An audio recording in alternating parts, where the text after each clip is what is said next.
A crap game is usually one that is uninteresting or unbalanced, has terrible controls, or is overly difficult. The VR game, Tower of Trials, just happened to belong to this category of games. As soon as the game came out, players who loved to beat the developers gathered together to beat it. For this, they sacrificed sleep and energy 365 days a year. But time passed, and after 3 years, people finally realized that this game was simply impossible to complete. And it was all about the practically invincible guard, who from the very beginning of the game made it clear that everything would not be so simple. Or the polar temperature of -60, which was capable of freezing anyone in just an hour. A labyrinth more than 10,000 kilometers long, in which players get lost forever. In other words, this is not a game for entertainment, but for torture. Therefore, many players, due to the fact that they could not complete it, simply stopped playing. Thus, the popularity of the game began to fall sharply. The game practically died, but there were those who continued, despite everything, to play this game and try to pass it. Congratulations! You are the first to reach the last floor of the test tower. This is the message received by one of those most persistent players. The guy's appearance and well-being left much to be desired, and he himself could not believe that he had managed to do it. Unlike others, he conquered the tower in a new way, regularly clearing the tower, learning the intricacies of the levels to the point of automatism, and all this was in order to get the long-awaited achievement, which took him 11 whole years. He still couldn't believe that he would actually be able to get to the top floor, and now he really regrets that he didn't start a stream so that as many people as possible could see it. On the other hand, it seemed to him that it was not too late to upload a video walkthrough to YouTube because he believed that even such a game could get views. Suddenly his thoughts were interrupted when he saw that he had received a message. In this message, the developers wanted to express their gratitude for playing their game and also to inform him that in 12 hours, a game restart update is scheduled to be installed, followed by a server reboot. But for the guy it was a little unclear, because as it seemed to him, the game was with zero profit and doing something like that didn't make sense, although he didn't rule out the fact that perhaps they had a plan. In any case, he understood that no matter what update they came up with, he was no longer going to play this game, and from today on, he was also stopping streaming. Even though he didn't need to feed anyone, even in that case he understood that living on 500,000 won was simply impossible.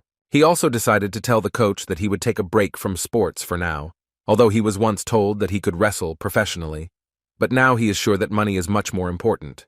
But first he launched a stream where he ate on camera and chatted with viewers. At one point he finally decided to tell them something. However, his viewers started laughing at him and making jokes, so the guy hesitated and said that he did it only to make them laugh a little. He mentally decided that when he closed the channel, he would simply write about it on the page, but now there was no point in even thinking about it. Against the backdrop of these thoughts, he drank a little too much and therefore fell asleep like a baby. And when he finally woke up, the first thing he thought about was that he had an incredibly bad headache. But even in this case, he needed to download a video of the passage of the test tower. But when he turned on the computer and saw the main news of the day, his health suddenly faded into the background, and the whole point was that the test tower appeared in real life. People started discussing it, and many who played the game noticed that there is exactly the same tower in the game Tower of Trials, which was released 11 years ago. The guy, watching the broadcasts, noticed something more. Looking at everything that was happening, he realized that at the moment all this looked like a prologue when you first enter the test tower. Suddenly, a message from the system appeared in front of him, stating that the installation of the first update for the test tower restart was complete. And then, over the loudspeaker, they informed all the players that they had to advance to the next floor of the tower within 90 days. Otherwise, in case of failure, humanity will completely disappear. The first update of the test tower reboot version, people quickly adapted to the new realities, and in the guy's head, there were only thoughts that he needed to immediately cool his head. After all, he understood that if the testing tower became real, then he couldn't just sit and wait with folded hands. He immediately decided that he needed to act quickly to get to the place where he could get this item first. Even though he had thoughts that humanity might disappear, inside he was still incredibly excited. At this time, people had already begun to gather in the capital, wanting to know when the trains would finally arrive to Busan, where they hoped to find salvation. but many believed that they could not stay in Korea at all and needed to immediately flee to another country. Although the news spread that this tower appeared in all countries and there is simply no point in fleeing to other countries, Jin Hyun-hak didn't waste any time. He purposefully tried to get to the place where the object was lying, which in his opinion could save his life. He approached one of the entrances to the dungeon and thought that now, in fact, is not the time to escape, but the time to fight. Jin Hyun knew very well that on the Korean server, this place was chosen as the area outside the tower, and there are about 30 of them around the world, and this is the closest one.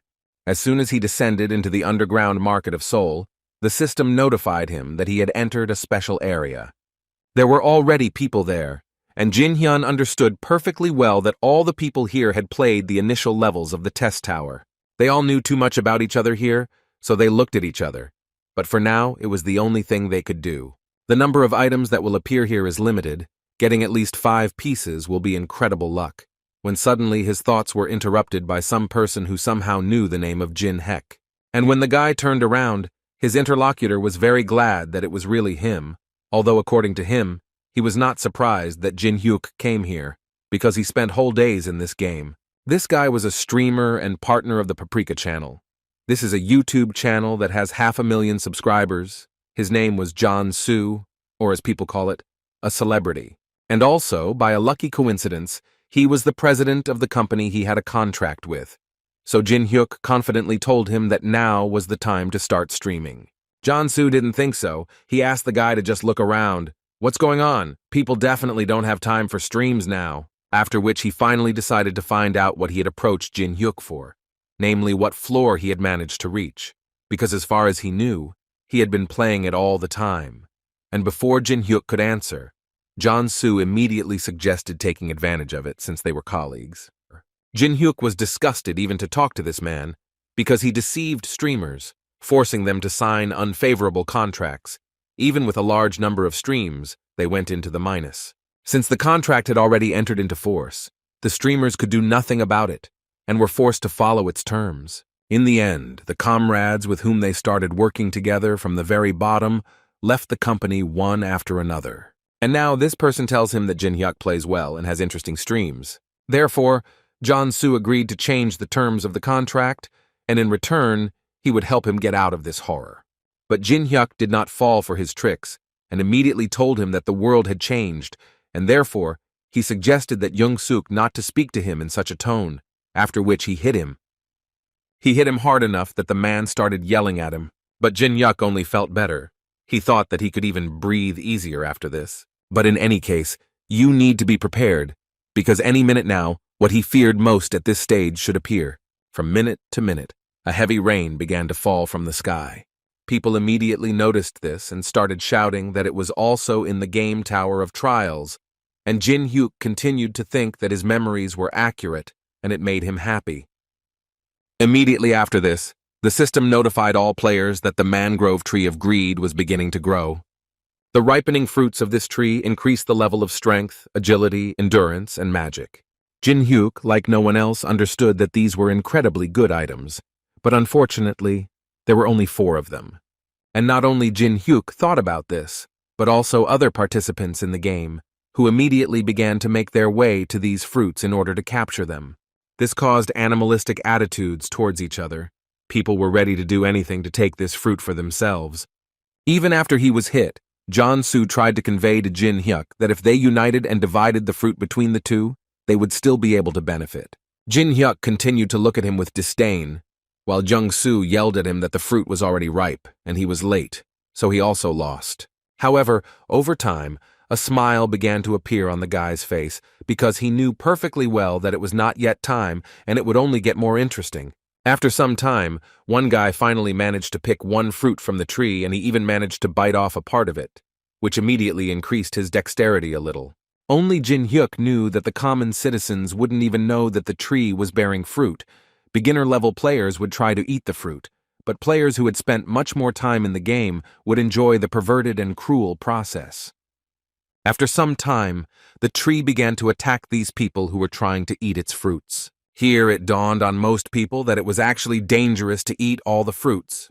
The whole point was that most of the players hadn't played for so long that they had already forgotten everything. Amidst all this chaos and panic, only Jin Hyuk was calm, standing in the center and simply watching. He noticed that Jong-soo started to act rather strangely, which is why he decided to ask him, or did he accidentally not want to give up? Jong-soo angrily replied to him that he was only going to do this because he didn't want to die like that. Jin Hyuk replied that he felt so sorry for him, because the reward of this scenario can only be received when all the fruits are eaten. Jong-soo didn't expect to hear this, since he himself had never really played this game, but he still decided to clarify whether these words were true. This question angered Jin Hyuk a little, because it seemed to him that everything was more than logical. If it were not true, then he would hardly be standing here. Now Jong-soo began to understand why Jin Hyuk had completely ignored the fruits. Apparently it was only for this reason. However, this information only made him smile, because now he could clearly smell the victory. But he still continued the dialogue with the guy, and now he wanted to know what Jin Hyuk was going to do next. The answer was short and confident. Jin Hyuk said he was going to go inside. He also said that if they went one by one, they would only become easy targets, so it was necessary to move from both sides. Jong-soo realized that the guy was talking about how they needed to distract the tree, and then they would have a chance. Jin Hyuk confirmed his words, and added that he needed to remember that if they made even one mistake, it would be the end for both of them.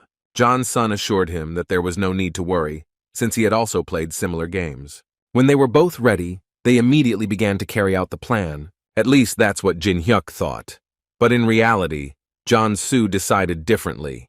He stayed where he was, and started shouting that Jin Hyuk was a fool that no one was going to listen to. According to him, he simply made bait out of it in order to survive himself. However, the smile on Jin Hyuk's face did not disappear, and he only thought that fortunately, Jong-soo remained the same as he was. But this would only play to his advantage.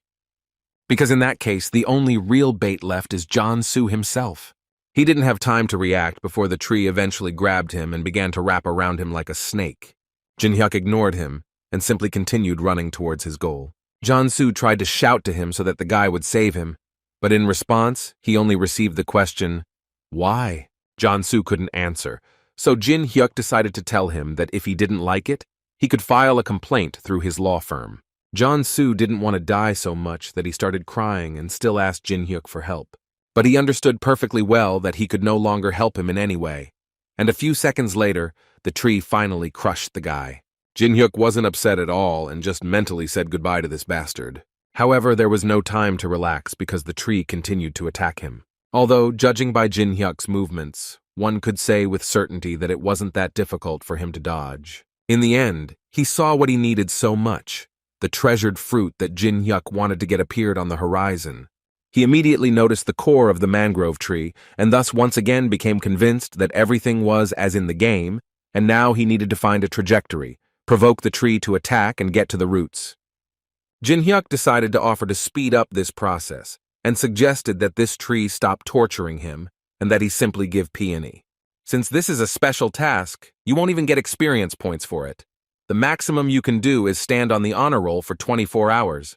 The mangrove tree did not fall for the guy's tricks, and immediately applied what he called the stem of bloodsucker. He understood that even though he was a player who had been playing this game for days, it was still quite difficult for him to dodge all the blows. However, what he can do infinitely is change the trajectory of the attack. Jin Hyuk repeated in his mind that there was no point in him being afraid, and there was no reason to be afraid. He believed that he should become the one who could complete this game a second time without making a single mistake. Besides, he is the person who made a lot of mistakes in this game. Quite a lot of time passed, and Jin Hyun managed to advance quite far. He was almost at his goal. But everything will not be as fast as he would like, because the tree was not going to give up and used a skill called sleep butterflies. This skill sprays a pollen that puts the player to sleep. A newbie who doesn't know how to protect himself from pollen can fall asleep, even if he takes a breath for a second. But Jin Hyuk was far from a newbie, and he knew perfectly well that it was easy to protect yourself. You just had to hold your breath. Therefore, in this way, at one point he still managed to get to that very core that needed to be destroyed in order to defeat this ominous tree. A few seconds after the impact, the system notified Jin Hyuk that he had managed to knock down the mangrove tree of greed for the first time. He couldn't even imagine that constant analysis and practice of defensive and offensive techniques would help him so much. He even felt gratitude to himself for everything he did. The system also notified him that he would be on the honor roll for the day, but he had to give his name, which made him immediately think that it was just a resemblance, and the system was simply using the honor roll to find out personal information.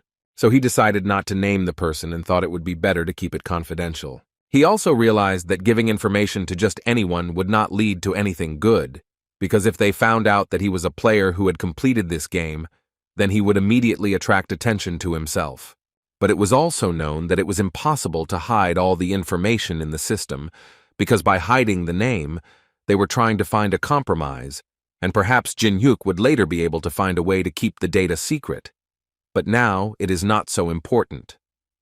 What he wanted most at that moment was to get the heart of the peony tree, which he managed to do. If each fruit increases strength, agility, and magic threefold, then peony gives 12 bonuses at once, and if we consider that 3 bonuses are 1 level, then in the end you can rise as many as 4 levels. In other words, by finding this heart, Jin-hyuk hit the jackpot, because at this stage a better reward cannot be found, and most likely throughout the entire journey on all floors, there will not be a better reward. So he didn't think long before throwing this thing into his mouth and swallowing it. Immediately after this, a green light lit up inside him, which could only mean one thing, that his skills had begun to grow rapidly.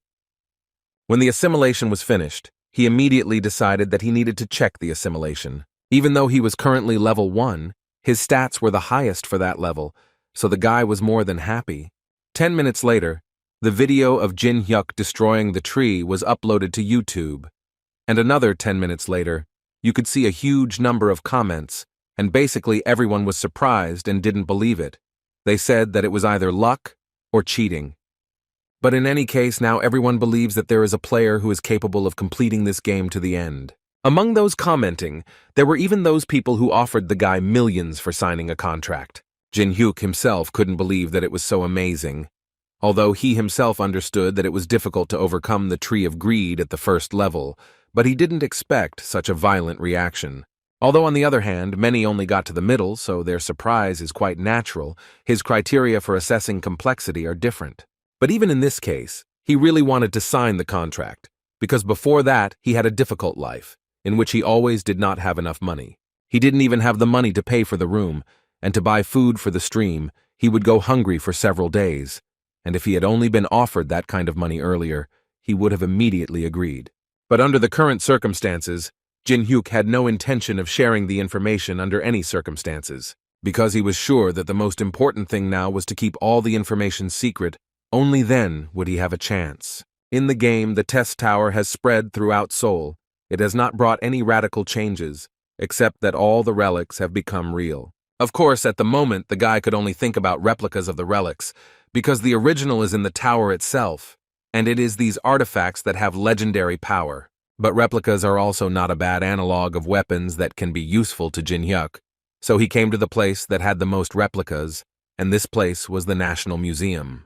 In the game, it was believed that if a museum contains a huge number of relics, then it can be considered a treasure trove. But on the other hand, he understood that in reality other people would also be hunting for replicas. For example, the tree appeared in 7 places, and the museum only in 1, and therefore it could be assumed that players would come from everywhere.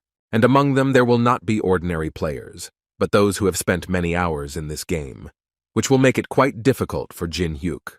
But he decided that there was no point in waiting, so he first entered the museum and immediately noticed that it was too quiet. However, after a few minutes, he still noticed that there were those who arrived first. Jin-hyuk had believed all his life that one day people would change along with the world, but now he realized that his assumptions were too far from reality. Everyone started hunting for the relics that are kept in the museum, and they most likely come here in order to get one of them. It was clear that people certainly did not come to study the administrative districts of Korea. The ancient magic map contains information about the test tower, so everyone wants to get it. The location of labyrinths and historical places, the location of monsters and objects was also indicated there, and most likely, there is no person who would not be interested in this map. Even though it only contains information about 10 floors, it is still enough to become the item that everyone wants to get. But everyone also wants to get this map for the reason that none of them knows that the real relics are hidden below, underground. The fights between people continued until one moment they were stopped by a scream. It was created by one of the players who ordered them all to stop, and whoever did not listen to him would suffer at his hand. But the majority, although they stopped, still began to laugh at him, because in their opinion, he would not be able to scare them. And so they decided to tell him that since he was so brave, they would also play this game, and so they assured him that if his finger moved, it would cut off his head. After that, it dawned on the guy that words would clearly not be enough here, so he decided to try on his strength and show them who should behave normally here. The faces of those who spoke to him suddenly changed, because they did not expect to see that this guy already had abilities. And while they were thinking, he repeated once more, telling them that the map belonged to him, so they had better move. It seemed that no one would contradict him, but suddenly, at one point, they still disagreed with him, and it was an old man who told him that he would be forced to disagree. The boy looked at him with contempt and asked him a question in which he became interested to know whether the old man had gone crazy. The man answered him that he was far from being an old man, but Min Jong-woo, and if his words were to be believed, then it was in his name to live in friendship and brotherhood. But the guy didn't care. He asked the old man to assess the situation and understand that he was capable of twisting his head off in a split second. Min Jong couldn't help but notice that this guy had a tongue sharper than a knife and needed to slow down a bit. But before the boy could say a word, the old man decided to ask him a question, in which he wanted to know what he thought would be faster, if he broke his neck or if he burned him to the ground. The guy's face immediately showed surprise and fear, and that was quite normal because no one expected to see magic at such an early stage. However, to his great regret, it was already too late and the old man still used his magic. After a few minutes, only embers remained of this boar, and now he will hardly be able to threaten anyone. A girl immediately approached the old man and noted that since he possessed magic, this was a good reason for cooperation, and in response, Min Jong asked her to finish what she had started. Besides, she had already received the item in her hands. Yuri, that was the name of this girl who treated this game with a smile, but was always ready to do what was needed of her. And in order to complete her task, she needs only one figure, and if someone interferes, he will do everything. A few seconds later, a huge monster appeared from a small figure, and the girl immediately told them that whoever moved from the spot would become her enemy. And to make it more convincing, she decided to remind them that this monster starts eating from the head. Therefore, she suggested that they not make any unnecessary movements and still cooperate. It would be much safer for them. Regular players didn't expect to see so many experienced players in this place, but they still decided to throw down their weapons and surrender, because they understood that at the moment, there was simply no point in fighting. However, this was only at first glance, because a few seconds later, a guy appeared in the center of the hall, walking slowly and telling them that they had made too much of a mess. Jin-hyuk didn't understand them. Did they really have no respect for art? But it's good that at least the card didn't tear.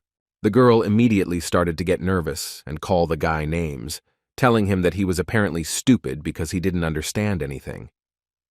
Without thinking twice, she ordered her pet to destroy Jin-hyuk to show everyone that she was not joking and that all this was quite serious. The monster and his huge spear immediately rushed into attack. At one point, it seemed that soon there would be nothing left of the guy. But Jin-hyuk was not a simple player, and the girl did not think about this, and this gave him the opportunity to parry the blow. The people around were shocked that the guy managed to block the blow, and he did it with just one hand. Jin-hyuk understood that they were reacting this way, because they didn't know how many bonuses he had in total. He decided to irritate Yuri a little and ask what her puppy would do now that he was completely unarmed. She immediately reached into her backpack and laughed at him along the way, and then declared that he was a fool if he thought that she only had one statue. Within a few seconds, she had already summoned several more of the same soldiers. Jin-hyuk was so interested in watching this, even though it was a replica of the Anubis awakening skill. And when the girl finally had a small army around her, she finally decided to ask the guy if he found it funny now. Now for Jin-hyuk, everything has become much more interesting. Even with a low level of magic, controlling 5 statues at the same time is not so easy. Apparently, there are quite a few people among the experienced players, for example, that old man with fire magic. Yuri wanted to know how he felt about this. Would he also resist now? Jin-hyuk wasn't afraid of her, so he said quite confidently that, to be honest, these puppies of hers don't look as scary and stern as she thought. Yuri thought he was too self-confident, and therefore thought he was just bluffing.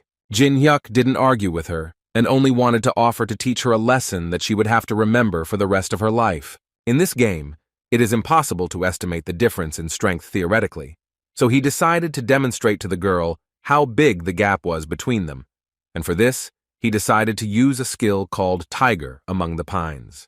When the tiger finally appeared, Jin-hyuk wanted to know what kind of jackal appeared in front of the powerful tiger, after which the tiger attacked and destroyed the first statue so easily that it seemed like they didn't even resist.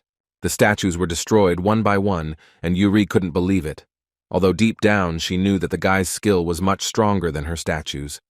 She had of course heard that there were different ways to use relics, but this technique was definitely new to her. Plus, she saw that the guy's magic was much stronger than hers, which caused fear inside her. So at one point, he made her sit on her knees and start crying. The fear of this guy won. Everything was so unclear in her head because she was actually confident in the power of the statues.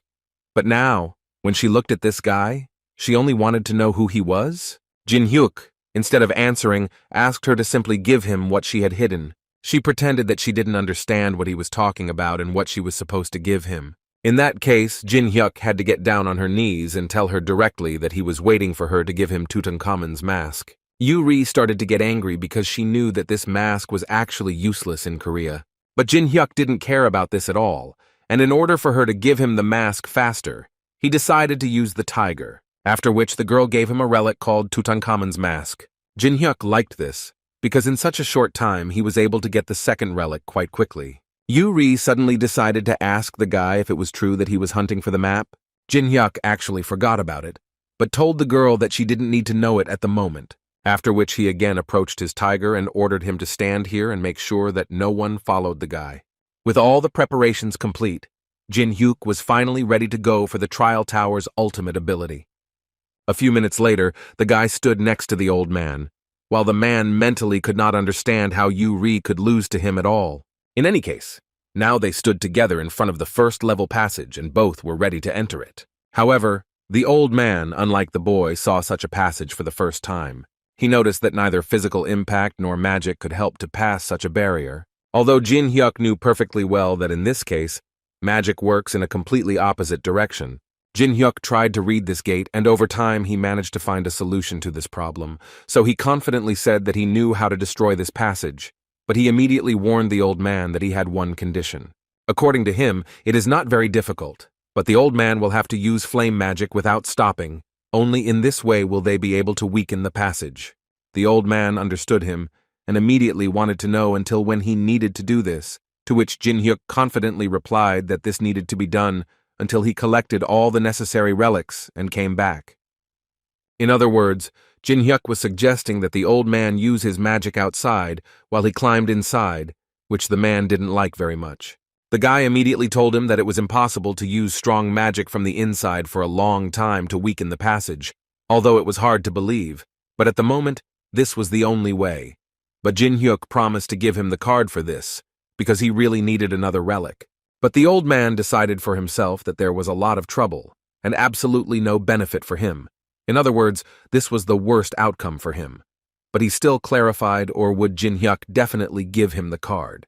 The guy assured him that this would be the case, because he really didn't want to make an enemy in the form of a holder of cyclical magic. In the end, the old man came to the conclusion that no matter how much he thought about it, there was only one way out, and he basically had no choice but to take this guy's word for it. So he agreed. After a few seconds, he had already created a huge stream of fire, but Jin-hyuk didn't think for long and immediately broke through the passage that had been created after him. It was much more difficult than the old man thought at first, so he began to ask Jin-hyuk to do his business as quickly as possible and not delay. The guy answered him that he would try to do everything faster, but again, he couldn't promise anything. As he walked through this sector, he thought that, unlike the floors below, there were no traces of other players visible here. Except for one, someone did come here and stole Emperor Qianlong's iron sword. Moreover, Jin-hyuk guessed who could have done this, and most likely, he also opened the passage. And for this person, it is absolutely unimportant whether people are fighting in other places or not, because this person simply gets what he needs and leaves, as always trying not to get involved in adventures. But in any case, Jin Hyuk was glad that that guy didn't take the relics he needed. The first thing he turned his attention to was the Lee Dynasty coins. This relic allows him to use an ability that is only meant for him.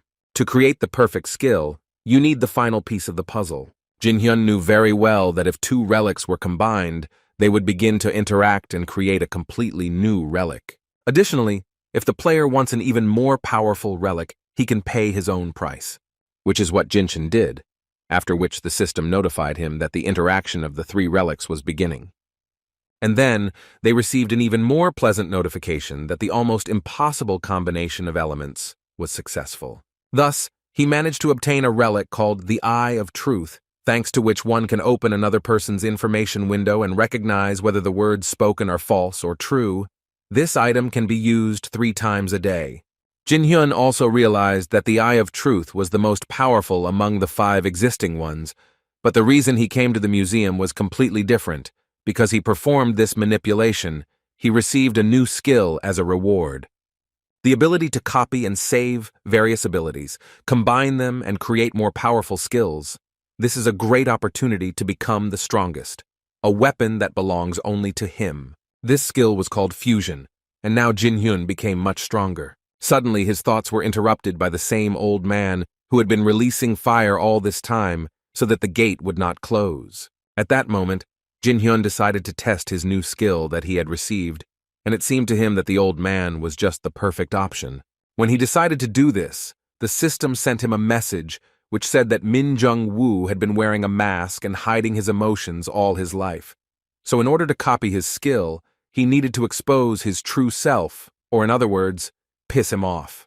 The old man continued to shout at him and was already starting to get very angry with him. Jin Hyuk calmly told him that he could no longer use this skill. The old man didn't really understand what the guy was talking about and why he was suddenly asking him for such a thing. If you believe the guy's words, he had already stopped the effect of the magic a long time ago, so the old man did not play any role in blocking the passage. Jin Hyun smiled because he understood perfectly well that nothing could have happened to the passage from the beginning, because they couldn't even leave a scratch. But due to the fact that the old man had been using magic all this time, his mana was at 0. Now that he is more than sure that the old man cannot do anything to him, he is ready to move on to the next stage, that is, to start to piss the old man off. Besides, he knows absolutely everything about the tower, so he simply doesn't need a map containing information about 10 floors, but he also doesn't intend to give it to anyone just like that. Therefore, he decided to burn it completely, because he had already said that he did not need it, because he understood that if the map existed, then someone would be able to master the information of 10 floors, then the secret of his ability would be at risk. This, of course, caused incredible anger and disappointment in the old man, which is why he began to shout and get angry at Jin Hyun. But the guy didn't care about him. He just decided that the best thing was to think only about himself and no one else. But the man could no longer be stopped. He continued to shout at the guy and say that he would now destroy him and tear him into small pieces. Thus, he helped fulfill the condition that Jin Hen needed in order to copy the old man's skill, and now the boy has mastered the element of fire. Jin Hyun couldn't help but smile, because he thought that this was just fine for a start.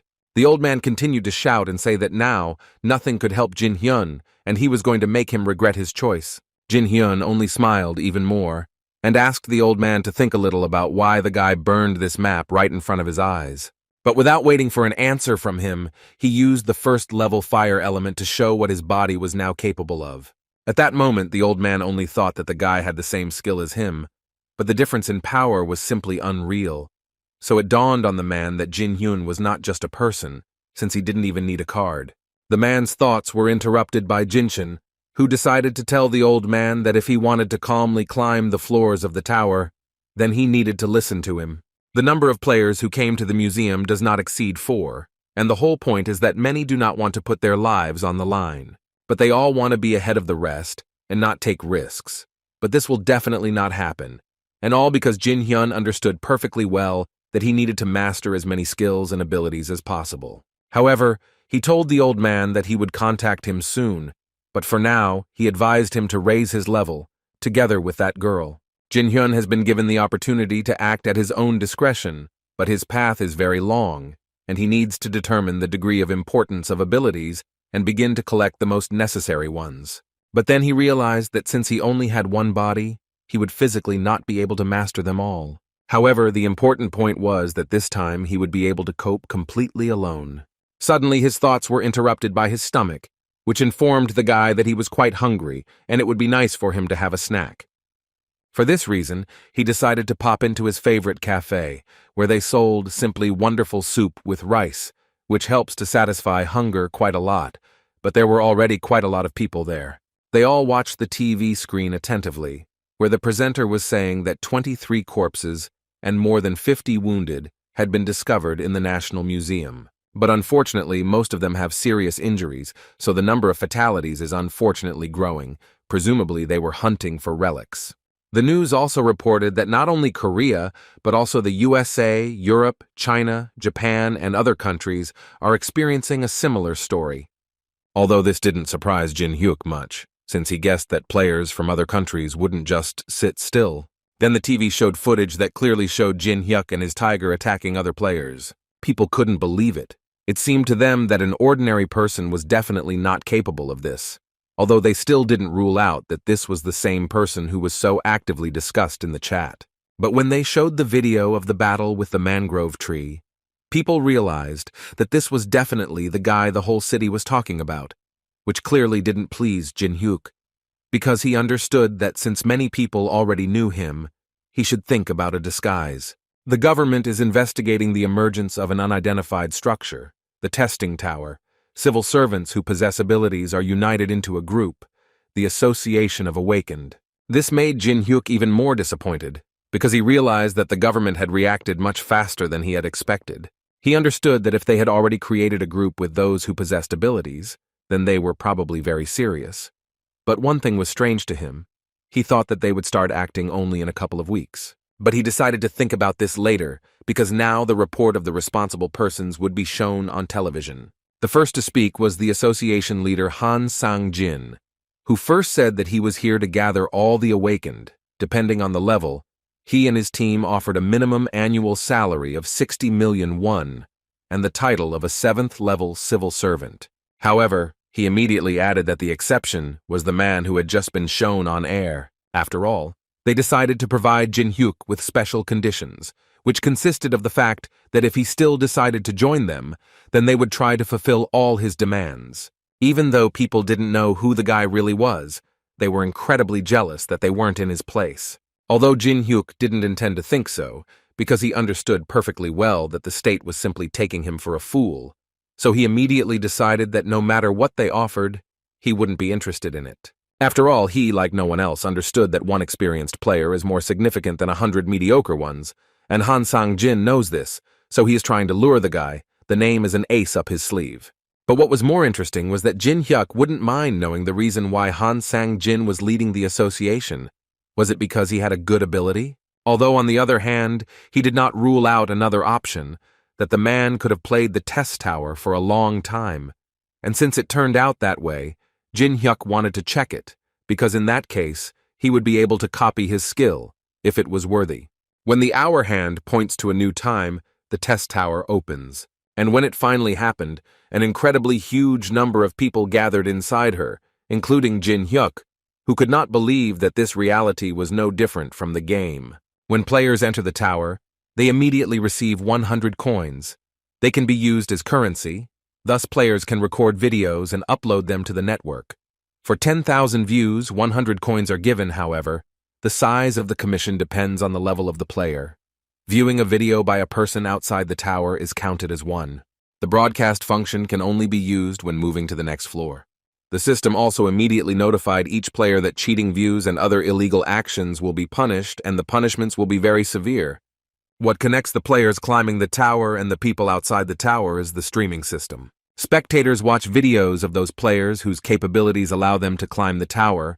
This system is the most exciting feature of the test tower, because with popularity come those very coins that are so important in this tower. After the system notified each player of these rules, they all immediately rushed to the goblin's cave because they thought that settling there and starting a hunt was the ideal option, because you can quickly take coins and have fun. Everyone was in such a hurry, except for Jin Hyuk, who stood still and kept thinking that they looked so funny when they wanted to attack as soon as possible and get ahead of the others. He thought that he could easily get the coins, because he knew everything, but he was not going to be the first to upload the video. Sharing the information he possesses for a handful of coins would be foolish and irrational. Besides, his plan will be a little different, and he has already decided on the initial actions at this point. In his opinion, these actions are very different from the actions of other players. When Jin Hyuk conquered the 30th floor of the tower, there was a place where it was no longer possible to play. But to do this, the guy turned over the lower floors and collected parts to go higher. He repeated the path he already knew, and in the end, he finally found the answer in some ruins. And only then did he realize that all his actions regarding character development were fundamentally wrong. In the end, the result of his labors is the hero he raised for years. He is simply nothing. This happened several times, and the guy had to delete his character and start from the very beginning, promising each time that next time he would definitely get to the end. In the end, it took about 6 years for the guy to do it. So now, standing in front of the Minotaur's labyrinth, he thought that in order to overcome 30 floors, he needed to at least collect all the basic items. The Minotaur's labyrinth has everything he needs. But most of all, he didn't think about ever returning here. It was so long ago. For him, it was not very pleasant and so exciting at the same time that he did not know what to do with himself. But in any case, he was more than ready to finally begin his journey, which he was going to walk without a single mistake. As he entered, everything around him reminded him of the past. The pungent smell and the beautiful view made him remind himself of who he was. But suddenly, his nostalgia was interrupted by a group of people who stood in front of Jin Heklam and remained silent, even after he asked them who they were. The girl in the center smiled at him and replied that they were trying to find something useful for themselves, but eventually came across this labyrinth and decided that entering it would be a good idea. But in fact, they followed the guy, because before that they doubted that they should go into this labyrinth. But when they saw the guy and how he opens the doors without a key, they stopped doubting and decided to follow him. However, at first they were not so sure that they needed to go in, because they had absolutely no idea what class the labyrinth was, and the size was also unknown to them. The girl asked him to turn on his head and think a little, or at least listen to her. She wanted to remind them that the beginning in the test tower is still the most important.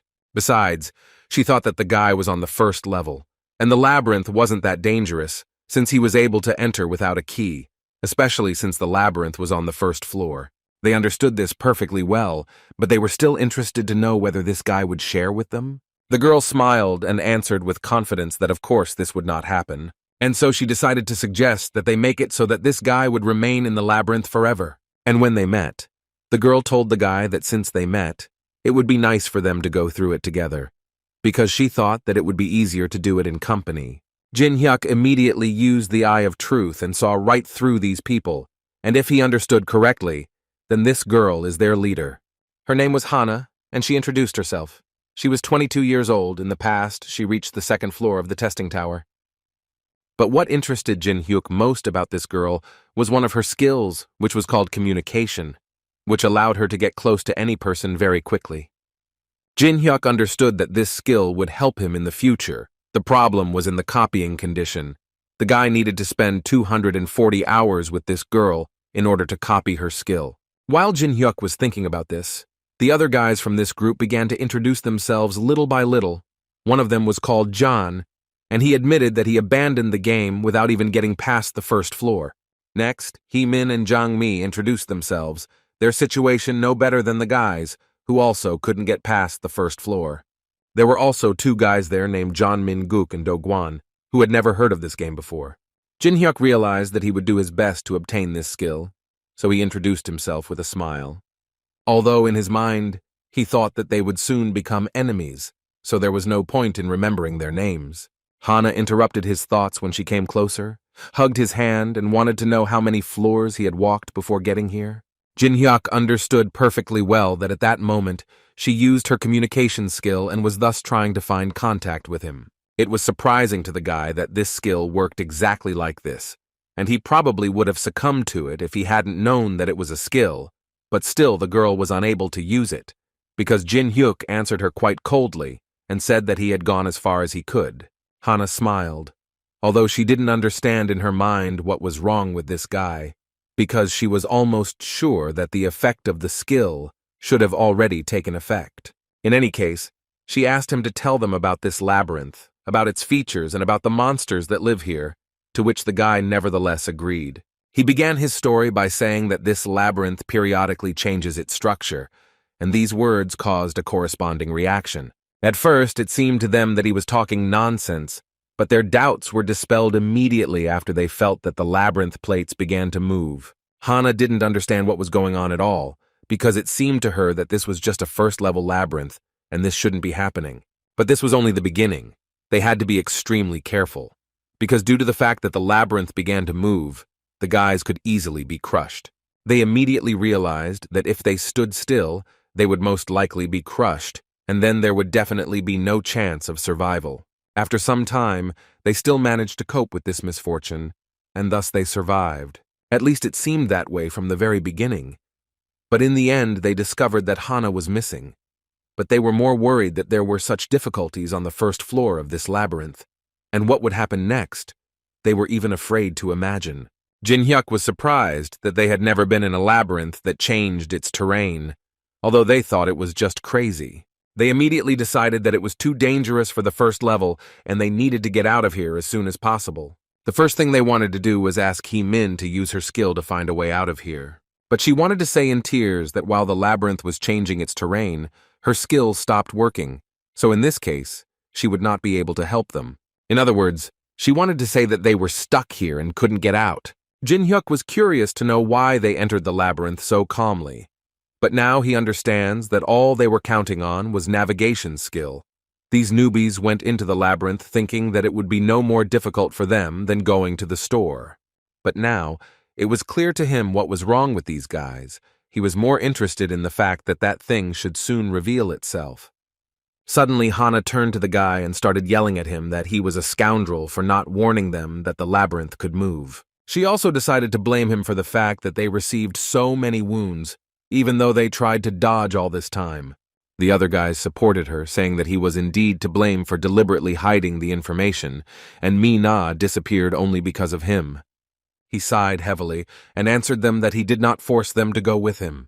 Hana immediately froze because she didn't understand how he even found out about this. And Jin Hyuk added that it was entirely their idea, because he didn't drag them here. One of them got even more angry and started shouting that he didn't want to hear anything more from a scumbag like Jin Hyuk, especially since he was now in a bad mood because they ended up stuck. But suddenly the guy's words were interrupted when they heard the cry of a beast, and when they turned around, they saw a monster. It was a huge minotaur. Hana, looking at this monster, already then understood that they were most likely finished, and now they had a good chance of staying in this labyrinth forever. However, she was a little mistaken, because she didn't think that Jin Hyuk could attack this monster. A few seconds later, he entered into battle with the monster, and thus he had to dodge the monster's attacks, in the process of which he was able to obtain a new skill, which was called a jump. The system also notified him that in a battle with a stronger opponent, the difference in strength is reduced, but with a weaker one, on the contrary, it increases, and Jin Hyuk knew this very well. The guy clearly understood that thanks to this, it is possible to develop even now, at the first level, through repeated trials and errors. He finally found this only path to victory. In addition, while he was playing this game, he encountered attacks from this monster 1,000,000 times, so he managed to learn all the attack patterns during this time. During the fight, Jin Hyuk also managed to increase his strength and jumping ability. But he also understood perfectly well that no matter how strong the attack was, it would still be of no use if he couldn't hit the enemy. The guys, watching all this, could not believe that they were trying to deceive such a person. Hana now understood that they had no chance of taking the rewards from a monster like Jin Hyuk. The guy, meanwhile, decided to make fun of the monster a little and tell him that he was somehow too slow and he clearly needed to speed up, because he was sure that the monster would definitely not be able to hit him if he just waved his weapon. The monster apparently understood the language the guy was speaking, so he became even more angry and started screaming. After which, he again went on the attack against Jin Hyuk, who at that moment was thinking that it would be very easy for him to become strong in a short time. After all you need to do is put your life on the line, and all that remains is to receive an equal reward. But the bigger the reward, the more dangerous it will be for Jin Hyuk, although this did not frighten him at all. For just one drop of spilled blood, Jin Hyun received 1 point, and it seemed like a good exchange to him. He decided that he would continue in the same spirit. But all this time, he remembered that random mistakes could lead to death, and he should slowly finish. At some point, he turned his attention to the guys who were standing to the side and apparently were about to run away. Hana decided that if they constantly walked along the wall, then sooner or later they would still be able to find a way out. Suddenly, she was interrupted by Jin Hyun, who approached her quite unnoticed and wanted to know where they were going, which frightened the girl. But before she could answer, Jin Hyuk added that if she wanted to get a reward, they had to fight with him.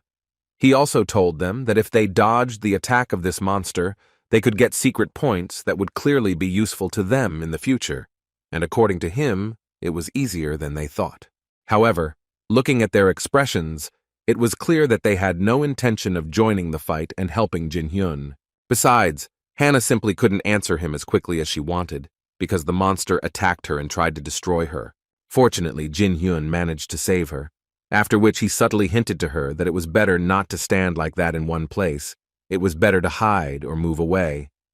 The giant monster was not going to stop there, so he decided to continue his attacks, until suddenly he saw how the labyrinth began to change its terrain. Then he looked again at the guy who raised his hand and started waving at him, signaling that they would most likely see him again, but it would be a little later. Even after the danger had passed, Hana still could not recover from what had happened for a long time. She tried to convince herself that the monster would not follow them anymore and that all this horror was long over. And then Jin Hyuk spoke to them again, wanting to tell them that the pollen of the sun moth is very attractive to the Minotaur, and what is most surprising is that, according to the guy, the Minotaur will follow them to the very end. The girl sincerely did not understand why he was doing something so crazy. Jin Hyuk thought the answer to this question was too obvious. He was doing all this to improve his skills. He also added that while the labyrinth is moving, they can calmly rest and gain strength. And when the calf comes again, they will be ready to play the game with it again. Hana clearly didn't like these games, so she wanted to find out as soon as possible how long they would have to stay here. Jin Hyuk forgot that these guys apparently knew absolutely nothing, so he had to tell them about this. According to him, they would be in this labyrinth until they managed to get out, and this would be about a month. She couldn't believe the fact that they would have to stay in this hell for 30 days, so she decided that they would separate, and each of them would go their separate ways. They thought that if they didn't go with the guy, they would most likely be able to avoid being chased by that monster, and Jin Hyuk confirmed this. But then, with a smile, I decided to ask them in which direction they were planning to move. Before they could say a word, Jin Hyuk added that thoughtless actions would bring great danger. Then they wanted to know as soon as possible how to find a way out for them. Jin Hyuk already told them that he knows everything about this labyrinth, so it is logical to assume that he knows where the exit is. Even after Hana heard this, she still continued to search in her head for a way that would help her and her friends cope with this on their own. But she couldn't find it, so she was already ready to tell Jin Hyuk that she agreed. But he interrupted her in order to tell her that in this world you have to pay for everything, and for leveling up weak players, of course, too, because that's exactly what the guy will be doing. And to begin with, he wanted to get from them all the money they had, otherwise he would not tell them anything, and also promised them that they would suffer. Meanwhile, other players also continued to fight and did everything to increase their level. Many of them tried to post as many videos as possible about how they clear floors and destroy monsters, so that at least one video would gain views and give them the desired views. One guy with a strange hairstyle, people started to like the video, which made him so happy that he simply couldn't describe it. In the whole conversation, only his name was mentioned, and so he decided that it was not in vain that he fought with these goblins until his nose bled. Moreover, having calculated the approximate number of coins that he could get, they realized that this amount would be about 1,000 coins. This made him even happier, so he decided to thank his friends once again who helped him in this difficult matter. One of them decided to say that everyone around them thought that it was only his merit, but in fact, the video was well edited, and they thought everything out cleverly. All that was left was to hope that no one noticed that they used additional skills. But suddenly, their conversation was interrupted by a man with the nickname Big Head, who wrote that 15 hours is not so fast, because he knows a player who did it in only 5 hours. But the guy was not going to get upset, because he thought that all this was just to annoy him. However, these were not just words, because a few seconds later they saw a new video uploaded to the network, which immediately broke all the ratings and their video remained in the background, which instantly spoiled the guy's mood. The new video was about someone, for the first time, being able to boost an item by 10 levels, which seemed on the verge of fantasy. 10 minutes before this new video was uploaded online, Jinhet asked his new friends to listen to it carefully. He wanted them to first of all not stand like idols, but to do their job and do it as well as possible. To begin with, he asked them to prepare a place to spend the night. Then they needed to find logs for kindling. In other words, they had a lot of work to do, and they needed to start doing it urgently. This, of course, could not help but anger the guys, because while they were working, the guy was resting at that moment and was only giving them his instructions. When Jinhet sent them, the system sent him a message that said it welcomed them to the exchange. The guy quickly figured it out, although it would be more correct to say that he took advantage of what he had seen 100 times already, and therefore knew so well what to do next. After a few minutes of thought, Jinhet decided to buy himself the magic tarot cards, the ancient bronze key, the remains of the wooden wheel, and the scroll of strengthening in the amount of 10 units, because he understood that even though it looked like worthless trash that no one would buy. But the guy knew that the most important thing was their application, so immediately after these items were in his hands, he immediately decided to combine them and create something completely new. And when the fusion was successful, the system notified Jin Hyuk that he had successfully received a new item called the Queen of Luck, which increased luck to the maximum for 10 minutes. Even though he received such an item, he is in no way going to forget that relying too much on luck can lead to trouble. But even in this situation, he knew the limits of what was acceptable, because he remembers everything, and therefore his luck level increased again. The probability of a successful enhancement is less than 1%, although the enhancer has such a probability, but he has the maximum level of luck, so he decided to direct all his luck to the dagger. Thanks to this, the enhancement was quite successful. Thus, he became the first person on the Korean server who managed to create an item with a gain of plus 10 units, for which he received 5,000 coins as a reward, and this achievement will also be uploaded to the Hall of Fame. Jin Hyuk was very happy that he finally got something useful, and not some junk that no one needed. 10 days of torment had passed since then, and the boys had already begun to think that they would rather die than live such a life. The whole point was that they had to make a fire out of twigs every day. At first they slept on the floor, but then they decided to make a sleeping bag out of moss, which, although it was better than the floor, was still far from what they wanted, and for food they only had mushrooms and moss. But it wasn't all that terrible, because the most terrible thing was the Minotaur, who periodically appeared in their lives. Each time, for them it is a one-way race that borders on their life, and the only one who takes the situation calmly is Jinhet. With each passing second, they thought more and more that they would soon die, and also assured themselves that Jinhet was simply using them, and then at one moment, he would take and abandon them. In the chat, people also couldn't find anything about this guy because he was constantly getting an error, but some of them were sure that he was a person who had passed at least 10 levels. And Hannah, reading all these comments, began to understand that all these people were left outside the tower only so that they could sponsor the players. But she still had one hope in the form of the Raven Guild.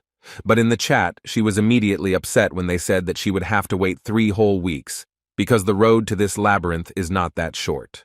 All this forced her to propose to her friend a plan, which in her opinion was the only one that could help them. Namely, she wanted them to destroy this guy, and then take his things and hide in a recently found cave until they came for them. But in this regard, she believed that they had only one problem, and it was that she had no idea how to get rid of him. The guy who was sitting next to her suggested that she smash his head in while he was sleeping. Thus he believed that he definitely would not be able to survive.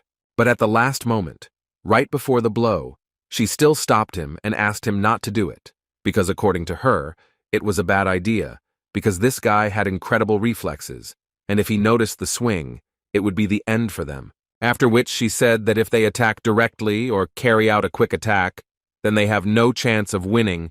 Perhaps, as soon as they are about to attack, he will be able to carry out a lightning counterattack, and then they will definitely not be able to do anything. At that time, he did not understand what she wanted to offer him, because he believed that they could not simply continue to suffer like this. In response to these words, she told that her brother was a member of the Black Crow Guild, and he once gave her something in case of dangerous situations. It was a poison, a drop of which could eliminate as many as 100 trolls, that is, the poisonous saliva of a giant bee. She assured her friend that if they were to do what they had planned, they had to do it for sure, so that they would not regret it later. After some time, Jin Hyun, looking at their food, already wanted to vomit. The thing was, they were eating mushrooms and moss for dinner again, and he had the feeling that they were filming a survival show. But the girl did not understand his surprise, because it seemed to her that it was too stupid to expect good food here, and if he still wanted something better so much, then he could easily hunt rats or moths, which irritated Jin Hyuk, because Hannah had recently begun to be rude to him too often. He endured and asked her to bring him some water, which was standing behind her, and he asked Chol Sik to add some more mushrooms for him. He was absolutely not against it, because he thought that it was not food, but a complete horror. So he constantly told the guy that since he wanted them so much, he could eat as much as he wanted. Hannah, at this moment, mentally thought only about how they would get rid of this guy, and the last straw for her patience was that he made them pretend to be servants, which they are not. But Jin Hyuk still ate the mushrooms that the guys had deliberately poisoned. Smiles immediately appeared on their faces, and they were already waiting for the guy to feel bad and for them to finally be free. Suddenly, Hannah's thoughts were interrupted when she saw Ka-chil Sik start to choke after eating some mushrooms. And a few seconds later, he died completely, which the girl simply could not believe. At this time, Jin Hyuk laughed at them because they thought that he would eat what they prepared for him, and the girl was even more surprised because she realized that apparently Jin Hyuk knew that they had slipped him poison. The guy confirmed this and told her that he had switched the plates while they were not looking, but it wasn't even this that angered him the most, but the fact that they turned on a hidden broadcast, and this, in his opinion, was a very cruel violation of the rules. She pretended that he was talking complete nonsense and asked him to provide her with proof since he was so sure of it. Jin Hyuk continued to talk to her absolutely calmly and suggested that she think a little, because they both know that the broadcast can be turned on when a person fights with a boss to move to the next floor, and for cheating and other violations, certain measures are planned to be applied. But if it is established that there were no violations, then the complainant will be punished. And while Jinshin was filing a complaint, he noted that Hannah could at least control her facial expression, because everything is clearly visible on her. Well, when the complaint was officially sent, a strange circle appeared around the girl, and all the comments from the broadcast appeared behind her, and Jinhet turned out to be right. The viewers who watched this broadcast were also fined. They will not be able to watch the video for a month, and after 2 similar violations, the users will be banned forever. And as for the player, today she will find out what a cruel fate is. Immediately after these words of the system, the monster that had been chasing them for so long appeared. He was so angry that he was ready to destroy everyone in his path. Jin Hyun suddenly stood in front of Hannah, and so she had hoped that he would fight the monster this time too. He continued to ignore her, and she continued to try to call him and find out which way she should run this time. It was so surprising for him, because he did not understand how she could be so shameless. A couple of minutes ago, she tried to poison him, and now she asks him to help her. She didn't know what to answer him, so she decided to remind him of what he had been telling her all this time. Suddenly, Jinhet, looking at the girl, saw a message from the system, which notified him that the copying conditions were met, and now he could use the communication skill, after which he coldly told her that he no longer needed her. She didn't have time to ask what it meant before he left, and all that was left was to shout after him that he would regret it because her brother was in the Thieves' Guild. After these words, she heard a response from the guy, who told her that time would show who would need to be afraid. And then, he demonstratively dealt an incredibly powerful blow to this monster. The guy felt that even though it was small, he still had some damage, so he was glad that he had not pumped up the skill called Power Surge in vain. But even in this case, He understood perfectly well that he would not be able to destroy this monster. Then he decided that he should attack a little differently. So, to begin with, he decided to use the first-level fire element to see how this monster would react to it. In this way, he was able to slow it down a little, which caused the monster to even drop to one knee. Jenahane continued to mock this monster and tell him that if there is too much muscle, the meat will become too tough. And mentally, he understood perfectly well that just a little more, and he was practically at his goal. According to his feelings, there was little left to reach the monster and destroy it. Jinhine understood perfectly well that the moment would soon come when he would have to reveal his trump card. And as soon as he thought about it, the system immediately notified him that the Minotaur had activated the 10th level Berserk skill. The monster's form has become completely different. Its power has been revealed to its full potential. Now it is not just a bull that can be taken by the horns. Now it is a real machine of destruction that Jin Hyuk will have to cope with. Hannah, looking at all this, could not even approximately imagine how a guy could defeat such a monster and what he needed to do for this. The Berserk skill lasts for 5 minutes. The strength and speed of attack, as well as the speed of movement of the Minotaur, increases by 30%.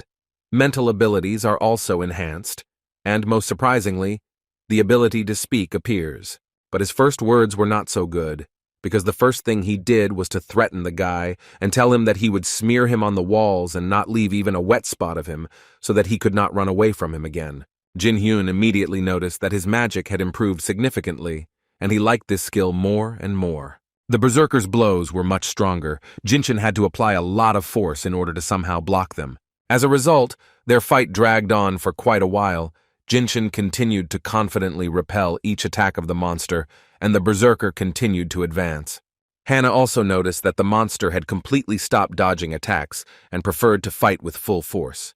The dungeon boss, who used a level 10 skill, had become incredibly strong, so she was confident that even if all the members of the Black Crow Guild came, they would hardly be able to win this battle.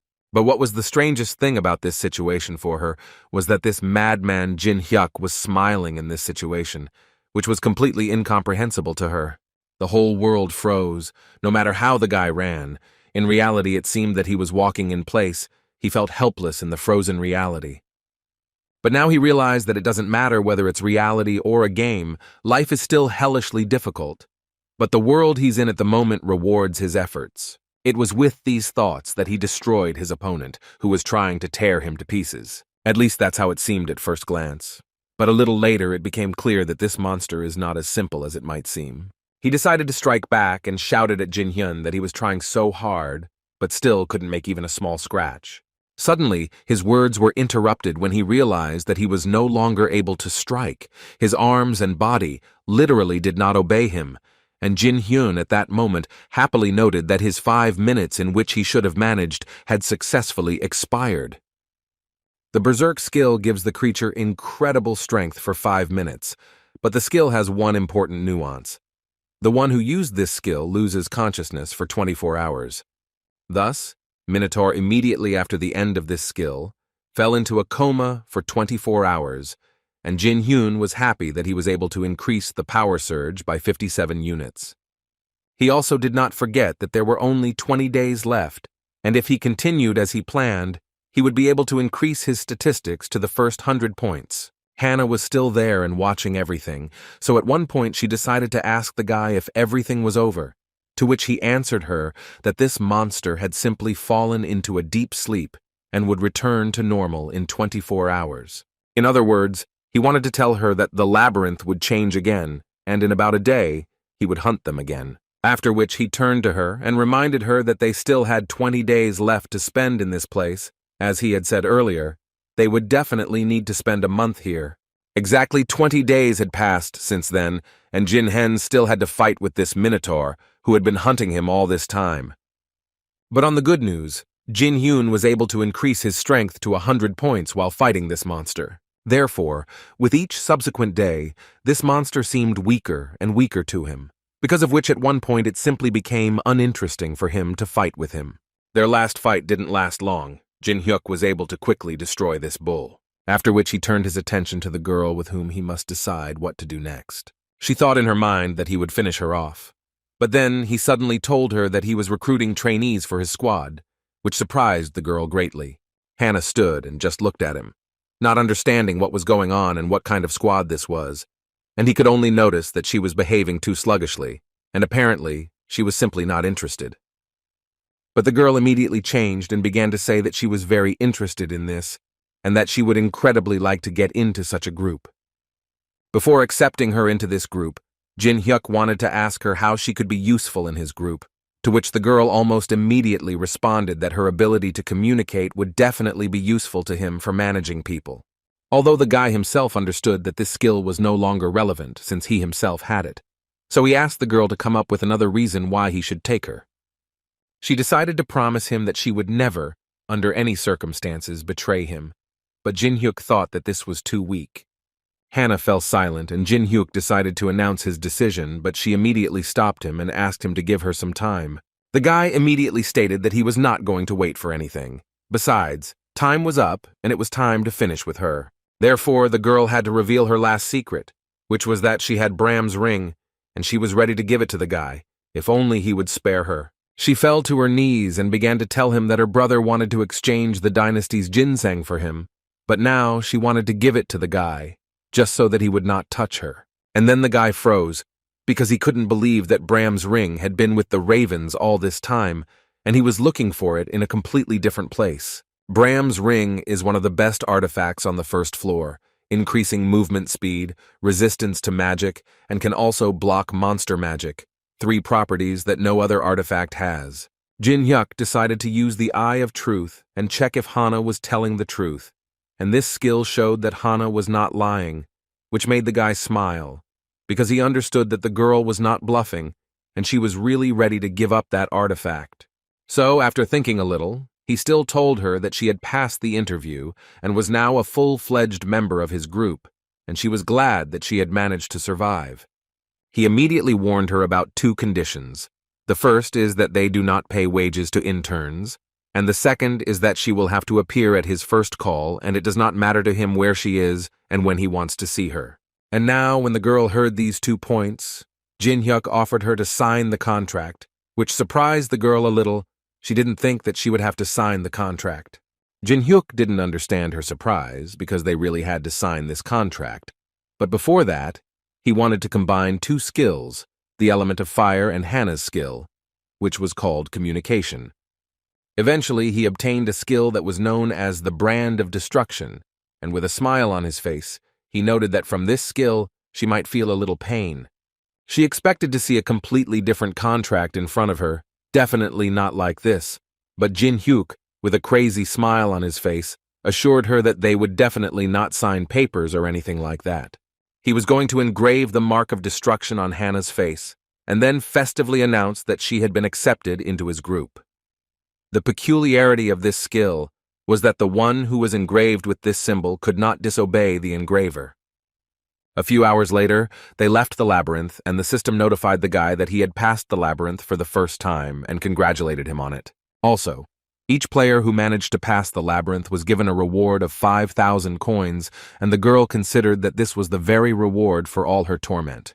But apparently she was so happy in vain, because right after the coins appeared on her account, Jin Hyuk approached her and politely asked her to give him all the coins. Now Jin Hyuk had more than 10,000 coins in his account, and it warmed his heart that there were no other players with more coins than him. He also did not forget to tell the girl that she had to bring him Bram's ring within 3 days, although she immediately told him that it was too little. But Jin Hyuk didn't care about this, and to make her hurry, he reduced this period even more and gave her only 2 days, which was catastrophically little. Hannah realized that it was better for her not to argue with him and to do what he told her. After some time, news appeared on all the news that the strongest guild in Korea was planning to defeat the boss of the 3rd floor. The Tangan Guild is the strongest guild in Korea, and the stakes are very high for this guild, even though the tower is fought by players from the USA and Europe. Some were waiting for China's help, but one of the main experts kept saying that instead of waiting for help from the outside, it would be better to capture the tower on their own, especially since he believed that the Tangan Guild would be able to cope with it. Jin Hyuk didn't support such zeal because he understood that with the current development, going to the boss of the 3rd floor was too dangerous. But on the other hand, he understood why they were in such a hurry. They wanted to get as many resources as possible that were located on the floors of the tower. However, the thing is that 90 days are given for each floor. In other words, there is no need to go to the third floor, and even to the second, there is no particular point. After all, if they do not strengthen the rear, but constantly move forward, then sooner or later, they will not be able to cope with the difficulty of the level, because of which they risk losing, and then there will definitely be no second attempt. Therefore, Jin-hyuk decided not to rush into this, and first decided to collect all the necessary information for the last month. To find the truth among the lies and gossip, he decided to turn to people he could trust. It was not one person, and they were all so different. Among them was a man with the nickname Bald Head, and his real name was Tae-min. Also in this group was a girl nicknamed Fire Fist, whose real name was Yu Yeon-hwa. When Jin-hyuk saw them in real life, he was a little surprised because they looked completely different. He played with these guys 2 years ago. He would never have thought that his first band would be created exactly like this. The only thing that didn't change was the skills that the guys got, as Jin-hyuk expected. This time Tae-min got the title of King of Machines. The guy didn't have any serious shortcomings and his magic was powerful. As for Yeon-hwa, her ability was called Taekwondo Master, and her ability helps in close combat. He also noticed the fact that they were almost the same level, and most likely they hunted together. And this did not surprise Jin-hyuk much, because they had gotten along well with each other before. The conditions for copying their skills were quite unusual, since the system found out that they were long-time friends of the guy. Then the condition for copying was that when they reached the 20th floor together, he would be able to copy their abilities. Suddenly, his thoughts were interrupted by Tae-mi, who tried to tell him that it was Captain Boring's turn, which made him a little angry because his name was Jin-hyuk, and he asked everyone to call him that. Although he understood perfectly well that he was also to blame for this, because his nickname was Captain Boring, and he came up with it himself 11 years ago. In any case, he decided to introduce himself once again to his old friends, who had not yet met him in this world. He told them that he was 27 years old, and that he once streamed on Paprika TV. Hearing this, Tae-min remembered who he was, and immediately told the guy that they could all relax since they had actually played together for so long. Those who wanted to use him, those who wanted to betray him, Jin-hyuk was so tired while he was among these hypocrites. Finally, he got into the company of people with whom he felt so comfortable and good. He learned from them about what happened while he was in the labyrinth, the development of the world's main guilds, streaming trends, and of course about the group of miners who created a certain factory and kidnapped people. Tae-min wanted to know in response where Jin-hyuk had been for the last month, since there had been no news from him. And before Jin-hyuk could say a word, Tae-min decided to ask him if the guy had taken the test, which surprised him because he didn't understand what kind of test they were even talking about. A few minutes later, they were already riding in a taxi, and the couple was telling him that when the tower first appeared, a stream of players rushed inside. But from the second floor, the number of deaths increased. Therefore, in the end, the association set a limit, and now only those who pass the test can go up to the second floor. Also, after passing this test, each player is given an individual code like the one on Yeon-hwa's hand. The head of the Awakened Association, Han Sang-jin, under the guise of reducing the number of victims, gathers people with powerful abilities.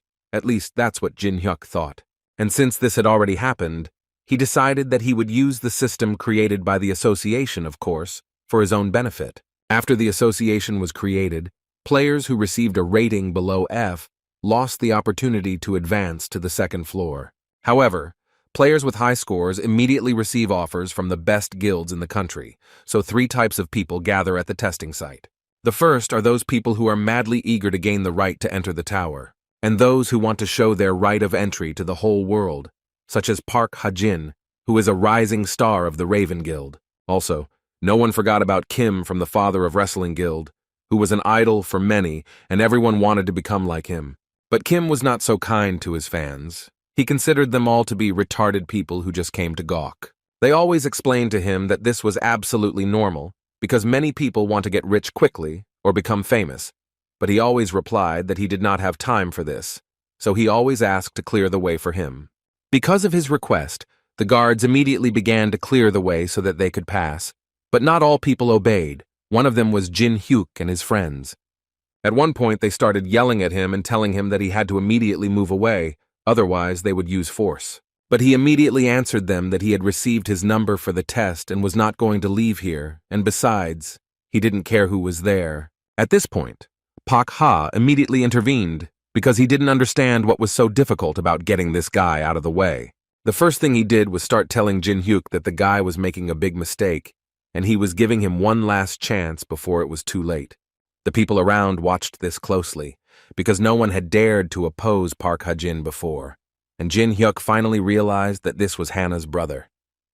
So he decided to use the Eye of Truth and see what kind of person he was. He was 26 years old. He was at level 8. The conditions for copying his skills were unusual. Jin Hyuk needed to raise the target's interest to the maximum. Then he would be able to successfully copy the ability. The system also notified him that if he raised his hostility to the maximum, he would be able to copy another skill, which certainly interested the guy. Park Ha continued to say unpleasant things to Jin Hyuk, and of course it didn't go without threats. Everything continued until Hannah approached them and saw the man with whom her brother was arguing. Looking into his eyes, she immediately realized that things were bad for them. But she didn't have time to do anything or even say anything before Jin Hyuk broke Park Ha's finger. Everyone around was shocked by what they saw, because most were afraid to even talk to Park Ha, and this guy broke his finger, which made him even more angry, after which he didn't think for long before going on the attack. But his attack ended in failure, due to the fact that Jin Hyuk instantly dodged and even managed to launch his own counterattack. Everything happened so quickly that most didn't even have time to see how Jin Hyuk managed to strike. It seemed to everyone that Park Ha just fell in one moment, and that was it. Hannah realized that it was better for her not to show herself in front of Jin Hyuk in front of so many people, but she was most worried about what he was doing here at all. Kim stopped the whole mess and ordered the boys to calm down immediately, or he would have to use force. Upon seeing this guy, Jin Hyuk immediately used the Eye of Truth to read his skills and understand what this guy is capable of. But in the end, he failed to do it because the system showed him an error. The whole point was that the skill could not be used due to too big a difference in levels. Jin Hyuk heard that this guy had already reached level 20, but in any case, he wasn't going to be afraid of him, and told this Kim to his face that Park Ha didn't need a nanny, to which he immediately received a sharp response from Kim that he was a pretty useful guy. This made Jinshin smile, because he knew very well what the word useful meant. After all, this guy was doing everything to deliver some forbidden things to China. From the expression on Kim's face, it was immediately clear that he didn't understand how this kid even knew about such information. Jin Hyuk thought that Kim was asking him the wrong questions, because in reality it didn't matter where he learned this. What was important was something else. For example, how to get rid of the side effects that these drugs cause. This was the last straw. Kim used a skill called Dungeon and thus protected the two of them from other people. He did this so that their conversation would remain confidential, and Jin Hyuk was completely prepared for such a conversation. So he immediately asked the man for 10 dungeons, but for Kim this was quite a lot. So he asked Jin Hyuk to first prove that he was not lying to them. The item needed to restore stamina and mana is the Goryeo Dynasty Ginseng, but if you just eat it, there will be a side effect, or in other words, magical poisoning. Jin Hyuk assumed that Kim was currently suffering from this, but he hastened to assure him that 3 items could help with this: Carassian juice, moonstone, and most importantly, the mandrake root, and according to his feelings, they cannot find the mandrake root only, so he was ready to happily tell them where it can be found. Everything that Jin Hyuk just said matched the words of the scouts and researchers who spoke with Kim, so he began to trust the guy. But still, he doubted some things, and he wanted to know who this guy was. However, he had to believe him, even though he took out his sword and immediately warned the guy that he had to do everything as he said without tricks. Otherwise, the consequences for him would be irreparable. And in his mind, he couldn't stop thinking about the fact that this guy had asked for as many as 10 of the most valuable dungeons, and that this was an excessively high price for him. So at one point, he decided that he would do things a little differently and finish everything they started here. But suddenly his thoughts were interrupted when at one moment he felt incredible pressure on his body. And then, when he looked at Jin Hyuk, he heard from him that if Kim had not yet understood, then his life and their deal were currently in his hands. Tae-min and his girlfriend were currently fighting with other players who were trying to interrupt Jin Hyuk's conversation. As the conversation suddenly ended and the dungeon skill ceased to operate, Jin Hyuk asked Yeon Hwa to calm down first, as she was obviously already on edge and ready to destroy anyone. They both immediately ran up to the guy to find out how he was feeling, because it seemed to them that he had just been kidnapped. But he immediately calmed them down and assured them that he was actually fine. He also added that he and Kim actually found common ground, and now everything will be different. Meanwhile, Park Hui pestered Kim, not understanding why the man suddenly decided to leave so quickly when he needed to punish Jin Hyuk. Moreover, according to him, he was ready to do it himself, if only the man would give him a chance. But his words and vows were suddenly interrupted when Kim approached him and grabbed him by the neck, then lifted him up and said only that it was time for the guy to finally understand the fact that he was not his equal. After which he warned him that if he did something like that again, he would greatly regret it.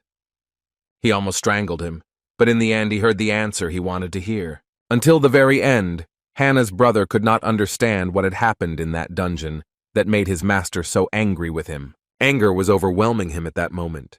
He incredibly wanted to wipe this guy off the face of the earth, because he believed that he had just been very badly humiliated. The copying conditions were successfully met. Jin Hyuk managed to raise his hostility towards himself to the maximum, and thus he was able to copy the skill called stealth. Well, now that he had completed this task, he decided that the time had come to take the test for which he had come here in the first place. Arriving at the main arena, Jin Hyun immediately noticed that his trainee was in first place on the main scoreboard, so he assumed that she might have drunk mountain ginseng. Before the test began, he was told that it was actually quite simple. You just need to hit the magic stone, objects, skills, you can use everything. The hidden power of the stone is revealed during the attack. After hearing all this, the guy decided that he would use a dagger, which surprised the examiner a little, because it seemed to him that this was too little, but the guy assured him otherwise.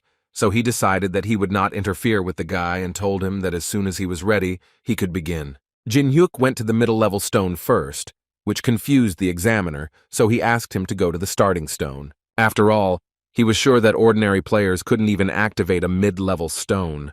But when Jin Hyuk activated his skills and decided to show what his torment in the labyrinth was worth, the examiner immediately realized that the guy was not just a player. At first, he reacted like everyone else. It just seemed to him that it was impossible, because most of the players do not pass the selection because they do not have enough magical power to attack the small stone. And now he sees a broken mid-level stone in front of him, which simply shocks him. As a result, after such a blow, the examiner noticed that the guy had an S rank, which he needed to immediately report to his superiors, so he immediately began to pick up the phone. But he was stopped by Jin Hyuk, who asked the guy to report back in a week.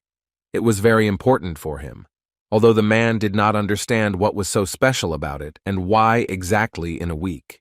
Jin Hyuk assured him that he had his own personal reasons for this, which is why he wanted the examiner to report this in a week. He understood perfectly well that most likely words simply would not be enough, so he decided to subtly hint to him that he needed to do as he said, and if someone found out about this, the examiner would have a hard time. On the way out of the testing room, Jin Hyuk met Hannah, who, as it turned out, was already waiting for the guy. According to her, she stood here to give what she promised. She had in her hands that very ring of Bram. Jin Hyuk was glad that she finally managed to do it, even faster than she promised. But the girl wanted first of all for Jin Hyuk to remove his brand. But he assured her that everything would not happen as quickly as she thought, and he would take it off if she behaved well. When Jin Hyuk came out after the testing, the guys couldn't believe their ears that he only had an F rank. They were sure, until the very end, that his rank would be much higher than theirs. Although he told them that this was a temporary result, and that he would have to take a re-exam in a week, in any case, he asked them not to worry about him and to go to the tower. The first test determines rank based on magical family, and whoever passes this test moves on to the second. The task of the second test was quite simple. You just had to go through one of the tower's dungeons. There was also no difficulty limit. You could choose any opponents. But the place that Jin Hyuk chose was the trust of the ruins on the first floor. Neither in the 11 years that they played the game, nor now that it appeared in reality, has anyone been able to pass this zone. Mountain ruins, first floor of the trial tower with a rank of F. He can't get there alone because the guild guarding these ruins won't let him in, and the best option in this case is to go on this journey as a porter. Jin Hyuk did so, saying that his main reason was that he needed money to survive. But he was not alone here. because his colleague was here to feed his family. Although Jin Hyuk was there for a different reason, he understood that this man was one of those who went to such places for money, in order to somehow survive. This man kept repeating that they and their F-rank must be extremely careful, that they must go where they are told, that the equipment inside does not work, and the ambulance will not come. But Jin Hyuk assured him that there was no point in worrying, because he was confident that those who were here would at least return home unharmed. The man, of course, took all this as a joke, because he did not understand how the guy could even know this, but he was still grateful to him for the fact that the guy was much braver than the others. At one point, they arrived at the place they needed, and now all they had to do was wait for the raid group. At this point, Jin Hyuk received a notification that the first person to pass this dungeon would receive a special reward, and as far as Jin Hyuk knew, he had already received it. He received an increase in some characteristics, but what is most important is that he managed to get a cold heart. It gives the ability to remain calm, even in a critical situation. He also received another skill called monopolization, which will work when the guy goes through the quest himself. Then the reward will be increased to the maximum possible level. Although there are an incredibly large number of awards in the tower, getting one of them is already a big victory, so the guy simply did not need luck. But suddenly, his thoughts and joy were interrupted by a teleporter, which worked, and the raid group arrived at the site. At the center of this group was their leader, who had an unbearable headache, but he still came to this mission. It was a raid group called Parhe, and that guy was apparently the leader, at least that's what the guys thought. Jin Hyuk used the Eye of Truth, and immediately saw that this guy's name was Song Jung Hwan, and he was the first to start giving orders. The conditions for copying his abilities were very difficult in Jin Hyuk's opinion, because he had to earn Song Jung Hwa's trust during the raid. The guy understood that at the moment they were in different groups, and it would be incredibly difficult to earn the trust of such a person. Suddenly, the guy noticed for himself that the head of such a guild, which is among the top 10, has such a low level. In any case, it was time for them to move out, and one of the magicians asked them all to follow him closely, because if any of them got lost, then no one would come back for them. After some time, they finally entered the ruins they had been talking about. There were bodies of monsters scattered around that had been destroyed by the raid group. It was immediately clear that there had been a massacre here. But Jin Hyuk drew his attention to something else, that among such a large number of losses on the part of the monsters, the people in turn lost absolutely no one. And the strategy that their leader used immediately seemed strange to him. Suddenly his thoughts were interrupted when his new friend approached him and asked the guy not to stand like a statue, but to go do his job, that is, distribute food and groceries. Jin Hyuk completely forgot that he was now performing the role of a porter. Moreover, according to the man, he had to help foreigners today. When Jin Hyuk turned around and looked at the foreigners, he immediately noticed their sign. After digging around in his memory a bit, he remembered that this was the sign of the Zion Guild.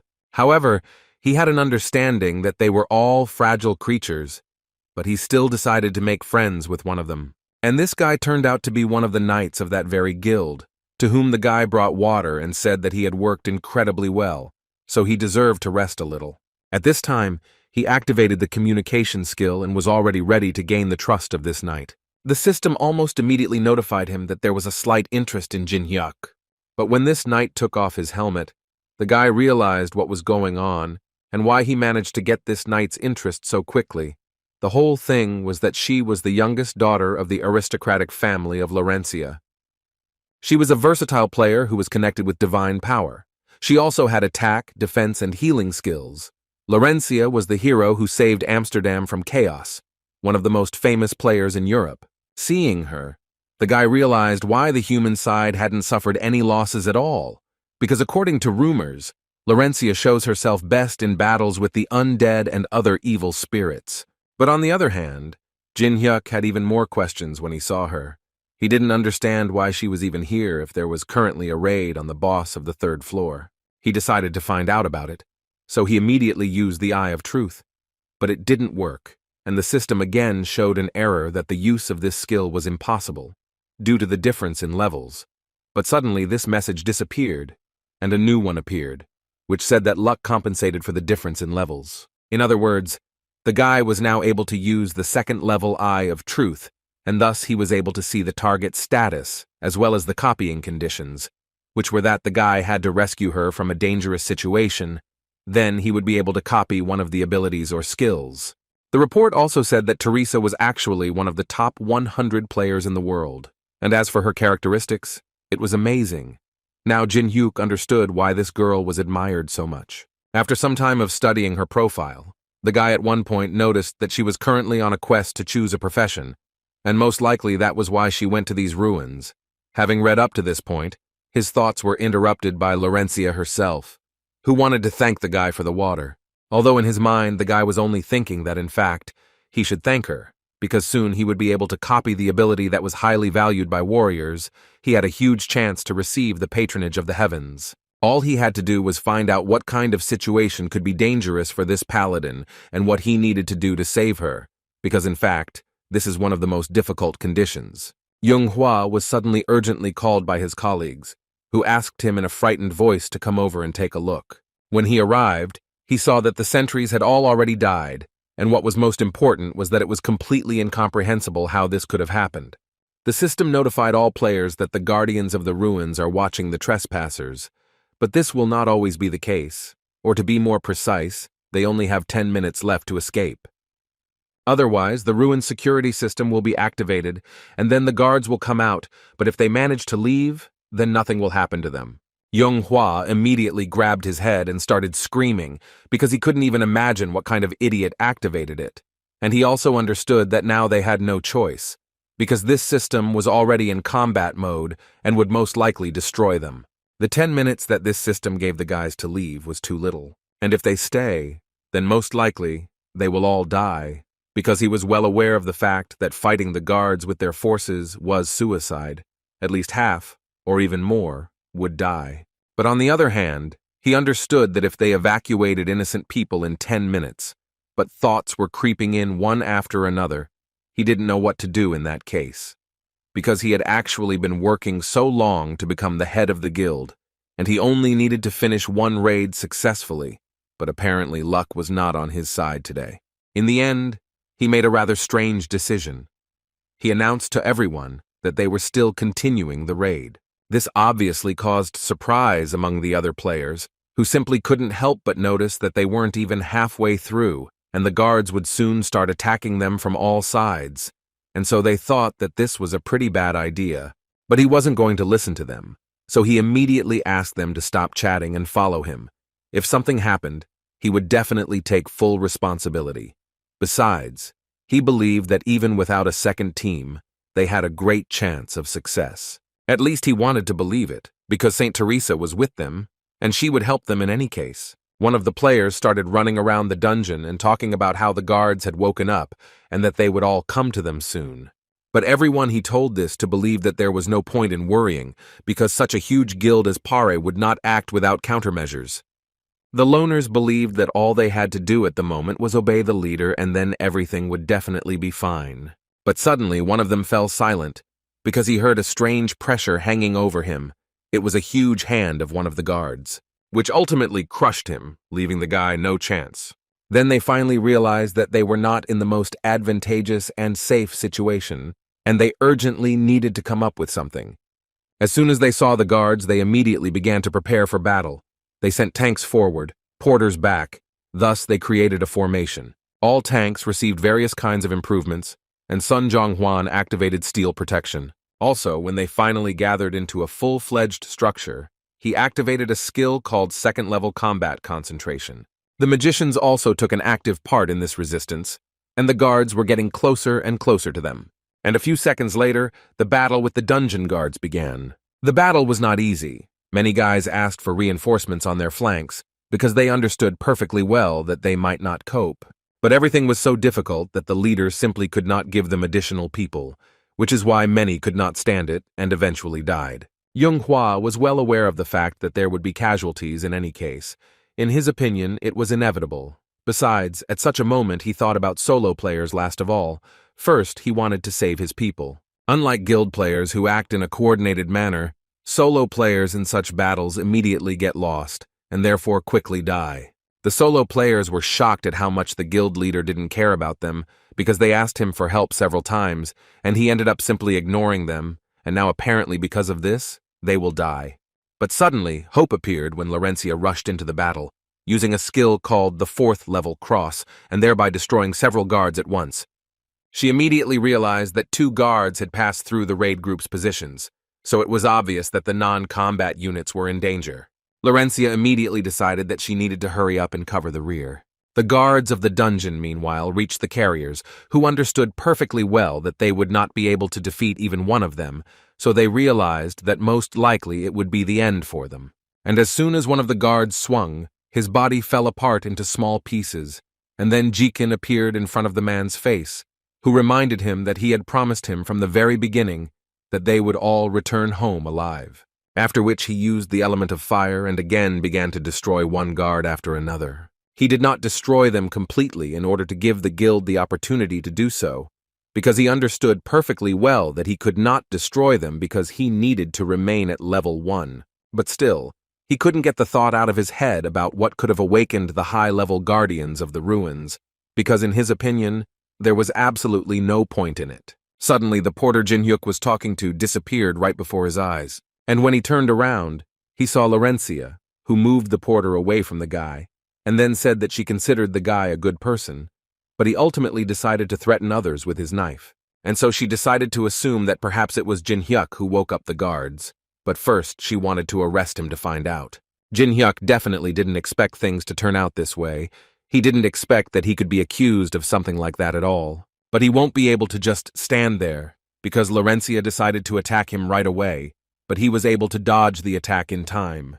This made her even more angry, and she asked him not to resist, because if he continued to do this, then she would have to harm him, which she really did not want. Jin-hyuk, in response, tried to convey to her that there was a misunderstanding between them and suggested that they calmly discuss everything, but she was not going to do this. She believed that first she needed to arrest him, and only then would she listen to his excuses. The guy realized that she was too angry with him, and therefore was not even going to listen to him, so he simply had no other choice, except to engage in battle with her and punish her, and then explain that it is she who is wrong in this situation. When she was disarmed, he pointed his knife at her and once again in a convincing tone told her that it was not he who woke the guards. Moreover, he tried to convince her that if he needed it, he would destroy them all with his own hands, after which the same man intervened in their dialogue, who did not understand why Laurencia was doing this, because Jin-hyuk saved his life, and did not try to intimidate her. At that moment, she realized how stupid a thing she had managed to do. She immediately stood up and began to ask him for forgiveness for this, although Jin-hyuk assured her that everything was fine, because his actions looked suspicious, and she had the right to do so. After a short time of conversation, she found out that his name was Jin-hyuk, and that he was hiding his identity, which was not entirely clear to her, and she wanted to know the reason. But the guy answered her pretty quickly. He said that his reason was very similar to the girl's reason, because he knew that she invited the Zion Guild for cover, but in fact, she secretly wants to get the contract of St. Peter for the quest to choose a profession, and he needs one item, the receipt of which no one should know about. He also told her that he knew absolutely all the strategies for passing these ruins, and then even suggested working together, because their items were in the same place. The guild leader at that moment was shouting that they should go forward, coordinating their actions, and he did not support the fact that they wanted to go alone. Laurencia told him the opposite and added that according to her map, there were only 20 kilometers left. Besides, the strategy was known to everyone. Moreover, she believed that nothing would change if she wasn't there. Besides, according to the agreement, before the battle with the boss, all squad leaders had the same rights. Thus, she successfully pressured the guild master, and he agreed to her conditions, but only immediately added to her that she must return before they reached the boss room, to which she agreed, and promised that she would join them before the battle began. She would also like to take one of the porters, to which the head of the guild immediately agreed, saying that she could actually do whatever she wanted. He only asked her to return on time. All the porters who were there immediately realized that if they went with Laurencia, it was most likely a one-way ticket, so they looked away and tried to do everything possible that she did not choose one of them. But suddenly from the crowd of porters, a hand was raised. It was Jin-hyuk who proposed his candidacy himself. According to him, he would not mind going with her. He was immediately attacked by other porters who believed that he, as an inexperienced person, should not do this, because they believed that there is nothing more important than life, and no matter how sacred it was for him, he still did not need to do this.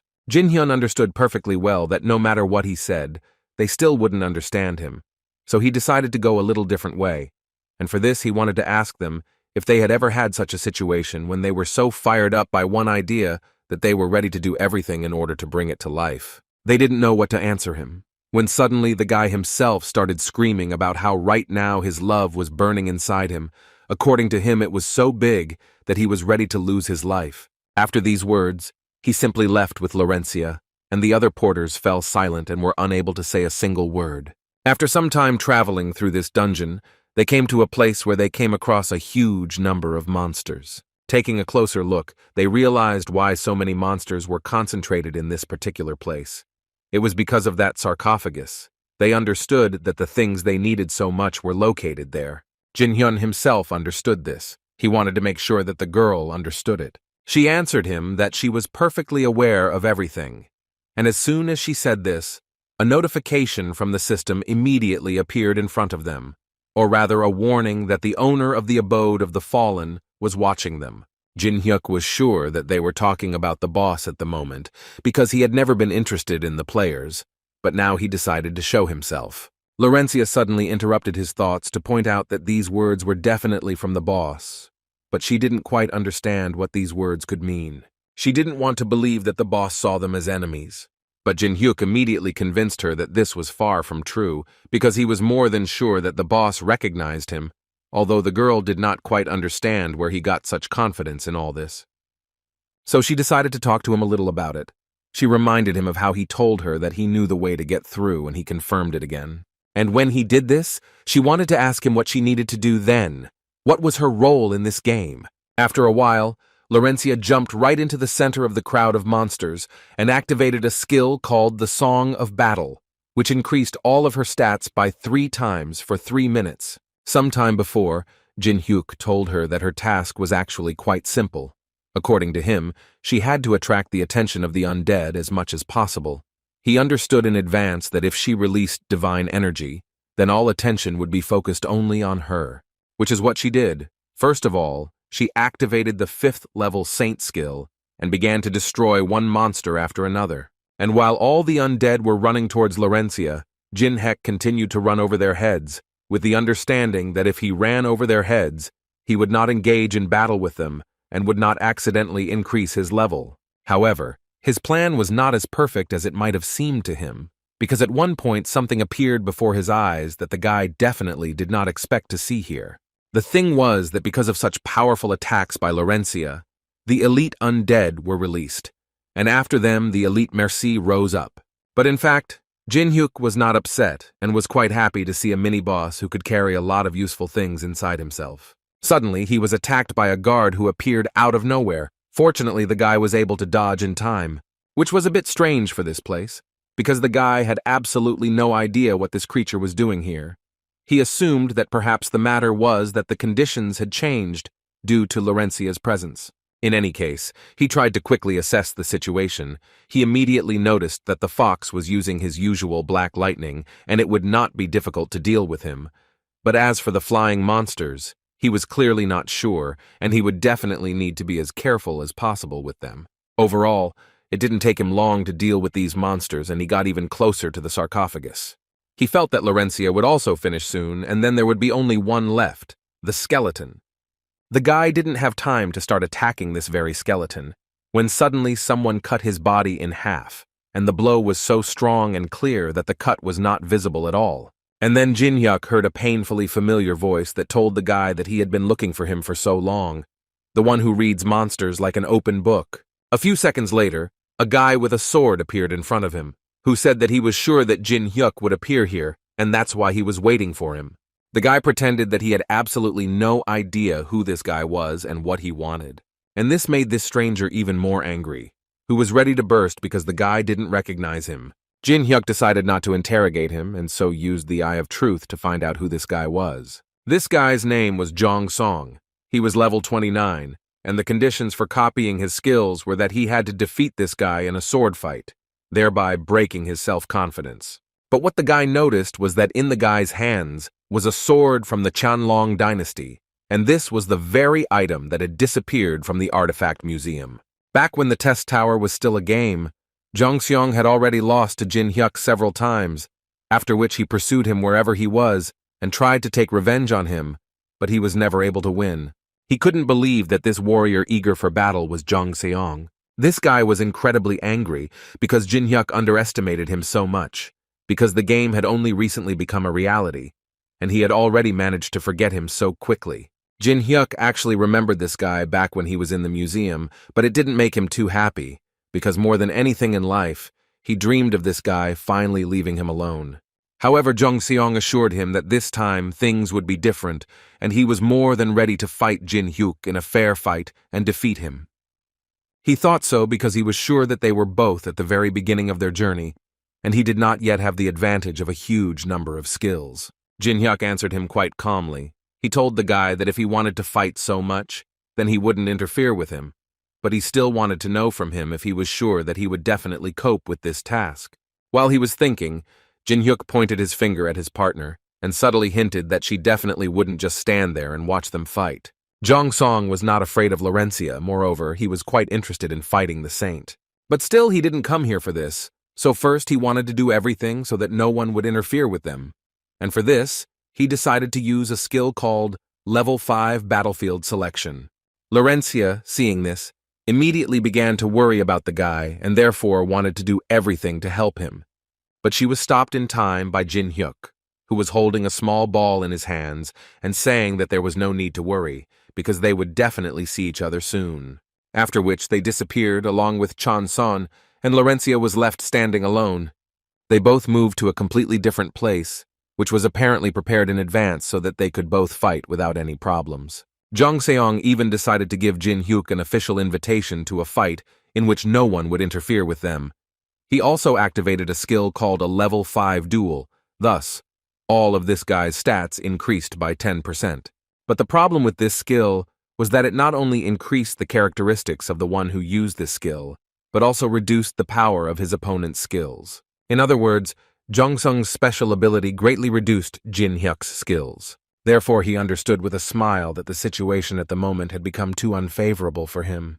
But the smile on his face was because when the copying situation is unfavorable, the conditions are adjusted in accordance with the changing situation. The conditions were so simplified that Jin Hyuk was able to copy Zhang Sung's unique ability instantly. He copied a unique ability called the Sword Song. This skill increased the swordsman's skills by as much as 200%. Zhang San didn't understand what was going on there, and became even more angry because of it, until at one point he finally broke loose and ran into battle. But Jin Hyuk was already more than ready for this, so he began to gradually summon his sword. Jin Hyuk blocked Zhang Sung's blows too easily, but at that moment, Zhang Song turned his attention to completely different things, namely that they were fighting him at a medium distance, and this guy was only using a dagger, which was not entirely correct. Although Jin Hyuk thought that this was enough for him to win, because if he had fought with a sword, this fight would have ended long ago. All these words made Zhang Sun more and more angry. At one point it seemed that he was about to burst from anger, and therefore he successfully activated the skill called the Soul of the Sword, after which he delivered almost his strongest blow, which Jin Hyuk was able to dodge with incredible ease, after which he couldn't help but ask this guy a question, in which he was interested to know if he was trying too hard when he used the highest techniques in a fight with a newbie. This question could not have caused any other reaction except anger, and Zhang Sun could be understood, because few people would dare to call Jin Hyuk a newbie. Jin Hyuk was worried about other things at this moment. If he wasn't wrong, then if he continued to parry his opponent's attacks, then his dagger would come to an end. Therefore, he decided that it was time for a skill that could counter the sword. In this way, he successfully combined the Sword Song skill and the skill called Demon Soul. Thanks to this connection, synthesis began to take place, and thus the creation of a new ability began, which was called the Sword Graveyard. This skill was incredibly powerful, as it was capable of increasing a swordsman's skills by 500%. Thus the body uses only the most effective sword techniques, perception at its maximum. But even though this skill was now in Jin Hyuk's arsenal, he still couldn't use it to the fullest, because for now, it only gives out 1/10 of its full power, and all because he doesn't have enough mana to control this power. so he thought that he needed to increase its supply as soon as possible. Jongseong immediately realized that something abnormal was happening, since a strange flow of mana began to flow from Jin-hyuk. He tried to understand what this incredible power was, because until the very end he was sure that this was the most convenient battlefield for him, and he also tried not to fight at his usual distance. The conditions around him were maximally favorable, but even taking all this into account, he still couldn't win. He tried his whole life, but in the end, both in the game and in real life, he couldn't defeat this guy who always seemed incredibly strong to him. Jong-sung spent so much time but still couldn't figure out why he couldn't beat this guy. But he was not going to accept his defeat, so having collected his thoughts, he again ran into the attack. However, all of his attacks were blocked again by Jin-hyuk, who did it quite quickly and immediately went on a counterattack, which Jong-sung clearly did not expect. Suddenly, he heard Jin-hyuk's voice behind him, telling the guy that he had already fought with someone who was much stronger and faster for him, so he was tired of this fight and really wanted to finish it. A few seconds later, they clashed sword to sword again. Resisting such a huge force was too much for Jong-seong. Therefore, at one point he could not stand it and his sword flew away, and Jin-hyuk could only acknowledge the fact that he had won again. He had already lost count of how many times he had managed to defeat him, but Jong-sung kept count and knew perfectly well that this was already the 138th fight that he had lost, which made him so sad that he asked Jin-hyuk to destroy him on the spot. But instead of this, Jin-hyuk told him that next time it would be the 138th victory, and he would not destroy anyone.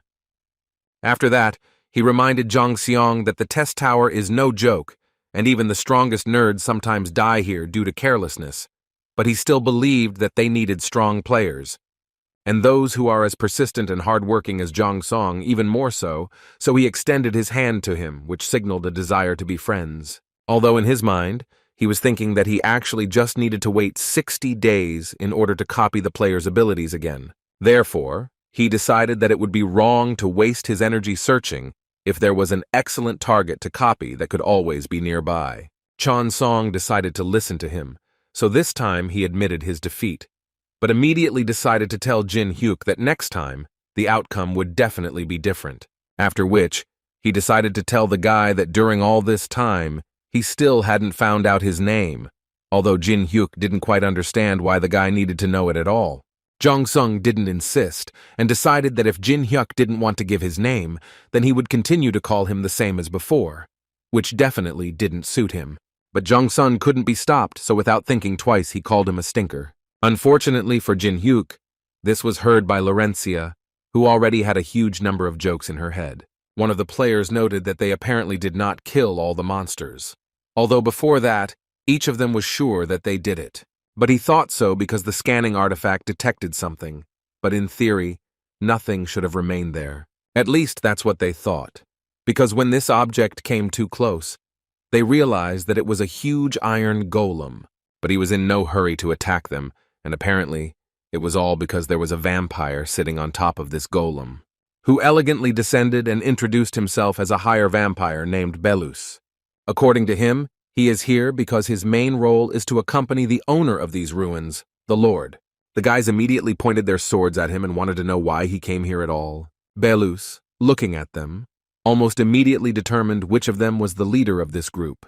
So he decided to tell him that he came here in order to provide him with one very interesting proposal. After which he began to talk about how he was now going to give them a choice, which would consist of either they all following him without arguing, or there is a second option, which is that he will destroy them all with the help of his wonderful skill, which is called Plague, the level of which is completely unknown. The leader of the group froze in one place and only heard the cries of his people asking him to help, but he continued to stand and pretend that nothing was happening. It was clear that at that moment, fear was taking over the guy and he wanted to run away. But the vampire clearly wasn't going to give any of them such a chance, because according to him, only half would be able to go with him. The other half would leave this world in this dungeon. Meanwhile, Laurencia finally got her item that she had been dreaming about for so long, and as soon as she had it in her hands, she immediately used the skill Holy Power. Everything was in order to finally obtain an ability called Frozen Tear, which, when absorbed, strengthens magic, but it could not be used immediately after receiving it. At least, that's what Jin-hyuk thought. But in reality, Laurencia had skills that helped her make it so that Jin-hyuk immediately received plus 12 points to each of his characteristics, for which he was grateful to the girl. Suddenly, their dialogue was interrupted when a message appeared in front of the girl that the owner of the monastery was inviting them to his place. Of course, if she wanted to save the members of her group, then she needed to go to the farthest room. Laurencia couldn't believe that this was serious, because how could the entire squad suddenly end up as hostages? She immediately made the decision that she needed to act as soon as possible, because she believed that if she could save even one, then she should not hesitate and should do everything she could. But still, having such power inside herself, she was far from sure that she would be able to defeat the Lord, because she knew very well how strong he was. Moreover, no one insured them against the fact that they could fall into a trap prepared for them. She was almost certain that without a raid group, they could not even think about defeating the Lord. So she began to slightly regret leaving her squad, because it seemed to her that if she had stayed with them, the outcome would have been different. By joining the party as a paladin, she simply wanted to protect the players, but was it really the wrong choice? Suddenly, her thoughts were interrupted by Chon Song, who decided to tell the girl something that in fact had nothing to do with it, so he decided that he would go there himself. And he decided to give Laurencia advice that would help him make decisions quite quickly in the future. He turned his gaze to Jin-hyuk and said that this man has no honor at all, in Jong-sun's opinion. He is just an egoist, and for this he simply hates him. But on the other hand, he knows him very well, so he can guarantee that if anyone can defeat the Lord, it is only him. After these words he left, and Laurencia stood for some time and thought about the guy's words, and at one point smiled and thanked him for the advice. And when she decided to do this, she immediately approached Jin-hyuk and told him that she accepted his invitation. He was glad to hear this, but still immediately noted that his services cost quite a lot. Laurencia immediately answered him that she was ready to pay as much as he needed. She just wanted him to help her. Jin-hyuk understood that it didn't matter what answer he gave her. The girl would go for it anyway. So he made a decision and agreed to it, and the system immediately notified him that the quest was accepted. A few minutes later, they arrived at the lair of the lord of this dungeon, and the first thing the girl noticed was the volume of mana that was in the air. It was simply enormous. Although Jin-hyuk believed that there was no need to be afraid, because now they had an idea of the enemy's strength. The guy was surprisingly calm, which confused the girl a little, especially after he said that the strongest does not always win in a battle. He also asked her to remember one very important thing, which was that no matter what happened there, she must believe him and do it until the end. After these words, they entered inside this huge castle. Coming a little closer to the throne, they saw that same lord, whose name was Alice, and according to her, she was already waiting for them. The first thing Jin-hyuk wanted to know was if his people were safe. Alice raised her hand and asked him to take a look himself if he was interested. Among all these people, Jin-hyuk at one point noticed Park Ha-jin, who apparently awakened the guards who attacked them. Anyway, at the moment it's not that important, and now he's talking to Alice, who was telling him that she invited them here because of the smell that was coming from him, which surprised the guy a little. Alice told him with a smile that the guy had an incredible smell of sweetness that she had smelled for the first time when she saw him. She gently bit her finger and repeated that the smell of his blood was so wonderful that she could not compare it to anything, a sweet aroma that excited her. Jin-hyuk heard such words from her for the first time, and he couldn't even imagine why she suddenly started talking about some sweet blood. Alice smiled and said that the guy seemed worried, given his facial expressions. Jin-hyuk believed that when a vampire talks about blood, a person cannot be calm. Alice assured him that he would like it, because she always eats tasty food very slowly, and according to her calculations, he could live another 60 years. Jin-hyuk knew perfectly well that this meant that she would insert a tube into him and keep him with her, so he thanked her for her concern, but immediately replied that he did not want to live as an expensive dinner. Immediately after these words, he was wounded by a small blow to his cheek, and Alice added that his opinion did not matter at all. In other words, at the moment he has no choice. He answered her with a smile that he was so scared, but still, he asked her not to forget that he was not just saying this. Then he dropped to one knee and said that he was here to give her something that would be much sweeter than blood. This clearly interested Alice, but she immediately told him that he didn't have to suck up, because for them, for vampires, There is nothing more important than blood. In other words, she believed that no matter what the guy proposed to her, her opinion would not change anyway. Jin-hyuk continued to smile and tell her that she shouldn't be so confident. After all, he was here to offer her freedom, and from the look on Alice's face, it was clear that she was interested in this offer. The other vampires immediately started yelling at him and telling the guy that he simply had no right to talk about this. However, Alice immediately calmed them down and ordered them to shut their mouths while she listened to her guest. After which she turned to Jin-hyuk again and told him that it would be better for him to back up his words with actions. The guy immediately told her that if he didn't stand behind his words, he simply wouldn't have come here. And when he told her this, she was ready to listen to him. First, he introduced himself and said that his name was Kang Jin-hyuk, and he, as a representative of the Mains, vowed that he would do everything possible to free her. Main is the master of the abode of the fallen. He is the one who, because of money, revenge, personal convictions, turned away from people. Mains prevented players from climbing the tower and helped monsters located in labyrinths and ruins. Alice had of course heard about the Mains, but she didn't quite believe that the guy was one of them. Instead of evidence, he told her that he had established a connection with the temple on the 27th floor, and according to him, he was told there how to deceive the barrier covering the ruins, how to find Alice. He learned all this right there. Laurencia, watching and listening to everything the guy said, wondered what all this could mean and why he said that he was Main. Besides, she didn't quite understand why everyone around started to worry so much when they heard about this temple. But Alice still thought that it didn't matter to her whether he was Main or not. She reminded him that they had been locked up here for centuries, so all this was just empty chatter, and she dislikes chatterboxes the most. And moreover, she never believes them, and immediately after these words, she activated a skill called Blood Sphere, although she still felt very sorry to destroy the guy, because she liked the smell of his blood incredibly much. But after he lied to her, she was simply forced to destroy him. However, Laurencia came to Jin-hyuk's defense, using her new Saint's defense to block all of Alice's attacks. It was incredibly difficult for her, and she could only hope that the divine power would cope with this attack. Alice at this moment simply could not stop laughing. She was amused by the fact that the girl was trying so hard against her usual attack. But at the same time, she hated everything sacred so much that she wanted to destroy Laurencia as soon as possible. So she added power to her attacks and was going to destroy her with just one blow. Laurencia herself understood perfectly well that at this rate she definitely wouldn't last long and something needed to change. But on the other hand, she had a smile on her face because she believed in Jin-hyuk to the end, who, according to her feelings, was supposed to save them all. However, apparently this was a mistake, because a few seconds after these thoughts, the guy stuck his blade right into the girl's back, after which he turned to Alice again to tell her that if he could prove that it was not just a bluff, then she would be able to believe him.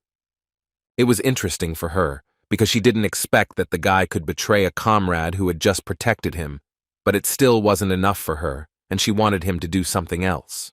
Laurencia was slowly dying, and trying to tell Jin-hyuk that he promised her to save all the members of the squad. But instead of a normal response, he dealt Laurencia a few more blows, which finished her off. So he got quite a loud laugh out of Alice when she told him that he had done a pretty good job of it, and now she was sure that he was on her side, so she decided to give him a chance to explain himself. He thanked her for this, and immediately began to tell her that in order to deceive the barrier that was hindering her, he had prepared a special spell. At that moment, he had Bram's ring in his hands, and according to him, if they placed her soul in this ring, then they would be able to deceive the barrier for a short time. It was the first time Alice had heard of such a thing, because she understood perfectly well that she needed to seal her soul. The reason why Jin-hyuk gave up all the experience points and stayed at level 1 is because of the soul transfer skill. After all, the peculiarity of this skill was that only a first-level player could activate it. Therefore, he complied with all the conditions in order to now use this skill, which can be used once a year, and can only seal one soul at a time. And when he started doing this, he told Alice that in exactly 1 minute, this magic circle would disappear forever, and if she gave her consent, the spell would work, and then she would be free. So at the moment, the decision was hers. Alice at this point decided to contact Bellis, her loyal servant. Telepathically, she told him that it was very difficult for her to completely trust Jin-hyuk, so she decided to ask him to destroy Jin-hyuk immediately after he did something suspicious. She understood that she had one last step to take, but on the other hand, she did not want to give her life into his hands as much as she could. But she had lived in captivity for too long. More than 1,000 years had already passed, and if she did not do it now, she was not sure that she would ever have such a chance. So she decided to ask him one last time, can she trust him? Jin Hyuk immediately assured her that if she trusted him, she would never regret it. At that moment, the guy activated the first-level communication skill, which helped him convince Alice of the truth of his words. And it worked, and Alice eventually allowed the soul to move. And after just a few seconds, the system notified them all that Alice's soul was being placed in Bram's ring. After a short period of time, Alice was already in the ring, and it seemed to her that it would be quite uncomfortable, but it turned out to be cozy there. Jin Hyuk took the ring and told her that he was very glad that she liked her new home, which made Alice a little confused that a guy called this place her new home. Well, after a few seconds he heard Laurencia rise up behind him, using the skill of heavenly patronage. Jin Hyuk turned around and told Laurencia with a smile that he was very happy to see her again. Patronage of the heavens is a skill that allows you to bring back to life the fallen. Instant death is an exception. After which Jin Hyuk began to take off his mask and say that he would not need it anymore, while Alice meanwhile yelled at him and said that he did not dare to treat him like that. The lord of this place immediately ordered Belus to destroy this vile deceiver. Laurencia was certainly not in the best condition, and she had a lot of questions for the guy, but she immediately realized that it would be better for her to ask them a little later. Meanwhile, Belus was seething with anger and continued calling all these people stupid. After all, he believed that they simply did not understand that after what they had done, they would not remain alive, and he would definitely take care of that. The first thing he did was activate a level 13 blood wave and thought that it would be more than enough to destroy the guys once and for all. But Jin Hyuk also had no intention of standing still and so activated his fire skill. A few seconds later, the battlefield was all on fire, and Jin Hyuk was fully prepared to fight this guy. And while he was doing this, he asked Laurencia to immediately get all the team members out of here. The head of the guild was so happy to see her. He believed to the end that she would come to their aid, and he was also interested to know what happened to the vampires. He certainly didn't expect to hear from her that one of the porters was fighting them all alone. Belus calmed down a little, because he had never encountered people who were able to repel his attack. Jin Hyuk decided to open his eyes, and told him that his magic and his fire had extinguished each other, and the guy also wanted to convey to the vampire that he apparently still did not understand that at the moment his mistress was imprisoned, they had successfully lost at that moment. After these words, he activated a skill called Sword Graveyard, but Belus was definitely not going to give up. So he shouted back at the guy that he should shut his mouth, because if he couldn't destroy him with magic, then he would do it with a sword. And while he was doing this, he ordered his monsters to break the ring and immediately free the mistress from captivity. The battle was not as long as it might have seemed at the beginning. Over time, all the vampires were destroyed, and only one Belus remained, who was kneeling before Jin Hyuk. At this point, Laurencia realized that since Jin Hyuk was still wearing a mask, he simply did not want to reveal his identity. So she told the guild leader that they met by chance and she knew little about him. When it was all over, Jin Hyuk first went to Laurencia, who told him that it was painful enough for her to die like that, and it was the first time she had died at the hands of an ally. But she was still very glad that they managed to cope in the end. She even shed a small tear, and once again thanked Jin Hyuk for the fact that only thanks to him, they were able to stay alive. And the system notified the guy at that moment that he was able to save the life of the owner of the unique ability of heavenly patronage. In other words, it could be said that the guy still managed to fulfill the conditions for successful copying, and now he also possesses the skill of patronage of heaven. But at that moment, he was more interested in finding out why the girl suddenly started crying. And then it finally dawned on her that he knew from the very beginning that she would be able to be resurrected. Jin Hyuk did not answer her directly, but only said that he was very glad when she managed to survive, and now he offered to take the relics and finally leave here. But suddenly their conversation was interrupted by the leader of the group, Sun Young Hwa, who wanted to point out that the rights to the relics obtained during this raid belonged to the guild. Jin Hyuk was surprised by such impudence, so he told this guild leader directly that it was not very nice to ask for relics from someone who had just saved his life. Although Song Jung-hwa, as it turned out, didn't mean that at all, he wanted to tell Jin Hyuk that they were willing to pay him money for all these relics, or if money wasn't enough for him, then they were willing to provide what he needed. Although he did well, Jin Hyuk still thought that even after his defeat, this leader was still acting too self-confident. But he still decided to tell him that if they needed these relics so much, they could take them without any problems. Song Jung-hwa was so happy about this that he immediately ran to take these relics, ignoring the fact that these relics might not satisfy him. The leader of the group did not listen to him at all for the reason that he only thought that even though most of the raid group was taken hostage, they would still be able to restore their authority while bringing good loot. But as soon as he tried to pick up one of the relics, he immediately felt incredible pain. And when I looked at my hand, I saw a strange seal on my palm, without understanding what it could be. Jin Hyuk thought to himself that this was actually a curse, because even though Merlin's staff was a precious relic, it still had a curse on it. And it will only disappear if Alice disappears completely, then it will become safe. But Alice is now locked in the ring. In Seoul, meanwhile, an association of awakened people had gathered, and among them was a manager named John Hyun, who wasn't sure if they could trust that guy. Although the department head Kim Tae believed that they should at least wait a little bit before drawing conclusions. Besides, they had received a message, so he was sure that they should at least receive something. Jen Heng reminded him that experts had said the raid would last at least 3 weeks. In addition, all the members of the association told him that the seizure of the ruins would soon be completed. But Kim Tae was only worried about the fact that he was not a member of the Parhai Guild. But suddenly, all his thoughts disappeared into thin air when he received a message from the system that the ruins of the abode of the fallen had been successfully defended. And after a few minutes, players began to emerge from these ruins. But there was no delight on their faces, only disappointment and anger. Everyone around them took pictures and congratulated them on their successful cleanup of the ruins, and also wanted to interview them briefly. But when they saw the head of the guild, all their attention was focused only on him, because no one expected to see him bald and without eyebrows.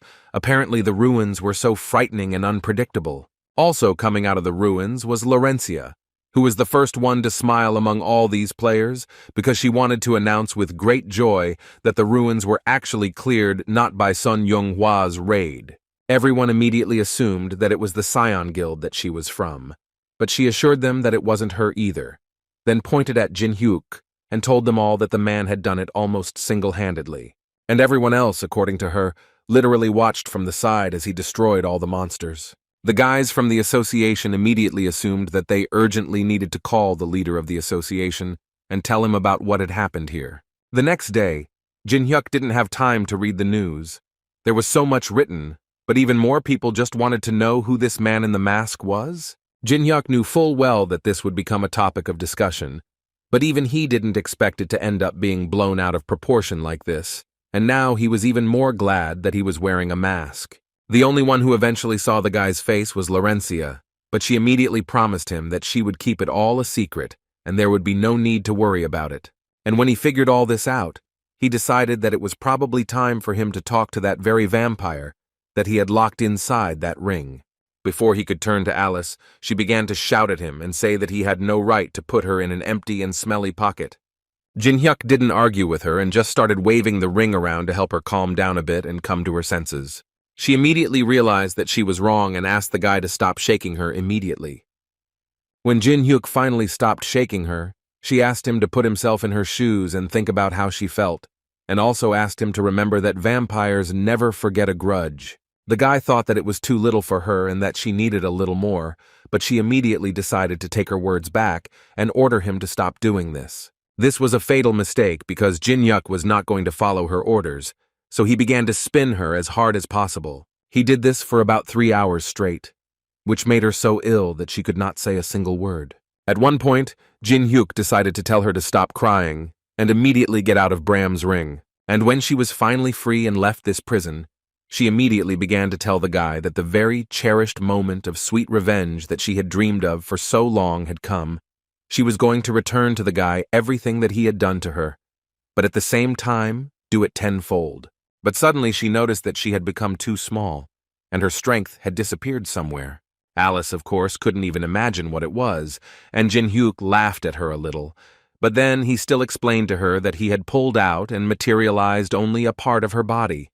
In other words, she can now be called a mini version of Alice, because now she can only use 1% of her powers. Although mentally, the guy understood perfectly well that even though he had imposed his restrictions on her, Alice, even in this state, was stronger than any vampire. But he still asked her to calm down and stop crying because according to him, everything he said to her in the ruins were not empty words. However, Alice no longer wanted to listen to him and asked him to just shut his mouth because she really didn't want that kind of freedom. Jin-hyuk understood her. It was really hard to call it freedom, and so he decided to promise her that he would give her the real freedom that she was so eager for. She immediately calmed down and wanted the guy to explain to her in more detail what he meant. Jin-hyuk told her with a smile that if she helped him, he would gladly destroy those who had betrayed her once, and thus return her place as the head of the Ataraxia clan. The raid was supposed to fail, but the appearance of a masked player completely changed the situation. This is exactly what they were talking about for several days, on all the channels of the country, about the new hero of their time, an unknown player in a mask. Jin-hyuk himself had no intention of getting involved in the affairs of the guilds or the squabbles between them. He didn't give a damn about them. But on the other hand, he did not forget that they wanted to destroy him, and he was not going to forgive that. For such an act, he was going to tear them all to shreds. Meanwhile, in the upper floors of this building, Hannah's brother was kneeling, having been given a clear task to make sure that Jin-hyuk died in these ruins. But he ended up waking up the guards and achieving nothing. And because of some idiot he can't handle, their guild is losing its reputation and may cease to exist altogether. The head of the Black Crow Guild, Shin Gong-soo, told him about this.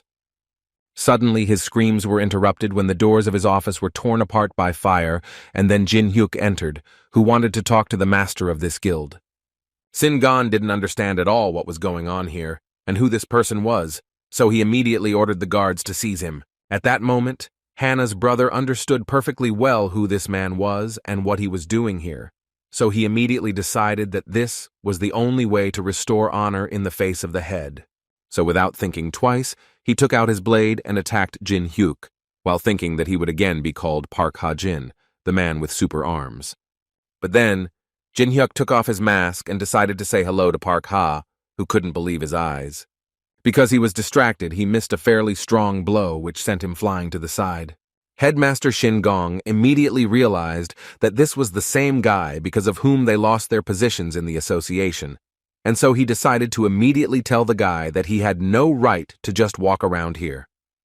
Jin-hyuk smiled at every word he said and also asked the man to stop yelling, because he felt like that wasn't what he should be worrying about right now.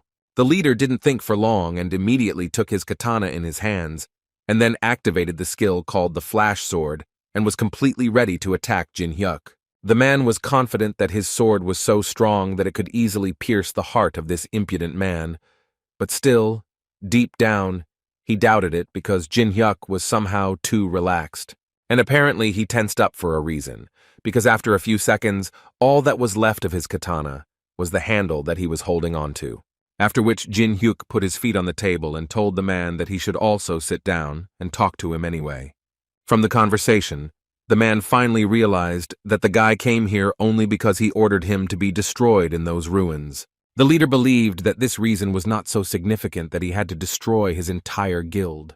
Jin-hyuk certainly didn't like these words, so he immediately decided to punish the man and threw a small coin at him, but the force was so great that it was a great blow, causing the guild leader to fall off his feet. After which he took another coin in his hands and told the man that such words were definitely not appropriate now, and that he should think twice before saying something like that, unless of course he wanted to die early. The boss realized that he was not in a position to set his own conditions, so he immediately told the guy to stop. The man began to ask him to be more objective. He wanted to remind his interlocutor that they had a lot of people in this building right now. Jin-hyuk understood what the man was getting at, but he still wanted to hear from him why he was saying this at all. The leader literally started shouting at him that even if he destroyed him, many people would start pursuing him to take revenge. Blood for blood. Revenge begets revenge. Until one side forgives the other, there will be no end to the bloodshed. That's what the man meant. Jin-hyuk noted that even though it sounded like it was coming from his mouth, there was still meaning in it. Blood and revenge. It seemed to him that these things really interfere with normal life. So he still offered to finish as the head of the guild wanted, but the man immediately felt that the guy did not understand him quite as he wanted. And he was absolutely right, because Jinhyuk got even more angry and literally started screaming that he would take revenge, and his side would forgive and end the war. That's exactly what the guy wanted to do. The chief asked him to stop and not be so rude, because he didn't see any point in it, but it seemed like the guy couldn't be stopped. Jinhyuk released all the coins that were on the man's table from his hands, and he did it with such speed that they could destroy everything in their path. When it was finally over, Jinhyuk came closer to Park Ha-jin to tell him that he only spared his life because of his sister. But he still advised him not to catch his eye for the rest of his life, otherwise he would suffer the same fate as his boss. After which he turned to the guard who stood behind him and was afraid to say even one word. Jinhyuk decided to give him a chance, so he said that if he proved his usefulness, he would spare his life. But first, he wanted the guard to tell a little about himself. According to this guy, his name was Kim. He was 26 years old, and he does general work in this guild. He also said that he studied at Stanford, so he is ready to do any work that Jinhyuk gives him. The guy was very happy to hear this, so he noted with a smile that the guy was apparently quite diligent, but he was obviously more interested in what he thought about this situation. But before Kim could answer this question, Jinhyuk added that it was not particularly profitable to destroy such a guild, so he wanted it to continue to exist, but it would have a new leader, and it would be Kim. This obviously shocked the guy, because he expected to hear anything but such things. But Jinhyuk immediately told him that he shouldn't worry too much, because he was offering him to become an official representative, nothing more. However, even in this case, Kim believed that if he became the guild master, no one would follow him, which Jinhyuk agreed with. After all, if an ordinary member of the organization suddenly gets a high position, everyone will be against it. But in this case, everything will be different. Jinhyuk immediately assured him that the guy does not have to worry about those who suddenly decide to disagree, but Kim was not entirely sure that Jinhyuk would be able to deal with them himself. As it turned out, the guy had no intention of doing this from the very beginning. He never needed extra problems. According to him, he would give the guy a small thing that would do everything for him. Sometime after the end of another raid, the players of the Black Raven Guild returned to the headquarters. The first thing they noticed was that quite a lot of people had gathered near the main office. They decided to push these people away first to find out what had happened here and why there were so many people near their building. None of them expected to see the leader there, who had been thrown out of the window by someone. One of the main players of the guild immediately realized that the leader was dead, and he immediately ran into the office to find out who dared to give such an order. In place of the leader, he saw Kim, who was sitting in place and looking him straight in the eyes. This made him angry because he immediately thought that Kim was to blame for everything. He grabbed him by the tie and ordered him to immediately tell him what had happened here. Kim began to speak in a quiet and trembling voice about how the guild now had a new owner, after which he turned his attention to a rather cute girl who was standing behind Kim. That's why he didn't believe Kim that this little girl could destroy everything here. It seemed to him that it was just nonsense. But this guy had to be extremely careful in his expressions because Alice hated being called a little girl. A few seconds later, an explosion thundered in the high-rise building where the guild office was located. Jinhyuk couldn't believe his eyes. He gave Alice an entire guild to manage, and on the very first day she managed to blow everything up. About 2 months had passed since the tower had appeared. The world had changed rapidly during that time, and people had quickly adapted to the changes that were taking place. A man in a mask was shown on the news because he was of interest, because he had single-handedly cleared the ruins that large detachments could not handle.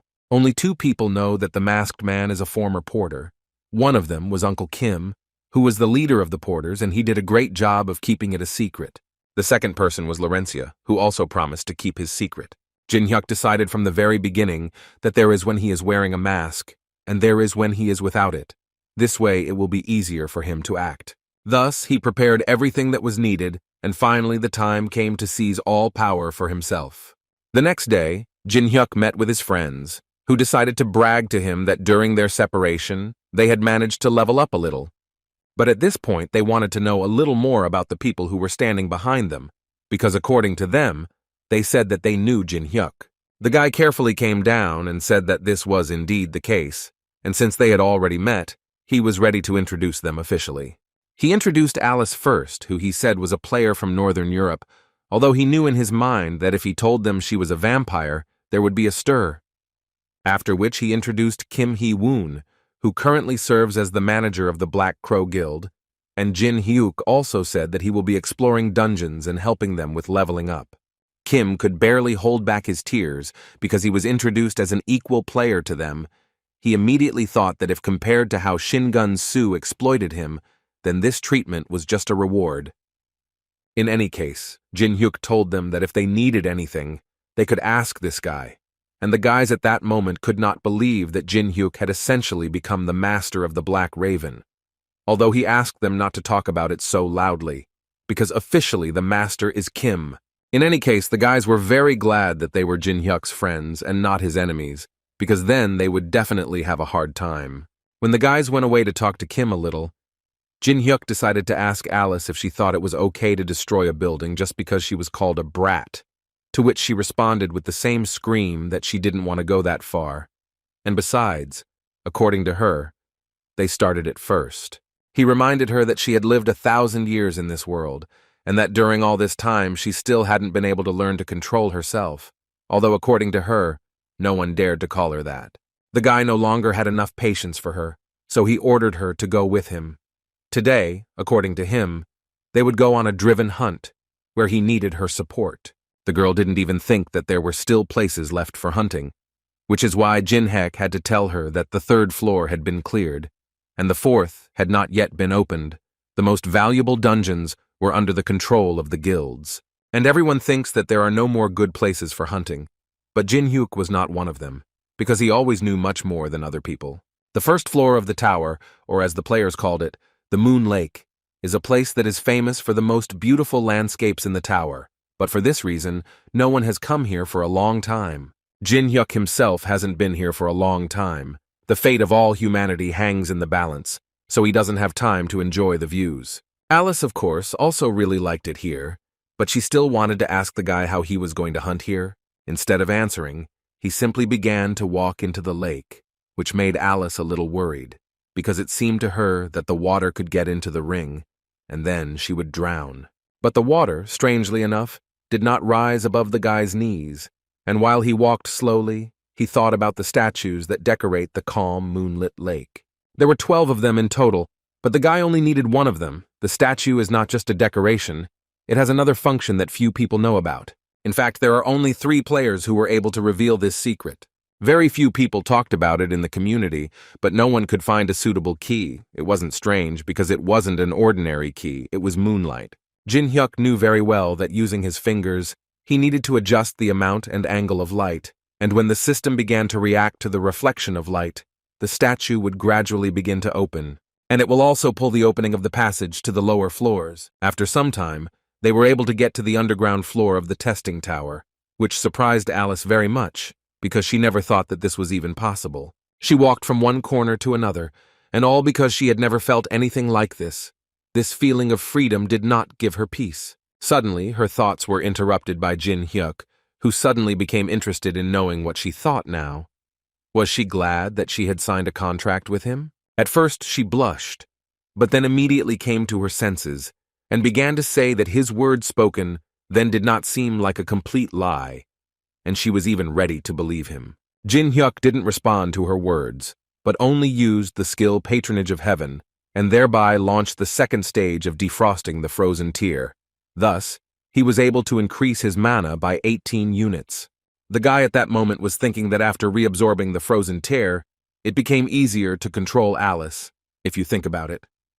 Suddenly, he became interested in finding out if she considered herself just part of the game, so he decided to ask her directly, and she was ready to listen to his next question. And as soon as he asked his question, suddenly a strange gap appeared between them, which blocked the guy's words and caused Alice to panic a little. Jin Hyuk didn't expect that such a question would have such an effect. Now it was clear that everything concerning the tower, all such words would be blocked. Well, or at least he understood that he could not discuss this with those who lived inside the tower and already something. Suddenly, Alice interrupted his thoughts by telling the guy that someone was approaching very quickly from behind. Jin Hyuk also noticed this, so he immediately used fire magic. After all, he, like no one else, understood that this hidden floor of the testing tower was much more dangerous than all the others. And the main reason for this thinking was that there was an endless stream of monsters here. Even though Alice was stronger than all these bugs, she was still very scared, and all because for her all this was incredibly disgusting. Jin-hyuk realized that she wouldn't be of much use in this fight, so he asked her to stand behind him while he destroyed each of these bugs. First of all, the guy activated a unique ability called Heavenly Patronage. With this ability, he was able to reduce the physical defense of monsters by 30%. Then he asked Alice to finally come to her senses and show all the strength she was capable of, but she believed that she, as one of the most noble vampires, should not fight with such nasty monsters. Jin-hyuk pretended not to hear what she was saying and started spinning the ring, hinting that Alice simply had no other options. She realized that it would be better for her to enter this battle and destroy these monsters, and to begin with, she decided to activate a skill called Bloody Paths. This was exactly what Jin-hyuk needed. He was just missing something like this. Therefore, he did not waste much time and immediately used the skill to jump in characteristics, thereby temporarily increasing his level and statistics, and then went into battle. He destroyed the monsters quickly and mercilessly, and all because it was incredibly difficult for him to restrain himself all this time. While he remained at the first level, he accumulated so much stress. So he didn't spare his mana and used his skills one after another. The sword graveyard was no exception. At one point, Jin-hyuk began to cross the line and go a little crazy. He was literally screaming about how incredibly happy he was that they had appeared, because finally he could relax at least a little. Meanwhile, absolutely everyone had gathered in the Olympus meeting room. The head was not in the best mood, and when the time came, he finally decided to start these preparations. This man's name was Frederick. He was the head of the Titan Guild, and he was in such a mood at least for the reason that the 8th raid on the 4th floor ended in failure. According to him, out of 100 people divided into 15 detachments, only 9 people returned alive. And this was very surprising to him, because he thought that the boss of the 3rd floor was quite ordinary, but his main feature was that he summoned thousands of statues, so they still could not defeat him. But the leader was sure that in this world there was a way that they had not tried yet. Teng Wei, the leader of the China Guild, was very disappointed when he heard this information because he thought that they had failed even with the divine artifact, so he didn't even know how they could get rid of those damn statues. Maria, the head of the Olympus Guild, believed that the 2nd and 3rd floors were completed too quickly and good players had too little time to level up, which is why it is currently so difficult for them to pass the boss of the 3rd floor. And Baek Jin, the head of the 3rd squad of the Tangan Guild, agreed with her. He believed that they needed more level 15 players, and that was the reason why they couldn't get past the 3rd floor. And he also wanted to touch on the topic of the China Guild, monopolizing everything around them for the sake of controlling the magic crystals. Tai Wei immediately decided that this was not a simple statement, and thus it seemed to him that his guild had just been challenged, although Baek Jin believed that he had said nothing of the sort. Only facts. Of course, an argument started between them. The head of the guild, China, argued that they were simply going through the tower for the sake of humanity, and he would not tolerate insults. But Baek Jin continued to prove that this was just another excuse. Guildmaster Titan asked them to stop this argument because it seemed to him that now was definitely not the time for them to argue with each other. Besides, they all gathered here to solve another problem. Maria asked him to speak out and tell what he thought about this situation. He turned even paler and said that things weren't going so well at the moment, if you believe him, that a message had arrived from Maine yesterday. According to him, they told the man that if all the guilds got together and fulfilled one of their conditions, then they would definitely help them, which was unacceptable for them, because all these guys were wanted internationally, and they simply had no right to work with such worthless people. Laurencia was also at that meeting, and she understood perfectly well that they were all afraid to interact with Maine, and this was not surprising to her, because the influence of the guilds was already higher than the influence of the government. Moreover, in her opinion, the greater the influence, the more important moral character becomes, and they must act with this in mind. Head of Maine listened to their conditions, and could not say anything else, except that they already knew perfectly well that they would definitely not be able to cope on their own. Everyone jumped up from their seats and did not understand where this creature had even appeared here. Baek Jin immediately started yelling at him, because he believed that Maine had no right to appear here. But, on the other hand, he was quite glad that this creature had come here, because he would be able to destroy it right here and now. The head of the Chinese guild agreed with Baek Jin for the first time, so he also took out his blade and was ready to help destroy this monster. Maine laughed at their heated words, but still asked them to stop for a second and first listen to the proposal, assuring them along the way that after hearing it, they would definitely change their minds. After which, he told them with a smile once again that they could work together since they were the ones who could easily defeat the boss of the third floor. Baek Jin thought that this was all nonsense, and therefore said that if they did decide to unite, then in that case, there wouldn't even be 100 people, which meant that they simply physically wouldn't be able to cope with a huge army. But the old man told him that in fact it was not such a problem because they could always create the army they needed, after which he decided to demonstrate this and used a skill called the Guardian of the Black Cemetery. A few seconds later, monsters began to emerge from the ground, and the old man just continued to thank all the warriors who died in this place. In other words, he believed that there were a lot of useful corpses here, and as they could see, among the main there were many strong ones. For example, necromancers. Guildmaster Titan couldn't believe what he was seeing with his own eyes. It seemed to him that it was simply impossible, until he noticed the staff that Maine was holding in his hands. The old man was surprised that the man even knew about this staff, because it can only be obtained if you collect 99 items, and this staff is called the Staff of Greed. As much as he didn't want to, the head of the China Guild put all these facts together and realized that in this way they had a pretty good chance of dealing with the boss of the third floor. Maria immediately started yelling at him and telling him that he was saying things he didn't understand, that these were the damn Mainas, and that's why she thought that they simply couldn't get involved with them. Baek Jin completely agreed with her, and also believed that it would be more correct to destroy the leader of these monsters right here and now. Laurencia, watching all this, understood that events turned out completely differently than they should have happened, and cooperation with Maine, in her opinion, is complete madness. At one point, she really wanted Jin Hyuk to be here. Then nothing like this would have happened. At least that's what she thought, and now she stands there and simply doesn't understand what to do next. Suddenly her thoughts were interrupted when the system notified the girl that she had received a request for a call from outside. And as soon as she picked up the phone, she immediately saw Jin Hyuk, who called the girl to find out how she was doing. But before the girl could answer, the guy immediately noticed the strange situation in which Laurencia was taking part. Old Man Maine heard another voice and asked the boy to appear since he had already cast his vote. Jin Hyuk didn't mind, and switched their call to conference mode so that everyone else could see it. And then everyone saw the same man in the mask who cleared the dungeon on the first floor.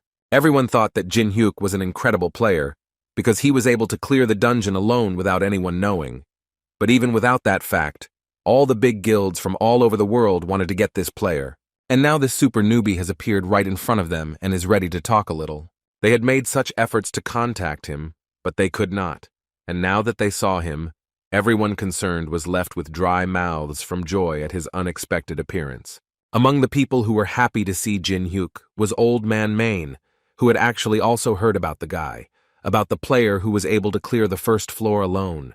But even knowing this, the old man still couldn't help but notice that this time the boss's capture would be on a completely different level, which made Jin Hyuk laugh a little, because he understood perfectly well that the old man was hinting that he was the only one who could defeat him. The old man did not hesitate and pointed to his huge army, which in his opinion would be enough to defeat the boss, and the guild leaders had given their consent to this. Jin Hyuk became even funnier, and he finally decided to ask the old man if he could really deal with the boss with this fake staff, which caused misunderstanding among everyone. The heart of a saint, a prison uniform anointed with oil, these are the two necessary ingredients that must be present during the creation of this staff. And as far as Jin Hyuk knows, the old man created the staff without them. Guildmaster Titan immediately asked the old man to give them proof that his words were true and that he was not trying to deceive them. But before the old man could say a word, Jin Hyuk decided to also add that the real Staff of Greed has a red stone under the skull, and what is most important is that on the open floors there are not some materials needed to create a real staff. After which, he asked the leaders to also pay attention to the fact that the summoned zombies were too weak, These soldiers would not even last a quarter of a day in the boss's room. Therefore, the guy believed that if there was danger, he would simply abandon them, running away with the loot, like a typical swindler. In response to these words, the old man could only say one word, which he called Jin Hyuk impudent. And then he began to tell them that they would regret not accepting his offer, and he also assured them that they would definitely not be so calm at their next meeting. After a few seconds, he disappeared completely, and now the only mystery left was what they should do next. Suddenly, they heard Jin Hyuk's voice, who told the guild leaders that they could leave this task to him so they wouldn't have to cooperate with the mains, and he was ready to take responsibility for the operation. They couldn't believe the fact that he thought he could handle it alone, although the guy confidently confirmed it and assured them that it wouldn't be as difficult as they might think. Guildmaster Titan at that moment thought that even if the guy didn't succeed, he would at least be closer to them. Maria believed that, unlike the deal with the mains, this one did not have any serious downsides and they did not lose anything. The head of the Chinese guild was also glad that the guy suggested this to them, because he always thought that they should not miss such good moments. The guy also decided to ask Jin Hyuk what kind of payment he was interested in, but he was immediately stopped by Maria, who wanted to say that Olympus would be happy to finance him. Other guilds did not agree with this. For example, Titan assured that they should provide financial support, and Baek Jin was the first to suggest that Jin Hyuk might not want money, and he was ready to give him whatever the guy wanted.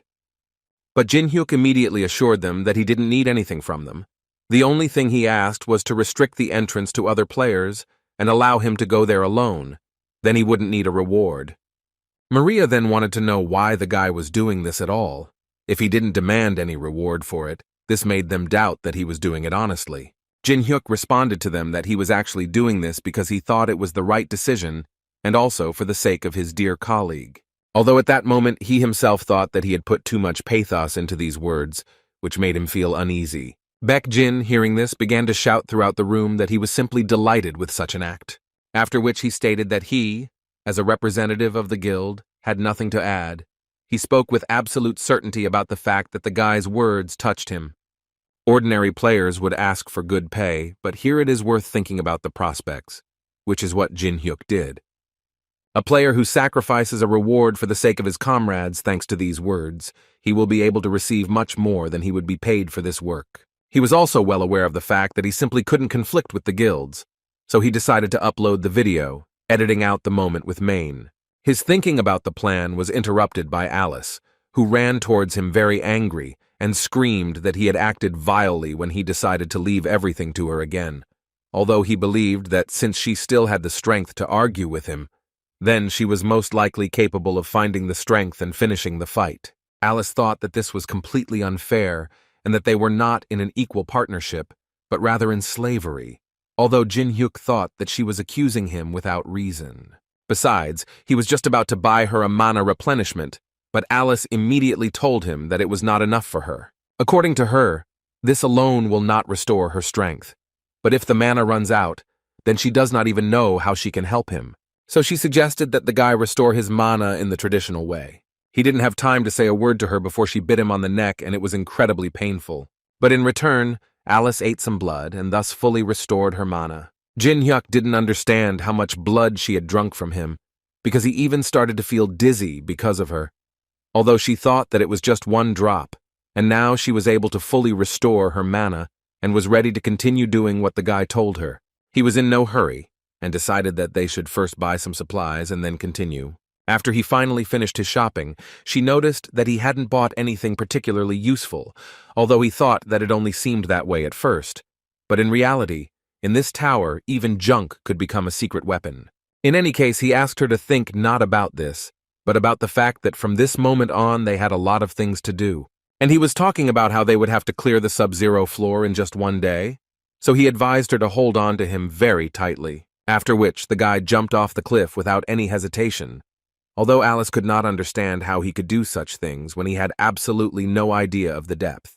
He didn't want to tell her, but in fact, he knows the depth of this tunnel better than anyone in this game, because he has jumped here hundreds of times already. In addition, he did not forget that Alice was an excellent user of the reverse gravity skill, which she used quite timely, which allowed them to land softly. After such a flight, Alice could not say a word for a long time. But then she still managed to squeeze out that the guy was absolutely reckless, and she still could not understand whether it was a matter of skills or whether he was just constantly lucky. She didn't particularly like this place, so she tried to be as quiet as possible, which couldn't be said about Jin-hyuk, who managed to set fire to the torch that stood in the very center. In doing so, he attracted quite a few different monsters who were just waiting to eat someone. But Jin-hyuk was confident in himself, and he didn't just light this torch. He needed it in order to see the boss of this minus floor. And when he finally saw this giant, the guy just as boldly told him that his insects couldn't defeat him, so he would like to fight him personally. The boss was surprised that the guy even knew him, which made Jin-hyuk smile, because not only did he know this boss, he managed to defeat him in the game, which is why he was so confident in himself. And this big guy's name was Anubis. He was one of the strongest bosses in the initial stages. Anubis first decided to notice that the guy was actually the first person to come down here, so he would like to have some fun first. But Jin-hyuk brought his own death closer. The guy didn't talk to him. He just asked him to stop chatting because he came here to fight, which made Anubis laugh even more because he thought that he would never enter into a fight personally because the guy would hardly be able to cope with his subjects. Alice immediately stood in front of Jin-hyuk, who believed that Anubis was too strong for the guy, and she was ready to distract him while the guy left. Now there was a smile on Jin-hyuk's face, because he didn't even think that Alice could care about him so much. But in any case, he wanted to do everything himself, so he asked her not to worry, but just watch how he would destroy this impudent fellow. After which he again turned to Anubis and told him that now he was going to show the big guy what kind of person he had made a contract with. Anubis was becoming more and more interested in talking to the guy, so he decided to continue this dialogue, and for this he used his special skill, which was called the Judgment of Anubis, to ask Jin-hyuk, or did the guy find out about it from the vampire? Thus he asked the first question in his court, and Jin-hyuk at that moment thought that Anubis always uses this ability on the enemy, and when the enemy answers his questions, the absolute sentence is activated. While this trial was taking place, the system notified Jin-hyuk about the conditions for copying this skill. For this, Jin-hyuk needed to destroy the incarnation of Anubis, and he understood that if he got Anubis mad, he would receive the power, thanks to which he would be able to ask questions. Therefore, he answered rather briefly, and noted that there was no other way he could have found out about this, which Anubis liked, so he asked a second question in which he wanted to find out, or did the guy come here for the hive? Jin-hyuk adopted the tactic of answering these questions quite briefly, so he answered this question in the same way, saying that it would fetch a lot of money on the black market. After which, Anubis decided to ask the guy one last question, in which he wanted to know if Jin-hyuk really thought that since he came to his territory, he would be able to stay alive. Jin-hyuk answered him quite confidently, saying that if he suddenly couldn't defeat him, then of course he would only have to pack up his things and give up. After this answer, the system notified everyone that the subject had answered all the questions, so Anubis's trial automatically began, and all of Jin-hyuk's characteristics were reduced by 50%. Now a representative would be needed to pass judgment, and Anubis took up this matter first. He became a monster named Zeont Mentis, and it is this huge praying mantis that will pass judgment on Jin-hyuk. The guy noted that he was quite impressed by his representative, but he still assured Anubis that a mini gramophone that could play one song at a time and, most importantly, could not be turned off while the music was playing would be quite enough for him. For Anubis, this was a rather strange decision, because he assumed that the guy had simply decided to cloud the representative's mind. But as soon as the representative began to suffer, his movements became constrained. But as for the guy, on the contrary, he became even stronger, constantly repeating that you need to give yourself completely to music. Only then can you know its true power. And at the moment, the music that he found through trial and error was playing, the rhythm perfectly suited to every movement of the representative of Zeont Mentis. As always, following the rhythm of the melody, Jin-hyuk controlled this battle, not giving the representative a chance. Anubis couldn't believe his eyes when he realized that the melody allowed the guy to dodge every blow. And what was most surprising to him was that it was perfect timing and no luck. Well, as soon as exactly 1 minute passed, and Jin-hyuk was able to use his skills again, he immediately activated the sword graveyard skill, and with 2 precise strikes completely destroyed this monster. At least that's how it seemed at first glance. But then Anubis assured the guy that he wouldn't be able to destroy his representative, because Zaimont was able to recover in a matter of seconds. Jin-hyuk didn't argue with him about the fact that he couldn't destroy this praying mantis now, but the guy was sure that he could make him stop wanting to live. Alice, looking at this, simply stood in a stupor. Aura could not believe that Jin-hyuk was just playing with this praying mantis, although she guessed how strong this guy was, but she could never have thought that he had so much power. And then the thought came to her that such power as this guy had could help her take revenge. At some point, the mantis stopped actively attacking, and it was clear that he no longer wanted to continue. So Anubis had to yell at him to continue attacking. A proud warrior, a representative chosen by God, and at the last stage, Jin-hyuk still manages to destroy his faith in his own victory. He simply humiliated him and forced him to surrender on his own, which was signaled by the system message that Anubis was defeated. In other words, Zaimont simply committed suicide just to avoid continuing this fight, which shocked Anubis. After this, Jin-hyuk's level increased significantly, and the system also notified him that he could receive a new item, a magical tome of the Duchy of Peltaris, after studying which, one can learn ice magic, which interested the guy quite a lot, because he knew that this could only be seen on the middle floors. Without thinking twice, he used this opportunity, and after a few minutes, he received a notification from the system that he was able to obtain the skill of creating ice. At that moment, Anubis had to admit that the guy was not a simple person, but he still believed that he had no chance if the guy suddenly decided to bet on this ability of ice. Jin-hyuk started laughing at him, and then with great pleasure reminded Anubis that he couldn't even attack him directly, because in reality, he was sitting on the 42nd floor. Anubis was surprised that the guy somehow understood that in front of him was just an image, and not a real appearance. But then he was even more confused as to why the guy was challenging him. Jin-hyuk himself couldn't name the exact reason. According to him, he was just having fun, so that was enough for him to do such things. But this made Anubis even more angry, which is why he started screaming. He obviously didn't like the fact that he was just some kind of entertainment for the guy.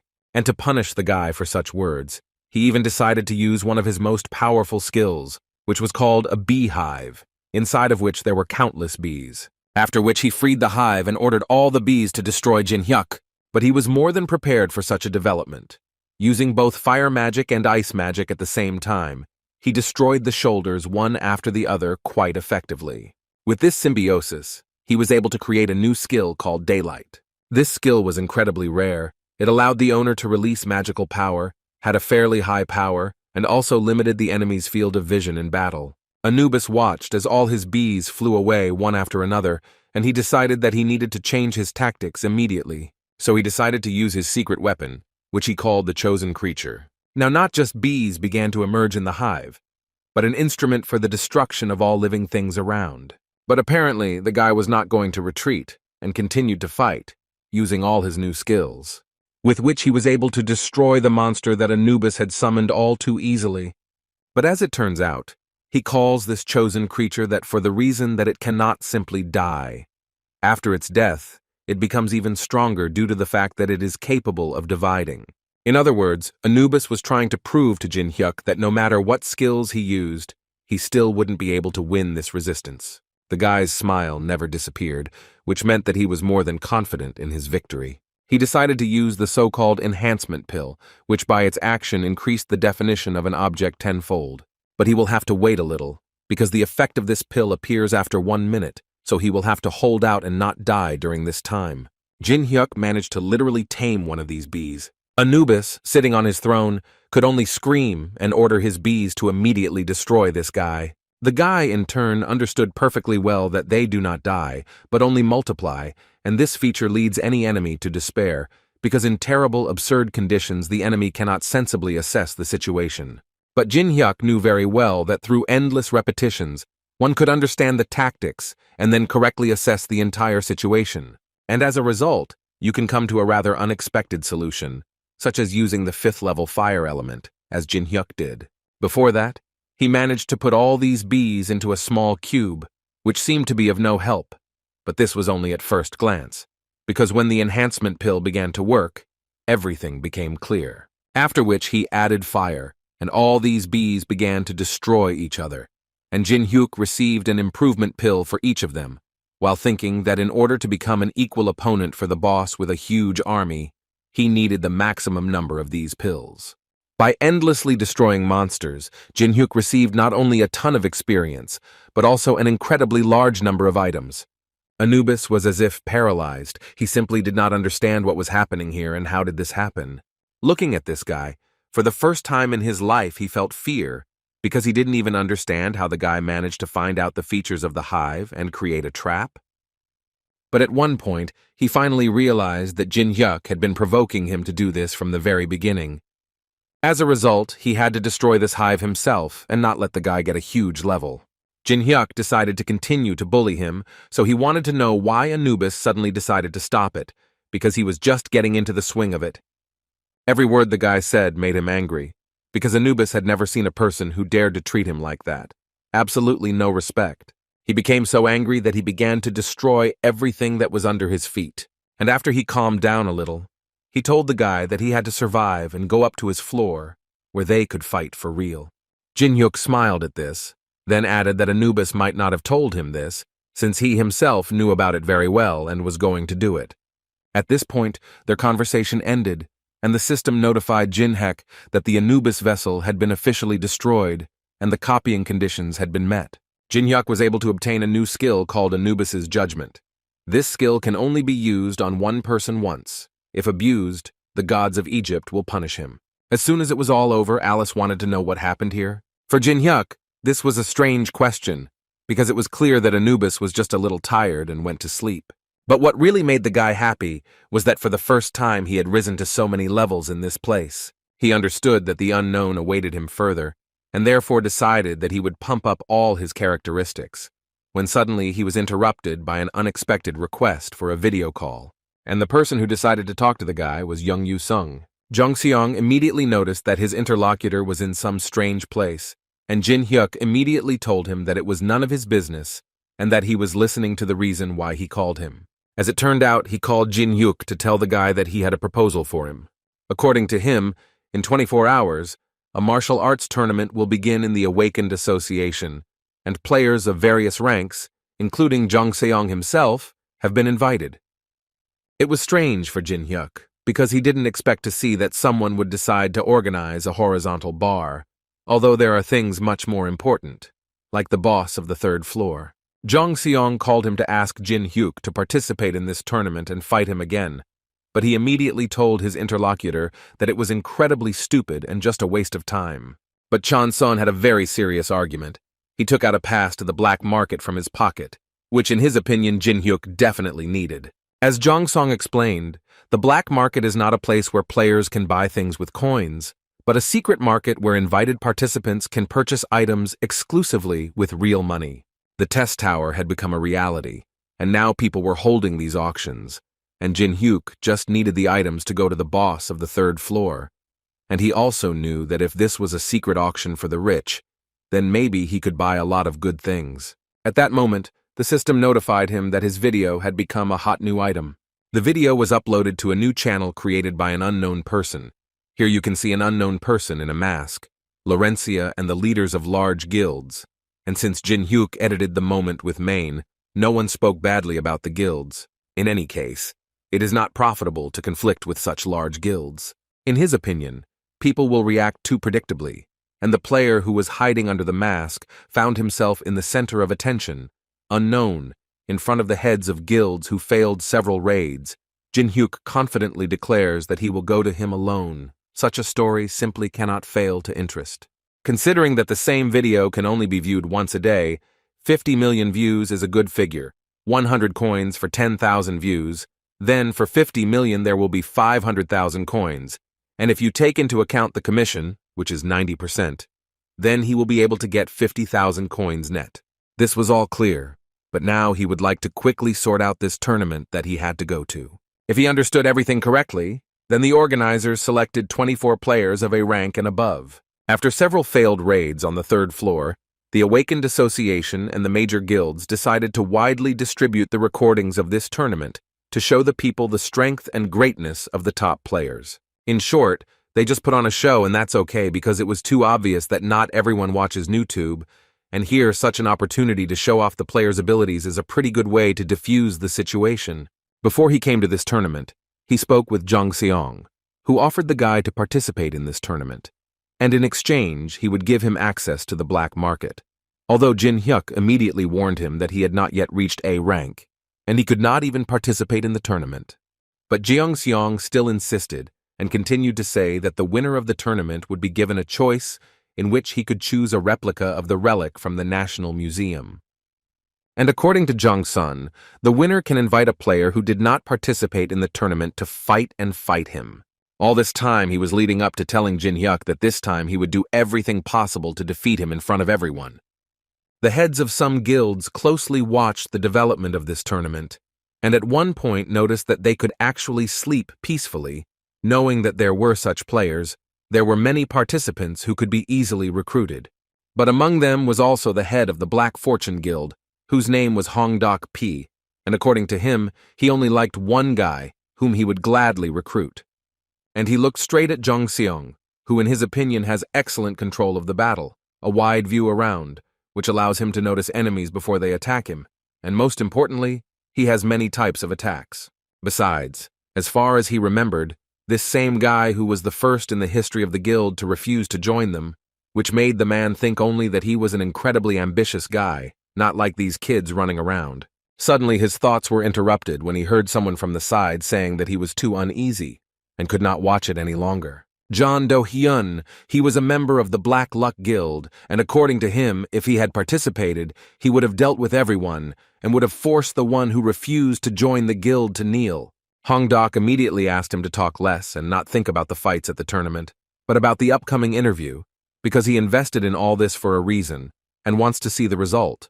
Although John Do assured him that he knows how to shine in front of the cameras and will definitely show his whole self. The leader of Black Fortune knew very well that Do-hyun had every opportunity to rise to S rank, and if everyone knew that he had nurtured a rising star, the guild's prestige would increase quite a bit. While the man was thinking about this, the winner of the tournament was announced, and as expected, it was Jung Sun. And when the guy was finally asked what he would prefer, a remark or the right to choose, but before the reporter could finish speaking, the guy quite confidently said that he would choose the right to choose an opponent, which surprised quite a few people. Immediately after this, he extended his sword towards the stands and ordered his new opponent to enter the arena to fight him. Do-hyun assumed that he was pointing his sword at him, so he was about to jump up and engage him in battle, but he was stopped by the head of the Black Fortune Guild, who assured his student that no one had chosen him. Do-hyun was sure that no one except him and Do-pei could handle Jung Sung, but he still rather persistently asks some guy from the crowd to come out.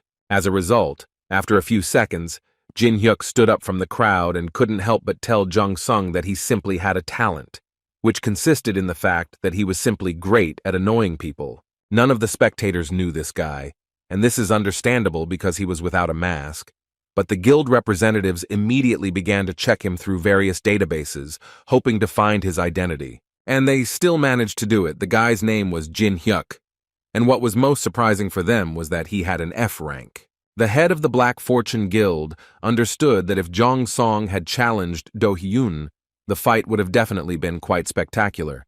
But in the end, he chose a player of rank F. It is only unclear to him, because in this case he definitely will not receive any benefit. The man didn't want to believe the fact that Jung Song simply decided to publicly mock the weak. Jin Hyuk finally came out to him in the arena, and the first thing he did was ask the guy to give up if he lost this time, because he believed that it was time for Jung Sung to finally learn to admit defeat. Jung Sung responded to him in his own way, saying that Jin Hyuk was talking as if he had already lost. Jin Hyuk realized that this guy couldn't be fixed, so he noted with a smile that the guy had definitely become stronger, and he was very happy for him. But this made Jung Sung even more angry, because he didn't stop for a second and did everything to catch up with him. So today, he was going to assure Jin Hyuk that the guy would have to fight with all his might to get that ticket. And right after these words, he used a skill called Sword Soul, and he managed to pump this skill up to the 6th level.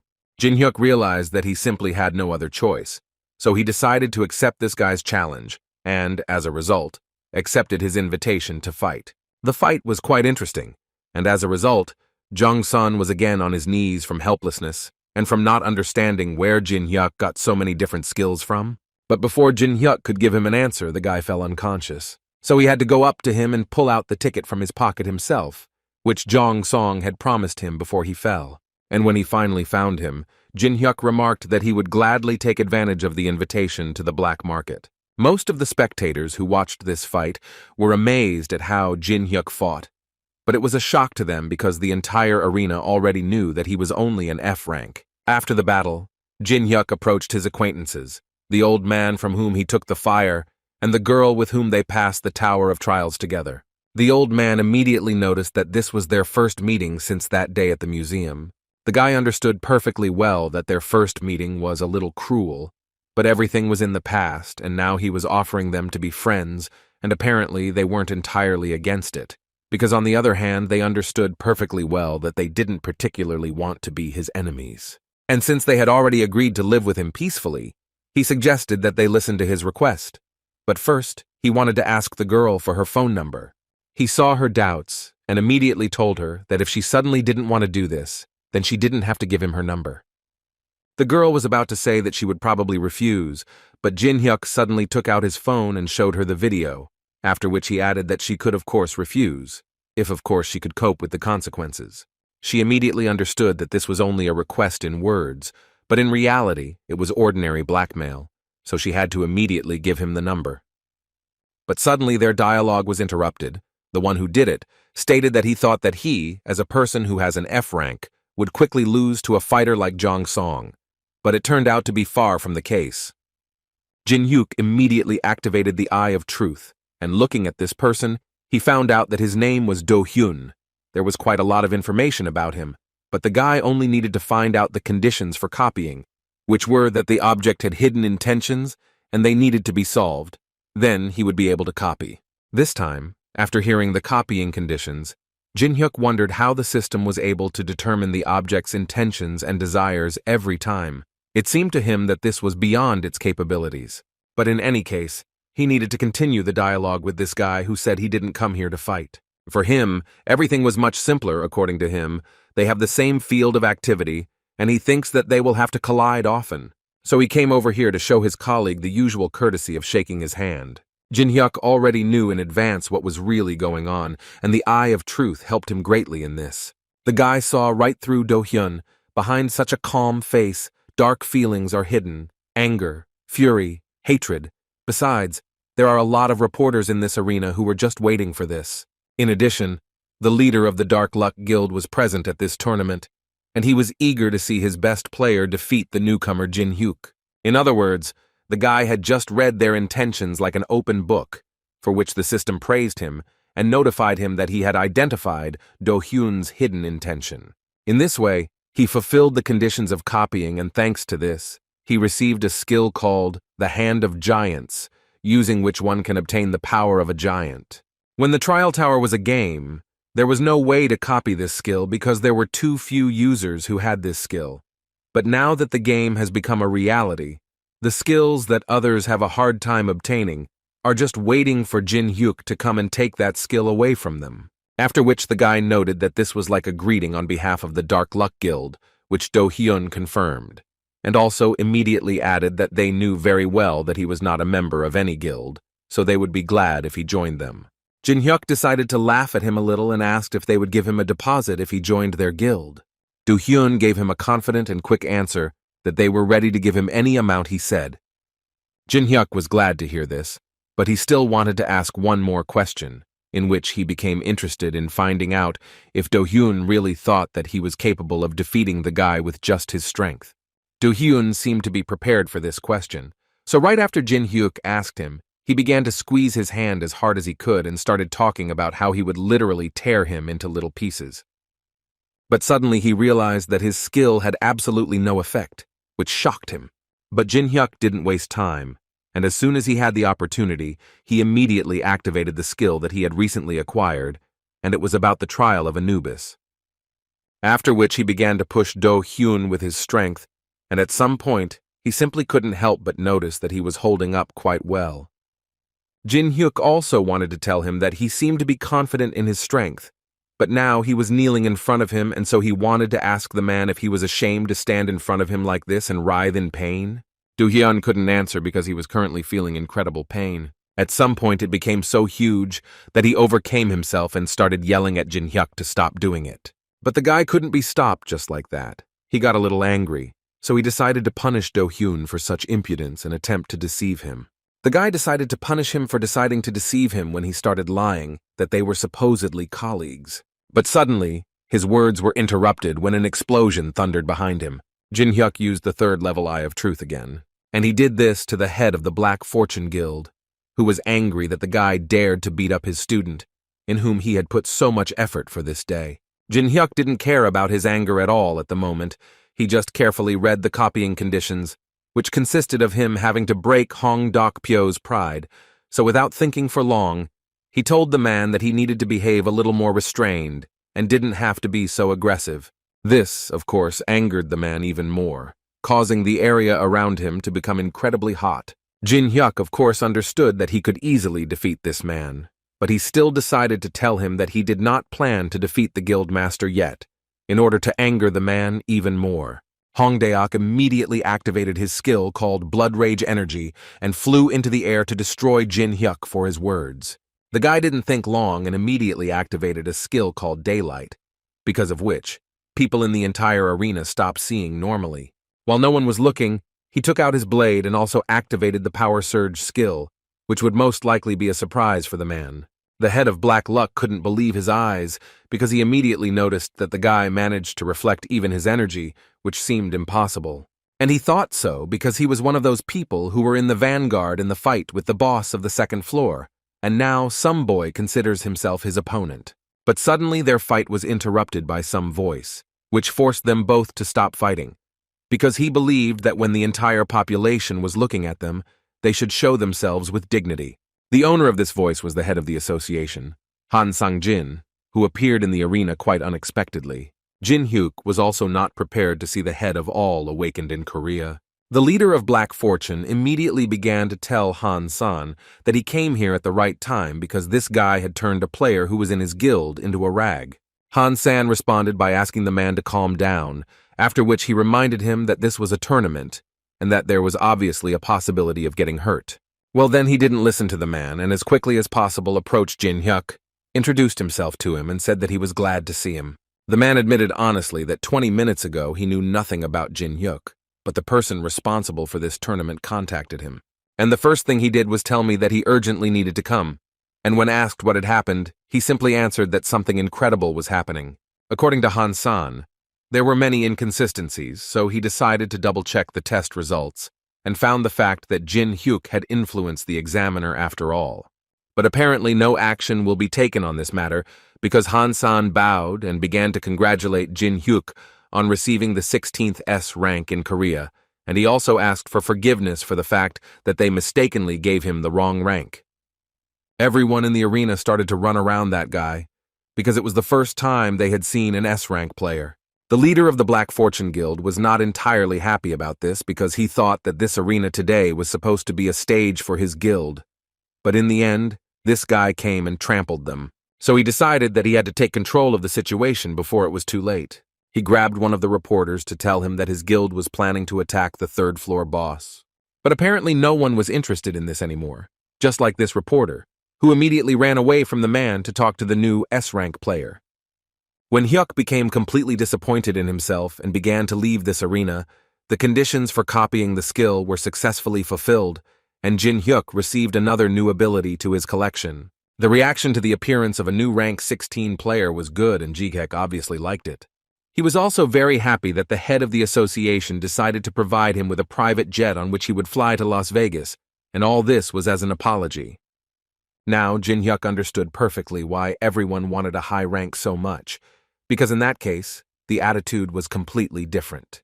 His enjoyment of first class on the plane was suddenly interrupted by Alice, who asked him to pay attention to one guy. He stood next to the stewardess and spoke sweetly, and Jin Hyuk immediately noticed him. Alice wanted to say that this guy smelled really bad. She had a suspicion that there was something dangerous in his blood, which is why she was afraid to even taste his blood.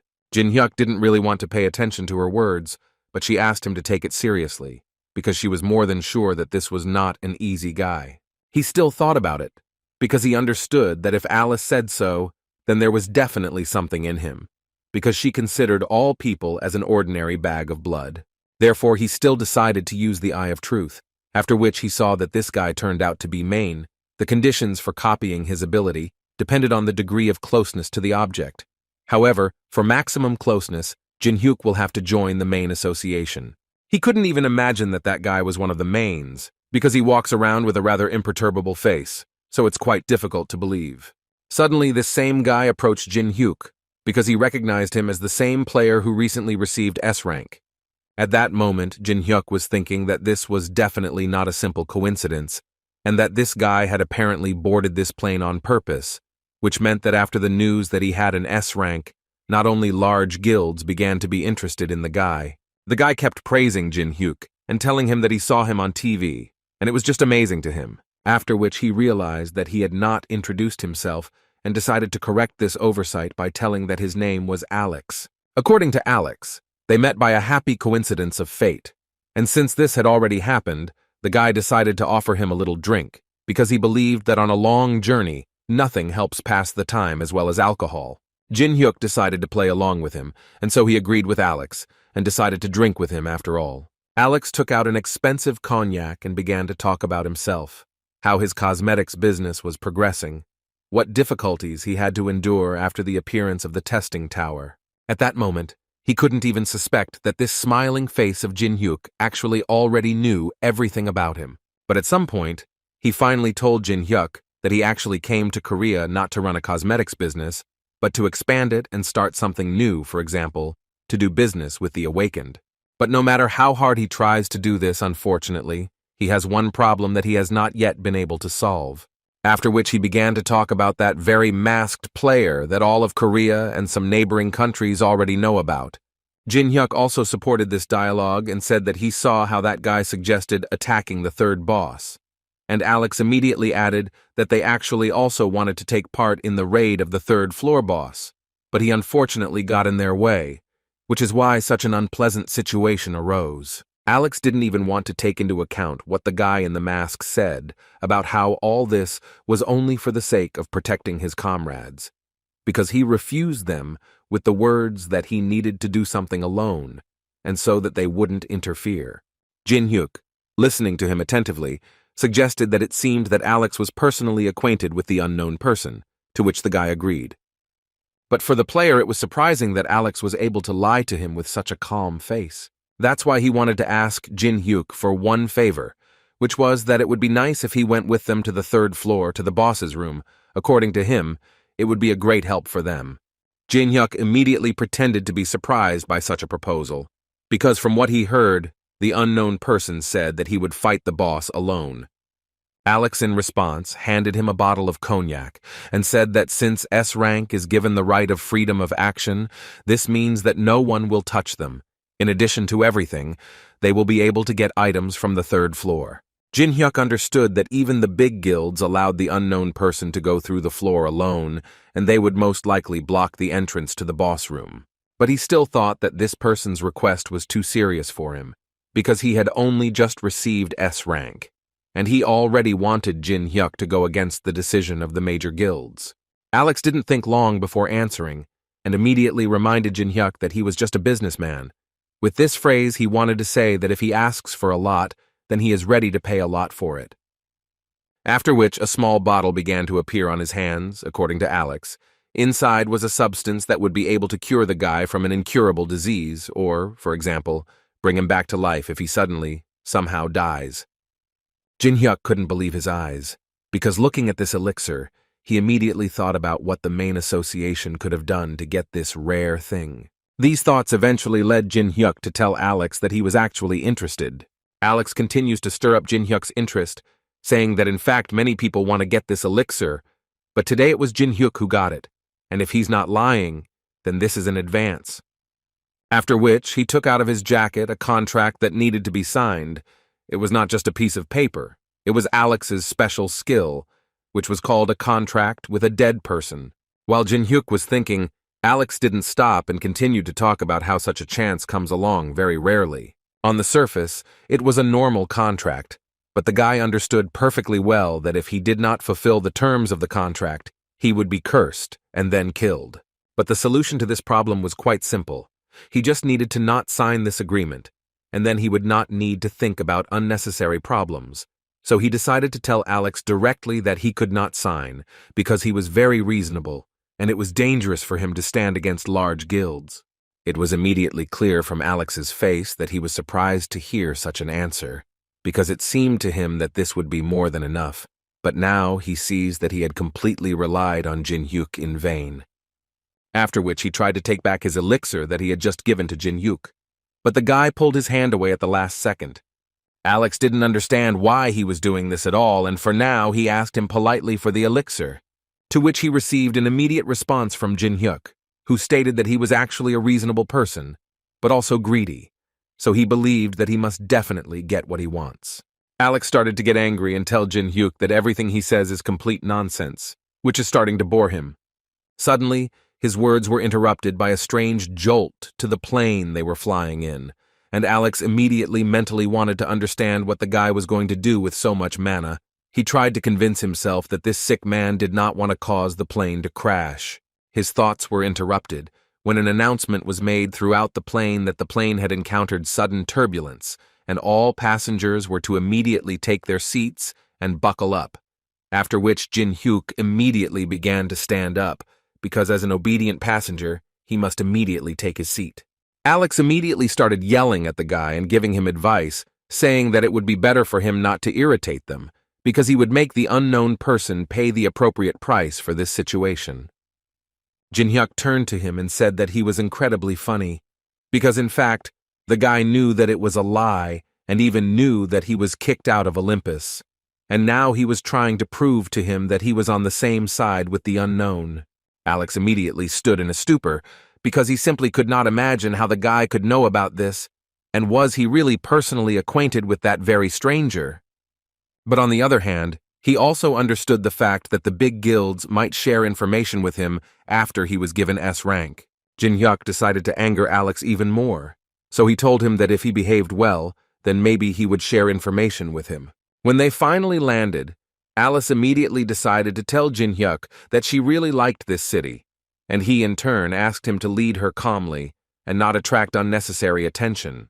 As a thank you for her sensing mana, he decided to let Alice out so she could walk around a bit and look around, and with his current amount of mana, the limit for her was no more than a meter. But most of all, he was looking forward to landing in order to combine two skills called the Eye of Truth and the Energy of Bloody Fury. Thus, the unification was successful, and he was able to obtain a skill called Greedy Look. In addition to the fact that Jin-hyuk can view the status of any player, even hidden by a spell, he can now read thoughts. Jin-hyuk had wanted to create this skill for a long time, but he always wanted to do it with a safer spiritual skill. But on the other hand, he knew that he needed to do it urgently, so there was nothing he could do. Suddenly, his thoughts were interrupted by Alice, who was screaming and incredibly wanted to get into one of the local clubs. But Jin-hyuk immediately assured her that they would not go there, because they did not come here to have fun. However, the main reason was that this casino did not allow the use of skills, which was not suitable for the guy. Then she immediately wanted to know where they were heading now. Jin-hyuk decided to stir up her interest, so he started talking about how this place was completely incomparable to a regular casino. These words made the girl glow. She literally walked on the spot from the desire to immediately get into this casino. This place was called Tortuga Private Gambling House, and what Alice immediately noticed was the fact that those places were much better, at least in appearance. So Jin-hyuk had to remind her again that they didn't come here to have fun. Suddenly, their conversation was interrupted by a man who shouted at the top of his lungs that he had seen with his own eyes how someone had used the skill, which was why he had managed to win. But no one was going to believe him. Moreover, another man began to beat him because he himself used the skills, and now he was trying to twist everything to his advantage. They did not pay special attention and decided to enter this very casino, which Alice immediately liked, because there was so much interesting here, but on the other hand, she still wanted to know how it differs from other places. Jin Hyuk repeated to her once again that this was a casino where you could use magic, which is why they came here. But apparently Alice won't take part in all this, because Jin Hyuk took her and sat her at the bar counter, after which he turned to the bartender and said that he would take all the expenses upon himself, and he could pour her any drinks that she wanted to try, which Alice did not like because she had not gone out for a walk for so long, and he was forcing her to sit still. In addition, she wanted to know what he was going to do himself, to which the guy answered quite confidently that his additional income was already waiting for him. Approaching the gaming table, one could see magic there, from the dealer, who so masterfully dealt the cards while using the skill, blocking the bases, which seemed to prevent other players from using magic. This guy's name was Pedro, and while dealing the cards this time, he immediately noticed that one of the players had a pretty good hand. The owner of this hand was Jin Hyuk, to whom the dealer had already managed to lose a whole $5,000. So he decided that this time he had to win, but before that, he decided to raise the stakes. Jin Hyuk was not afraid and decided to support the dealer, putting everything he had at stake, so there were about $5 million at stake. He wanted to know if the dealer was sure of this, but he immediately answered the guy that a dealer should always be sure of his actions. During a pause between bets, Jin Hyuk wanted to know who controlled this place, to which the dealer replied that the cleaning guild owned everything here. Pedro was a little unprepared for Jin Hyuk to start asking him questions, because before that, he had been silent all the time, but now for some reason he decided to talk. Jin Hyuk, having read his thoughts, decided to ask Pedro if he could ask him questions at all, which scared the dealer a little, so he started waving his hands and saying that since the visitor was asking, he was literally obliged to answer them. Pedro immediately realized that this player had the ability to read minds, which caused him to feel afraid because he didn't know what to do next. But at one point he realized that it really didn't matter, and right after that, he decided it was time to reveal his cards. Because Pedro was sure that if he managed to change the cards at the last moment, before they were revealed, then he would not be able to do anything. And he was going to do it with a skill called sleight of hand, but apparently it didn't work the way Pedro wanted it to. He put the same cards on the table and immediately began to play out scenarios in his head about how this could have happened, since he had used the skill and changed the cards. But Jin Hyuk was confident of his victory, and so it happened. He had a pair of kings in his hands, which allowed him to win again and ease his condition a little. In his mind, he thought that his new skill, which allowed him to read minds, was a pretty good skill. As Jin Hyuk was about to reach for his winnings, he was immediately interrupted by several big guys who said that although they didn't know how he did it, they decided to tell him that he had to follow them. The guy noted that they didn't behave very well with visitors, to which they replied that people like him were not visitors for them. After which one of them started shouting that he wanted to immediately see this guy in the detention center, where they would speak to him in a completely different language. Before he could finish speaking, his friend, who was the strongest on their team, literally flew in front of him. And when he turned around, he saw Jin Hyuk looking at him and saying that when he heard these words, he remembered what he heard at the entrance. The fight went on for some time. Jin Hyuk, of course, could have easily finished it much earlier, but he wanted to have a little fun. One of them took out a gun and started shooting at everything he saw, trying to hit Jin Hyuk. So the guy had to jump on him and destroy him on the spot. While something like a catastrophe was happening there, Alice was slowly enjoying the cocktails that the bartender was pouring for her. She especially liked the cocktail called the Kiss of Fire. According to the bartender, this is not a simple cocktail, but one that can express the budding, passionate love between lovers. These words pierced Alice to the very heart. Although then, she continued to drink and think that all this was nonsense, because it was just a drink and that's all. Meanwhile, Jin Hyuk continued to beat up everyone in a row, and the casino owners at this time tried to call the guild leadership so that they would deal with this guy. Their leader understood that there was something clearly wrong with this guy, even taking into account the fact that they were currently in a crime-ridden area, but even here it was incredibly difficult to find such an unstoppable destroyer. His assistant interrupted the man's thoughts, saying that he had found something and asked him to look at it, which at first seemed like complete nonsense to the man because they had more important things to do right now. But then he looked anyway, and then he realized who they were really dealing with. According to his assistant, they were dealing with a person who had recently received an S rank in Korea, and this player's name was Jin Hyuk.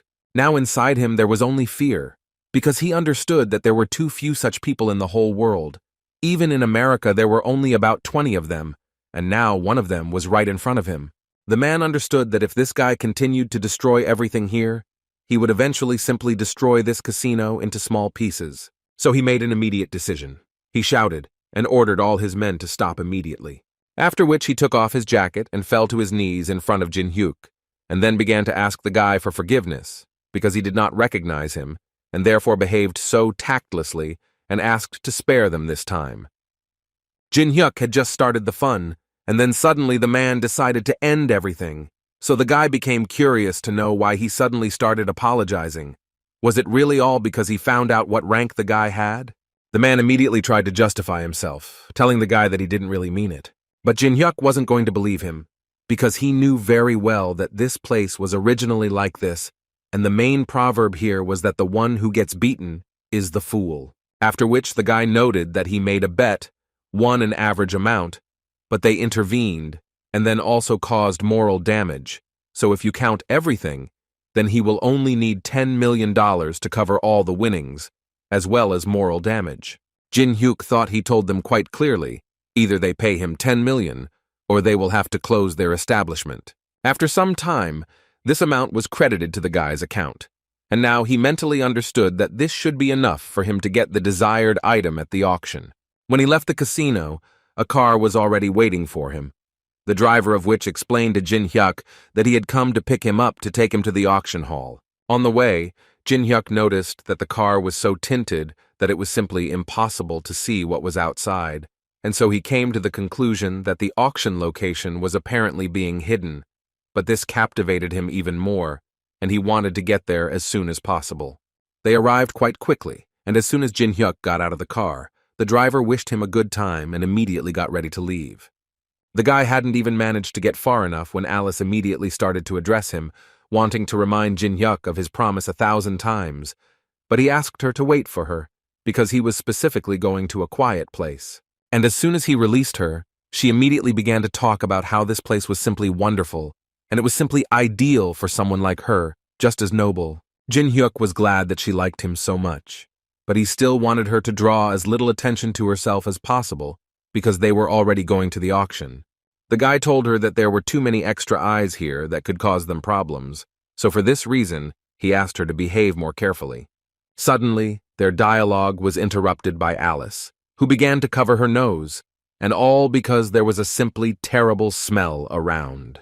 At first, Jin-hyuk didn't understand what was going on, but then he turned around and noticed the staff from which the smell was apparently emanating. And the owner of this staff was Julius Zedrick, at least that's how he introduced himself. And he also added that he was the teacher of the guy standing behind him. And this student was Alex, who most likely got it for being subjected to no result and also lost the jar with the elixir. In any case, Jin-hyuk didn't wait long before activating his greedy eye and seeing who this Julius really was. As a result, as Jin-hyuk expected, this necromancer has simply amazing abilities. Necromancy and his abilities are combined perfectly, because with minimal mana costs, they can use a lot of magic, so everyone wants to get this skill.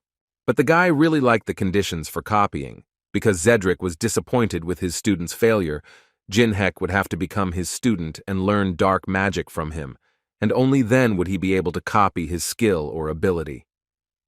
But first, Jin-hyuk decided to talk to him. He told him that he had a great experience flying with his student on that plane. The old man was glad. According to him, he came here specifically to clarify again about the information he had. It was about the unknown, because for them, he was quite a big problem. Jin-hyuk was glad that this old man was so straightforward. This way they could save time. But still, the guy decided to answer him that at the moment, they were in such a beautiful place that he suggested the old man to discuss it a little later. Zedrick stopped him and assured the guy that there would definitely not be another time, so he once again insisted that Jin-hyuk should tell him the information about this now. The boy took his staff away from him and told the old man that he seemed to have missed the moment when this became his concern at all. Well, after that he successfully left, which angered Alex even more, who literally exploded with anger because of the way this guy was behaving. Zedrick stopped Alex and asked him to stop, because in fact, there were other ways that would help him stop this guy and achieve his goal. At that moment, Alice was thinking about getting rid of these stinking people who were making her incredibly angry, but Jin-hyuk assured her that it wasn't worth doing, because that way they would make even more noise, and that certainly wouldn't make things any easier. Besides, he wants to buy just one item, and after that, they will leave here. They entered the hall just in time, where the annual black market auction had already begun. The first item that went on sale was a meteorite that has been able to emit strong magic ever since the trial tower appeared. The price of this item started at hundreds of thousands of dollars. Jin-hyuk carefully watched the price of this item and also understood perfectly well that at the moment there was no craftsman who could process the meteorite, that is, this item could not be used at the moment. But on the other hand, he was well aware of the fact that this was a great opportunity to buy this item cheaply, so he decided to offer $300,000. Having named this amount, the guy was incredibly happy that he had managed to get this item for such a pittance. But suddenly the host of this auction shouted that someone had decided to offer $1 million. Jin-hyuk definitely didn't expect this, so he wanted to see who these people were, and when he lowered his eyes down, he saw Zedric and Alex there. The bidding continued, and the following items were no less interesting. For example, a baked catalog of mental hospitals, the starting price of which was also about $100,000. Jin-hyuk decided to take part this time too, so he offered the same $300,000. But his bet was again outbid by Zedric, who offered $1 million. The people in the hall didn't quite understand what was going on and why the price was being raised so suddenly. In the end, the second item went for $1 million to an old man from the front row. Now the guy understood the tactics of this old man. He simply decided to buy out everything that Jin-hyuk had his eye on. The next lot, found in South America, is a relic of the Mayan civilization. But before the host could finish speaking, Jin-hyuk raised his sign and offered $500,000. Alice didn't quite understand the logic of his actions, because he hadn't even finished listening yet and had already decided to buy. But Jin-hyuk assured her that he had a plan. A few seconds later, the bet was once again outbid by Zedric, who again offered $1 million. This time, Jin-hyuk decided not to stop so easily and offered $1.5 million. Zedric also didn't skimp and immediately offered $3 million. And as soon as he did this, the guy lowered his sign and did not continue this bargaining. So the next item was sold for $3 million to that same old gentleman in the front row. All subsequent lots were sold to Zedric, who raised his sign every time Jin-hyuk did. At one point, Alex had to ask his teacher to slow down a bit, because otherwise they would have to pay too much. For such offers, he got it again, because Zedric believed that they could not allow the guy to get what he wanted so much. The old man was sure that even though they would suffer losses, they had enough money to take away everything the guy was aiming for, and then they would be able to exchange all these items for information about the unknown. The next lot, according to the presenter, was for true connoisseurs, after which he finally presented the first chessboard. All the people in the hall thought that it was just a trinket and no one needed it, and it didn't even come with any figurines. But Jin-hyuk didn't think so, and he raised his sign and offered $50,000 for the board. Following him, Zedric traditionally raised the stakes and in turn offered a whole $100,000. After some time, the bets reached $1 million, and then the old man offered $8 million to definitely take the board from the guy. Jin-hyuk gave in when he heard the amount, and the people around him were already starting to worry that it wasn't just a simple board, since that sick guy was willing to pay $8 million for it. But apparently this was not the end. Jin-hyuk finally decided and raised his hand, offering $10 million, all he had. But Zedric definitely did not know about this. After all, as soon as the guy suggested this, the old man immediately shouted to the whole room that he was ready to offer $30 million for this board, after which he turned to the guy to tell him that he had found his limit, and it was $10 million. And now, in his opinion, he knew what the guy was really looking for and what item he came here for. He also stated that if Jin-hyuk wanted to get this thing, he would have to agree to his terms, and then he would think about giving the guy this board. Although Jin-hyuk's plan worked, he was still dissatisfied because the old man had already spent so much, but he still had so much money left. It exceeded his expectations. So he immediately started thinking that he needed to come up with a new plan that would help him win this strange battle. But as soon as the host decided to say that this board was being purchased for $30 million by an elderly man, Alice suddenly entered the game, confidently offering $100 million for this board. From the expression on the old man's face, it was clear that he would never in his life have paid so much money for some old board. Besides, he didn't understand who this girl was. The only thing he knew was that she came here with Jin-hyuk.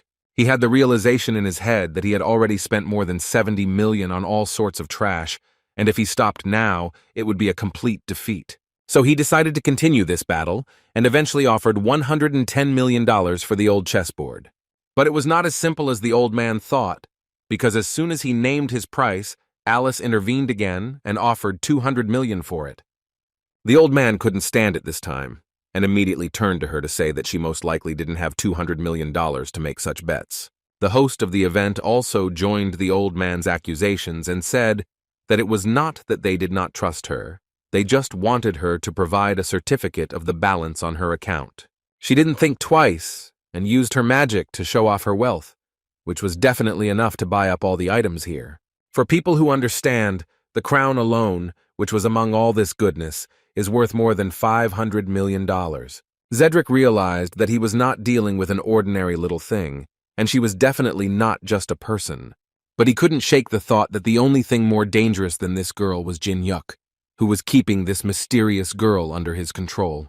In other words, he understood that he apparently had an opponent who would bring him more problems than that unknown one. So he decided that their tactics had changed and they were now moving to Plan B. What Alex was waiting for most of all was that he was more than ready for this and could not wait for these words. In the end, Alice won and they were ready to hand over to her the first chessboard, which she won fairly. Alice didn't need her at all, so she asked to give her to Jin Hyuk. The guy thought she was being too kind to him, but she assured him that she had planned to sort out all this junk anyway, and besides, she couldn't stand to see these people looking down on her contractor. Jin Hyuk didn't even know that this little one was capable of saying words that were worthy of praise, but suddenly their dialogue was interrupted when an explosion thundered behind them. The place where this auction took place began to collapse literally before our eyes. People quite obviously started running away, and it was all accompanied by panic. But this was only the beginning, because Alex took out his scalpel and began to cut people, telling them along the way that they had nowhere to rush, because they were all just victims. Afterwards, he decided to activate a skill called Magic Melt. The hall literally began to sink, and most of the people were already ready to die, and among them there were children. So Jin Hyuk eventually had to intervene because he thought Alex had crossed all boundaries. The skill that Alex used was somehow disgusting to Jin Hyuk. Although Alex himself did not think so, in his opinion, the monsters he created from human souls were incredibly beautiful. On the other hand, Alex wanted to praise Jin Hyuk himself, who deservedly received the S-Rank, since he was standing on his feet, even under the influence of such strong magic. The man also couldn't help but add that he clearly remembers how Jin Hyuk insulted him on the plane, and now that he has been given an order that allows him to no longer hold back, he is ready to show everything he is capable of. He tried to attack the guy, but Jin Hyuk was much faster than Alex expected. But this did not stop him from continuing to attack Jin Hyuk, and also at the same time finding out where that small and impudent rich woman had gone. Jin Hyuk, without thinking for long, answered him that she did not like these nasty guys, so she ran away a long time ago, although mentally he knew that Alice's body returned back to the pendant, since it would need all the magical energy. He understood that these monsters would gradually become stronger and stronger, so he simply needed to finish this fight as soon as possible. To begin with, he decided to use a skill called Sword Graveyard, with which he destroyed most of the monsters. Alex continued to actively talk to Jin Hyuk, telling him that he was simply amazing, because he didn't even have time to keep up with him. But on the other hand, he said it was so nice when the amount of resources exceeded expectations. Jin Hyuk was not stupid, and immediately understood that in this way, the guy wanted to drag out the battle and exhaust him.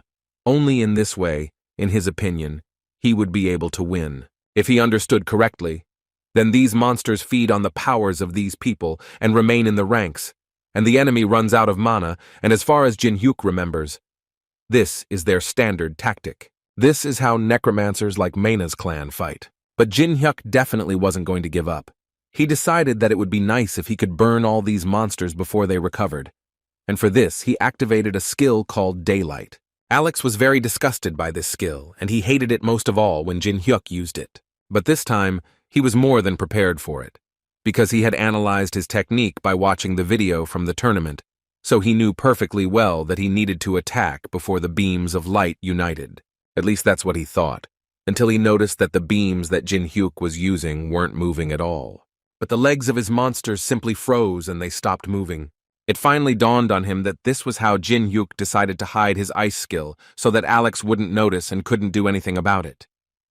As a result, after some time, all of his monsters that he created were simply wiped off the face of the earth, and Alex found it incredibly difficult to believe it. Jin Hyuk immediately approached him to apologize for the fact that his cuties were slightly blown into little pieces.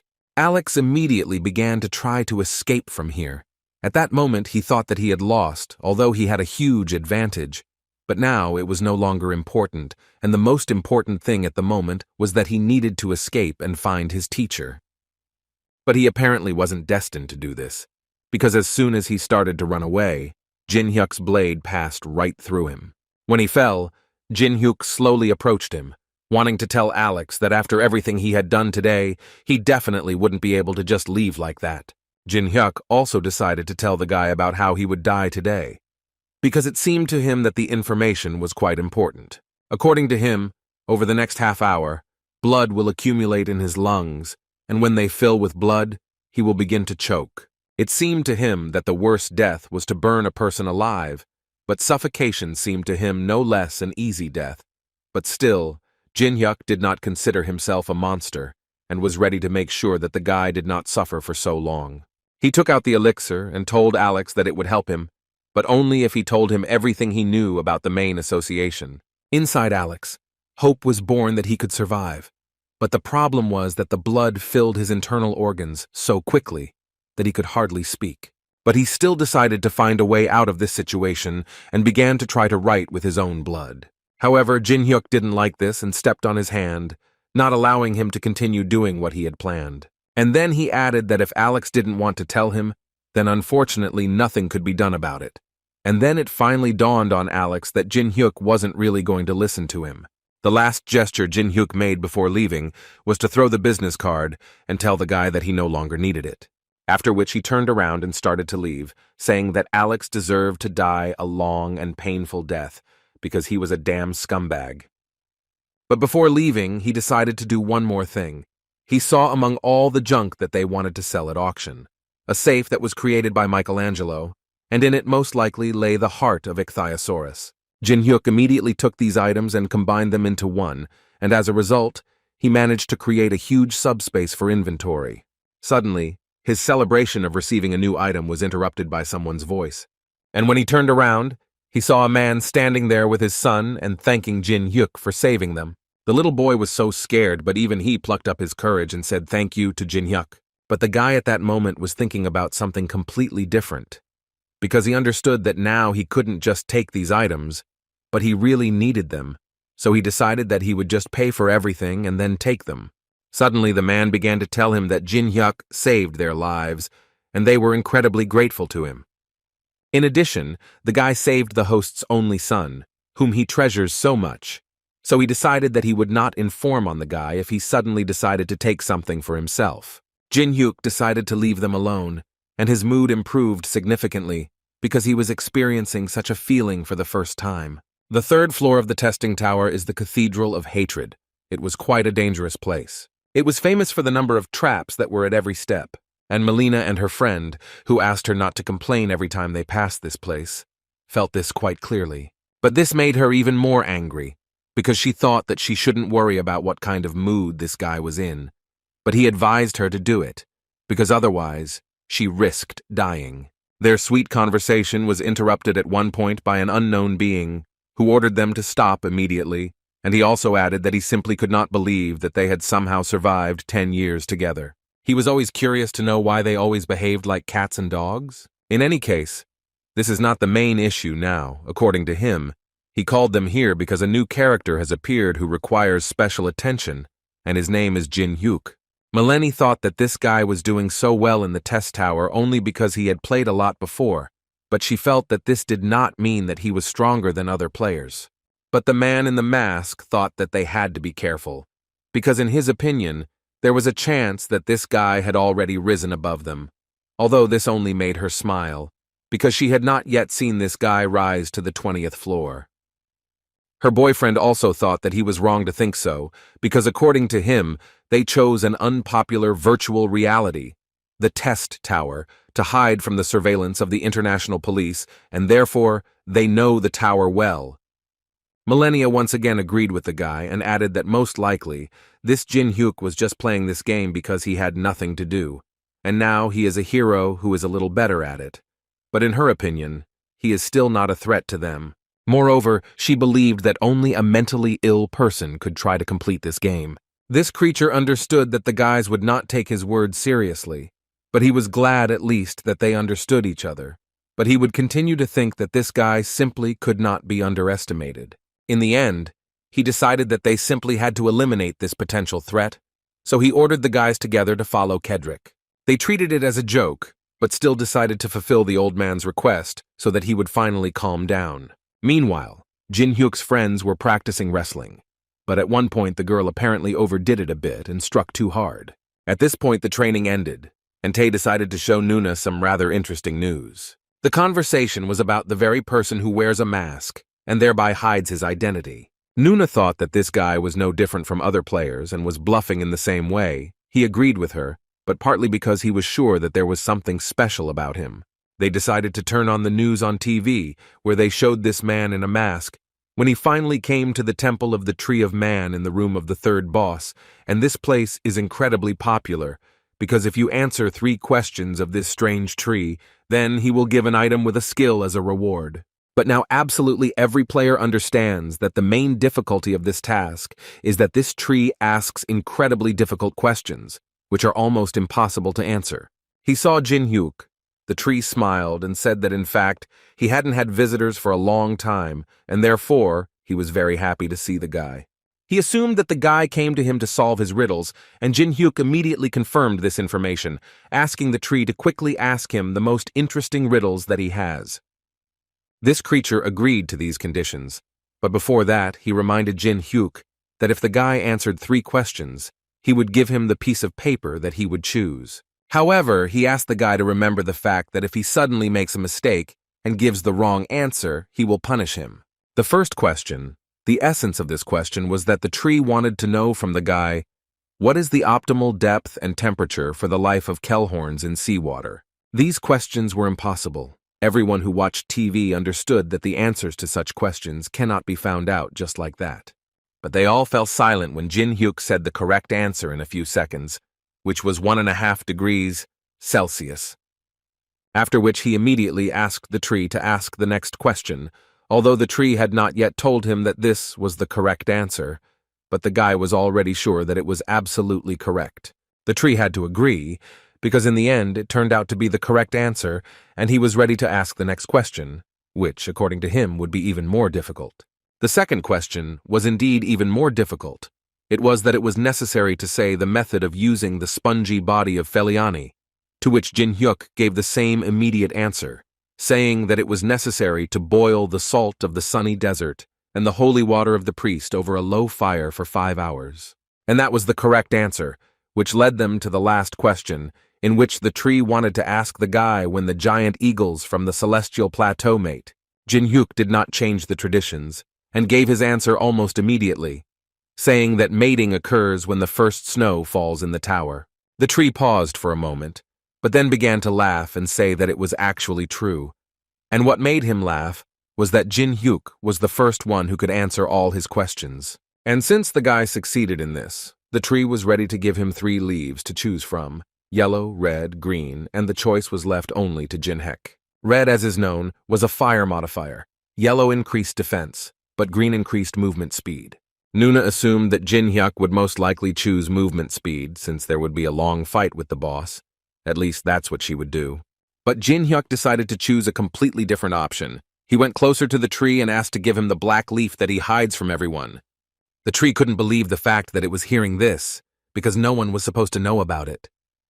But still, he answered the guy that he simply could not give him this black sheet, and since the guy was so persistent, he offered to give him an additional green sheet, if of course he chose the red one.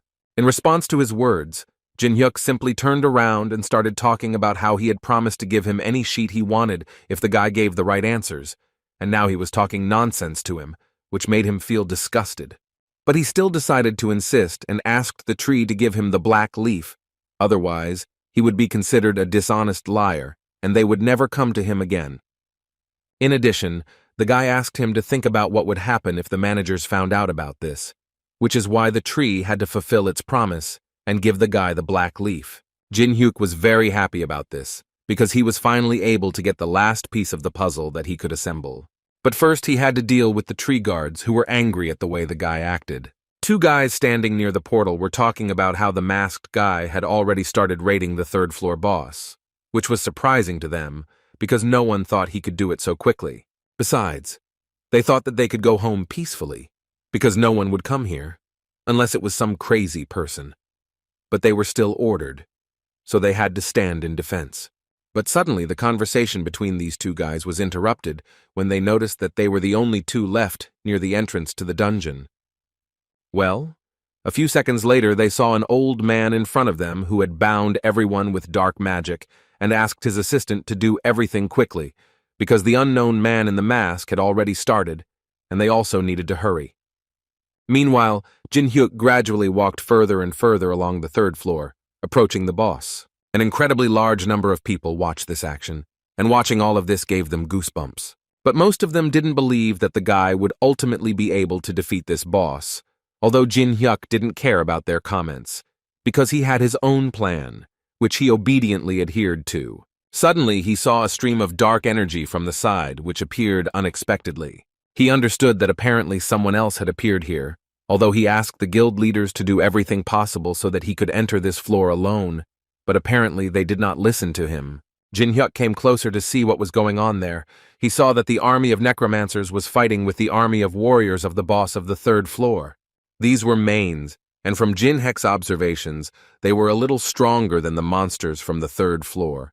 So Jin-hyuk decided to even the odds a bit and began attacking the main army. At first they didn't understand what was going on, but then they finally saw that there was a person there who was actively attacking them. One of the main mages of the main army noted that there was only one of him here, so they should eliminate him as soon as possible and continue their offensive.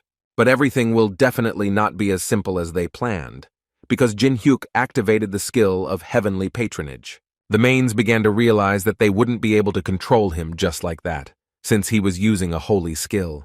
So Zedric started getting reports that most of their attack groups had been destroyed, and they needed to do something. But he was not in the best mood, so he asked them to close their mouths, because he himself could see perfectly well what was happening here. He understood that they had created 4 teams in advance to effectively control the undead. One of them was destroyed, and if the first one was destroyed and the network was broken, then the control would be completely destroyed. While Zedric was thinking about what to do next, Jin-hyuk slowly got closer and closer to them. After some time, he was informed that the first team had also been destroyed, and if this continued, they would simply be surrounded. Zedric got incredibly angry and started yelling at the guy because he always ruined everything. So he decided to deal with this guy here once and for all. And to do this, he decided to use a skill called Pyramid Guardian, even though he was warned that if he did this, then he would not have any mana left to fight the boss. But Zedric didn't care about this at all, because he had already decided that he would concentrate all his mana into this skill and destroy the guy. That's why he managed to wake up the Guardians, who, in his opinion, were supposed to destroy the guy in the mask. Using this skill, he instantly felt weakness inside himself, because he used a huge amount of mana, which he would not be able to replenish for a long time. But he had one idea, so he asked his assistant to come closer. And when he did this, the old man simply pumped out all the energy from him, even life energy, just to replenish a little of his mana. Jin-hyuk noticed this, and although he understood what kind of person this Zedric was, he still had a hard time believing that he could absorb the energy of his comrades. But in any case, he was already in the ranks and ready to start a real fight. Now the old man wanted to ask the guy how he liked his army. According to him, she is capable of many things. His mummies were not simple, and were capable of doing things that ordinary monsters cannot do. He admitted that he had prepared these creatures for the third boss, but now his goal had changed dramatically, and he believed that if he could destroy Jin-hyuk here, then this risk would be justified, and he had not come down here in vain. So all he wanted to ask Jin-hyuk was to finally die, so that he would calm down and not think about it. Even though Jin-hyuk turned off the broadcast, this fight still had viewers. This was observed by Millennia and her partner, who immediately saw that this guy was simply amazing, because they had not seen Zedric give it his all for a long time. The guy noted that his plan to destroy the bases was of course good, but the fact that he didn't leave after that was at least stupid. It seemed to him that the guy in the mask had miscalculated the balance of power and would therefore pay for it. He assumed that he most likely saw the skeleton in the nights, and therefore thought that he could cope, but he did not take into account that Zedric still had many problematic abilities.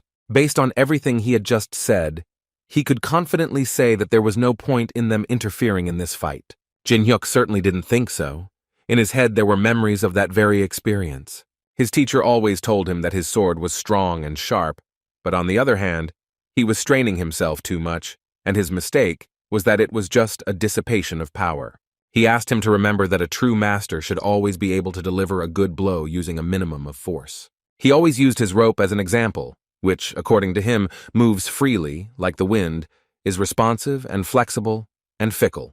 And what is most important is that he must release energy in time and create with it a certain blow. That was when Jin-hyuk first heard about it, and that was when the master first asked him if the boy wanted to learn his spiritual sword art, Chuhongomu. These memories allowed Jin-hyuk to recover part of his Chuhongomu spiritual sword art skill, and he could now produce it. Zedric was surprised when he saw such a picture, because looking at the guy and his spiritual art, one could notice that he was so strong that he attracted everything around him. At one point, the system notified the guy that he could now use the 5th type of sword dance, which he immediately did. Zedric couldn't believe his eyes, because only half a year had passed since the world had changed, and this guy already had such enormous power. All these thoughts were interrupted when his staff exploded right in his hands and made the old man acknowledge the boy's strength. He realized that he had to run because he couldn't win this fight, but deep down he knew that it was already too late. Hysterically, he began shouting to his subjects that they should detain the guy and protect him, but no one heard him. At that moment, Jin-hyuk slowly approached the man and told him that he now understood where Alex got such habits from. He was just like the teacher. It was disgusting to him that he first boasted about his advantage, and when he realized that he couldn't win, he immediately ran away. Hearing these words, it finally dawned on the old man that he had already heard these words and that it was Jin-hyuk who had told him this. But unfortunately for him, it was already too late, because Jin-hyuk used fire magic and asked the man to tell his student that he was worried that he would be bored alone, so he was sending his teacher to hell as well. After Zedric's death, the summoned creatures began to come to their senses, and the dark magicians immediately noticed this. It quickly dawned on them that if this had happened, then Zedric had most likely lost, which seemed impossible to them. But it was too late to change anything. All of Zedric's warriors had gone to the next world after him. After this fight, Jin-hyuk noted to himself that it was not easy to use soul destruction at this level. He did not even deny the fact that he was overtired. And to solve this problem, he decided to purchase a solution to replenish mid-level mana. In this way, he managed to restore his energy a little, and is now fully prepared to continue the battle. On the way to the boss, he noticed a small shield on the floor, which made him feel nostalgic, because he used to be incredibly fond of shields, and it will definitely come in handy when he enters into battle with the guards of the Temple of the Lord of the Four. These monsters could not speak. Their only function was to destroy anyone who came to them. But this was to Jin-hyuk's advantage, because he definitely did not come here to talk. So as soon as they struck him for the first time, he immediately used his sword skill and destroyed them in just a few seconds. At least that's what it seemed like at first glance. But that was just the beginning, so the guy had to ask them to give him the key, because he was tired of beating them up.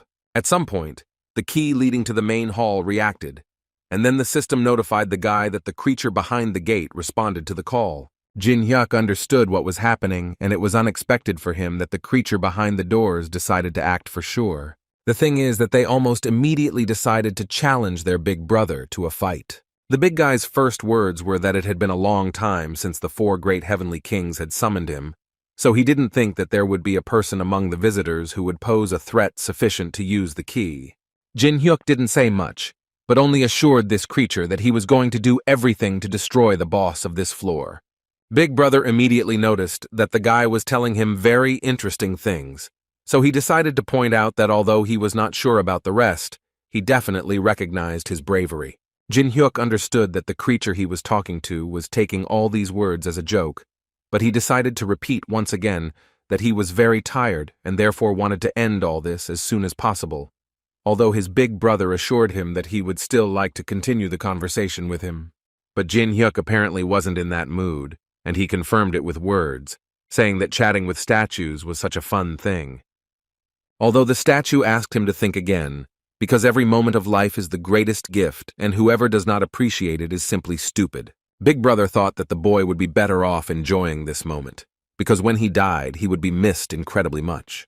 But since the guy wanted it, the statue simply couldn't refuse him, so it also started the fight.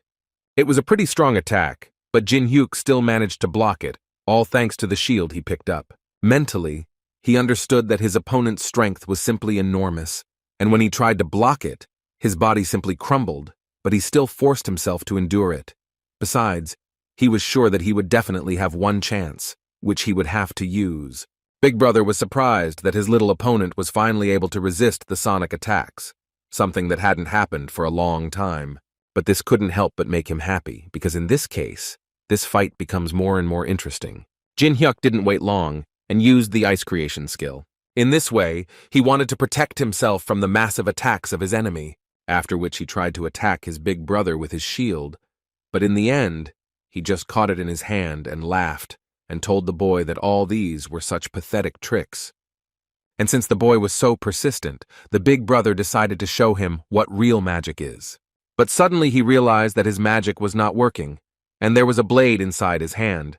But it was not this that surprised him, but the fact that Jin Hyuk's poison began to work, which was literally impossible.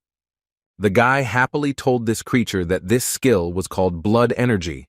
The principle of operation was that if you wound once, you can continuously inflict damage. In any case, the big brother praised the guy for his efforts, but immediately told him that such a trick would definitely not work twice, and that there was simply no point in this technique. Moreover, as the guy himself sees, he managed to take away only one arm from his opponent, which is clearly not enough for victory.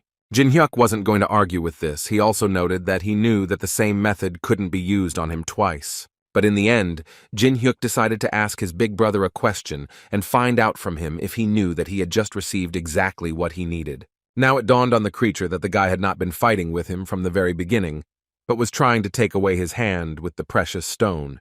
When the boy finally had the stone, he declared that Big Brother had only himself to blame for giving up one of his hands so easily. With the help of this stone, Jin Hyuk was able to obtain a book of magic that was written by the great Solomon, which contains a description of 72 demons, which allows one to reveal magical abilities to the limit. This was more than enough for the guy to start a real fight and finally destroy this creature. But first, he decided to use the greedy look skill. The name of this creature was Avalo. The conditions for copying it were as follows. Jin Hyuk had to irritate the enemy in 5 minutes, using ice magic and create a beautiful statue for him. But the strangest thing about all this was that the system also notified the guy that in order to fulfill the conditions, he needed suitable music and clothing. Jin Hyuk read what was in the message again, because it seemed to him that it was complete nonsense. Why did he even need a song and a costume? Now he had no doubt that the system was going more and more crazy every day, but he still decided that he would try to do it. The guy understood that even though the conditions were strange, he still couldn't give up, and if he took the lower 25 floors, then he could only get the mandala here. Jin Hyuk's preparations made Avalo very angry. He wanted to immediately find out what the boy was planning, but instead of answering, Jin Hyuk turned on the music, put on a completely different image, and asked Avalo not to ask him anything from that moment on, because he, in fact, was also far from delighted with what was happening here. Avaro became even more angry because he felt like the guy was going to play a joke on him, so he decided to destroy him using a skill called mandala. He was going to do everything he could to make Jin Hyuk feel the pain that comes with a millionth samsara. Jin Hyuk assumed that this would happen, so he immediately took action and tried to protect himself with ice magic. And this actually helped him because the guy pumped this skill almost to the maximum, so he was delighted with the result. Millennia couldn't believe that this guy was fighting Avalo while turning on music, and it was all because she had a hard time believing that his ice magic had reached such a high level. She was also quite interested in that very wig, which looked like some kind of relic that was sold in the store for pennies. She understood perfectly well that his actions were simply impossible to predict, because this unknown person had defeated Zedric and was now fighting Avalo. Avalo's strength is great, and it is difficult to deal with her even after reaching the 10th floor.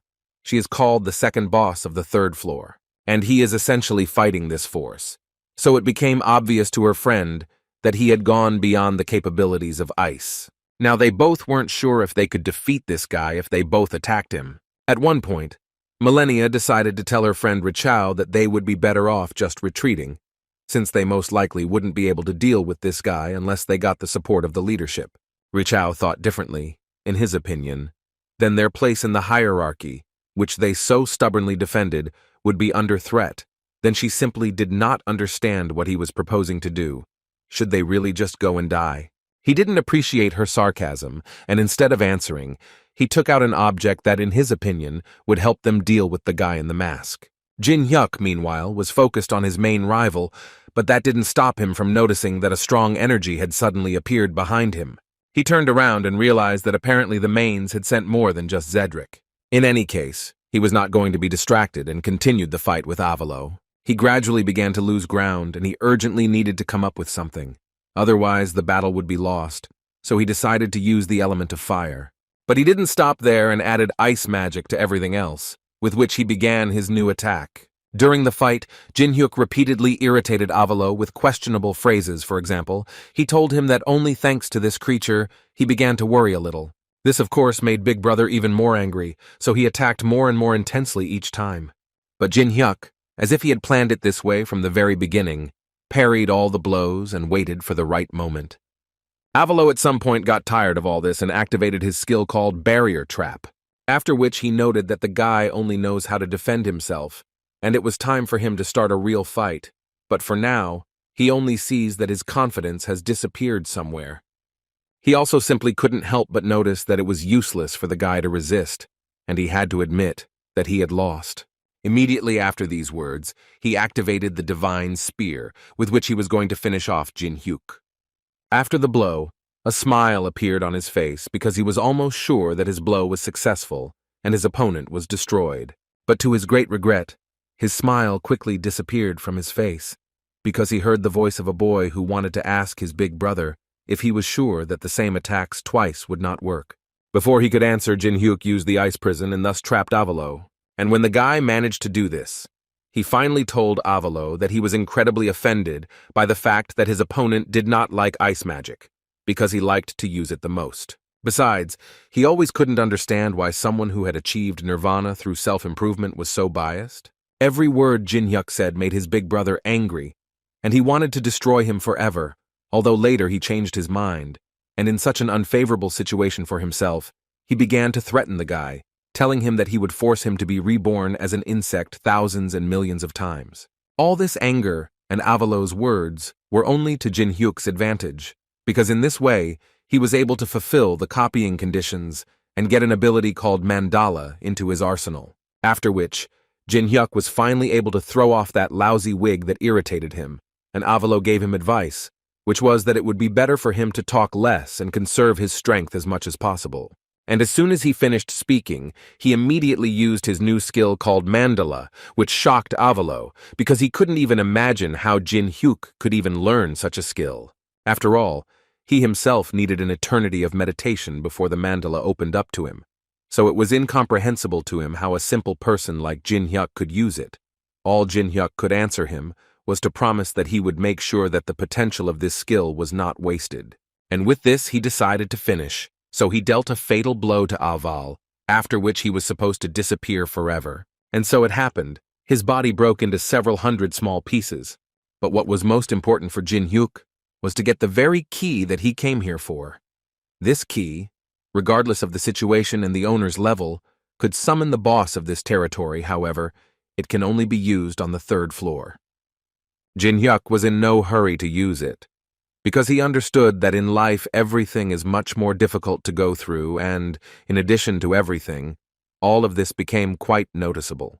He had defeated too many strong enemies lately, so it was no surprise that he was a little overtired. He decided that he would spend his level-up points on mana so that his mana reserve would be much larger than it was now. Almost immediately he felt the difference, although it was not enough, but he still decided that he needed to prepare something for mana regeneration next time. Suddenly the thought came to his mind that there were still enemies not far from him, so he had no time to rest. The Tower of Trials is a place with a special atmosphere. With the onset of night, the temperature quickly drops, and the aggressiveness and strength of monsters increases.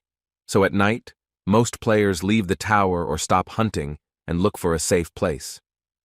But Jin-hyuk decided to do something a little different from what other players do. His plans included eating and sleeping as well as possible. So he started cooking. This time he managed to catch a giant shrimp, which was found only in the river near the temple on the 3rd floor. It was incredibly delicious for him, this taste. He couldn't enjoy it outside the tower, but now he can taste it again. At that moment, the thought came to his mind that it would be nice to copy some cooking skill next time. But suddenly, he was interrupted by Melania and Richao, who asked the guy for permission so that they could join him and stay until dawn, because according to them, they had to leave before dark. But in the end, they were unable to do so. Jin-hyuk didn't mind and allowed the boys to sit down next to the fire, where, in his opinion, it wasn't as cold as in other places. They sat down and introduced themselves one by one, after which Jin-hyuk noted that from their appearance, it seemed like they had suffered a lot, considering how hard it was in the tower at night. After which he noted that he had cooked too much today, and therefore invited his guests to help themselves. It was immediately obvious from their faces that they were incredibly hungry and clearly wouldn't mind having a little something to eat. Suddenly, Richao intervened and said that they were very pleased that he offered them, but they don't really eat what strangers offer them, especially from a person who hides his face. Jin-hyuk noted that he was surprised that they were bothered by the mask, but according to Richao, this is not surprising, because in their time, they put on a mask when they want to hide something. After these words, the guy noted that he could actually take off this mask if they were so uncomfortable. After all, they were sitting at the same fire.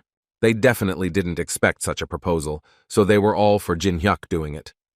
But before he took off his mask, he suggested that they play a very interesting game. It seemed to him that they were all very interested in learning as much information about each other as possible. So he suggested asking each other 3 questions, and if they answered all his questions, he would gladly take off his mask. Richao was carefully considering this proposal at this moment. He understood that on the one hand this was an incredibly easy task, because they only needed to answer questions, but at the same time no one was forcing them to tell the truth, so in any case, he believed that they were in a winning position. These thoughts made him agree, and Melania was not against playing such a game from the very beginning. And once they agreed, Melania suggested using a coin to decide who they would start with. It was not an easy coin, it behaved as the girl ordered it to, so it was not surprising that Jin-hyuk would be the first to answer the questions. This coin was called Caligula. Its main ability was that you could choose a target and pour magic into this coin, after which you could influence the opponent's mind. Melania started by saying that if she asked the guy his name or guild, he most likely wouldn't answer. So she decided to find out if any of the guy's friends were nearby. It was a pretty normal question for Jin-hyuk to ask, since she wanted to know what they were going to be dealing with, but unfortunately for them, he came here alone, so it was easy for him to answer that question. Now it was Jin-hyuk's turn, and he decided to ask them a question in which he wanted to know why they only watched the boss, although it seemed like they wanted to destroy him. The girl did not think long about the answer, and immediately said that they were actually waiting for the right moment to enter the temple. And they also did not forget that this place had a bad reputation, and they believed that they needed to be as careful as possible. After that, it was her turn again, and she wanted to know the main reason why he came to the tower. Jin-hyuk also understood why she was asking this question, because if their interests coincided, then she would most likely want to lure him to her side. So he answered with a question, saying that if he told them his reasons, would they be able to help him in carrying out his plans? Melania didn't think long and immediately told him that they would try to do everything possible, and if their interests coincided, then most likely they would be able to help him, because according to them, they were capable of a lot.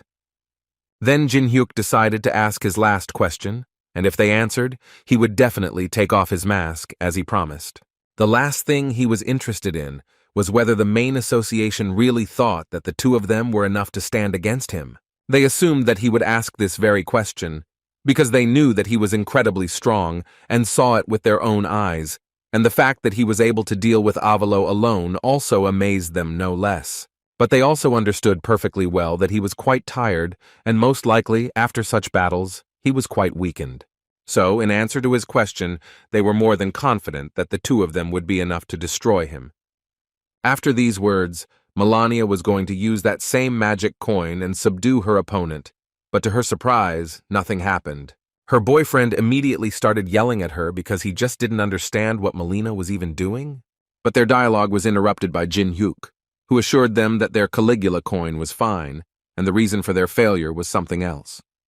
According to him, the thing was that at the moment she simply couldn't use it, and all this became possible thanks to the guy using the skill Anubis's Judgment, which blocks all opponents' skills for a while.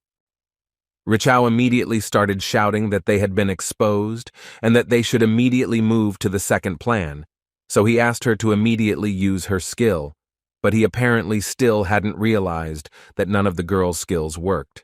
While they were trying to figure out what they would do next, Jin Hyuk continued to enjoy his dinner and watched as the Anubis gods chose their victim.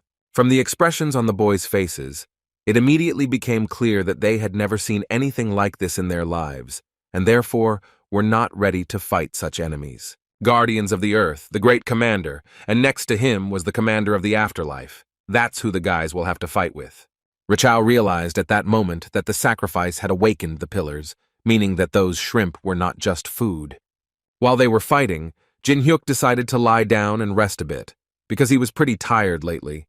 The only thing he told his guests was that they better think carefully about how to move correctly, because they wouldn't be able to escape anyway. And so that they would not be tempted to do this, the Afterlife commander activated a skill called Exit Ban, which significantly limited the battle zone. Richao believed that he had found a solution to this problem quite quickly. In his opinion, he only needed to destroy the guy in the mask and then these statues would disappear, so he went into battle against him. But suddenly he felt an incredibly strong pressure behind his back, and all this was because he started moving, although Jin Hyuk warned them about it, but they did not listen to him. And this is what came out of it. A few seconds later, due to his stupid mistake, this guy was crushed by a fairly huge force. Even his strange glasses were shattered into small pieces. Melina stood still and just hoped that somehow she would manage to survive.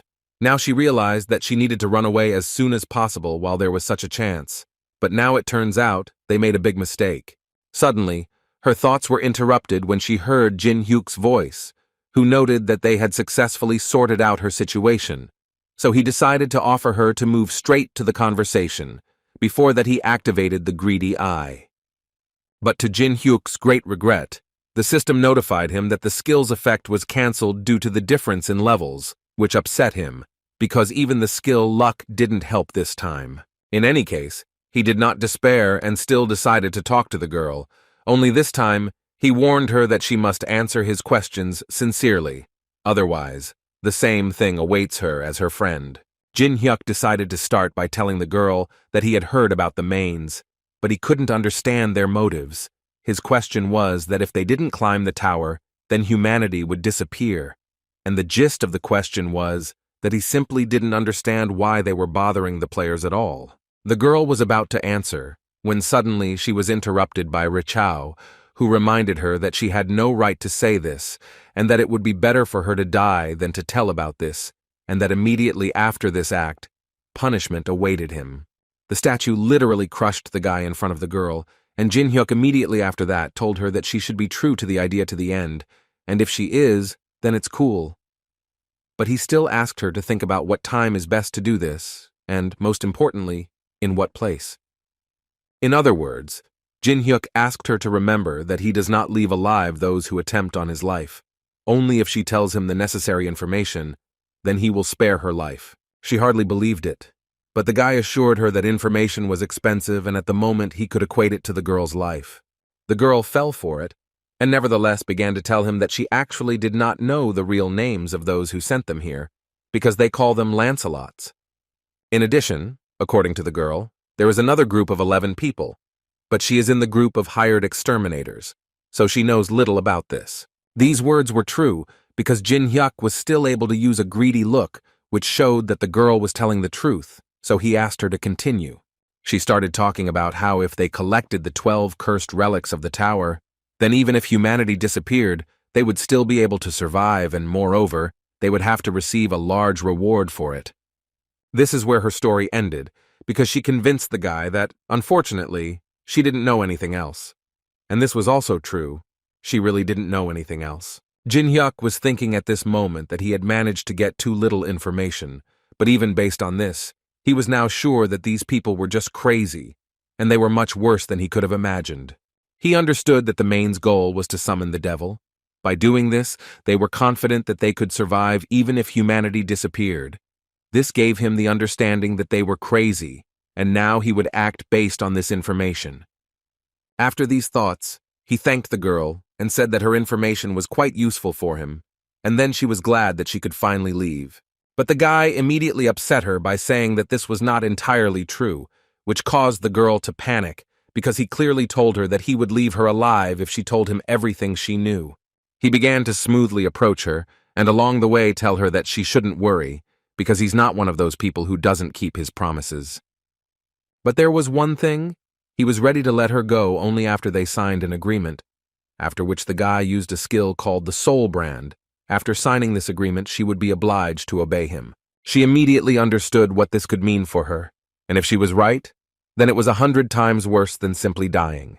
The next day, Jin-hyuk successfully reached the very place where the boss of the third floor lived, although it seemed like there was an absolutely ordinary settlement around here, and at that very moment, he needed to use the very key that he was able to obtain during the last test. When Jin-hyuk used the key as intended, a purple flash appeared in front of him, which meant that the guy was doing everything correctly. A few seconds later, the guy received a notification from the system, which informed him that the boss of the third floor was responding to his call. The gates gradually began to open, and later, body parts slowly began to appear from them, and then a huge stone statue appeared, along with its small army. But that was not the end, because as soon as these statues finished coming out, a man came out through this small portal, who wanted to know who dared to disturb his peace. Jin-hyuk immediately activated his greedy gaze to see who this person was. Luckily, this time the skill compensated for the difference in levels, and Jin-hyuk learned that this was the boss of the third floor, and his name was Mukon. But the main problem was that due to the huge difference in levels, copying was simply impossible. Mukon interrupted his thoughts when he began to tell about how many tried to fight against his army, but only he summoned him using the key. Only he couldn't understand one thing. Where was the guy's army? He wouldn't fight alone against Mukon's 100,000-strong army. Hearing this question, Jin-hyuk, of course, smiled and decided to show Mukon his army using the first chessboard.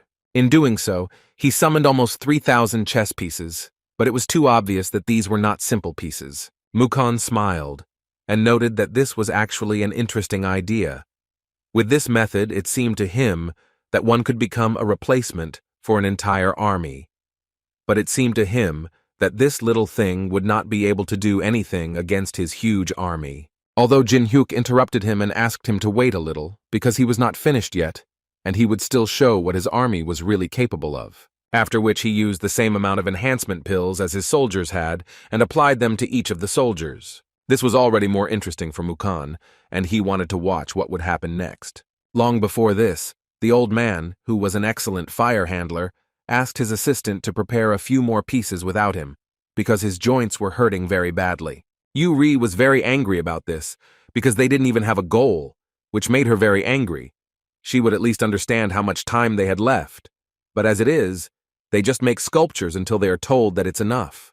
Meanwhile, Jin-hyuk was saying that he was very pleased that his opponent, the boss of the third floor, recognized him so quickly, because hearing recognition from someone who was just sitting on his third floor and hiding behind the servants was very honorable. Although all these words were sarcasm, and Jin-hyuk made it clear to him that he did not consider him a strong enemy. Mukon heard such words addressed to him for the first time. He was always considered a strong boss and was always feared. But this guy clearly doesn't think so. Jin-hyuk continued to tell him that since Mukon had defeated weak players a couple of times, it didn't mean that he was strong. But the fact that he was stuck on the third floor could only mean that he didn't have the ability to go higher.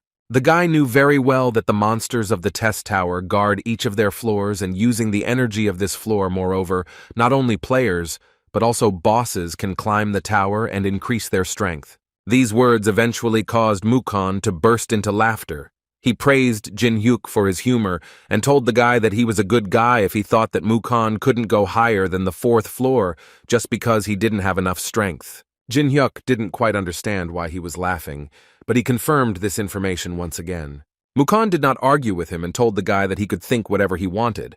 But in Mukon's opinion, the guy's main plan was to piss off his opponent. Only now, he asked the guy not to forget that the difference in the size of the army and the level of tactics was obvious. So he was almost certain that the guy simply would not be able to win. After these words, he simply sent the 1st Battalion, which had about 1,000 statues in the vanguard, and then Jin Hyuk understood perfectly well that in this way, Mukon wanted to see how he would react. But the guy did not retreat, but on the contrary, was ready to accept this fight, and for this he used a skill called the 1st chessboard. Then, as an experienced chess player, he began to control his army, ordering them to move according to the rules of chess. The battle began, and Mukon's soldiers began to actively attack Jin Hyuk's chess army, but the guy forbade them to move and ordered them to stand still and not let them pass. And after some time, he himself began to attack with the help of the rook chess pieces, which used a hail of arrows. In this way, he was able to inflict quite a lot of damage on the soldiers of Mukon's army. But this was only the beginning, because then his figures began to use the fire skill, which allowed the guy to deal with the 1st detachment of Mukon's army. The boss continued to smile, although he was surprised that the guy was able to deal with the advance group so quickly. But he did not wait, and immediately sent the 2nd, 3rd, and 4th battalions into battle, which, in his opinion, should have finished this battle. Jin Hyuk also did not remain idle, and ordered his knight figures to activate a wedge formation, with which he intended to break through their formation faster than lightning.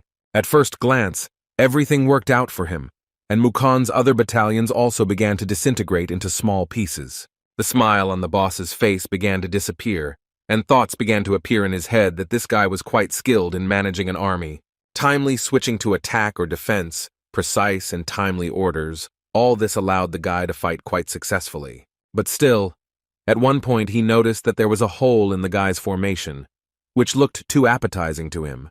But on the other hand, he understood that it could be a poisoned treat that the guy had prepared especially for him. So in order to avoid getting into trouble, Mukon decided to activate a skill called weakness detection. The system gave him the result, which was that if he destroyed the crown, then the figures stopped moving.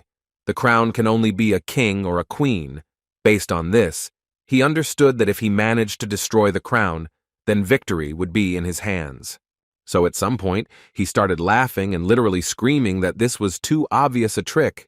Now it became clear to him that this guy was making a mistake that even beginners don't make. In any case, now he knows his enemy's plan and immediately orders his warriors to break through. But Jin Hyuk decides to ignore this and orders his soldiers to advance further because now his enemy has 3,000 soldiers less. Although Mukon understood the guy's plan perfectly well, in his opinion, he specially lured him by opening the center and showing the bait in the form of a crown. But in the end, he still figured out the guy and was now more than ready to finish this fight. But before that, he wanted to tell Jin Hyuk that the guy had come far enough and it was worthy of praise because he still managed to get to him while having such a small army. Jin Hyuk asked him not to talk nonsense because he actually knows that Mukon left that passage on purpose. Mukon asked him to stop the battle because for him everything was already too obvious. He gave the crown to this little girl and got through to him with such small forces, but he would not allow the guy to achieve more, after which he decided to use one of his skills and thus end the fight on that note. His skill was that he used 2 huge statues that were supposed to destroy both the guy and his army along with him. These statues could speak, and they found it a little funny that in the whole world there were no better warriors, and they decided to send this little one, who in their opinion was completely unsuitable in proportions as a strong man. But all these words and actions of Jin Hyuk's opponent made the guy laugh, which irritated Mukon even more. Sometime before this, Alice couldn't believe her ears that the guy was actually going to go there alone. He joked that she must be really worried since she was saying that, but she was probably really worried about the guy, and that's why she wanted to remind Jin Hyuk that he wasn't the guardian of the 3rd floor for nothing. Jin Hyuk noted that this was the first time she said that she considered someone strong. Was she really afraid of this boss? Which angered the girl, because the guy dared to compare the Lord of the Night with this lazy guy. In any case, She was more than sure that if he had not imprisoned her then, she would clearly have been a real queen. But now she can only play this role in the chess game that Jin Hyuk created. She was more than confident that even in the state she was in, she would still be able to deal with a dozen of these stone soldiers. And so it happened, she activated her blood spear skill and successfully began to destroy one monster after another. These statues apparently had no idea who they were currently fighting, but Alice was completely ready to smash them.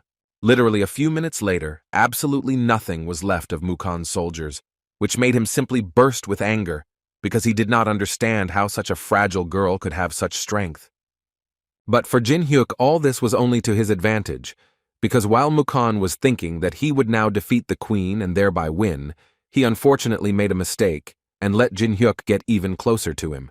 Now that everyone knew what was coming next, Jin Hyuk focused and simply delivered the final attack on his opponent, using a new type of attack. Because of this, the warriors of Mukon began to fight among themselves and destroy each other. The boss himself could not believe that his army, tactics, and everything that he had developed over the years could be ruined by just one person who came to him with such a small army of chess pieces. Suddenly, Jin Hyuk interrupted his panic and asked him to finally pull himself together, because he looked pretty pathetic when he was worried like this. After which, the guy used ice magic, thanks to which he was able to cut off the rear. But Mukon didn't quite understand why the guy was doing this at all. However, after a few minutes, he finally realized what was happening here, so he immediately began ordering his warriors to stop this guy. Jin Hyuk did not retreat, but on the contrary, began to attack even more. Using the mandala skill, he thought that as soon as it smelled like something was going to get fried, Mukon immediately decided to leave everything to his servants and tried to escape. But there was only a smile on his face, because he was finally able to use two of his favorite skills at the same time, which worked in unison, thanks to which, in the end, he still managed to checkmate, destroying the boss of the third floor, leaving him no chance. A few seconds after that very blow from the guy, the system notified him that Mukon, the boss of the third floor, was defeated, thanks to which the entrance to the fourth floor was opened, the time for conquering which was 3 months. After defeating the boss, Jin Hyuk, without thinking twice, invested all the points he had received back into developing his mana, after which he decided to look at the drop he had received. The treasures that can be obtained after eliminating a monster are divided into ranks by color. From the first 10 floors, only red ones drop, and this is the lowest rank. But this time, the guy's surprise knew no bounds, because he came across an orange box, which usually begins to appear to players after the 10th level. He guessed that it might be due to the effect of the monopolized skill that was triggered when he received a reward alone. In any case, he hurried and opened the box, which contained a pink diamond, a primary right, soft grain, living water, a sunseed, and a snail that could breathe fire. The guy definitely didn't expect to see such a number of items, so he was happy. But as it turned out later, this was not the end, because at the very bottom of this box, there was something else that would clearly be useful to the guy in the future. His face was crazy, because he was sure that thanks to this item, he would be able to pass the 4th floor quite easily, but Alice at that moment once again caught herself thinking that she still couldn't get used to this expression. The guild leaders gathered together again to discuss the fact that the masked guy actually managed to do it, despite all the doubts. But this couldn't help but make them happy, because in addition to the fact that they received the birth of a new hero, now they have as many as 90 days to prepare for the next floor, during which time they will need to have time to pump up as hard as possible. However, as it turned out later, not everyone was happy about this. One of the guild leaders stood up and started shouting that they were idiots if they thought that this raid would benefit them, and all because the guy got all the items and points, and they didn't get anything out of it. Laurencia couldn't stand it, so she immediately intervened in this conversation and reminded the gentlemen that they were so desperate that they almost united with the Mains. But thanks to this guy, humanity got another 90 days without involving the Mains. So she just didn't understand how he could say such a thing after the guy helped them cope with such a crisis. She even asked Beck and Maria to tell him something, but at that moment they seemed to swallow their tongues and just listened silently. Laurencia couldn't believe it. She thought they were on her side, but apparently they agreed with him. The girl simply didn't want to believe that everyone thought the same way as Teng Wei. Their silence meant consent, so she decided that she simply had no other choice, and therefore she announced that she was immediately leaving this organization. Maria immediately started yelling at her and asking her to say that it was a stupid joke, and if not, then she asked her to think about it. After all, she had done so much so that she could join here. The Titan leader also noted that their associations are not a walk-through yard where you can't just enter or leave. Only people who can really protect humanity receive an invitation, so the elite is gathered here. And so he wanted to warn her that if she suddenly decided to leave them, then she would no longer be able to return. Besides, it seemed stupid to them to trust their lives to this man, but this angered Laurencia even more, and without a drop of regret she opened the doors and left, telling them along the way that she would trust him again, as she had already done once. Meanwhile, Jin-hyuk was walking along the beach after the raid and thinking that he had money to spare, so he decided that it was time for him to rent a good hotel and have a good rest. Suddenly, his thoughts were interrupted by a call from Yeon-hwa, although in fact she had called more than once, but the guy could not pick up the phone because he was in the tower. She called the guy to tell him that her grandfather, unfortunately, does not open his eyes. Jin-hyuk tensed up and immediately wanted to ask her where she was at the moment. Yeon-hwa, aka Fire Fist, is the granddaughter of the legendary martial artist Yoo Chung-yeon, a great master in the field of Korean martial arts, and she was so similar to her grandfather because she was just as steadfast, active, and cheerful. But when the guy saw her in the hospital, he immediately noted that it was the first time he saw her in such a state. He immediately came closer to her and asked her to slowly tell him what happened here. Yeon-hwa started her story by saying that it started around the time of the appearance of the test tower, or more precisely during the Incheon incident, but at that time, Jin-hyuk was in the labyrinth with Hannah. Anyway, according to Yeon-hwa, her grandfather was there at the time. If the stories are to be believed, then the grandfather defeated the monsters that awakened after the outbreak, but ended up getting seriously injured, and by this time he was never able to recover. But that's not the worst of it, because now he's getting even worse, and every day his condition is getting worse and worse. Looking at this big guy, the guy couldn't believe that this was the same Yoo Chun-yeon, who was always considered the strongest man in Korea. In any case, Jin-hyuk did not wait long, and at the first opportunity decided to copy his skill. But for this, he would have to save his life. But what is most interesting is that the man allegedly has never been to the tower, although he has skills. At that moment, the old man's attending physician entered the room, and the first thing he wanted to know from Yeon-hwa was what was going on here. It was an A-rank doctor who wanted to immediately warn Jin-hyuk that even an S-rank person would not be able to help here. The guy immediately noticed that this doctor was somehow hostile towards him, so he decided to answer him in the same manner, saying that he came here to help his old friend. After these words, the doctor asked the guy for forgiveness for the misunderstanding, because he was embarrassed, thinking that he, the famous Jin-hyuk, who decided to become a brilliant doctor. Then the girl intervened in their dialogue again, reminding the doctor that the best local specialists in this field were here, but for some reason, her grandfather still had not recovered. The doctor assured her that they were doing everything they could, but even with the help of modern equipment, they were not able to study the diseases that appeared due to the influence of the tower, and he could only hope that they would be able to understand that they were doing everything they could, that it depended on them. She realized that she had attacked the doctor in vain, so she had to ask him for forgiveness, because in fact she had simply given in to her emotions. Yeon-hwa decided to ask her friend Jin-hyuk to leave so as not to disturb the doctors, but suddenly she noticed that something was clearly wrong with him. The guy was incredibly angry at that moment.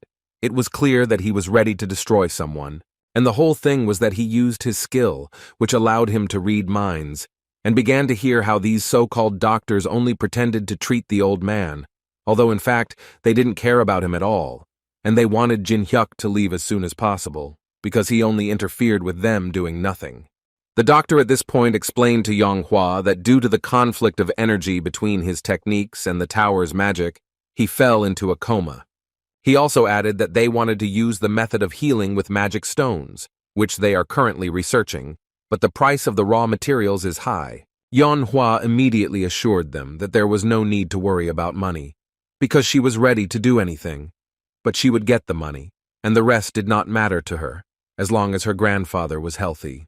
But before the doctor could respond to these words, Jin-hyuk intervened in their conversation, who simply could not stand the fact that this doctor was talking all this nonsense and was also extorting money. Other doctors came to the defense of this alleged doctor, asking Jin Hyuk to watch his words because accusations of extortion are a very serious crime. The doctor himself thought that all this was complete nonsense, and he also asked him not to forget that since he was God's guest, he could not say whatever he wanted. And at that moment, he himself was thinking that Jin Hyuk was most likely bluffing, because he definitely couldn't find out anything. But on the other hand, even if they were caught, he still wouldn't be able to find their accounts for cryptocurrency wallets registered under fake names. But apparently this guy didn't even imagine that Jin Hyuk was reading all his thoughts. But he realized it right after Jin Hyuk publicly started repeating every thought of the guy, including fake accounts, noting the fact that apparently the doctor went too far. For a long time, Yanhua couldn't understand what they were talking about and what kind of fake accounts they were.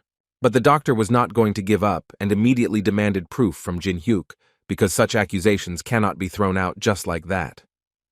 At the same time, this doctor continued to panic, and there was a war of opinions inside him. He could not understand who this Jin Hyuk was and how he found out about their affairs. But at one point the doctor's thoughts went in the wrong direction, and he began to fear that Jin Hyuk knew that the Black Luck Guild had contact with the inhabitant.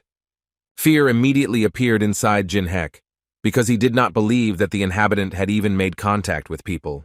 Jin Hyuk still can't get his head around the fact that Hong Dok Pyo had contact with an inhabitant, because for the tower's inhabitants, people are a serious external threat, but then the guy will have to understand what they are thinking at all. Suddenly, his thoughts were interrupted when Grandpa Yanhua became even worse, causing the medical equipment to start beeping. Yanhua, for obvious reasons, was afraid for her grandfather and began screaming for him to be saved. That same doctor jumped up and started running away, because he understood what would happen to him if this old man suddenly died. But before he could run out, the doors closed right in front of him, and Yanhua did it with her foot. After which, she wanted to ask him where he was going. Besides, she could assume that since he started running away so quickly, he really did have something to hide and something to worry about. Without waiting for an answer from him, she immediately warned him that if her grandfather died, he would hardly leave here alive. She was interrupted in time by Jin Hyuk, who reminded her that the most important thing at the moment was treating her grandfather. This doctor immediately began to say that he was just about to go get the necessary medicines.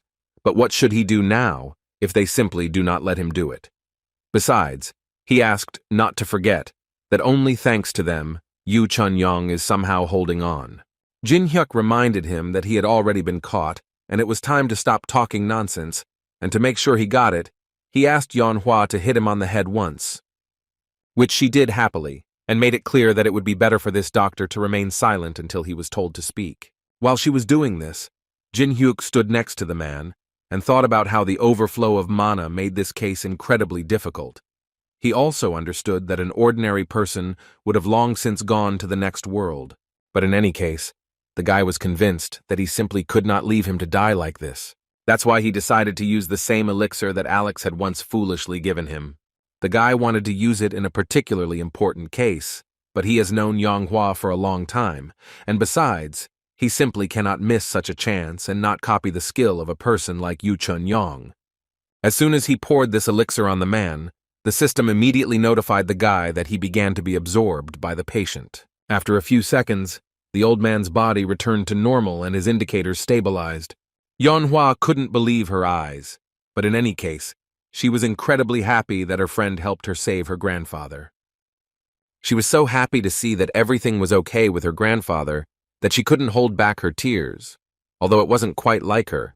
While she was crying, the system notified the guy that he had managed to fulfill the copying conditions, and now he possessed the technique of cultivating the heavenly flower.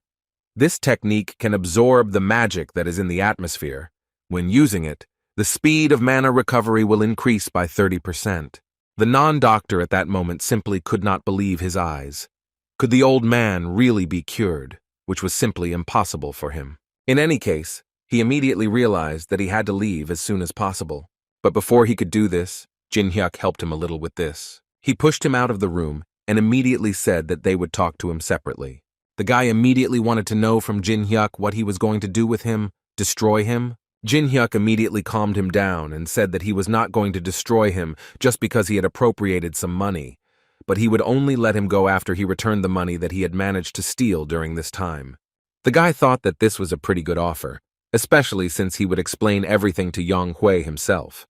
This little doctor didn't really believe that the guy would just let him go. For him, it was all quite suspicious. Jin Hyuk interrupted his thoughts and asked the question again, but this time at the end he added a clarification. Does he want to live?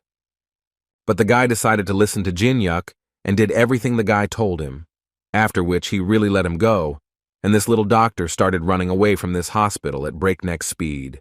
At least it seemed that way at first glance. But in fact, Jin Hyuk let him go, and Alice asked him to follow him, because Jin Hyuk was very interested to know where this guy was in such a hurry. Alice couldn't believe that Jin Hyuk ended up letting this guy go on purpose. He explained to her that in reality, even if they had put pressure on this guy, they still wouldn't have gotten much information, so he decided to find out where their base was, as well as where their leaders were. Now it dawned on her why the guy had done this, after which she immediately flew off to follow the little doctor. Jin Hyuk himself decided to return to the old man's room to check how the elixir had been absorbed, and Yan Hua asked to leave. And as soon as everyone left, Jin Hyuk turned to the man and told him that everyone had already left and he could wake up. Right after this phrase, the man opened his eyes and told the guy that he was quite surprised that the guy found out that he had been pretending all this time, because it seemed to him that he was doing it perfectly. Although Jin Hyuk noted that he did indeed do everything perfectly, he just used his own methods that helped him figure out the old man. In any case, the guy assured the man that he understood him perfectly. He appeared so suddenly and cured him. So being on guard is exactly what is needed in this situation. He himself would have treated himself with suspicion. These words made the old man laugh incredibly hard. He literally started to burst out laughing and talking about how the guy understands people incredibly well. So much so that he guessed all his thoughts, that he didn't even have anything to add.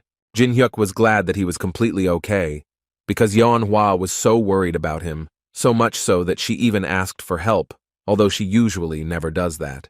But now he is sitting with him to ask him one question that has been bothering him for a long time, and the man was ready to answer any question, if of course he knows the answer. Jin Hyuk didn't think for long and immediately wanted to know what happened during that explosion.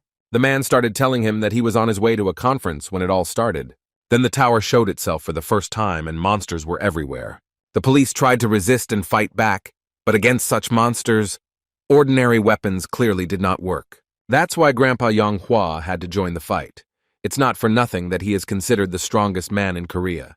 That day he decided that he would take on the monsters himself, and he asked the police to evacuate people while he dealt with the monsters. But he didn't take into account the fact that at the head of these monsters was a man who said with a smile that it was rare to meet a worthy person in this world. The old man already at that moment understood perfectly well that he would somehow cope with these huge guys. But he didn't understand what to do with this character who appeared unexpectedly. Before he had time to think about it, he immediately received a rather strong attack that dealt an incredibly huge amount of damage. Grandfather was already ready to say goodbye to his life, because his body no longer obeyed him. This is the last thing he remembers. Then he woke up in the hospital. But what he can say with absolute certainty is that he has never seen a person in his life who is capable of controlling a speed sword like that. Given everything his grandfather had told him, Jin Hyuk could only assume that this meant that the Murim forces that dominated the 21st floor had begun to behave extremely unpredictably. They were quite persistent guys who used any possible means and methods to achieve their goals. Even when Jin Hyuk was just playing the tower, it was quite difficult because of them. But at the moment, he was most interested in the question in which he wanted to know what they wanted to achieve when they got out into the outside world.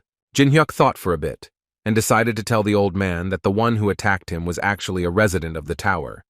But he didn't think that they would get out of the tower, which is why it now seems to him that the situation could become seriously complicated.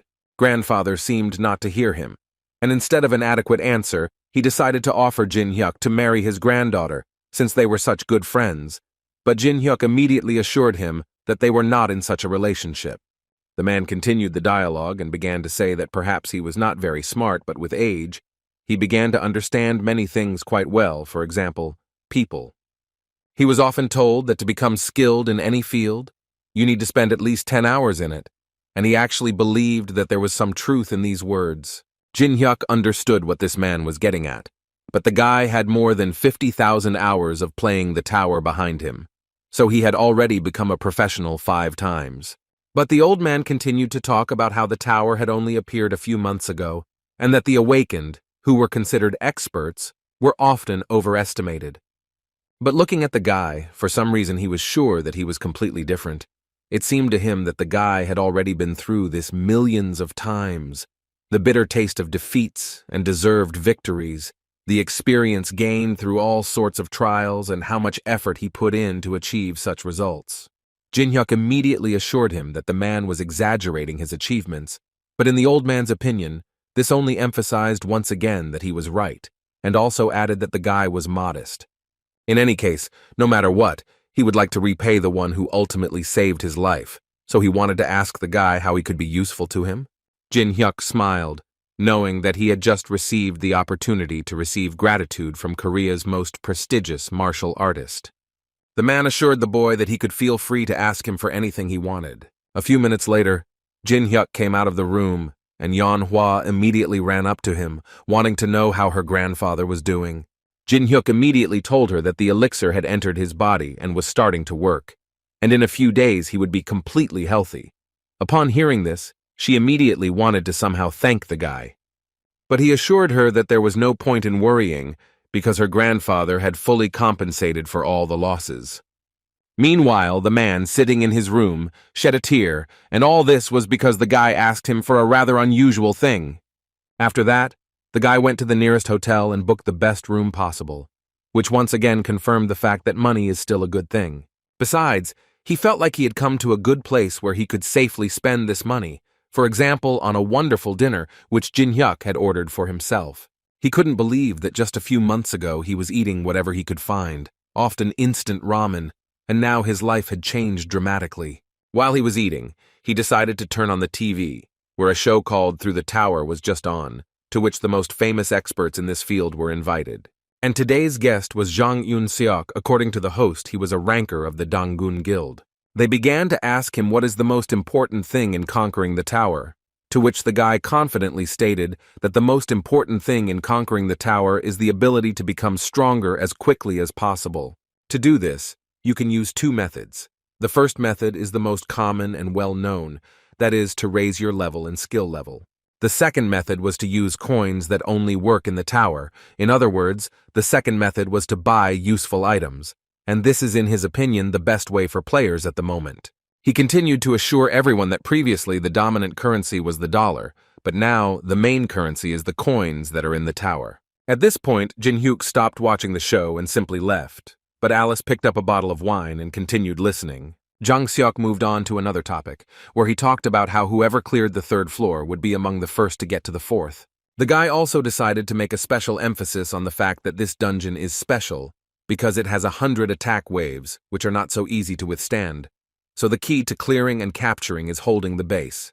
The problem was that if the player who entered was unable to defend the stronghold, the 4th floor would be completely blocked for 20 days. According to him, there is a huge risk that something irreparable will happen if the floor is not cleared within 90 days. So it seemed to him that even an unknown person would not act rashly. The host of this show also wanted to know if humanity could disappear after 90 days, to which the guy answered quite directly, saying that it was quite possible, because the tower is now the supreme ruler of the world. After the broadcast ended, the host decided to talk a little more with Jin-seok, who told her that out of the allotted 90 days, at least a month should be allocated for preparation. And since they had already met her, the guy simply couldn't help but offer her a month's vacation together, to which she quickly agreed. But as soon as they got into the car and started driving, Jin-seok received a notification from the system that an unknown person had announced the start of passing the 4th floor. The system also asked all players who plan to participate in the passage of this dungeon to prepare, because the first wave will begin in 8 hours. Without thinking twice, he jumped up and immediately started driving to the base, ordering all the players to gather together, because an emergency had occurred. Jin-seok simply didn't understand why they had to start getting over this hangover so quickly, because they weren't ready at all, and there were only 8 hours left. The next morning, Jin-hyuk woke up and noted to himself that he had slept like a baby that night, and was now more than ready to start a new adventure. The fourth floor of the testing tower was special because it had the so-called 100 waves consisting of ordinary and special zombies. Players could defend them in two ways, but to do this, they needed to prepare different types of defensive towers. But on the other hand, there was another option, which was that they could choose a base where they could effectively hold the defense, and usually players choose this option. But Jin-hyuk didn't know yet what he should choose, but even in that case, he decided to enter the fourth floor, which other players would only be able to get to in 20 minutes, and he himself couldn't help but notice that it was creepy here, as always. Anyway, he only had 20 minutes, so he had to hurry to get into position, so he arrived at the World Cup Stadium. It was in this place that he decided to exercise his right to establish a base. Immediately after this, the guy used his soft grains and also applied living water, which allowed him to grow some plants in this area. At this point, his preparations were complete, and he could finally return. While he was doing this, there were already players in the starting area, and there were quite a lot of them, because everyone wanted to pump up their abilities as quickly as possible. Jin-hyuk watched them from above, and immediately noticed that all the famous guilds had sent their players. Laurencia and his friends also came here, but they certainly didn't expect to see Laurencia here, who seemed to hold a good position in the council. Jin-hyuk immediately asked them for forgiveness for this confusion, because according to him, he had to act quickly. But they were not angry with him at all, and were only glad that he called them. The only reason the guys were worried was that they weren't sure that they were well prepared, because the zombies that live here are so strong that they always make you sick at some point. Jin-hyuk tried to calm them down by saying that in reality, if it was too easy, it wouldn't be fun at all, and besides, he specifically chose the stadium as a base. But from their reaction, it was clear that they were not entirely happy about this, and asked the guy to say that he was just joking, because they understood perfectly well that in order to hold such territory, at least 100 people would be needed. They didn't understand how this could be fun at all, because it was definitely not a game anymore, and if they died, they would not be able to be reborn again. Laurencia, listening to all this, began to think that Jin-hyuk was just a pervert, since he decided that all this was just fun. Although at that moment he continued to convince them that there was simply no point in killing themselves like that, because it seemed to him that the stadium was the best place to destroy hordes of opponents. But suddenly, his speech was interrupted by Laurencia, who really wanted to ask him one question. But before that, she reminded the guy that 5 people would be needed to protect the base, and as you can see, there were only 4 of them here. Jin-hyuk smiled in response to this question, and assured the girl that there was no point in worrying, because the 5th player would soon arrive here. Almost immediately after these words, another strange player appeared. It was Jin-hyuk's old friend who was so angry at him that he dreamed of destroying him again. A few hours before this moment, the guy was just training with his sword, when suddenly he received a notification from the system, which contained a message from Jin-hyuk, who invited him to come to the start of the 4th dungeon. It was a little funny to the guy, because it seemed so stupid to him that Jin-hyuk thought that he would come just because he called him. But then he saw the continuation of this message, in which Jin-hyuk informed him that if he came, he would fight him and would not use his left hand and right leg. However, even after these words, he thought that this was a stupid provocation that even a child would hardly fall for. But he had such thoughts also, because he understood that if he fell for the bait, then Jin-hyuk would most likely twist his nose again. But Jin-hyuk seemed to know that he would have such a reaction. So he added that he could also close his eyes, and after that it would be harder to endure. But he still continued to force himself to endure, because he was sure that anger would be fuel for his future revenge. Jin-hyuk realized that he definitely wouldn't be able to get to him this way, so he had to say that apparently Yu-sung was just scared, and the guy couldn't stand it anymore. That's why he came here, to show how wrong Jin-hyuk was when he said such words to him. As soon as Jin-hyuk saw it, he immediately thought that the attribute sword is an item that is capable of conducting elemental magic, and also allows you to eliminate the main weakness of swordsmen, which is long-range combat. Meanwhile, Yu-sung was boiling with anger even more, because Jin-hyuk called him a coward and he came here solely to show him here and now who he really is. Jin-hyuk immediately answered him, and said that this was all very well, of course, but he would like to remind him that the guy was still walking around with an unfinished sword. Yu-sung didn't really understand what Jin-hyuk was talking about and asked him to explain what it meant. Without thinking twice, Jin Hyuk said that this is what it means. The attribute sword, according to him, is certainly not a bad thing, but only in its finished state does it fully reveal itself as a weapon. He also immediately added that the random drop on this floor contains an item that will complement the sword, and as far as Jin Hyuk knows, the guy just needs the fire attribute. After these words, Yu Sung began to yell at him even more, because he could not stand another bluff from Jin Hyuk, because he knew that a random bluff is random for a reason, because no one could ever know what would fall out of it. But Jin Hyuk reminded Yu Sung that he had his own methods of getting what he wanted, and so he gave a small hint to Yu Sung that if he joined the defense of the base, he would give him an item with which he could upgrade his sword enough, and then they could fight. As much as he didn't want to, the desire to become stronger and defeat Jin Hyuk still outweighed his anger, and he had to put away his sword and agree to this offer. In this way, Jin Hyuk was able to gather a minimum number of players to defend the base. Laurencia was still a little worried about this because it seemed to her that Yu Song was, to put it mildly, not in a good mood. But Jin Hyuk calmed her down and assured her that as long as the agreement was in effect, he would definitely not betray them.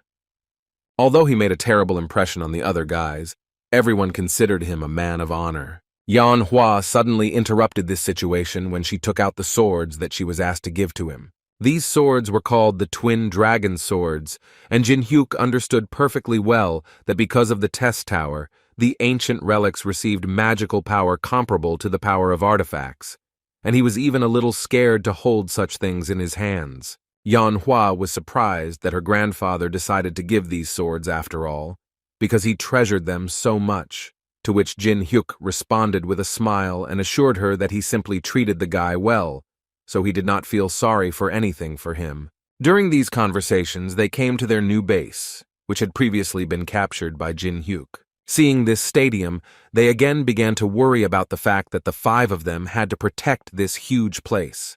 So he again had to tell them that they should not worry about it, because he had a plan. Suddenly their dialogue was interrupted by other players, who were standing and thinking about who had chosen the stadium as their base. Jin Hyuk immediately noticed a distinctive pattern on the sword of one of them. He thought about the fact that first the Dark Fortune Guild, now the Triad. All this indicated to him that the inhabitants of the tower were really getting out, which could not frighten him. And the guy who had this sword with a special design was called Namgun Hyun. But before Namgun could finish speaking, Jin Hyuk interrupted him and said that he didn't even want to hear him, because he already knew him well enough.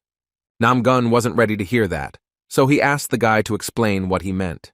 Laurencia also didn't understand anything and asked Jin Hyuk to explain what was going on and how they knew each other. At that moment, he was thinking about the fact that they were familiar, the clan of masters of the Murim world, the inhabitants of the 21st floor of the tower, elite warriors with simply incredible self-esteem.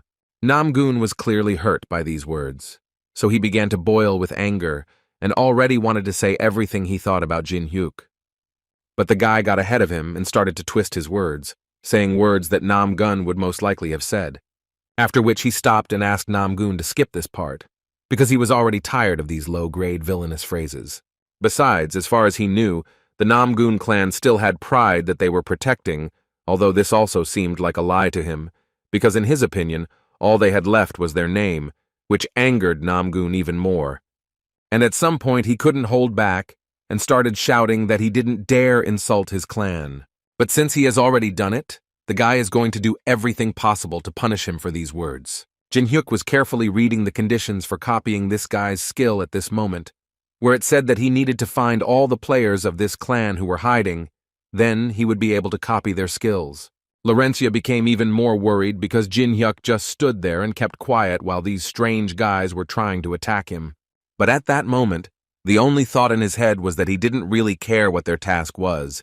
He was just going to copy all their skills and be done with it. Thus, the battle between the players began. Some of them were happy about it, like Yan Hua, who could not wait for the moment when she could finally warm up properly. Jin Seok first decided to activate his skill called Machine King. His skill was famous for being able to summon mechanisms. At this moment, Yan Hua activated a skill called No Step Back, which reduced damage taken by 15% until she stopped fighting. At that moment, Laurencia decided that she would do everything to cover her back, And Yun Seong noted that he once again realized that Jin Hyuk did not care at all about the circumstances. Jin Hyuk didn't respond to these words. He just wanted to ask Yoon Sung to buy him 3 minutes of time. It sounded pretty strange to the guy, but he still promised to do it for him. Although looking at their opponents, he understood that in fact, 2 would be enough for him to destroy them all. The battle began, and now the guys had to fight so intensely that there was no time even for a short break. Nam Gun watched these guys closely, and he immediately noticed that they were incredibly strong, and apparently it would not be easy to deal with them. He especially paid attention to that evil guy with a sword who instantly destroyed several of his guys at once. Therefore, he made a decision and entered into battle with Yoon Seong, who did not expect such resistance, because it seemed to him that only bugs had gathered here.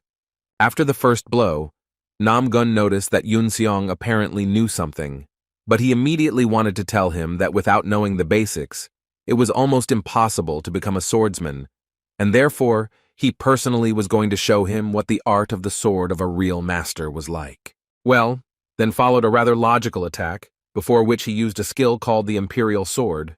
Yoon Sung immediately felt that this guy's punches were quite heavy and not so easy to block. However, he definitely wasn't going to give up, so he stood until the very end, even though Nam Gun's blows were close enough to destroy the guy.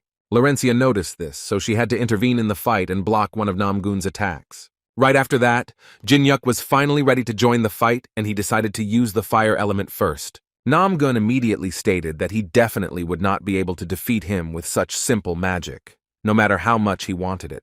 Besides, he thought that Jin Hyuk was a fool, who didn't understand that there was no way he could dodge his attack in that position. At least it seemed that way to him at first, but then he realized that everything was not as simple as it seemed to him, because his legs were chained to the ground with ice, which made him practically immobile.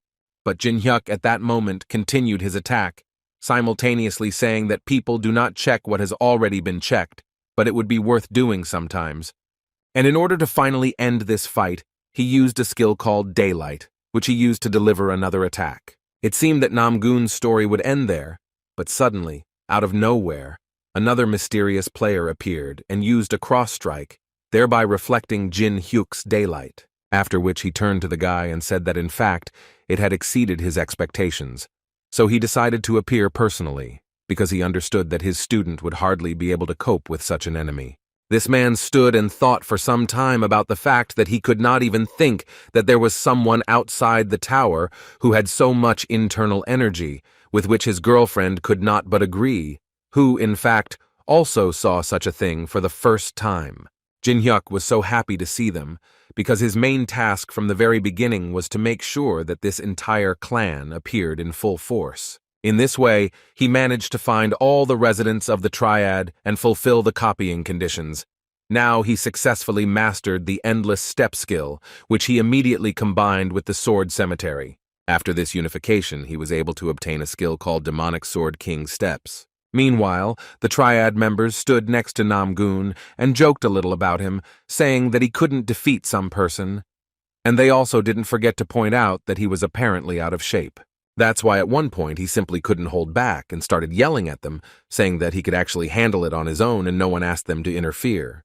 But according to them, they did not doubt his skills.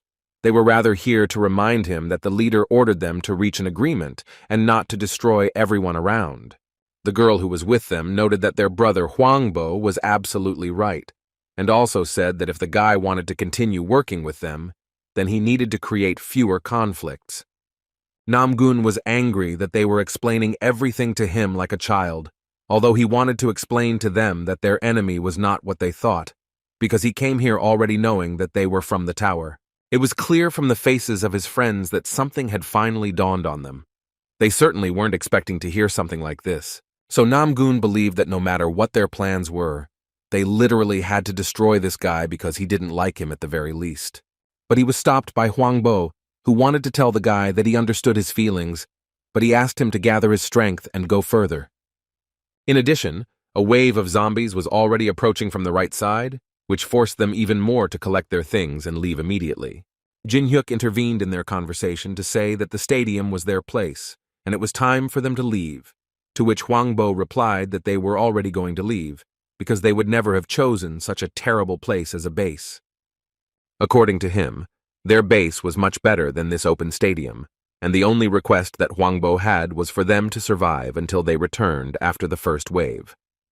Namgun also decided to tell Jin Hyuk before leaving that he was not really just lucky. Next time he would fight him with full force. They left, and Yeonhwa was finally able to breathe a sigh of relief, because she really didn't like the fact that they had to fight before the zombies even came.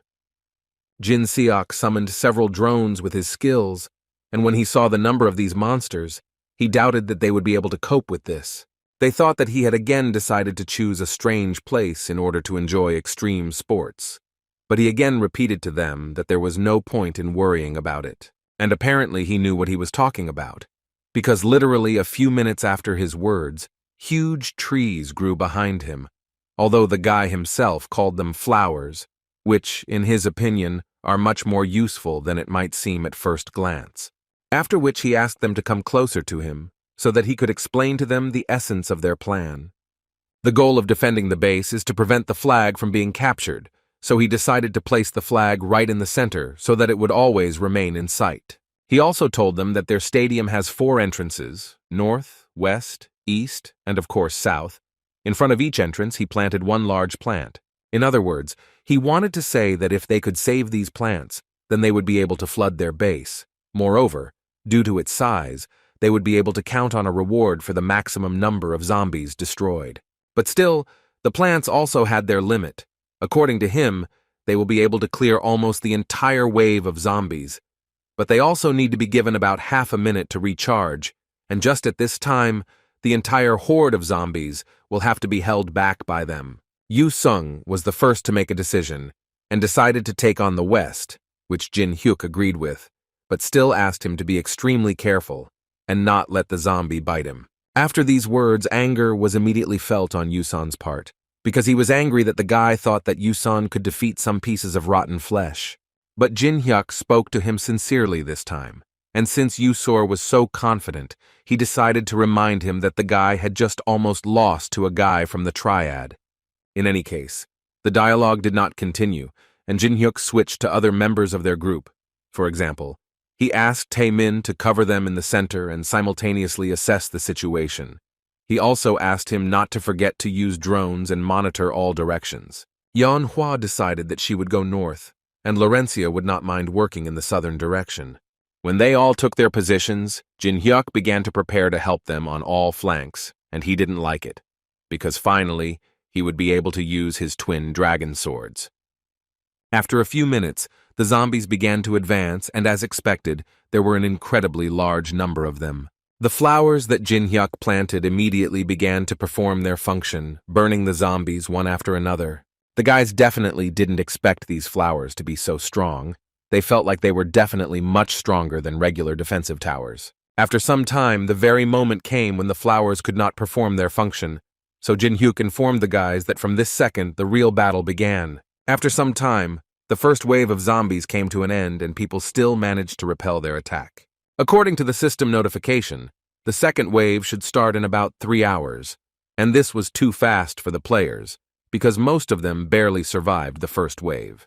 The head of the Dangun Guild, Sun Jong-hwan, assured his guys that there was really nothing to worry about. It was important to gather their strength and get some rest, and while they were doing this, he suggested that they think about the items and experience that they could get for completing this level. After which, he and his assistant assessed the base of the Triad Guild, who had chosen a supermarket for themselves, and it also became known recently that they had chosen a new type of defense that helps protect narrow passages, which made them even more vulnerable. But suddenly, his thoughts were interrupted when his guys asked him to take a look at the team that had taken the stadium as their base, but they were more surprised by the fact that there were only 5 participants. Hearing this, he immediately decided to see how this was possible. He immediately saw huge flowers that were releasing fire, and the guy didn't even have a rough idea of what needed to be done with these flowers to make them so strong. But on the other hand, he simply couldn't help but turn his attention to the guys who were fighting there. It was immediately clear from the video that even the zombies, with their huge herd, couldn't crush them. All these guys were quite famous among the players, because they were all famous newcomers. but Song Chong was most interested in another character, namely Laurencia, who was his ideal. As soon as he saw Mrs. Laurencia, who saved his life, he immediately went crazy and ordered all his people to vote for the video with him. After they finally got through and finished the battle with the zombies, Jin Hyuk calculated the energy of the sun, and this time he got almost 2,000 units of energy. And when the guys asked him what kind of energy it was, he told them that it can be obtained when you destroy zombies, and it is necessary to strengthen plants, and most likely, over time, it will become even easier for them to defend themselves. After these words, he gave the girls 2 more grains each and asked them to plant 2 more flowers in the east and south. He gave the guy slightly different grains, and accordingly a completely different type of flower will come out of them, but they also received their seeds. Once all the seeds that the guy had were in 2, he still had 1 left in his hands, with which he did not yet know what to do, but his thoughts were interrupted by Yan Hua, who wanted to ask him if it was possible to simply plant these seeds in the ground. He immediately answered her that if they did that, it would not grow in the time they needed. The thing was that in order for them to grow quickly, they needed to use a special fertilizer that Jin Hyuk created with his magic. He literally fed these little monsters this fertilizer and begged them like crazy to grow as fast as possible. At one point, the guys began to think that Jin Hyuk was finally going crazy, and they became interested in finding out how long they would need to stay in the tower to turn into such a person. In other words, the guy wanted to convey to them that if you give these plants fertilizer, they will grow very quickly, but he also did not forget to ask them to take care of them until the next wave. While he was telling them all this, Laurencia immediately noticed that the guy was going somewhere, and she wanted to know where he was going.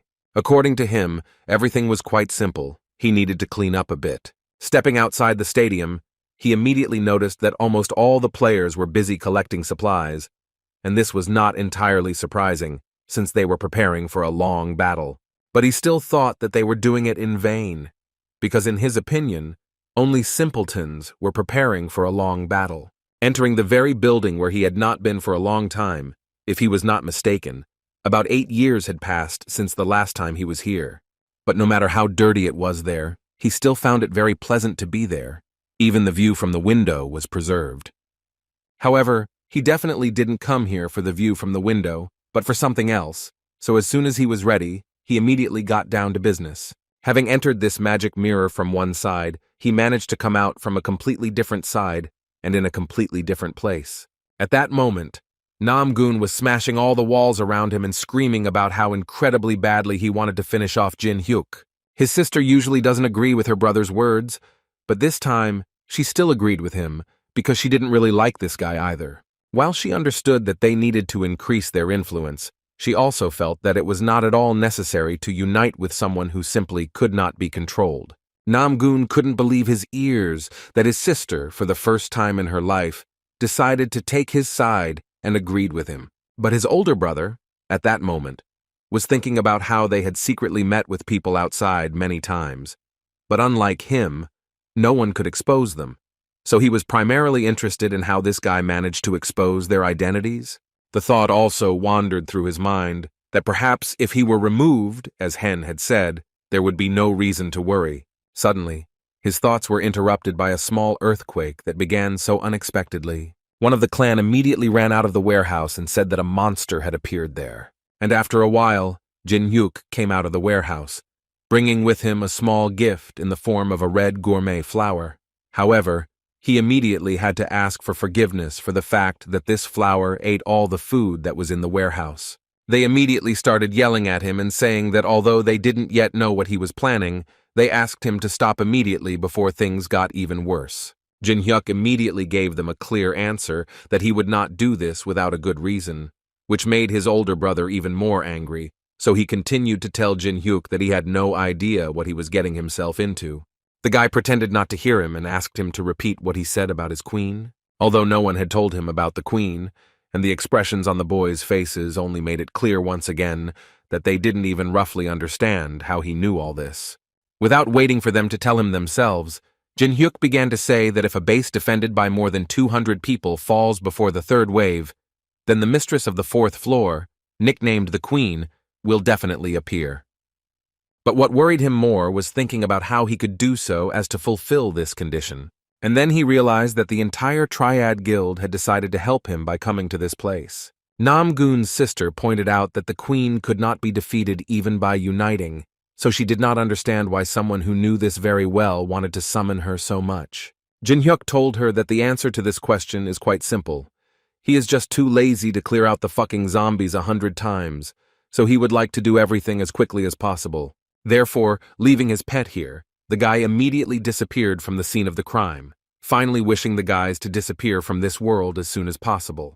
After a fairly short amount of time, the system began to notify other players that the supermarket base had been destroyed. Ten saw with the help of a drone that the supermarket was being destroyed, which was a bit of a shock for the guys, because they knew perfectly well that this was the base of those who were fighting them. Yeon Hwa just wanted it to have nothing to do with Jin Hyuk, although Yu Sung was almost certain that it had something to do with him. The system also notified the guys that special conditions had been met, so from that second, a unique event would begin. In other words, the boss of the 4th floor, whose name was Pedariel, was born, and she was not in the best mood, so she was going to punish the humans for making her wake up. The guys thought that it was just a system error, because they didn't understand how the boss of the 4th floor could come to the battle so quickly, because they had just cleared the floor of zombies. So where did the boss come from? Yu Sung was the only one who didn't panic as much as the others, because he understood that Jin Hyuk was definitely involved in all of this. But the only thing he didn't understand was what he wanted to achieve when he called the boss of the 4th floor so quickly. The guy himself, meanwhile, stood on one of the high-rise buildings and looked at this ruined city, with the thought that this was once a beautiful place. In any case, now he has a completely different task, which he can only complete if he uses the item he received after destroying the boss of the 3rd floor. And this item was called the Solar Eclipse Stone. And the time has come for the guy to use it, which is what he actually did. Laurencia suddenly felt like her powers had literally been reduced by half, causing fear to appear inside her. But the skills with the darkness attribute, on the contrary, increased by 100%, which was a bit unexpected for the boss of the 4th floor. She immediately realized that one of the people was involved in this, who immediately seemed to her to be impudent, whom she wanted to find and destroy. After some time, the system notified the guy that the boss of the 4th floor was directing the entire attack to the Sanam Stadium. But given the guy's attitude, he believed that it would only benefit him. Almost all the players, having heard that the boss of the 4th floor was out hunting, immediately began to run away. At this time, Jin Hyuk managed to post a video where he talked about how he cleaned up after the triad. This video instantly gained a lot of views. His team members couldn't understand when he managed to film this video and how it managed to get so many views in such a short time. But the saddest thing is that they understood perfectly well that Jin Hyuk would most likely bring these monsters to their base, which they definitely did not like. Laurencia still hoped that the destruction of the Triad base was not their doing, but Jin Hyuk did not give her a final answer, which made her doubt even more. Yu Song also wanted to ask the guy if he did it or not, because it was important for them to know.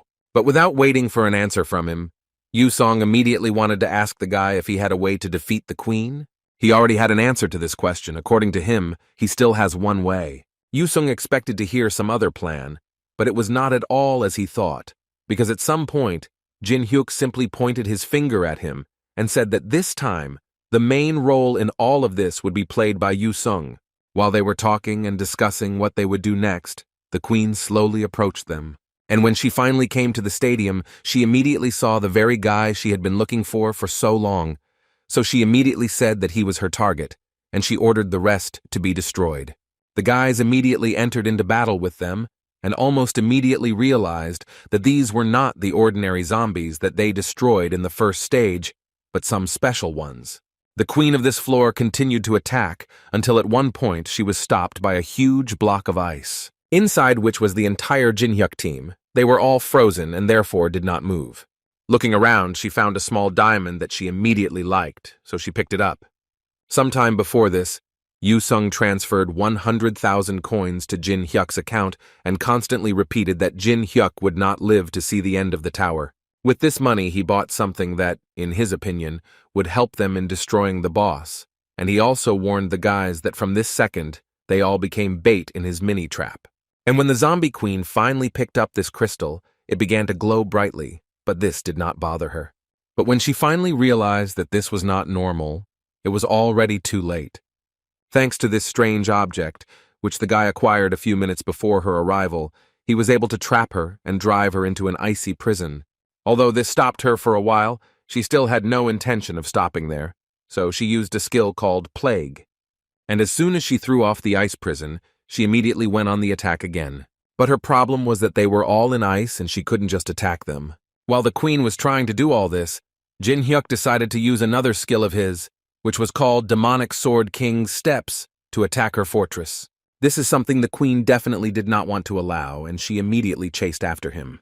Pendariel, the womb of the dead, nicknamed the queen, her level, her skills, and especially her deadly poison attacks. The essence of passing the fourth floor is to protect the base, but this rule applies not only to players, but also to zombies. And now, since the queen is in the stadium, it means that the defense of her base is weakened.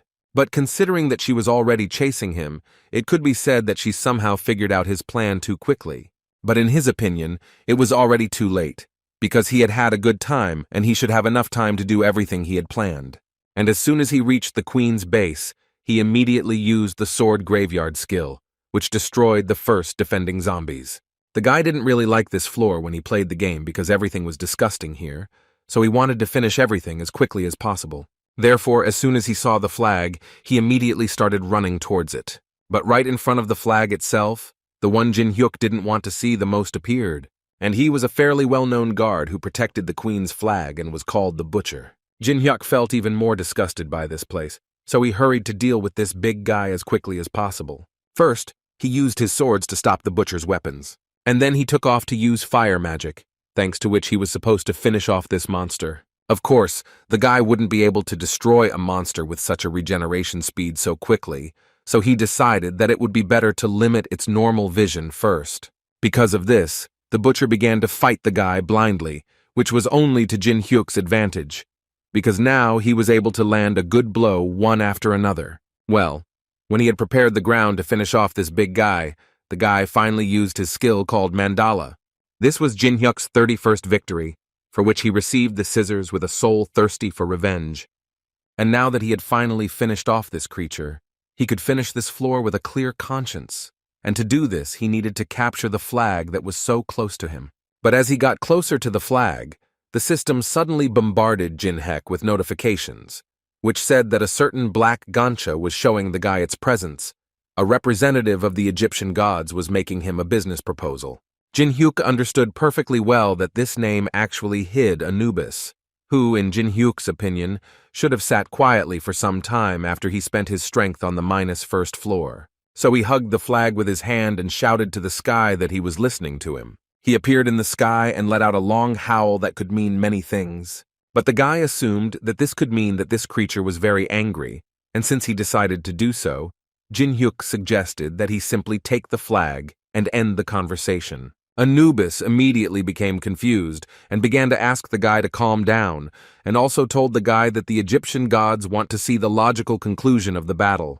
Jin Hyuk understood what he meant, because those who guarded the floors above the current one, they simply could not accept that the clearing of the 4th floor would end without a boss fight. Or was there a second option, in which these bosses could have simply hated Jin Hyuk and really wanted the 4th level boss to deal with him? So the guy decided to clarify why he should accept their offer. After all, he understands so much that he can win by simply taking this flag and move to the 5th floor with a calm soul. Immediately after these words, Anubis offered the guy a contract, by fulfilling which he would be able to receive quite a lot of useful things. For Jin Hyuk, this was too suspicious of generosity from the gods, so he thought about making his decision. During this time, the queen managed to return to him, who was incredibly angry because she had been deceived. But when she returned to her base, she did not expect to see her flag in place. Suddenly, her thoughts were interrupted when she heard the voice of a guy who spoke to her to tell her why he didn't take the flag and get an easy enough victory. According to him, someone simply forced him to fight her, and besides, he had already received an advance, so he simply could not take the flag until he defeated her. The queen froze at these words, because she did not understand at all what he was talking about and what advance he was talking about. Instead of words, the guy decided to give her an answer by showing his new sword, which was bigger than Jin Hyuk, according to him. This was that very advance. She didn't listen to him anymore, and just started telling him that he would regret these words. Jin-hyuk didn't listen to her, and as soon as she finished speaking, he immediately activated a skill called Patronage of Heaven. Moreover, due to the influence of the solar eclipse stone, skills with the light attribute were weakened by 50%. The guy understood that even if the jump skill worked at full capacity, skills alone would not be enough to defeat this monster. Before the guy had time to think over his next plan, he felt a slight chill behind his back. The queen had approached so unnoticed that he would have to take the necessary measures as soon as possible. However, this time he didn't manage to do it, and she managed to land a good blow on him. At least that's how it seemed at first. And a few seconds later she saw him come out of the shadows with wild eyes and let her know that everything would not be as simple as she thought. She was already incredibly angry and simply did not understand what else she needed to do to finally kill him. Without waiting for his answer, she finally took off her mask and began to scream at the top of her voice, which gave her strength. Jin-hyuk didn't get flustered and first activated the demonic Sword King step skill, which allowed him to increase his movement speed by a whopping 70%. Then, in the classic manner, he decided to use ice creation to finish off the girl as quickly as possible. But she immediately made it clear to him that he couldn't just destroy her. Jin-hyuk himself knew very well that this was too weak for her. Therefore, when she once again went on the attack, he used the ice creation skill, with the help of which he was able to freeze her eyes. Afterwards, he accelerated and dealt her an incredible amount of damage to her eyes. This blow was the last straw for the queen's patience. I have never seen any human being so strong. But in any case, she thought that he made a big mistake when he decided to come here. Her attacks became even more intense and difficult to block, so Jin-hyuk was clearly having a hard time. At one point, she made a decision and activated a skill called Funeral March. Anubis watched this closely, and that's why he was happy, because it seemed to him that in a little while this bastard would finally be finished. Sometime before this battle, Anubis offered Jin-hyeku a Jackal Fang as an advance. This item is capable of increasing attack speed by 10%, but the force of the blow will be increased by 30%. But even such a rare item was not enough for Jin-hyuk, and according to him, he would only agree to this battle if Anubis agreed to one more of his conditions. The guy immediately calmed him down and said that in fact he wasn't going to ask for anything special. He just knew that among the A-rank items there was an item called a White Branch, which Jin-hyuk asked to give him. The White Branch is used mainly for medicinal purposes. It is a very common item and can be easily obtained on the 10th floor. And for Anubis, who was on the 42nd floor, it seemed like worthless trash. So with a smile on her face, the Black Hound named Anubis happily accepted the boy's agreement, in which Jin-hyuk could not take the flag until he defeated the queen. But apparently Anubis didn't even think about how the guy could use this branch. He combined the Jackal's Fang, the scissors that he took from the butcher, and the last ingredient was this branch. Thanks to this connection, he got a scythe that can tear space. The system immediately intervened, because a relic appeared that definitely did not correspond to the 4th floor. But the restriction was conditional, because the system allowed this relic to be used once. But this would definitely be enough for Jin-hyuk to finish off the queen. The 4th level boss was well aware that given this threat, it was almost impossible to evade this attack. Her thoughts turned out to be, unfortunately, true, because she really didn't manage to dodge, and Jin-hyuk delivered a direct blow to her body. After this blow, the guy smiled and told her that the boss of the 3rd floor, Mukon, was much weaker than her, and he also believed that she was just unlucky to be in this place. These were the last words the queen heard before she passed away. Thanks to this victory, the guy was able to raise his level quite a bit. The system also notified each member of Jin-hyuk's guild that they were able to defend their base, and therefore each of them received one random box. As a result, only 24 hours have passed since the opening of the 4th floor, and it will already pass, which was hard to believe for anyone who followed this event. But no one forgot who made it possible to achieve this victory. Now people could see the real strength of an S-rank player. The entire Jin-hyuk guild decided to celebrate the completion of this floor, and for this purpose they gathered in a local cafe. At this meeting, the guy decided to introduce another friend of his. And this friend was Alice, whose first words were that this place had a bit of a shabby setting for a banquet hall, but the guys immediately recognized Alice, whom they had already seen. Jin-hyuk noticed that one of his guild members was still missing, and it was about Laurencia, who, according to Yeonhwa, asked to start without her.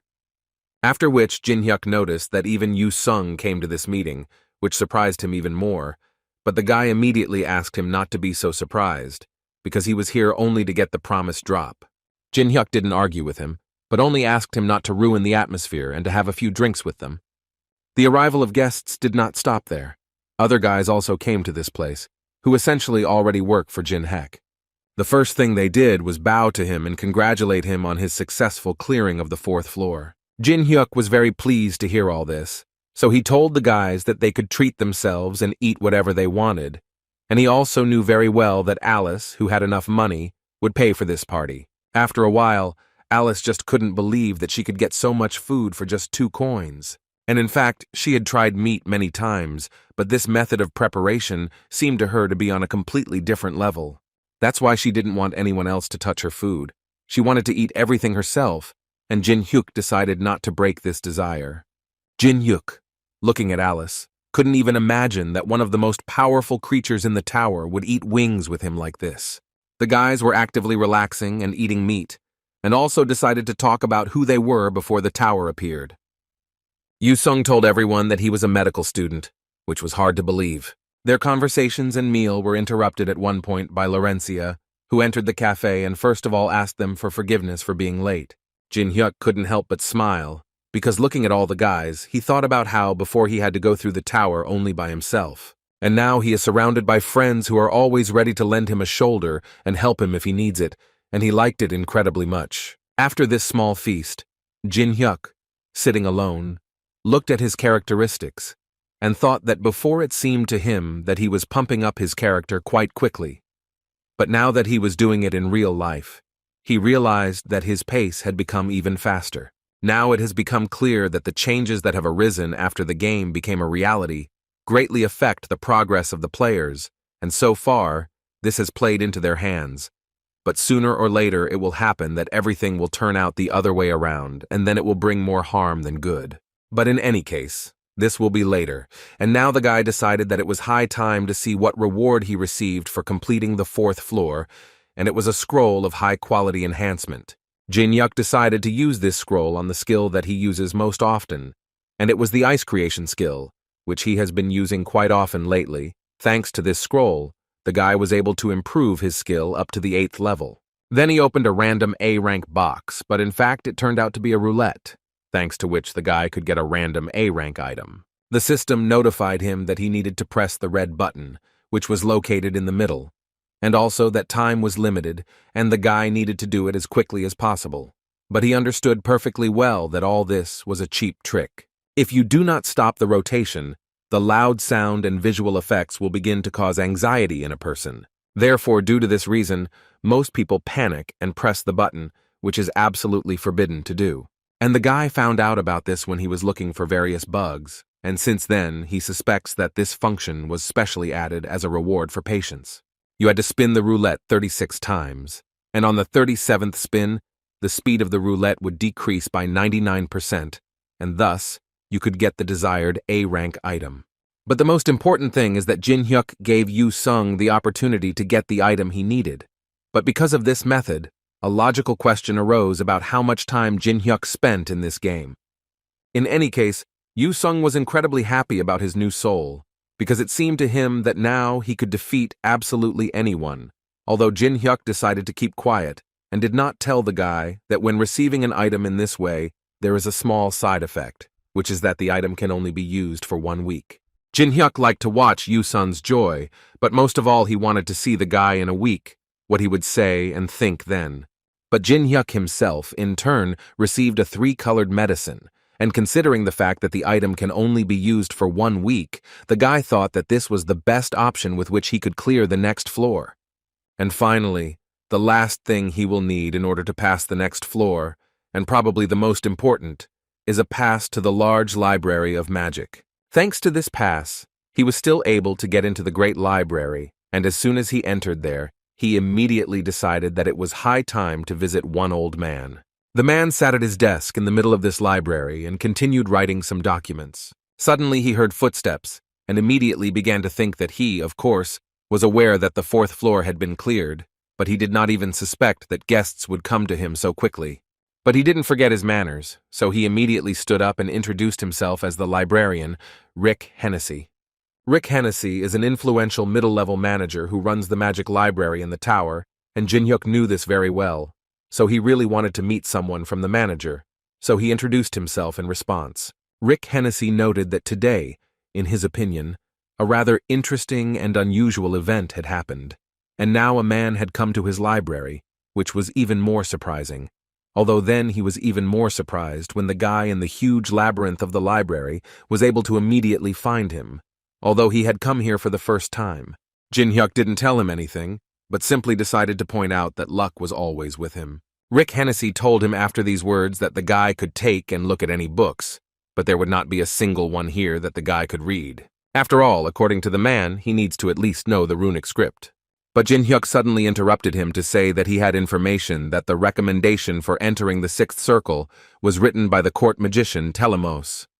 Rick Hennessy didn't expect the guy to understand the runic language. The guy told the man that in his case there was no need to be surprised, because he had been inquisitive all his life, so at the moment he knew a lot of things. Rick Hennessy saw for the first time a player who was only going to climb to the 5th floor, but already knew the runic language. Considering this information, Jin-hyuk wanted to ask the guy one question, in which he was interested to know if the guy had any special support. Jin-hyuk turned around and immediately activated Anubis's court, after which he added that, in truth, the Egyptian gods were behind him, and thanks to them, he was able to come here and get information about the tower. Hennessy wasn't exactly sure if it was even possible, but on the other hand, he really did feel Anubis's energy. Jin-hyuk noted that they seemed to value him, which is why they shared some of their power. Rick Hennessy seemed to realize that he was not talking to a common man, so he decided to tell the guy that since he was a worthy person, he should be treated with dignity. So he took off his hat, bowed, and told the boy that he had misjudged the important guest, for which he was a little ashamed, and for which he would like to ask forgiveness. Jin-hyuk, listening to Rick Hennessy, couldn't stop thinking that if Anubis saw this, he would simply strangle himself from indignation. Meanwhile, Rick Hennessy decided to give the guy one of the books as a gift to prove the sincerity of his apology. Jin-hyuk decided to ask the man if he could choose anything he wanted. Rick Hennessy immediately answered him that the guy could pick a book for himself, especially since the man would really like to offer a suitable book for an important guest. It didn't take Jin-hyuk much time to do this, and he quickly chose the book he needed. The man immediately asked the boy to think again, although he thought that it was a pretty good grimoire, but it seemed to him that he would only be able to read it when he mastered the ancient runic language. But Jin-hyuk thought that it wasn't as complicated as the man said, and he could read it without any problem, so he wanted to choose it. Rick Hennessy obviously smiled and laughed, and then remarked that he should have expected nothing less from a man who had received the blessing of the gods. Then he used his magic and noted, and before he was preparing to disappear, he noted that he would look forward to when he and the guy met again. It was just awful. The 5th floor seemed like the world of a lost civilization, a world in which someone had to be sacrificed all the time. That's why this place seemed like a huge mental hospital. The host of the daily show about the tower decided to say that if we talk about fanatics, then at first glance they do not seem so scary, so he wanted to know why he did not fight, but simply started to run away. The guy answered him pretty quickly. He told him that at the very beginning he tried to resist them, using skills, but on the 5th floor there is an incredible and unpleasant condition, which was that you can't use skills there. The player, remembering this, almost immediately began to cry, because he could not even call up the inventory window, so he had to use the stone of return, which was in his pocket. Thus he was barely able to save his life. Laurencia immediately showed this video to Jin-hyuk and then asked the guy to take her with him. He didn't think long and immediately answered her that he wouldn't do it, although she couldn't understand why he was so against it. Besides, according to Laurencia, she couldn't allow the mage to go to such a place alone, but Jin-hyuk didn't understand at all why the girl suddenly became so persistent, but he still told her that he wouldn't do it no matter how much she begged him, because he thought it would be much easier for him to sneak in unnoticed if he did it alone, so he asked her to back off from the idea. Jin-hyuk didn't have time to turn around and continue doing his business, when suddenly the girl took him by the hand and stopped him. The thing was that she wanted the guy to promise that he wouldn't jump above his head. These words stuck in the guy's head for a long time. Even when he was already riding in a taxi, He still repeated these words, but suddenly his thoughts about this conversation were interrupted when he received a notification from the system, which informed the guy that he received a gift from Caladium. Jin Hyuk had heard this name before. He knew that Caladium was a kingdom, and they were known to him as enemies of Murim. As a gift, the guy received a skill called Concealment of Smell. From the name, it was clear that this skill makes it possible to hide one's own smell, breath, and signs of presence. But the guy was more surprised by the fact that they went against the tower and gave him this gift. In other words, it was like they were starting to contact the players they were interested in, just like Murim did. And on top of that, the guy was confident that he would be able to put this skill to good use. With such thoughts, he entered the territory of the 5th floor, where the system immediately notified him that all skills were disabled. But immediately after that, it reminded Jin Hyuk that he was the owner of the ancient grimoire of Macedrian, so one of his skills was unlocked, and now he could use the greedy gaze. Now it was perfectly clear why Jin Hyuk had chosen this particular book in the library, but he certainly wouldn't stop using it there. The guy was going to save this book for future use. While the guy was thinking about this, other guys started arriving and found themselves at the same starting point. At this point, he decided to leave them and proceed to go through the floor. But suddenly, he heard the system notify him that the tracking bracelet had been activated, which the guy did not expect to see. But when it happened, the guy quickly realized what was going on and who was behind it. A few seconds later, Laurencia appeared on this floor, saying that she was more than sure that he would not keep his promise, so she decided to follow him. Jin Hyuk immediately started getting angry at her and saying that he seemed to have told her not to follow him under any circumstances. Laurencia thought that he would be glad to see her, so in response, she told him that he shouldn't scold someone who came because he was worried about him. But these words did not lift the guy's mood at all, and he still thought that he would have to change the plan, and apparently it would need to be done very quickly. At that moment, Laurencia noticed how all the people around her started to rummage through their pockets and say that something appeared in their pocket. She reached into her pocket, where she found a flashlight, after which she turned to Jin Hyuk to find out what he had found. The guy was not entirely happy to hear this question because, unfortunately, he got a pen, which, in Laurencia's opinion, would definitely not be useful in this place. Although Jin Hyuk certainly didn't share this thought with her, he believed that his subject would be one of the most useful. The girl did not argue with him and wanted to turn on the flashlight so that they could see what was around them, but Jin Hyuk quickly stopped her. Other players didn't know what would happen if they turned on the flashlight in the wrong place. Therefore, a few seconds after they tried to illuminate this place for themselves, they were faced with the fact that a whole crowd of some inadequate people started running towards them. While they were trying to escape from them, Jin Hyuk and Laurencia took a completely different tactic, hiding nearby and watching everything closely. After a few minutes, Laurencia suggested that it would be a good idea for them to save those people. However, Jin Hyuk immediately decided to tell her that from this second on, she would have to follow him and listen only to him, since she had already come here. The guy believed that in this place, they needed to avoid unnecessary risks, and especially to expose themselves, and all because at the moment, they were definitely not ready for a direct combat clash. Laurencia found these words quite offensive, because it seemed to her that Ji Hyuk was considering her weak in this way, because she not only ran after him, but also made some preparations before entering this floor. Well, right after these words, she took out and showed him 2 stones of return, which, according to her, were so necessary on the 5th floor. However, from Jin Hyuk's reaction, it became clear to her that she had made a slight mistake, and was unlikely to please him. The others, meanwhile, were fighting to keep these monsters from breaking into their room, and for this they needed the help of the guys who were standing behind. There stood a girl who, in all likelihood, was definitely not going to help them, because she took out the stone of return and screamed that she was not going to stay here anymore. At least that's what she thought.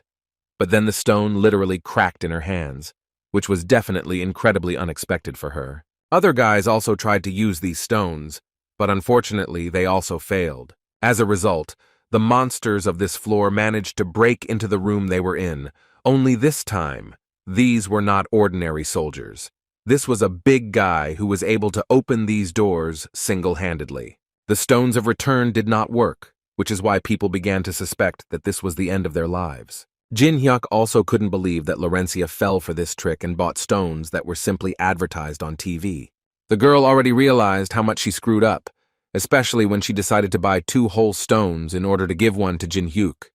Suddenly, she felt a strange energy behind her, which made her incredibly scared. And a few seconds later, a madman jumped out at her, who was going to do everything possible to sacrifice the girl to his god. However, Laurencia did not lose her composure, and she had more than enough skills to put this lunatic on his shoulder blades. But because of this, other crazy people discovered the guys, and they had to give up their location. These animals began to actively approach the boys, and with each step repeat the same phrase, which was that God requires new victims, and they must help the return of the ruler. At this moment, Jin-hyuk decided to use his item, which was given to him at the beginning of the passage of this floor. With the help of a simple pen, he was able to destroy one of these guys. And then a few more blows caused harm to other crazy people in these yellow suits. So the guy let them know that they had picked the wrong guy, and he was also very interested to know who else wanted to read him a confession. At that moment, the same big guy whom these people called their deputy appeared. While they were sorting things out there, Jin-hyuk suddenly asked Laurencia to remember how she played hide-and-seek as a child, because now this knowledge would be very useful for her. According to Jin-hyuk, that big guy definitely wants to play hide-and-seek with them, so for now they have to do everything possible to make sure he can't find them. And as soon as he began to attack the boys with his huge weapon, they immediately decided to save themselves and run away. Meanwhile, one of these yellow guys came to the main one, to whom he told that they were currently going through the stage of catching strangers. But he was not satisfied and repeated several times that God wanted more sacrifices, and therefore now, when the tower was opened and so many fools were wandering in, they should not miss this moment and take as many as possible. In his opinion, the time has finally come for the great ruler to return to this world. He thought so until his assistant asked him to pay attention to something interesting. They showed him a video where 2 victims had been running away from the deputy for quite some time. But what's even stranger about this situation is that this is the first time they've seen the deputy suffer so much. And in his opinion, these victims are too agile for ordinary strangers. The one standing next to them suddenly said Jin-hyuk's name in a quiet voice, after which he also noted that this particular guy would be their big problem, who could interfere with the execution of their plan. Meanwhile, Laurencia was doing everything she could to escape from the deputy, but she didn't understand how such a big guy could have such enormous speed, and therefore, for her, he was quite different from those other fanatics. Jin-hyuk advised her to ignore such things and continue running away because he believed that for now they had no chance in a fight against the deputy. He asked her not to relax and to keep her distance. After some time, they still managed to break away from the chase, and in Jin-hyuk's opinion, this will give them some time to come up with a new strategy. Jin-heka immediately asked Laurencia to listen to him carefully because he had an idea that should help them in this case. To begin with, he suggested that she lure this big guy, which was unexpected for Laurencia because they had just managed to get rid of him. The guy calmed her down and said that everything was fine, and in any case, they would have to face him in order to pass the floor. And while he was distracting him, she would need to find other people and evacuate, because he understood that everyone had relied on the stone of return and had come here, and now they couldn't get out of here. And he, in turn, will try to clear the 5th floor as quickly as possible, even though it has become more difficult. And at that moment, Laurencia finally realized that she had actually been in his way from the very beginning. When they finally discussed the plan, the guy took a small stone and immediately showed himself to the big guy, telling him that he was pretty bad at playing hide-and-seek. The deputy didn't think for long and immediately ran after the guy, and the first phase of their plan was successful. But before starting, Jin-hyuk gave her something and said that she could use this item, but she should do it when she felt it was necessary. She found a small hockey stick and immediately began to convince herself that when the time came, she would try to do everything possible not to let Jin-hyuk down. But first, she needed to save those people. At that moment, the guy had already run quite far from the place where the chase began, so he assumed that Laurencia had definitely begun to carry out her part of the plan. So he activated the greedy look, immediately after which the system notified him that an action had been detected that violated the existing rules of the 5th floor. He was also informed that the rotting heart was showing interest in the guy and was also offering him to change his occupation. In other words, the rotting heart offers to become his sword.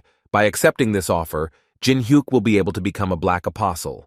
Rotting heart, This is one of the perfect creatures from the upper floors of the tower. Like Alice, it is also called the Demon King and the Devil. If in a place like this floor, if you try to overcome the restrictions created by this creature, it will attract attention. Jin Hyuk also understood that the Black Apostle grants enormous power, but there is an equally enormous downside, that one can spend one's whole life in subordination to the devil, and the guys from the main association probably agreed to this proposal. But Jin Hyuk didn't understand one thing. How could a tiger like him become a servant of such a bald dog as Rotting Heart? Therefore, without thinking twice, he refused this offer and continued his fight. The Rotting Heart, according to the system's messages, was furious and therefore was going to do everything possible to finish off the guy and do it as soon as possible. So after a few seconds, Jin Hyuk received the devil's curse for refusing his offer. In other words, the guy became a target for all demons. This curse will haunt him for the rest of his life. Of course, it was incredibly painful for him from all of this, but he just didn't understand why these guys were just standing there and continuing to look at him. Didn't they really want to finally start attacking him? These strange guys immediately decided to fix this and started running towards him. Meanwhile, Laurencia continued to actively carry out her part of the plan, and the time had come to finally start attacking these madmen. She freed one girl, whom she asked to free the other boys so that they could escape. But she had very serious mental problems. She just didn't understand why she should do this if they would die anyway. Laurencia understood that everything would not be as simple as she had assumed, because all these guys were clearly very scared. But she also had no right to be distracted, so she again took her hockey stick as tightly as she could, and again entered into resistance with these madmen. So far she's managed to hold off the onslaught, but without her skills and against such a large number of monsters, she definitely won't be able to hold out for too long. Therefore, she once again turned to the girl whom she asked not to give up and gather her strength, because only together they could get out of here. Besides, they have weapons now, and her comrade is currently actively clearing this floor. Sitting in a prison cell, two guys were talking about how they definitely shouldn't have gone to that horrible place, but they just wanted to make a little money and come back with the help of that ball. One of the guards immediately decided to shut their mouths, so he ordered them to close their mouths, otherwise he would start torturing them. After which he turned to the main ones and said that he had calmed them all down, and now they could calmly continue their conversation. For the first time, they saw in person that same Jin Hyuk, about whom even in the tower there were already rumors. The guy himself at that moment thought that this magical power that emanated from this creature definitely belonged to a person. And it didn't take him long to understand that he was probably Maine, since he was working together with the boss of the 5th floor. Therefore, he decided to activate his greedy gaze and take another look at it. But unfortunately, he was unable to do so because the object was using a high-level mental barrier that did not allow his status to be revealed.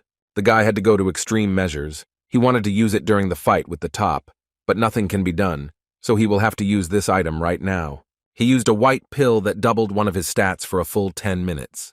Thus he was able to break through the man's defense and still look into his status, where he saw that his name was Hosenbelt.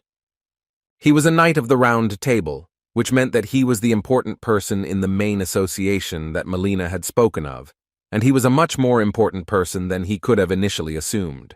After looking at the skills that this person possessed, Jin Hyuk immediately realized that his goal was to obtain a mental barrier, because in the future this skill would be very useful in the fight against deities. But when he decided to look at the copying conditions, he froze a little on the spot, because he needed to make the target say his knightly name, and also until he found out the name, he needed to behave like a schoolboy with 8th grader syndrome. Every time he sees these conditions, he becomes more and more interested in finding out which patient attributes these conditions to the tower system. His thoughts were interrupted at one point by Hosenbelt, who wanted to know from the boy whether he really had nothing that he could tell him. Jin Hyuk at this moment was trying to collect his thoughts and still turn into an 8th grader, so he answered the man that he had just suppressed the great darkness within himself, so he was busy with this and could not answer him. This caused a rather expected reaction from them, or to be more precise, the silence that arose between them described the situation exactly. One of them decided to make sure once again that this was the man Hosenbelt had told him about, because at first glance he seemed incredibly strange to them. Alice sat inside the amulet and was simply bursting with laughter, and Jin Hyuk hid his face, because he was actually ready to fall through the ground from his words, and he wanted to finish everything that was happening here as quickly as possible. Hosenbelt decided to tell the guy that he apparently didn't understand the situation yet, so he decided to remind him that he had just been captured to be sacrificed. Jin Hyuk continued to talk like a retard, saying that this pathetic cage could not contain his madness that was bursting out. This caused even more awkwardness between them. Hosenbelt couldn't even imagine what had happened to this guy that he was behaving like this. He of course understood that he could be hiding some kind of trump card, and it was quite possible that he would still show himself. The man, despite his words, still continued to say that he knew perfectly well that the guy had a lot of strength, but he also did not forget to remind the guy that he would hardly be able to survive in a place where his skills did not work. Suddenly his words were interrupted by a terrible scream coming from the neighboring cell. The man, without thinking twice, used this chance to scare the boys once again, telling them that these were the screams of a victim and that soon they would all feel it for themselves. According to him, a painful and terrible death awaits them, which is almost impossible to endure in a sane mind. But he had a proposal on this matter, which was that if the guy told him everything he knew about the unknown, then he would give him the key. Jin Hyuk continued to speak like a schoolboy, which made him feel very bad. But the essence of his words was that he would only tell the true name of the unknown person if his interlocutor told him his name. Hosenbelt understood that his name would soon cease to exist anyway, and so for him it was a fairly equal exchange, and without thinking twice he introduced himself and called himself Lancelot. Jin Hyuk immediately received a notification that he had managed to fulfill the copying conditions, and now he had access to the mental barrier skill, which protects the guy's consciousness from being read. And when he did this, the man expected that now the guy would do the same and finally name the name of the unknown person. The boy smiled and said that he would only say that name once, so he asked Hosenbelt to listen carefully. Immediately after the boy kept his promise and said the name, the man threw him the key and stated that he also wanted to keep his promise. After that, he put on a mask, and all he could wish for the guy in the end was an easy death. While they were talking, one of the prisoners picked up the key and immediately tried to open the cage. But his disappointment knew no bounds when he realized that in fact this key did not fit this lock, and at that moment Jin Hyuk decided to lie down a little and rest, because it was clear to him from the very beginning that this was a common trick. The guy was more worried about Laurencia. He tried to believe that everything was okay with her. Meanwhile, the girl found herself in a similar situation to Jin Hyuk. She was also put in a cell and forced to wait until she was taken away for sacrifice. Although these creatures, who managed to catch her, did not even think that there were such people with whom it would be so difficult, because this girl defeated no less than 24 people. But on the other hand, this is good, because she obviously has a lot of life force, and God will most likely be pleased with this. When she came to, the first thing she saw was other prisoners fighting among themselves and blaming each other for being the only ones who got there. She immediately jumped up from her seat and ordered them to stop immediately. The same girl who was the first to receive a chance for salvation decided to tell the saint that she had no idea who she was protecting. According to her, at the moment she is protecting the man who lives in this tower. Laurencia immediately turned around to look at the girl and saw a small child who was just as scared as the others. The players all believed that if it weren't for people like her, then the tower wouldn't exist at all, and accordingly, they wouldn't have ended up here either. But Laurencia certainly didn't think so, so she grabbed the girl's hand and said that it really didn't matter whether she was a resident of the tower or not. Here they were all equal, since they were destined to be victims. After such a tense conversation, the guys finally calmed down, and Laurencia decided to talk a little with this girl and find out her name, and also promised that while she was next to her, no one would harm her. She definitely didn't have to worry about that. Having heard these words, the girl nevertheless accepted these words and said her name. Her name was Andrea. Laurencia told her with a smile that the girl had a very beautiful name, and then introduced herself. The little girl told how one day these believers came to their village and said that if they sacrificed one person, they would save the lives of the rest of the people. Hearing this, the villagers almost immediately decided to choose Adria, and their main argument in this case was that she had no parents and no one would be sad for her. They also stated that this was a good deed on her part, and that she had thus saved many lives, and they, in turn, would always be grateful to her. Laurencia decided to hug the girl and told her that she understood perfectly well that she must have been very lonely since she had gone through something like that. At that moment, the girl had a thought in her head that even though Andrea was a resident of the tower, she was still no different from ordinary people. Suddenly, her thoughts were interrupted by a conversation between two guards who were discussing the fact that they already needed to prepare people for the next sacrifice, and they were planning to take one person from each cell. One of them noted that if they themselves could not choose who would go, then they would send everyone, so he advised the prisoners to do everything possible to save their lives and live a few more minutes. Most of them, of course, started to panic from such words. It was quite obvious that they didn't want to die. But suddenly the realization came to them that they could give away this little girl, whom no one considered a human being anyway. Laurencia immediately stood up for her and asked her to understand that there was no point in rushing yet. The guard who was watching all this was only glad that they were arguing among themselves, because that way God would be even more pleased.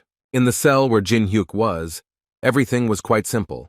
The guy himself put forward his candidacy, and no one really argued with it. Everyone who was chosen for sacrifice this time had their hands tied and were sent to a room where it was unclear what awaited them. But Jin Hyuk wasn't at all scared by this, and on the way, all he did was swallow one of the pills that he managed to get at the previous stage. And when he finally did this, then all the preparations were completed and he could begin to act. The guy understood perfectly well that Laurencia had most likely already been caught and that she would also be in a cage, and given her character, she would definitely be the first to volunteer, and this, in this case, would play into the guy's hands. He thought that this part was the first time that it was going according to such a scenario, but it seemed that everything was going well so far. As planned, he received a hidden quest. This quest was that fanatics who take the lives of others become villains, and when a villain is eliminated, the villain's characteristics increase by 1 unit, and when the leader is destroyed, by as many as 30 units, which clearly interested Jin Hyuk. When they finally entered the hall where the sacrifices were taking place, the first thing he noticed was that there were too many of these creatures here. The other players couldn't calmly watch all this, so they felt sick, although it seemed to Jin Hyuk that everything here wasn't so bad that it made him feel sick. But suddenly, Jin Hyuk's satisfied face changed to a surprised one, because he saw what he feared most. The host of this event announced that the next victim would be the girl who decided to sacrifice herself, protecting a girl she did not know at all. And this was Laurencia, who, judging by her appearance, felt very, very bad. The host continued to shout at the top of his voice into his microphone that the blood of this excellent victim would grace today's sacrificial ritual. Jin Hyuk immediately decided to take action, although he initially wanted to just get some small stat boosts and be done with this floor. But apparently he won't be able to do everything so simply. He decided to immediately end this torment, and for this he used the ancient grimoire of Macedrian. In this way, he was able to free himself from the power of the 5th floor master, and all the skills that were sealed due to restrictions were once again available. The first thing he did was use the element of fire to slightly warm up the very tablet that he threw into the water stream of that place. Because of this action, constant explosions began to occur around this entire arena. All these people who were hunting and bringing new victims immediately began to run away, while thinking about how it was even possible that the guy was able to use his skills, because in this place, they are limited by the will of God.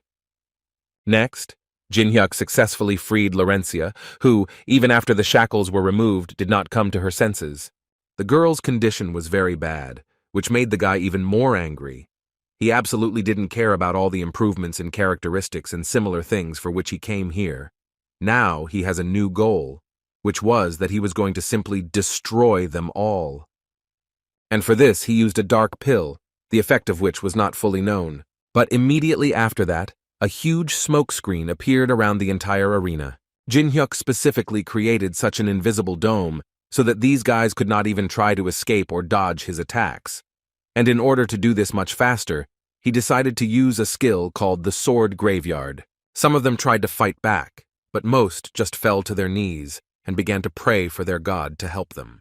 But considering that they saw the energy of demons with their own eyes, it gave them an understanding that prayers were unlikely to help them today. After a few seconds, Jin Hyuk began to destroy them one by one, increasing his stats in the process. A few hours before, The players tried to take the child away from Laurencia in order to give her up to be torn apart. But they didn't even imagine that Laurencia would be able to fight back, because her skills were unavailable, and this was their main mistake. Laurencia immediately made it clear to them that she was capable of defeating them even if they attacked at the same time. They realized that it would probably be Laurencia who would choose the victim. After they calmed down a bit, she turned to Andrea and told the girl not to worry and just stay here for a bit, because she would soon return and take her with her.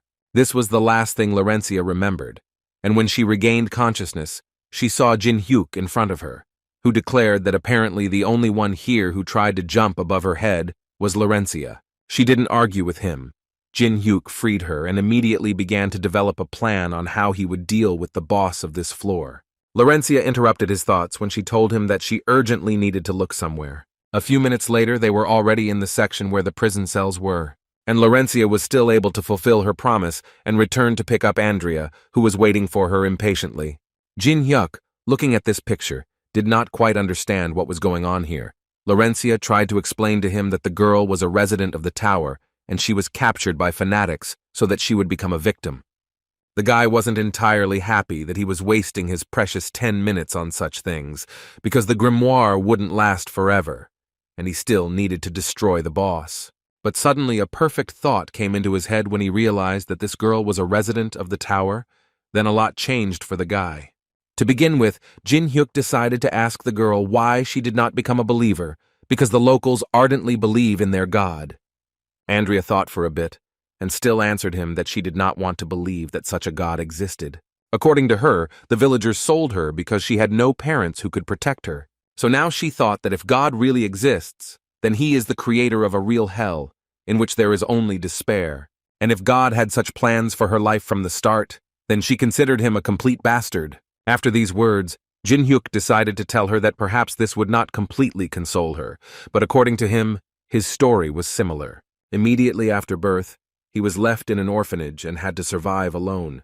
So he knows better than anyone that it is very difficult to live without parents. This was the first time Laurencia had seen Jin-hyuk share his personal life with someone. Meanwhile, he continued to convince the girl that in the end, she still needed to move on with her life, because nothing would change, even if she hated everything and suffered. Andrea actually thought about this herself often, but she believed that she would not be able to live normally as long as the cult leader was alive. Jin-hyuk agreed with her and noted that as long as he was alive, nothing would change, but the guy in turn was going to make this place a little cleaner. He promised the girl that he would try to make sure that she tried to live in a world that would be freed from the oppression of this scoundrel's will. And to do this, he activated a skill called the Brand of Destruction and told her that in exchange, she should become his subordinate. Andrea was not against such a deal, because in this case, she saw only advantages for herself. And when the guy performed his ritual, he noticed that now he and the girl were one and would try to do everything together. Laurencia watched this closely and was happy at first, but then it suddenly dawned on her that Jin-hyuk hadn't done anything like that to her. At this point, they ended their conversations and began searching for the boss of the 5th floor. And also at this point, Jin-hyuk's grimoire expired, and now all his skills were blocked again. According to Jin-hyuk, their leader is very different from ordinary fanatics, although he cannot use skills like them, but in terms of strength, he is definitely not inferior to the destroyer. Hearing this, Laurencia immediately assumed that the guy would then be able to suppress his skills, just like he did in the last battle, and that was what the guy had originally planned to do. But unfortunately, this option can no longer be used because the time when he could use the skills has passed. Jin-hyuk, of course, understood that he could easily try to attack himself, but the relic that the boss possessed was very dangerous, so he himself was unlikely to cope with him. If Jin-hyuk is not mistaken, then this relic is called a pot that can absorb evil spirits, a relic that can be ordered to destroy a chosen target. Laurencia, hearing this, realized that things were not going well for them and that things would clearly be tough for them. But Jin-hyuk still thought it was worth trying, for the reason that the relic has a cooldown before reuse and its role in this case is very important. The guy asked her to get to him while the relic was on recharge and destroy it. While they were discussing this plan, they came rather quietly to the place where they were already expected. Before entering, the guy asked them to remember everything he told them, And he also noted that if they remember all this, then most likely they will be able to win. As soon as Jin-hyuk saw the one he came for, the first thing he did was to ask him where his friend was, who went with him everywhere, to which he received a rather short answer. The man told him that he got his and left. This made the guy a little angry, because he wanted to destroy them both in one place, but apparently he would have to wait a little longer before he could get to that guy. Jin-hyuk didn't have much time to think, because this madman threw off his robe and shouted that although he didn't know how the guy managed to use his skills here, he would still do everything possible to sacrifice the guy and make him repent for all his evil deeds. Laurencia, meanwhile, noticed the very relic that Jin-hyuk had told her about. The guy didn't just stand there and decided to start attacking first. Meanwhile, Laurencia also did not stand still, and having come up from behind, she tied his mouth. But unfortunately, the girl did not have enough strength to hold back this monster, and in the end he simply threw her away. Afterwards, he turned around and directed all his strength at Jin-hyuk, who was running towards him at that moment. However, everything was definitely not as simple as it might have seemed to the boss, because Jin-hyuk easily dodged the attack and delivered his blow quite accurately. After such a successful attack, Jin-hyuk noted that he had destroyed monsters with these hands that were 10 times his size, so he was confident that this time, too, he would be able to handle it without any problems. Apparently, this inadequate person didn't think so, because he immediately started laughing at Jin-hyuk's words and telling him that it was a good blow, but unfortunately for him, it was the last successful blow. He took his relic in his hands and declared that the boy would become his first victim and apparently the most pleasant. He used his relic in the hopes that he would be able to destroy the guy. Laurencia was collected at this moment because she understood that this was the very moment that Jin-hyuk mentioned. At that moment, he shouted and decided to remind her that she should not forget his words and remember that this relic has a fairly long recharge before reuse. He also added to her that it would be a good idea if she watched the pot's eyes closely so that she could determine when the order to reload was given. And when he finally finished the whole plan and all the important points, he was finally ready to tell her that from this moment on, he was leaving everything to her. At first, it was not entirely clear what he was talking about, but then these magical shadows pierced the guy right into the body. She immediately jumped up and ran to help Jin-hyuk, who had fallen unconscious. At this point, the system notified Jin-hyuk that he had died, and since he was now in this state, the devil's curse was disappearing. Meanwhile, this demon was so happy that he managed to get such a fresh victim, and now he was more than sure that the Great One would definitely be very happy with her. Laurencia continued to ask Jin-hyuk to open his eyes and show some signs of life. But this inadequate guy apparently enjoyed his victory because he really liked seeing how the girl suffered when she saw the death of her comrade. But when she raised her gaze to him, he immediately added that if she didn't have enough torment, then he was simply obliged to add it to her. Adria became too scared because in her eyes everything was very bad. Because she started crying, she was seen by a man in a mask who was not averse to profiting from another small victim who came to him. But he did not take into account the fact that Laurencia could not be destroyed so easily and that she was still capable of continuing the fight. And when she finally landed a successful blow on this creature, she immediately told him that he could not even count on getting Adria into his hands. Although this madman was only glad that the victim still had strength, because this way he could play with her a little more. Laurencia finally realized that it would be very difficult for her to defeat this monster without her skills. While she was making a plan of action, she had to dodge all the attacks for as long as possible, and so far she was doing quite well at it. At one point, a very interesting thought came into her head, but first, she needed to turn off the light, which she did with the help of the shards. The madman still thought that the girl was trying in vain, because it wouldn't help her anyway. Laurencia found a place where she could rest a little until she figured out what to do next. She also thought that after this, his view should be greatly reduced. She understood that first she had to take his artifact from him, because if he used it again, then she definitely wouldn't have a chance of success. Suddenly her thoughts were interrupted when he began to attack her again, and she barely managed to dodge, while simply not understanding how he was able to find her so quickly. The big guy noted that she was actually quite agile, but he also asked her not to forget that if he got her, then it would definitely be the end for her. But still, he considered himself not so bad, so he decided to give her a hint, saying that her golden hair really caught his eye, which is why he found her so easily several times. She didn't answer him a word, but he continued to actively talk about how he was going to knock her out first, and then go look for the hiding girl, and when she finally wakes up, he will show her how the girl becomes a beautiful victim. Laurencia was prepared for this blow, so she was able to dodge it, and then continued to run away from him. But every time she dodged and withstood his blows, this madman became even more happy, and thought only about how his god would be very happy when he finally sacrificed her. The only thought in the girl's head was that she simply couldn't waste the precious time that Jin Hyuk had bought for her. She understood that if she lost, she would most likely drag Jin Hyuk and Adria down with her, which would be a disaster. But a rescue plan was born on its own when she saw a small fragment from some vase. The madman did not stop talking, and at that moment continued to tell her that she also had a second option, which was that if she suddenly decided to surrender, then he would do everything possible to save her life. He thought that being a demon saint was wonderful, so he continued to persuade her to go out and take the child with her.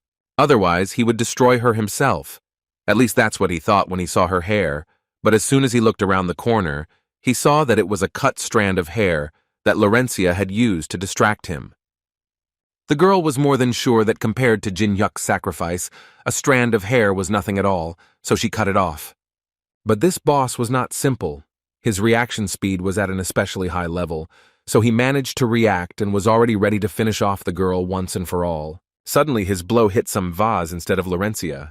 The culprit of this was Adria, who also decided to take part in this battle and help Laurencia a little. Thanks to this, she was still able to snatch the relic from the hands of this monster, although he found it very funny because he had absolutely no idea what she was going to do with it. Was she really going to sacrifice someone? Before they came to this creature, Jin Hyuk asked her to remember something else. It was a spell with which this artifact could be activated. But he didn't tell her this, but only asked her not to forget about it, because if she needed it, she herself would understand when to use this phrase. Now Laurencia realized that the very time that Jin Hyuk had spoken of had finally come. She said the spell that Jin Hyuk told her, and immediately after that, this artifact was activated. The madman simply couldn't imagine how the girl could possibly know this ancient language. Laurencia didn't tell him about it, because she believed that he didn't need this information at all, because he himself would soon be gone. He begged her to stop and think again, because he so badly did not want to die. She didn't listen to him, so after a few seconds, she received a notification from the system that she had managed to defeat the leader of the culture, namely the boss of the 5th floor. After which she immediately ran to Jin Hyuk and began to ask him to get up, because she did everything as he asked and everything worked out for her. But he did not react to her words, so she began to cry and beg him to get up, and also promised that she would never make such mistakes again. Suddenly, the system notified them both that due to the absence of the boss, the restrictions imposed by the devil had disappeared, and the block on the use of skills had also been lifted. Immediately after this message, Jin Hyuk activated the skill of heavenly patronage, thanks to which he was able to return to life. All he could say after he came to was that dying was quite painful and he would not recommend it to anyone. As soon as he came to his senses and understood what was going on, Laurencia decided to show him that the boss of the 5th floor had been defeated. But she didn't understand why there was no message about the opening of the next floor.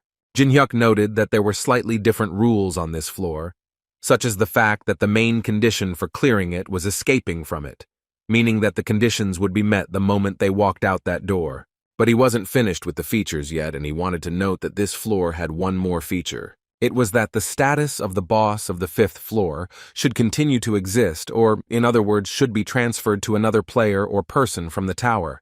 According to him, this happened precisely because eliminating the boss is not a condition of the cleansing, and whoever picks up this pot becomes the new owner of the 5th floor. And this place of the ruler, the guy quite unexpectedly wanted to give to Adria. Of course, such a decision was quite surprising, both for Laurencia and for Adria herself. But the guy reminded the girl that he once gave her a promise that she would be able to live without the bodybuilders and their leader, and Jin Hyuk thought that the time had come to fulfill his promise to her.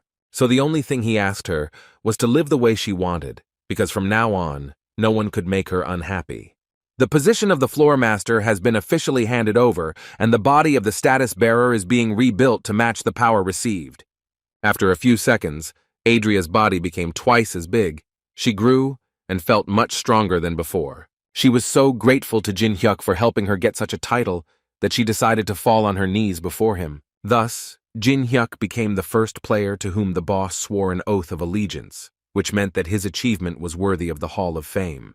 Jin Hyuk was glad that she liked this title, and now he wanted her to live freely and enjoy every day she lived. After that, she decided to hug Laurencia and ask her to visit her as often as possible. As soon as Jin Hyuk and Laurencia left the 5th floor, the system immediately notified all players that the 6th floor was officially open, and now they had 90 days to clear the new floor. While everyone was rejoicing that the 5th floor was officially cleared, Yu Sung was sitting in his room and only thought about how Jin Hyuk was doing everything in his power to prevent Yu Sung from getting even a little closer. Suddenly, his thoughts were interrupted when someone knocked down the door to his room. Yu Sung immediately jumped up, took his sword, and wanted to find out from this man who he was and what he wanted from him.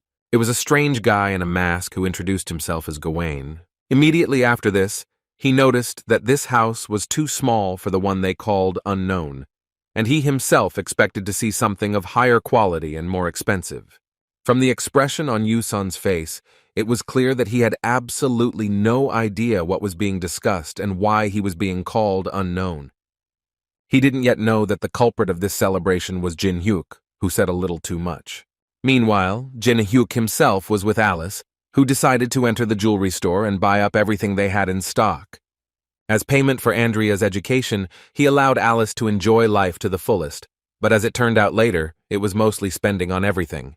In return, Alice taught Adria how to properly live as a boss, what position a boss should have, how to properly create a boss's schedule, in general, all the things that Adria should know to become a real owner of the floor. And Jin Hyuk was glad that his characteristics had increased by several levels, and thanks to the 5th floor, he was able to raise his adaptation to 78 units. The guilds that raised rankers thanks to the dungeon have now pumped them up to about level 30, but it will be impossible to find a player with better characteristics than Jin Hyuk. And the items obtained from clearing the 5th floor were quite rare, so much so that the guy didn't even suspect that he could get such rare items. One of these items was a barrier-piercing mirror capable of connecting Jin Hyuk to a desired location, which is located on the first 10 floors of the tower. Jin Hyuk knew that he now had a lot to prepare before he entered the next floor. So he decided to call his old friend Kim, who picked up the phone immediately and was ready to listen to Jin Hyuk. The guy was glad that Kim was so responsible in his position, so he immediately went on to tell Kim that he had one request for him. Before the guy told him the essence of his request, Kim decided to tell him that he became so famous that there is no channel where he is not shown. Also, many want to join his guild, and all this thanks to his popularity. According to Kim, about 100 people come every day. But that's not the most important thing now. He first wanted to know how he could help Jin Hyuk. The guy told him that first he would send him some kind of list, according to which he would have to book everything that was listed there, which was a little strange for Kim. Jin Hyuk assured him that there was nothing difficult, and he would definitely cope with this task. But that was not all. He also wanted Kim to arrange a meeting for him with representatives of one guild. A few hours later, Kim Gi-tae, who was a member of the Fathers of Fighting Guild, was already sitting in front of Jin Hyuk, and, according to him, he had been waiting for his message for quite a long time. Jin Hyuk told him that their first meeting after that test was indeed delayed, but he thought that there was nothing wrong with that, and they would try to make the most of it. The guy, looking at his interlocutor, could not help but think that this big guy had since become such an authoritative man, but in any case, it played into his hands. Jin Hyuk first decided to ask Geet to forgive him for the incident with the mandrake, because he was too busy clearing the tower. Geet assured him that he understood all this perfectly well, so he asked the guy not to worry about it. But the guy actually came here to ask him for forgiveness, and as an apology, he would like to offer him to change the terms of the contract, because as far as he knows, his guild owns about 10 A-rank dungeons on the 3rd floor. And when the man confirmed this information, Jin Hyuk noted that in that case, he would only like to receive one dungeon. Jeet clearly started to get angry, because the guy ended up asking for one A-rank dungeon on the 3rd floor instead of 10 dungeons on the 1st floor. And he started to get so angry because the guy wouldn't tell the promised recipe for the antidote, but at the same time would increase the price that Gita's side would have to pay. Jin Hyuk didn't hide it and confirmed everything that Gita had just told him. Geet was slightly shocked by such impudence, but he still really wanted to know the reason why Jin Hyuk eventually changed the conditions. The guy was prepared for this question, so he immediately said that everything depended on the fact that the cost of raw materials had begun to rise sharply. Inflation had also increased, and of course wages had increased. Geet began to get even more angry, and therefore told the guy that they were not actually a charity organization, and he did not come here to listen to such incomprehensible demands. After these words, he got up from the table and told the guy that he apparently came here only to waste time, and it would be easier for him to pretend that this conversation simply did not happen. And as soon as he finished speaking, Jin Hyuk told him that the Grey Temple, the labyrinth of the 3rd floor, which he owns, but they can't cope with its passage. Geet had to stop and ask the guy where he even got access to such information. Jin Hyuk smiled and reminded the man that he was also a guild master, and that he could get this kind of information quite easily. The guy started to tell about what he knows about the fact that they have already tried several times to pass the Grey Temple, which they monopolized, but they were never able to achieve success, so their reputation suffers because of failed raids. And all this, as we know, puts a man in a dangerous position, both him and his entire guild. Jin Hyuk said all this in order to finally tell Gita that he was ready to go through this labyrinth instead of him and thus solve all their problems. That same evening, Jin Hyuk and Alice decided to attend an orchestra performance that was taking place in Austria, where Alice was simply overwhelmed with feelings that she could not describe in words. Alice, of course, was not against it, but still, at one point, she decided to ask Jin Hyuk why they were having fun with him so calmly. The guy answered her that it was all because everything was going according to plan, so they had the opportunity to have fun in peace and not think about anything. The Elven Forest, that was the name of the 6th floor of the tower. The elves protect this beautiful forest, and if you just live there for 90 days, the door to the next floor will open. Most players focus on leveling up and simply check in on the 6th floor and move on to leveling up on the next floor. But Jin Hyuk was the only one who didn't forget that each floor had its own goals and opportunities, so he prepared for something before entering that floor. The next day, thanks to teleportation magic, he got to the place he had wanted to go to for a long time. The Temple of Career Choice is located on the 3rd floor. The first public place for choosing a profession attracts many people. Many come to meet with a mentor before changing professions and do not even suspect the existence of a terrible labyrinth somewhere beneath them. Geet and his guys came to the meeting on time because, according to him, this is an incredibly serious matter for them, and they want most of all for everything to go smoothly. According to him, all members of today's raid are present here. One of the players and guild members immediately wanted to tell Jin Hyuk that meeting him is an honor for him, and his name is Lien. He is the captain of the 2nd group of the raid. He also didn't forget to tell Jin Hyuk that he watched all of his videos and didn't miss a single one. And at that moment, Jin Hyuk understood that this guy was the most famous commander from the Guild of the Fathers of the Fight. But he wasn't the only one who was a fan of Jin Hyuk. There were many players who watched absolutely all of Jin Hyuk's videos and were therefore incredibly happy that they were able to see him with their own eyes. Geet already regretted taking them all, because it seemed to him that they were going on a raid and not to Jin Hyuk's fan meeting. But on the other hand, he understood that even the best guys from his guild were fans of Jin Hyuk, and this only once again confirmed his great strength. Therefore, he decided to say that although Lien was formally the leader, Jin Hyuk would still exercise overall command, and he also informed him that he had the right to take whatever he liked from the spoils. According to him, only one thing was important to him. He wanted them to win. Jin Hyuk was glad that Geet said that, because he thought he would kill him if he suddenly lied, but in reality there was no need for that anymore. He gave them 30 minutes to do some preparation, and also asked them to gather at the entrance so that they would not delay it. The guy himself went to the abbot of the first place of choosing a profession, who, as soon as she saw Jin Hyuk, immediately told him that in order to become stronger, he needed a profession. But before that, she wanted to ask him one question, in which she wanted to know what he was striving for. Popular professions, he had already tried everything when he played through an additional character, so Jin Hyuk didn't even know what he was striving for. And in order to choose, he decided to sort these professions by popularity, and also to show them from the end. And from this list, he wanted to choose unpopular and difficult to comprehend professions. The choice was not as long as it might seem, and in the end the guy accepted the quest of a profession called Barrier Master. While Jin Hyuk was busy choosing a profession, he noticed that there were too many people gathered downstairs who definitely didn't come here with good intentions. It was the Samurai Guild who came to talk to Gita. As soon as the man saw them, he immediately came out of the crowd to find out what they were doing and why they had come, because last time he had already told them that they would not allow them to participate in the capture of the Grey Temple. One of the samurai decided to ask him, or does he know how many people are disappointed that he still hasn't been able to get through the labyrinth? Without waiting for an answer to his question, he decided to tell him that instead of beating his head against a wall that he could not overcome, it seemed to him that it would be better for the good of humanity to do it together. The Samurai Guild has been growing rapidly lately, and all this is due to the excellent organization and competent collection of information, so they are strengthening at a tremendous speed, and most likely they will be able to cope with the Grey Temple, which cannot be said about the Jeet Guild. But the man himself certainly didn't think so, because he understood perfectly well that these guys were very skillful in taking advantage of the mood in society, but for him, the situation was in any case quite unpleasant.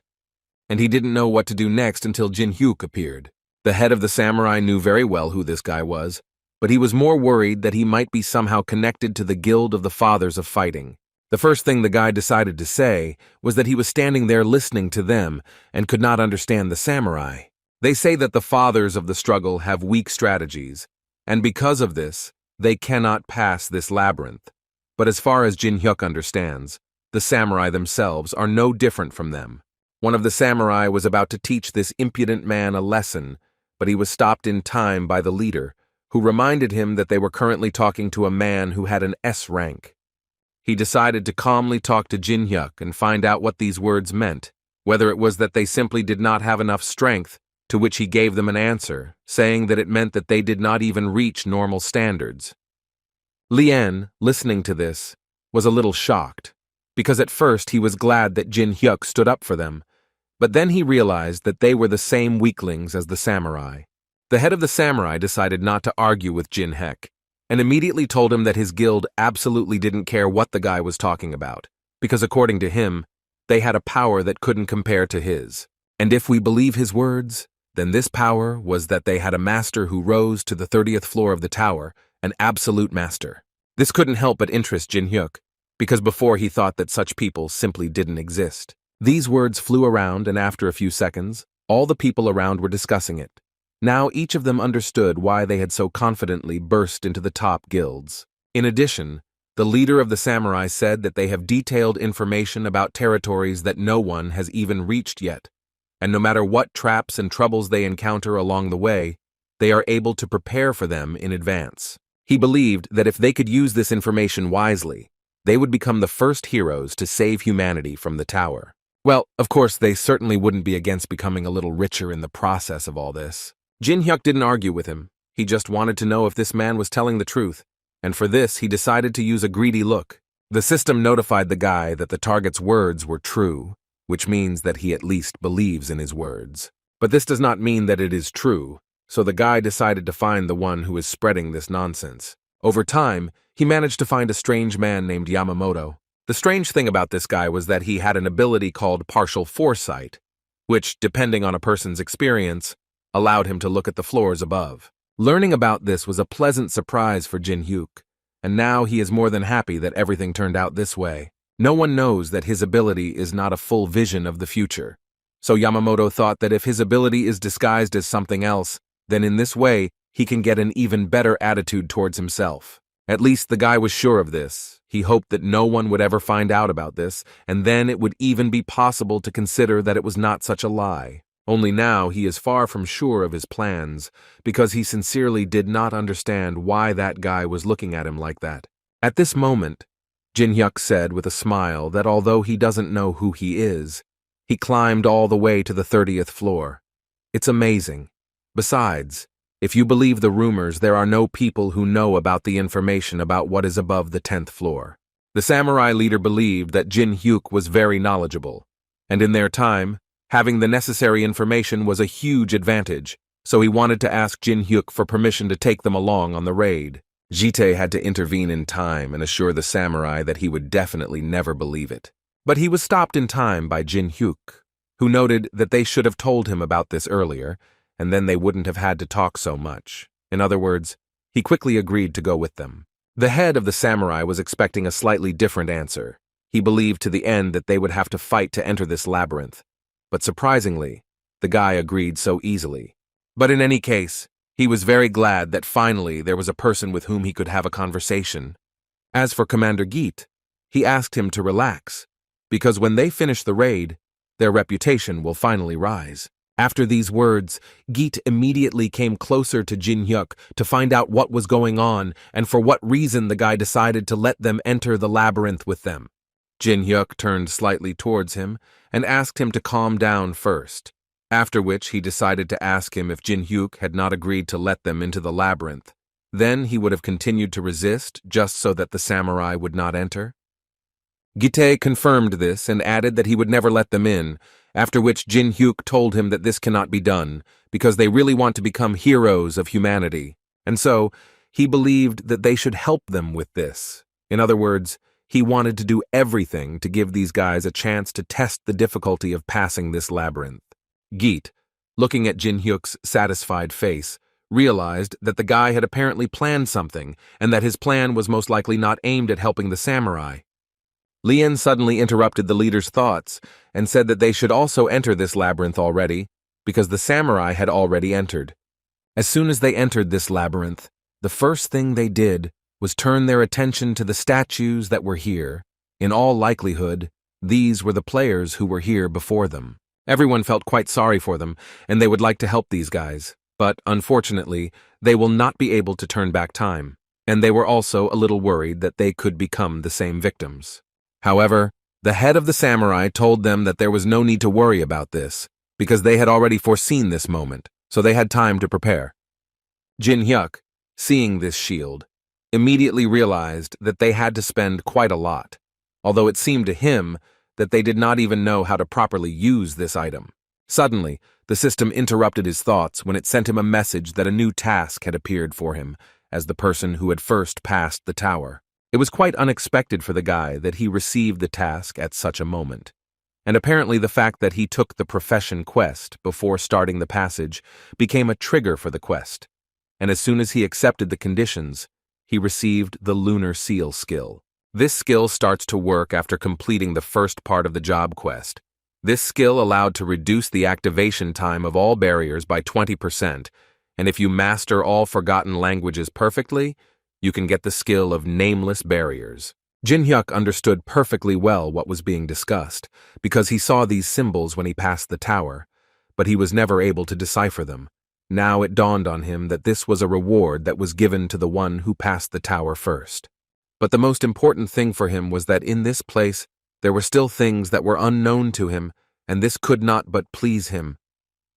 Meanwhile, Yamamoto whispered something to the head of the samurai for a very long time, and after their little conversation, he shouted that they needed to immediately prepare for battle, and he didn't say this for nothing, because a few seconds later, a giant cobra appeared in front of them. The head of the samurai was very happy that his advisor was right again, and they managed to prepare for the fight with this monster. Now nothing prevents them from destroying this monster.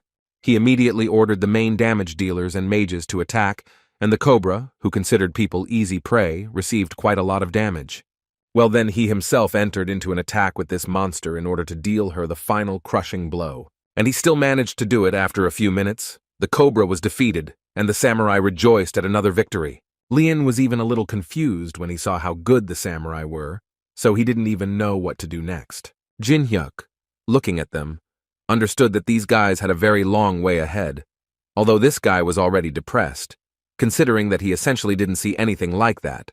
Moreover, he was sure that even Alice would have laid them all down here in 1 minute. Alice, meanwhile, was on the 5th floor and was still teaching Adria all the features of the floor boss. At the moment, she was teaching the girl how to give orders correctly so that everyone around her would listen to her. Adria wasn't very good at it, which couldn't be said about Alice, who had been practicing it for many years. After defeating the cobra, the leader of the samurai decided to ask his advisor where to go next. Yamamoto thought about the fact that the light part of the entrance seemed safe, On the other hand, there was a right side where the presence of an ambush would not be a surprise, so it was quite difficult for him to choose where to go. And when he chose the left side, Jin-hyuk immediately began to tell him that he was a great guy, and he expected such a choice from a veteran, because ordinary players, in his opinion, thinking that this was a psychological trap, would choose the right side, which at first glance seems dangerous. But now Jin-hyuk was sure that the guy seemed to know that those who have such beliefs are sent to hell by this labyrinth. So Jin-hyuk was ready to trust him and follow him. As they walked, Jin-hyuk realized that apparently the accuracy of his prediction was not so great. And all because the guy doubted which way they should go, because in reality, no matter where they went, both sides would lead them to hell. As soon as he thought about it, they immediately reached the very place where the trap begins to work. But Yamamoto immediately calmed them down and said that this was just a small trap that they had to avoid, and that no one should worry about it. However, these lasers were not a simple trap that could be bypassed and forgotten, but the guys still used a skill called mana release and started moving forward. Their defenses ultimately weren't strong enough to withstand something like that. The leader immediately decided to take action and ordered his guys to immediately pour in as much mana as possible to strengthen the defense, although deep down, he knew that this was unlikely to help them. Yamamoto understood that he was mistaken, only because Jin-hyuk was nearby, although the guy sincerely did not understand what Jin-hyuk himself had achieved in this case, if he too was in danger. But the answer to this question quickly came, because Jin-hyuk finally entered the passage of this labyrinth, and in order to safely pass this trap, he used an imperfect physical barrier, and thus he was able to fulfill the first condition of the quest. Everyone around was shocked by this skill, because it was the first time they saw such a skill. Jin-hyuk understood that until he received a profession, this skill would not be as strong as he would like, although on the other hand, the task of the quest was simply to activate this barrier, so it did not matter how strong it should be. He told everyone who followed him that they should stay under this barrier and then nothing would happen to them. He, in turn, began to leave this barrier, and he did this in order to go and pick up the items. According to him, if you dodge the lasers about 300 times, then you can get quite rare items that are not on other floors, and he immediately invited several guys to follow him, because according to him, it was not as difficult as it might seem to them. He simply felt the rhythm of these lasers, so he easily dodged each of them. He did it so easily that everyone else thought it was just a walk in the park for him. Watching all this, it seemed to the guys that it was simply impossible, because the guys from the Samurai Guild tried so hard to walk a few meters without hurting themselves, and still found themselves in such a difficult situation. And Jin-hyuk, in turn, goes through this labyrinth incredibly easily and still manages to smile. Before they entered the labyrinth, Leon approached Gite to ask him if it was a mistake to give such great powers to Jin-hyuk. The man gave him a short and clear answer, in which he told the guy that he was too young, so he did not quite understand that there are times when you need to accept the situation, even if you have to suffer losses. And if a guy is not sure that he can withstand it, then he will have to step back and give in to others. Now the guy understood perfectly why the head of his guild gave so much authority to Jin-hyuk, because this guy is just a madman who is capable of anything. Meanwhile, Jin-hyuk was able to dodge the lasers the required number of times, thereby completing the secret quest that the system offered him. For completing this quest, he received a burning flame, and he was very happy that the reward for his efforts turned out to be wonderful. But the samurai were not as lucky as Jin-hyuk, and many of them suffered serious losses. Many guys received injuries that were incompatible with life. Therefore, the head of this guild ordered them all to immediately rise and count the number of wounded and dead in order to more accurately assess their situation. Jin-hyuk, seeing that they were having such problems, decided to anger the samurai leader even more. So he told him that there was a limited number of places in his barrier and he could no longer recruit people there. This obviously made the man even more angry, which is why he immediately ran up to the guy and started telling him that he was a scoundrel, because they were all safe and sound, which is why it seemed to him that they knew long before that there would be a trap further on. Jin-hyuk, to the surprise of the samurai leader, answered quite calmly that he really knew that there would be a trap next, but he didn't quite understand what the problem was. The guy also decided to point out that no one pulled his tongue when he was talking some nonsense about a master who had climbed all the way to the 30th floor, so he agreed to go together, because they had straightened up so much, and considered themselves much stronger. And now they have something against him, so Jin-hyuk asked him to think again and not shift the blame from the sick head to the healthy one. Besides, no one forced them to go with them. In response to these words, the man again began to insult the guy and tell him that their guild would definitely never forget such an act on his part. But apparently, he did not understand that Jin-hyuk absolutely did not care about them. Besides, according to the guy, they are not in a good position to say such things now. But Jin-hyuk, in the meantime, managed to fulfill special conditions, which consisted of more than half of the raid group dying due to traps. Right after that, Jin-hyuk asked them not to relax because the most interesting part was just beginning. And if they have something else to say, they will be able to do it only after they survive, if of course they manage to do it. A few seconds later, a huge snake appeared in front of them, which was enveloped in fire, and defeating it like a cobra would not be easy, because physical attacks would not cause damage to it. The leader of the samurai immediately realized that they had big problems, because they didn't even have time to regroup, and the enemy was much stronger than the one who was before. Jin-hyuk, at this point, decided to suggest that they give him the reins of power if they finally realized that they would not be able to cope in this case. He also wanted the samurai to give him the shield he was holding in his hands, because in Jin-hyuk's opinion, he didn't know how to use it at all, and it would be better if Jin-hyuk was in charge of it. The man immediately started yelling at him because he believed that no normal player would give away such an artifact just like that. Jin-hyuk didn't insist. He just smiled and said that he would still take this shield from him, but apparently he would have to do it when the samurai died. The fire-eating snake activated a furious stream that was going to burn everything around it, including all the players. The leader of the samurai understood perfectly well that they were essentially in a tunnel, and there was simply no point in hiding from this fire, because it would catch up with them anyway. So he gave his people over to be torn apart, and the only one he decided to protect was Yamamoto, whom he considered the most important member of their guild. But the flames were so strong that his body ended up simply fried, and even the legendary shield could not save his life. But Jin-hyuk wasn't particularly sad about this. On the contrary, he was glad that his new shield had finally come to him. Although he tried to help the samurai, they themselves didn't want it. He believed that even such a cool artifact in the hands of an ignoramus would not be able to reveal its power. The only one who managed to survive was Yamamoto, who only received a small burn, but he was least interested in this. At the moment, he only wanted to ask the guy about how he could act as if he knew everything in advance. Jin-hyuk thought that he could not give him an answer to this question, because he himself could find out with the help of his skill, which amazed the guy, because he did not even imagine how Jin-hyuk could know about this. In any case, now he was very interested to find out from the guy what connects him with this tower, because the future connected with him is simply impossible to see. At one point, their conversation was interrupted by that same huge snake, which dealt another powerful stream of fire, so Jin-hyuk had to be distracted and block this blow with the help of ice magic.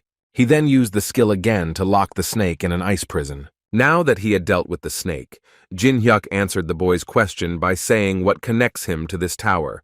According to him, he can be called the god of this place, who was banished. Yamamoto thought that the guy was calling himself a deity, one of those beings that ruled the upper floors, because he simply had no other explanation. Besides, it was the only answer that explained why his skills were superior to those even unavailable to humans. These thoughts made him fall to his knees and start begging Jin-hyuk for forgiveness for making such a big mistake. Jin-hyuk inside was very amused by the fact that the guy took him for a deity, because if it were true, he would hardly have passed each floor. At the very least, he had made something like an elevator, but he did not say that to Yamamoto. He told him that he was now banished to a human body, which is why he appeared before them in this form. But he immediately wanted to assure him that when he goes to conquer the upper floors, it seems to him that Yamamoto will be very useful to him. The guy immediately began to thank him for being so generous and for appreciating him so highly. He also understood perfectly well that this was apparently the very chance that people get once in their lives when the deity itself paid attention to him. Therefore, he did not think long before accepting this invitation and said that it would be a great honor for him. Jin-hyuk was happy about this, but before making a contract with this guy, he told him that he must accept this mark, which gives him a guarantee that the guy will always be faithful to him. Otherwise, she will simply burn him to ashes. From his reaction, it was immediately clear that he was not at all against it, and besides, He was ready to hide everything that he had just heard. In the end, the monster that simply swept away the samurai guild was defeated by one player, for which Liam was very grateful to Jin Hyuk. He was just a little annoyed that they weren't of any help. Jin Hyuk told him that their gratitude was of course good, but he also wanted to point out that it was still too early to say that everything was already over, because he understood that she definitely would not watch her beloved pet being destroyed. At first, Liam didn't understand what Jin Hyuk was talking about, but then it dawned on him, so he immediately ran to his guys to tell them that they needed to immediately prepare for battle, and under no circumstances should they look her in the eyes. But unfortunately, it was already too late, because one of them was already in the hands of this monster, who with just one look was able to make a person freeze in place. He screamed at the sight of her, and then turned into a stone statue, thereby dying. She was very angry that they all broke into her castle, so she was ready to destroy each of them. Her name was Medusa, and she was the boss of the Grey Temple, which the guys just entered. Liam tried to get everyone to focus and concentrate, because they actually came here for this moment. After saying these words, he activated a skill called General Command and ordered his guys to engage her in battle while closing his eyes.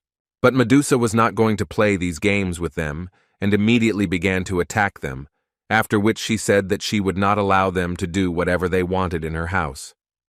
After several such attacks, she was able to destroy most of the squad. There was only one girl left who was trying to understand if everything was okay, but she didn't open her eyes, which allowed Medusa to sneak up from behind and strike. At least that's what it seemed to her, but at the last moment she felt a rather strong blow hit her face. It was Jin Hyuk with his new shield. He told the guys that they were clearly unnecessary in this battle, so he asked them to leave immediately, and he would deal with this lady himself. They didn't argue with him and immediately started running away from here. Medusa, looking at this guy, did not understand why he looked her straight in the eyes and did not turn into stone. The thing was that the guy used a greedy look, which gave him immunity from petrification. But he told her that she was too weak, and such tricks simply would not work on him. It made her smile because she hadn't fought such a serious opponent for a long time. She was quite curious to know how strong this guy was, and for this, she decided to use a skill called Gorgon's Territory. Thus, the speed of casting spells increases by 30%, and the speed of movement decreases by 15%. She decided to attack him with all her might, and at the same time told him that from this moment on, he could not count on an easy death, because she was going to deal with him using the most brutal method that was known to her. Jin Hyuk also didn't intend to just stand still, and in order to somehow compensate for her skills, he used the Sword King's demonic steps, with his movement speed increasing by 70%. Medusa just didn't understand why she was using one of her most powerful skills, but still couldn't destroy this guy. After all, she even used the Gorgon's Territory, but he still managed to escape from her blow. And while she was thinking about this, Jin Hyuk used a skill called Sealed Coffin and placed a seal right on her forehead. In this way, he was able to fulfill the final condition that needed to be met in order to become a barrier installer, which was to successfully enclose a boss monster in a barrier. But such a prison turned out to be too fragile for Medusa, and she was able to escape from it quite quickly. Out of the two of them, Jin Hyuk understood that all this wasn't to lock her away forever. It was just to complete part of the quest. Their fight continued, and the guy already roughly understood what he needed to do in order to end this fight prematurely. To do this, he needed the giant's hands, which he used to throw 2 huge stones at the jellyfish. She easily broke them and screamed that these were all stupid attacks that would never work on her. Medusa began to ask him to stop throwing stones and to come up with something better, but she did this exactly until the moment when she realized that he was actively attacking, but at the same time not putting force into these blows, as if he did not want to harm her. And just a few seconds later, a strange ball appeared around her, which enveloped her in strange energy, due to which she was practically unable to move normally. It was all Jin Hyuk's plan to make her believe that she was stronger in this fight, but it was all in order to destroy her in the end. Using the bodies that had turned to ash, he distracted Medusa with throws to draw runes, which he needed in order to finally activate the 3rd-level barrier and thereby close the jellyfish forever. It wasn't just a barrier, its pressure was so high that it instantly immobilized the victim and caused him to slowly suffocate. A smile appeared on the guy's face again, because now he was more than sure that this time she would hardly be able to break this barrier, because he tried hard enough. The third condition of the quest for changing profession was successfully completed. The guy received such a notification after he sealed Medusa in her new home. Since neutralizing a living boss monster is quite a difficult task, usually they catch the goblin boss from the first floor, but the guy decided to check what would happen if he imprisoned a boss of a higher level. As a result, he received the highest class of Barrier Installer, Rune Interpreter. This skill allowed the guy to understand the essence of runes and the possibility of creating barriers that did not exist before thanks to his new knowledge. At first, the guy didn't quite understand what had happened, but then it finally dawned on him that he had just received a secret profession. Now he was more than sure that if he fulfilled more difficult conditions, he could get a better reward, which meant that there were paths that even the guy himself did not know about, although he had completed this game. When he enjoyed his new power, he approached the jellyfish, who really wanted to know from him what he was going to do with her next. Jin Hyuk suggested that if you skin it, you could get some pretty good protective armor. In his head, he understood that usually monsters like her are destroyed. He himself would probably have to do the same with her, because that way, he would be able to get experience points, various kinds of rewards and items. But he, like no one else, knew that there are no rewards for destroying the jellyfish. Outside the temple, the jellyfish's head loses its ability to turn into a statue, and the snakeskin protection contains poison that poisons the owner. So Jin Hyuk began to think about what the real usefulness of jellyfish was. An idea came to mind, for the implementation of which the guy needed to create a substance that would help him establish a magical pentagram and connect with the secret temple. He got on the line with that same librarian, who was quite surprised that the guy was able to get through to him at all. Jin Hyuk told him that he actually bought a couple of items, mixed them together, and this is what came out of it. Although the old man was definitely not one of those who believed in such coincidences, because he did not even share this contact with the deities, and therefore he really wanted to find out how the guy managed to find out about him, Jin Hyuk decided to ignore his question and ask the man what this devilish beast was doing here. The guy knew perfectly well that this would definitely interest the old man, because he loves to collect everything related to Greek mythology, and of course he could not miss such a chance. So he specifically contacted the man and accidentally told him that he was just about to finish off the jellyfish, so he decided to offer the man to watch it. But before the guy could strike even one blow, the man immediately screamed and asked the guy to stop, because he could not allow such a treasure to be destroyed. He started talking about how he had nothing against the way the guy had found out his number. Moreover, since he had gotten such a thing, they would most likely be able to come to an agreement with him, and so that they could discuss everything thoroughly. He suggested that the guy open the passage. Just before that, he immediately wanted to warn the guy that this meeting could turn out in an interesting way. Jin Hyuk of course expected this proposal, but he didn't fully understand what that strange smile was at the end. But still the old man opened the very passage he spoke of and asked the guy to quickly enter. And as soon as Jin Hyuk crossed this threshold, he immediately saw that he had arrived on the 42nd floor of the testing tower, which was called the City of the Ancient Gods of Egypt. And he was met by a man who was very happy to see him in the white oasis, although you couldn't tell from his face. Jin Hyuk couldn't even imagine that he would be able to get to the 42nd floor so quickly. And besides, he was meeting the gods for the first time, not having reached the 100th floor before. He decided to honestly admit to the professor that he thought he would go to the library and definitely did not expect to end up here. The man answered him that the guy had caught him at a rather inopportune time when he had come to this place for work, and as strange as it may be to hear, but according to the man, this is where the gods of Egypt live, which Jin Hyuk most likely knows so well about. But that was not all, and if you believe the man's words, they just wanted to meet him, so in his opinion, such a change was even for the better. Jin Hyuk understood perfectly well that such a man could only say one thing, that his lie about protecting the gods of Egypt had been successfully exposed, and now they would want to punish him. Together with the man, they approached the place where the Sphinx had previously been, although now there was a large crater in that place. According to the man, he appeared after the guy decided to lie, hiding behind the name of Anubis. Jin Hyuk was very sorry to hear this, because he knew that this statue had high artistic value.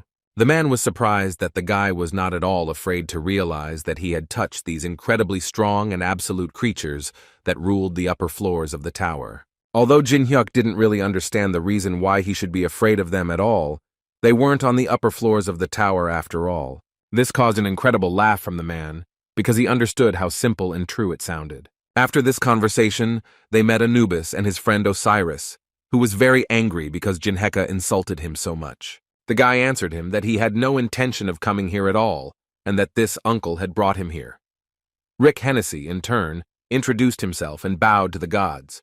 This made Anubis even more angry, so he wanted to crush him, but his leg felt resistance, which did not allow him to do so, after which he heard words from the man, who assured Anubis that the guy really came here as his guest, and he would really hate to see Anubis break the laws of the tower in front of him, because then he would have to take measures that he would really hate to take. Anubis was torn apart with anger because not only Jinhyuk was laughing at him, but also his friend God. Rick Hennessy immediately noticed that Jinhyuk didn't even flinch when such an attack was launched at him, as if he knew about the laws of the tower and therefore understood perfectly well that Anubis would not be able to touch him. So Anubis decided that if he couldn't destroy the guy personally, he would try to do it according to the rules of the tower.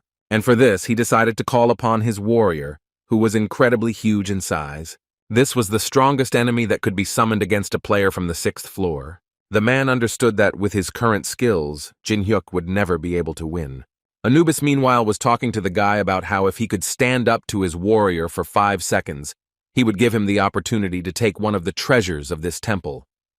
Jinhyuk smiled and asked Anubis again, or did he really only need to hold out for 5 seconds?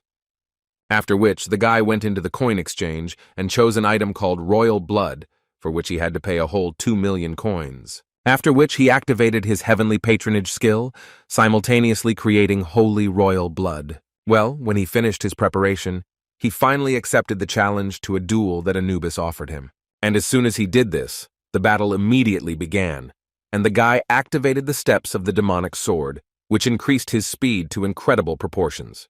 This whole combination of items and abilities allowed the guy to increase his damage to such a level that any blow he landed was fatal. Therefore, not even 5 seconds passed before the warrior chosen by Anubis fell. For both gods, this was an incredible surprise.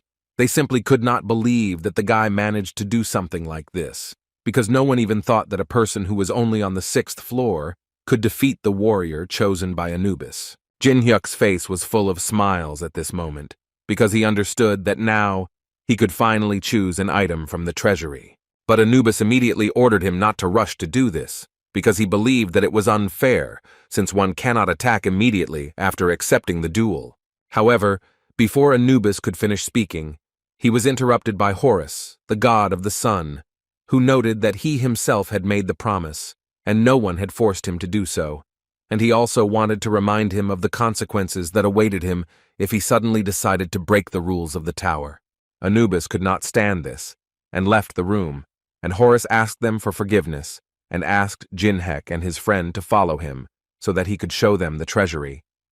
The treasure trove was truly huge, and there was a huge selection of items to take for yourself. But before the guy chooses his treasure, Horus decided to tell him that since he got to this floor, the guy can choose one of them as a governor. In this case, according to Horus, the guy will receive not these jewels, but enormous power, which no other person in the world has ever possessed. Hennis understood that what Horus was saying was the same as choosing a patron, which could only be done once. In other words, he wanted to offer this to a person who had only reached the 6th floor. But on the other hand, it was very funny for him to watch how one of the people could receive God's patronage on such a small floor. However, his thoughts were interrupted by Jinhek's words, who assured Horus that such things did not interest him at all. The sun god certainly didn't expect to hear something like that and decided to ask again, but the guy gave him the same answer without thinking. He also added that he was going to rise much higher, and in that case he simply did not need this kind of help. It was quite bold for a human, but Horus liked it. After Jinhyuk chose an item for himself, Horus exited the treasury, where Anubis was already waiting for him, to whom he wanted to tell that his impulsiveness was causing him problems, but Anubis clearly didn't want to listen to all this. He was more interested in what Jinhyuk had chosen. According to Horus, he chose a black ancient egg, although he could not check whether the guy even knew how to use it. The only thing he was sure of was that depending on what he did with this egg, it could become a great disaster for humanity. When Alice saw what Jinhek had chosen, she immediately wanted to ask him why he needed it. because she was sure that he understood that if the incubation was done incorrectly, trouble would be inevitable. She allowed for the possibility that the guy would still manage to do it right, but she really doubted that the whole city wouldn't be destroyed because of this. Instead of answering her questions, Jin Hyuk decided to call her back, which made her very angry, because she had already asked him 1,000 times not to do this without warning. But the guy needed peace of mind while he was dealing with this egg, so he made this decision. For the first time in a long time, Jin Hyuk's hands shook before he did something, but this did not stop him, but on the contrary, encouraged him to continue doing it. The only thing he knows about the ancients is one phrase said by the strange adventurer Thesis. One day this strange man said that the key to everything is delicious mana, and with such thoughts the guy began his ritual. He activated all of his strongest skills that he had, and a few seconds later, the system notified the guy that the ancient egg had begun to absorb mana from the atmosphere. After enduring this for some time, the guy began to open the egg little by little, hoping that he had managed to do everything correctly. A few minutes later, there was already a small dragon on his table, looking for the mana that he had just fed on. Jin Hyuk decided to gather all the mana he had, materialize it, and thus feed the little one. He got a small ball, which he carefully brought under the baby's nose so that he could smell it and appreciate it. The smell was simply wonderful to him, so he ate the ball. He also really liked the taste, so this creature began to look at Jin Hyuk with loving eyes. And at that moment the system notified him that the guy was added to the Hall of Fame as the first one who was able to tame the ancient animal. The system also advised him to give the pet a name so that they could strengthen the bond between them. Jin Hyuk thought for a bit and decided to name this miracle Sweet Potato, because he was black and his eyes were golden. However, the guy still had one problem. Although Sweet Potato was a very cute pet, feeding him was a big problem because the guy didn't have that much mana yet. The next day, Kang Ben-chan was sitting in front of Jin Hyuk. He was the manager of one of the most popular channels in the city, and he wanted to conduct a short interview with the guy. Jin Hyuk carefully sipped his coffee and read the script, after which he noted that he always thought that big shots definitely didn't do such things. Kang Byung-chan assured him that he actually came here personally because it was very important for their channel, because they wanted the guy to share with them some tips on how to get through it, which the viewers would probably be delighted with. Jin Hyuk knew that he was currently talking to one of the representatives of the channel that had risen in the ratings after the tower appeared. But the guy still didn't understand whether the man was pretending or whether he really had memory problems. How could he not recognize the guy at all? In any case, it wasn't that important, and the guy decided to talk about the most interesting thing, namely about payment. According to him, he wants to receive it in the form of magic stones. Kang Ben-chan assured him that this was not a problem at all, and that recently all players preferred to receive payments in this currency. Moreover, if we believe the words of this journalist, then for the sake of a star like Jin Hyuk, they can prepare a special unlimited offer. But on his part, there was one condition, which was that there was another person who would really like to shoot with the guy, and if he agreed to this, then they would provide him with a very large number of stones. Jin Hyuk was glad to hear this, but he still wanted to know who this person was. The day of filming arrived quite quickly, and director Hong Deok-pi arrived at the TV channel studio, who would apparently be filming with Jin Hyuk, although no one officially announced this. But that was not all. A few seconds later, the player Ten Chao, who had an S rank, came out of the car. Well, a few minutes later, Jin Hyuk arrived on the scene, and all possible reporters immediately pounced on him. Jin Hyuk decided to approach the man and ask him how he had been doing all this time, to which Duk Hyun replied that he had been doing well. Thanks to the guy, he had been busy restoring his image and reputation. Jin Hyuk immediately noticed that the man decided to invite two of his friends to show how many connections he had, and according to the man, he simply couldn't do otherwise. But apparently Jin Hyuk also decided to take a few friends with him so as not to be alone, so a few minutes later, Laurencia arrived on the scene. And behind her was the famous martial arts master, who was known throughout Korea, Yu Chung-yeon. Well, after these famous personalities, the sword master Young Yu-seong appeared. Most of the reporters turned their attention to Yu-sung, because they knew that he had refused all offers to join the guild, but accepted Jin Hyuk's offer, and so they wanted to know the reason for this decision. He ignored all the questions until someone suggested that they were just friends, and then Yu-sung couldn't take it anymore, and he ended up turning around and shouting that they were definitely not comrades. and his main reason was that he wanted to defeat Jin Hyuk, and he was willing to do a lot to do that. Dong Hyun and his friends whom he called were a little shocked to see such people in front of them. How suddenly, the guys whom Dong Hyun called turned around and started to leave, and he quickly wanted to know the reason for such departure. The S-Rank player turned around and told him that they had fulfilled all the conditions, so now they were not obliged to follow him, especially since such characters had appeared. Jin Hyuk immediately noticed this and decided to tell the man that if he wanted to brag about his connections, he could have prepared much better. The man could not believe that this was really happening because he had worked so hard to get this chance. And now everyone had turned away from him again, so he tried to fix everything.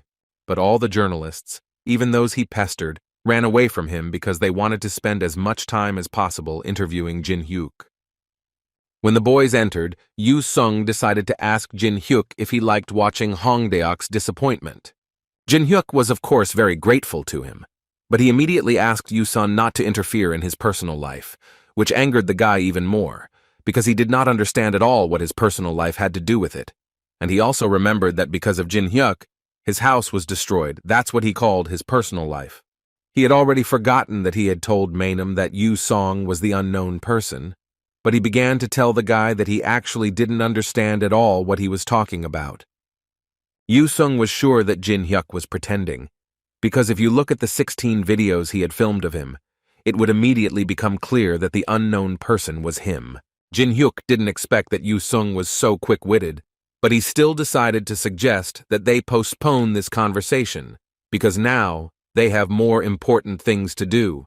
But before that, he wanted to ask Yu Sung what he thought about the main association. Yu Song told him that the man who came to him, his name was Gawain, and he was incredibly strong, although at first glance you can't tell for sure. But if Yu Sung were to compare with Jin Hyuk, that guy would be much weaker. That was all he could say to him, but those words were enough to lift Jin Hyuk's spirits a little. Meanwhile, Yeonhwa's grandfather decided to talk to Laurencia and find out from her how she feels about Jin Hyuk. She blushed a little before answering this question, but in the end she still said that he was a loyal comrade to her, on whom she could always rely. These conversations smoothly moved into the studio, where the first part of the release will be recorded, and this channel managed to gather special guests in a program called Climbing the Test Tower. The host of this program was a girl who decided to start by noticing that the player Jin Hyuk was gaining popularity due to the huge speed of completing the tower, and therefore she wanted to ask him if he had any advice for other players.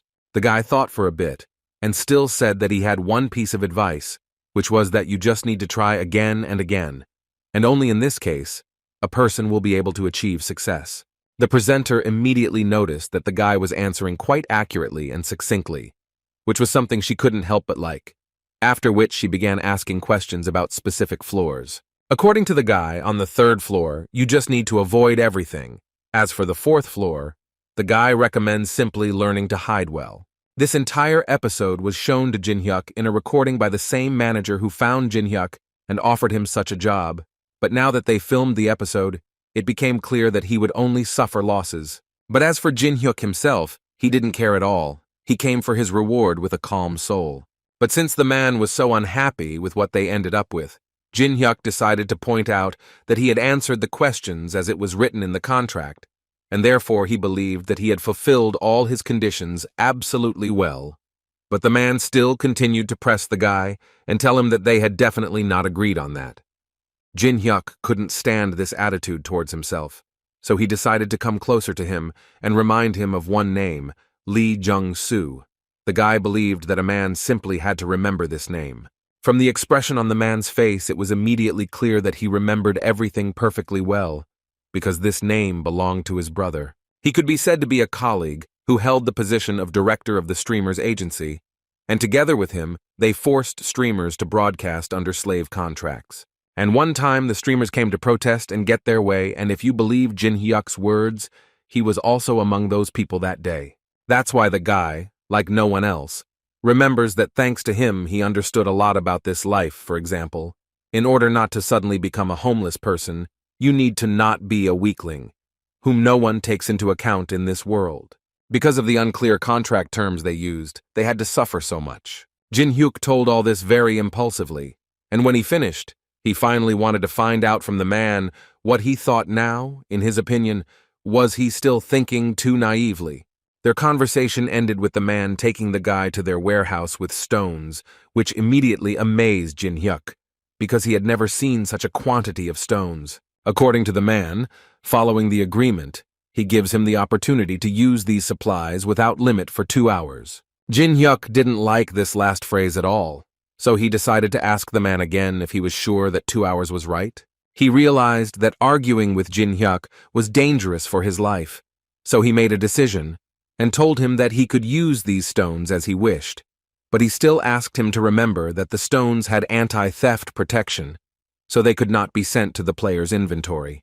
Jin Hyuk understood that in this case, the only option was to absorb precious stones, but the problem was that even a low-level stone required an average of 5 minutes. The owner of the channel understood perfectly well that no matter how many stones the guy used, very few would be spent in just 2 hours, so he wasn't particularly worried about it. So he told the guy with a smile that if he needed anything, he could contact their staff. Jin Hyuk understood that these guys were not stupid and had thought of everything long ago, and if he just tried to take out these stones by force, they would most likely ruin his reputation.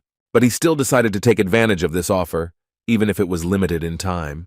The man did not argue with him and began to quickly leave, and along the way tell the guy that they would meet him in 2 hours. When he was left alone with the man's workers, Jin Hyuk suggested that they put on a little show. The owner of the TV channel meanwhile returned to his office, where he took the photo with Young-soo and threw it in the trash. Of course, he was always sorry that he died in the accident, but he was irritated by the fact that even after his death, he managed to interfere with him. But in his head, the plan he came up with was almost perfect, because he managed to minimize the waste of stones, and all that was left for him to do was get rid of Jin Hyuk. But he doesn't yet know how best to do this. He had one idea, which was to set as many journalists on this guy as possible and blow up a small scandal. But he would have to think about this when the guy came out of the storage facility. In the meantime, he needed to check how he was doing, so he entered the storage with a smile and asked how Jin Hyuk was doing. But his smile quickly disappeared from his face when he saw that all the shelves were empty, where a pile of stones used to lie, and the girls he left behind played with his pet sweet potato, who ate all the stones. The man certainly did not expect to see anything like this. He was confident until the very end that he would be able to save the number of stones. Jin Hyuk understood perfectly well that the man still did not know how to conduct business correctly, and therefore was trying to pull off something like this.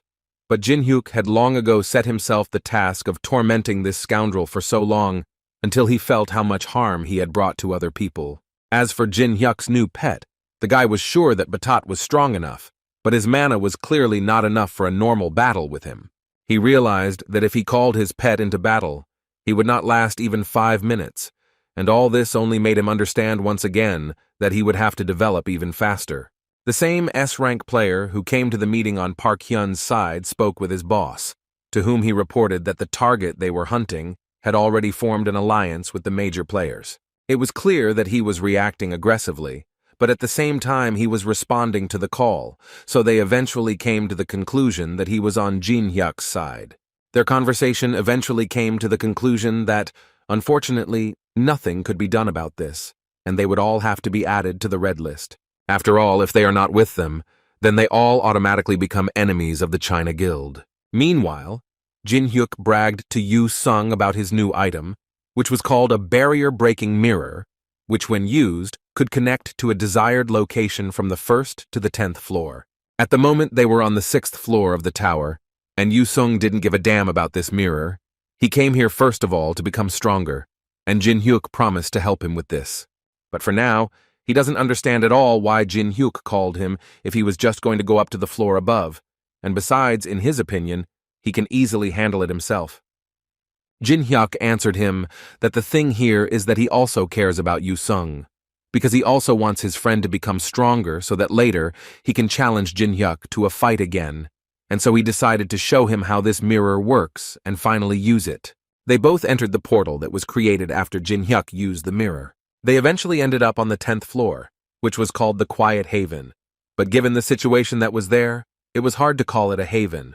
There were 21 warriors protecting the boss, and Jin Hyuk specially took Yu Sun to this place because it seemed to him that the guy could try to destroy them on his own and finally show everyone his true strength. Yu Song was not at all against such an experiment, although he immediately noted that he was ready to do something like this, if only he did not have to fight the boss of the 10th floor in the end, who was in a deep sleep at that moment. Jin Hyuk agreed with him, and added that if Yu Sung could handle the warriors and hold out against the boss for 1 minute, then he would provide him with one serious duel. Hearing these words, the guy immediately took out his sword and rushed to attack. And as soon as Yu Song took an extra step towards these big guys, they immediately began to stand up and tell him that the guy crossed the border and ended up in a place where all the warriors rest, for which they were going to punish him. According to them, only worthy people can get here, and they are just going to check whether the guy is worthy or not. Yu Sung didn't even hear what they were saying to him. He just started attacking them, thus showing that he was more than worthy. At this point, Laurencia decided to go for a walk around the shops, where she was successfully recognized by one of the players. The girl also recognized him, because he was the commander of her first raid in the tower, when they went together to those ruins and called him Sun Yung Hua, if the girl is not mistaken, of course. Laurencia came to the beauty salon to use her instant hair restoration coupon that she shared with Song Yung Hua. Even though it was very expensive, she still thought that instant hair restoration was definitely worth it, and the guy burst into tears because he hadn't seen a single hair on his head for so long. But his joy did not last long, because the system quickly brought him down to earth when it informed him that the curse was still affecting him, and his hair would completely fall out, no matter how much he restored it. He was once again convinced that nothing could help his hair, but Laurencia believed that he should not despair, because a person does not live by hair alone. Song Yung Hua believed that this curse was his punishment for all the sins he had committed throughout his life. In his opinion, this is a punishment for what he did as the commander of that raid in the ruins. He was too greedy, wanted to achieve success and rewards, because of which many suffered because of his actions. He even thinks that baldness is too light a punishment for him. Laurencia agreed with him that if others suffered because of his greed, then it was definitely not very good. But she still asked him not to forget that such a strong desire, for which a person is ready to risk his life, the presence of something like this, for some reason seems wonderful to her. The guy definitely didn't expect to hear such words in response to his confession, but in any case he was very pleased, and he was so glad that she supported him after all. Yu Sung got too into character and therefore miscalculated the strength with which he approached this battle. He was able to deal with all the warriors that were around the boss, and when he did that, he basically only had to hold out for 1 minute against this big guy. Yu Sung didn't forget that if he could only last 1 minute against this big guy, he would eventually be able to fight Jin Hyuk. That's why he didn't think long before risking his life and trying to destroy this boss. But as soon as he got closer to him and looked into his eyes, it became obvious that everything would not be as simple as Yu Song might have thought. This was the last thing the boy saw before ending up in a hospital bed. For a long time he did not understand what was happening, until he saw a girl next to him who told him that he was in the hospital and there was no point in worrying so much. Yu Xian immediately recognized her because she was one of Jin Hyuk's servants, to which the girl reacted ambiguously, because she believed that she was unworthy of even being a servant.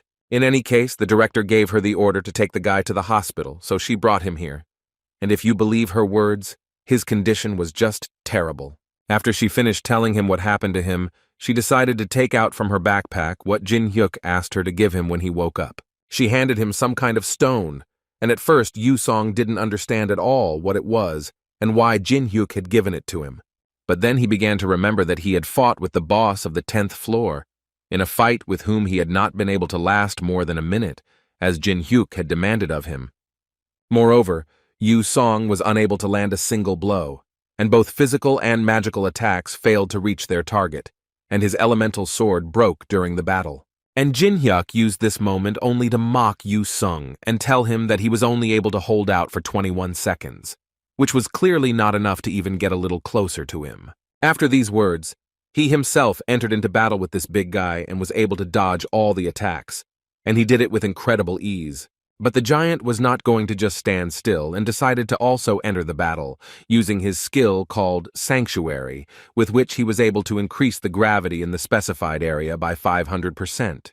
It was an incredible pressure that Yu Sung felt immediately. He was almost certain that under such pressure, Jin-hyuk would hardly be able to dodge, and he was very interested to know what he would do in such a situation. When he thought that Jin-hyuk was finished, Jin-hyuk activated a first-level barrier that enhances magic and increases the power of spells in the area of effect every second in proportion to its area. In other words, he was going to turn the giant into an ordinary pile of stones. Yu-sung looked at all this and only thought that Jin-hyuk seemed to be bragging to him that he was able to destroy the boss so quickly, and Yu-sung himself could not hold out even for 1 minute. This is the last moment that Yu-sung remembers. Jin-hyuk was able to destroy the boss of the 10th floor, and thus fulfilled the conditions of copying and mastered the skill called invincibility. Yu-sung, holding this stone in his hands, understood that Jin-hyuk was mocking him again, and this time it was much more offensive. Jin-hyuk walked around the 6th floor of the tower and looked at what he had received from defeating the boss. Among these items was the giant's sword and his shield. These items were incredibly strong and would most likely make the guy's life easier. He understood that for this reason, he simply could not give up the tower, and even though he had not posted a video on behalf of an unknown person for a long time, he would still be able to replenish the coins he had lost during the battle with Anubis. His plan from the beginning was for Yu-sung to eliminate all the small fry and all of the boss's defenders so that he could finally focus on that very expensive barrier. Suddenly, his thoughts were interrupted by Alice, who decided to tell him that some person had been following them for quite a long time, but according to Jin-hyuk, he was aware and it was not time to reveal it yet. Alice didn't understand what the point was if he knew he was being followed, but didn't do anything about it. According to him, it was all pretty simple. They were just going to a place that didn't accept outsiders, and they wouldn't get anything out of fighting this guy, so he didn't mind having someone following him further. This unknown creature was watching Jin-hyuk and reporting his every move to his superiors. Meanwhile, in Beijing, the 3 guys were kneeling and listening to the boss of the China Guild scold them because Jin-hyuk was able to destroy the boss of the 10th floor and they couldn't even clear the 5th floor yet. Among them was Liko-chan, who took the brunt of the blow, the leader cutting off his ear with 1 blow. He had to endure this pain and continue to listen in silence that they could not do any serious work. He was already very tired of personally getting involved in all the affairs and solving problems for them that they should not create for him at all. And this man's name was Nam-gun-chan, and he was the head of the China Guild. 3793. The doctor of their guild immediately tried to heal the boy and not leave him without an ear, but the leader Nam-gun ordered to leave him alone and stop treating him. He also added to the guy that next time he would definitely not pay with just an ear. Moreover, he wanted the guy to remember this every time she looked at the wound. Now that he had resolved the issue with him, Nam-gun decided to go to Jin-hyuk, who for some unknown reason remained on the 6th floor. But this was only to their advantage. At least that's what Nam-gun thought. His order was quite radical. He ordered his men to immediately go to that forest and burn it to the ground, and all witnesses too. The Elven Forest is located on the 6th floor of the tower and is one of the best places to relax in the tower. Since the 7th floor opens in 90 days anyway, many people visit this place for the purpose of relaxation. But people did not forget that they should stay away from the territory of the elves, because no matter how friendly they were, they do not like people at all. So if you enter their territory, you can instantly get an arrow in the head. The same thing happened with the spy who was following Jin-hyuk. One of the elf warriors simply destroyed him. But after that, she became very interested in finding out who the guy was that they were following him. After all, in her opinion, it didn't look like he had any specific goal. It looked more like he had simply lost his way. Besides, no one forgot that only an experienced person can navigate in this forest. So if this guy doesn't stop wandering like this, then most likely he will get lost and won't be able to get out. But the girl changed her mind when she saw how the guy determined the direction of his movement by smell, because she understood that in order to determine the road like that, you need to spend a long time in the forest. Now she wanted to find out as soon as possible where this man even knew about this road detection technique. But on the other hand, she understood that they had both already approached the Veil of Illusions, and if they got into this barrier, then the person would end up simply walking in circles in endless hallucinations, and would eventually fall from lack of strength. So she decided not to touch him for now, and when what had to happen happened, she was just going to carry out his body. Meanwhile, Jin-hyuk approached the very trap that the girl was thinking about, and he immediately found the root. Moreover, in his opinion, this trap was created incredibly poorly, and the spell itself was written with grammatical errors. The elf couldn't believe her eyes, and she was also offended that her trap was criticized like that. Jin-hyuk actually did this on purpose, because he knew perfectly well that an elf was after him, and most likely it was this elf who created this trap. But this was only the beginning of the provocations that Jin-hyuk wanted to carry out, and for the next one, he decided to use a skill called the Table of Another World. This skill was not at all combat-oriented. With its help, he decided to cook himself a small dinner. The elf watched him now with even greater interest, because in her opinion, people who know how to cook are a great rarity. So at that moment, she decided to come down from her tree and address the guy directly, to ask him how he even dared to do such things in the sacred elven forest. According to her, it is forbidden to cook meat in their forest, but the guy immediately calmed her down and assured her that in fact it was not meat, but only a soy product. Well, if she didn't believe him, then he wouldn't mind if she came up and tried it herself. She continued to yell at him and say that he was most likely lying to her, because in appearance it looked just like meat. But the smell made her take a closer look, and after a few seconds, she realized that she was wrong, and it really was a soy product. And Jin-hyuk at that moment thought that the elves in this forest loved cooking and music the most, so he was able to easily attract the attention of this elf to himself. But among them there was a strict ban on animal meat products. They were a kind of vegetarians. So an idea came to Jin-hyuk's mind. He thought about what would happen if he let the elf try his food. He was almost certain that such creatures would simply not be able to contain their curiosity, and would most likely try what he had managed to prepare. The elf picked up a fork and decided to check with the guy again if it was definitely not meat. Jin-hyuk made a serious face, and made it clear to her that he would not allow her to insult his food, because according to him, he would never lie or use any tricks when it came to food. She took a small bite of this soy meat, and from her facial expression, it was immediately clear that she liked it incredibly much, and therefore she wanted to know how he achieved such a taste. She never thought that any person would be able to introduce such a new dish, so she put away her bow and introduced herself. Her name was Sylvia. According to her, she was a ranger of this forest. She also decided to ask for forgiveness for her behavior, because she realized that she was wrong. And as an apology, she asked the guy to tell her what she had to do to make him forgive her. Jin-hyuk was waiting for this the most, because the request and the task were already ready. He wanted her to take him to the elf village. As it turned out, it wasn't such a big problem. After a while, the guy was already standing in front of the head of the elves, who seemed quite hospitable and was glad to see the guy. His name was Penheim. But the politeness ended there, because immediately after that, several elves pointed their bows at the guy and began to tell him that he was a stranger and that no one would greet him with hugs here. Teslon, that was the name of one of the main warriors, and he immediately told the guy that they, people, had no right to be in this sacred forest. But Jin-hyuk heard everything. These were the conditions of copying, which consisted in the fact that he needed to hit the target from a greater distance than Teslon would do. The guy knew very well who Teslon was, and how much he hated people, but he also suspected that perhaps if he behaved a little differently, his attitude would change. So he started talking about how he had received an invitation from Sylvia, and that was why he was here. But before he could finish speaking, an arrow flew at him. Jin-hyuk successfully blocked the attack with his sword, and then added with a smile that Teslon was treating the guests too badly, and he clearly needed to work on that. In response to the guy's words, the elf noted that his reaction was too good for a human, but he still asked him not to relax, because he was going to stick the next arrow right between the guy's eyes. Sylvia immediately tried to stop him and tell him that this guy was a guest, whom she invited to the village as an apology for her mistake. Instead of having a normal dialogue, he ordered Sylvia to shut her mouth because he believed that inviting a stranger into the village was the last thing she should do, so she would also answer for her actions. But she was not going to give up and immediately told Teslon that this guy was a very talented cook, and it was not worth just kicking him out or worse, destroying him. And most importantly, she believed that this guy was capable of cooking dishes that they had never tried before. From the expression on his face, it was clear that he definitely didn't expect to hear something like that.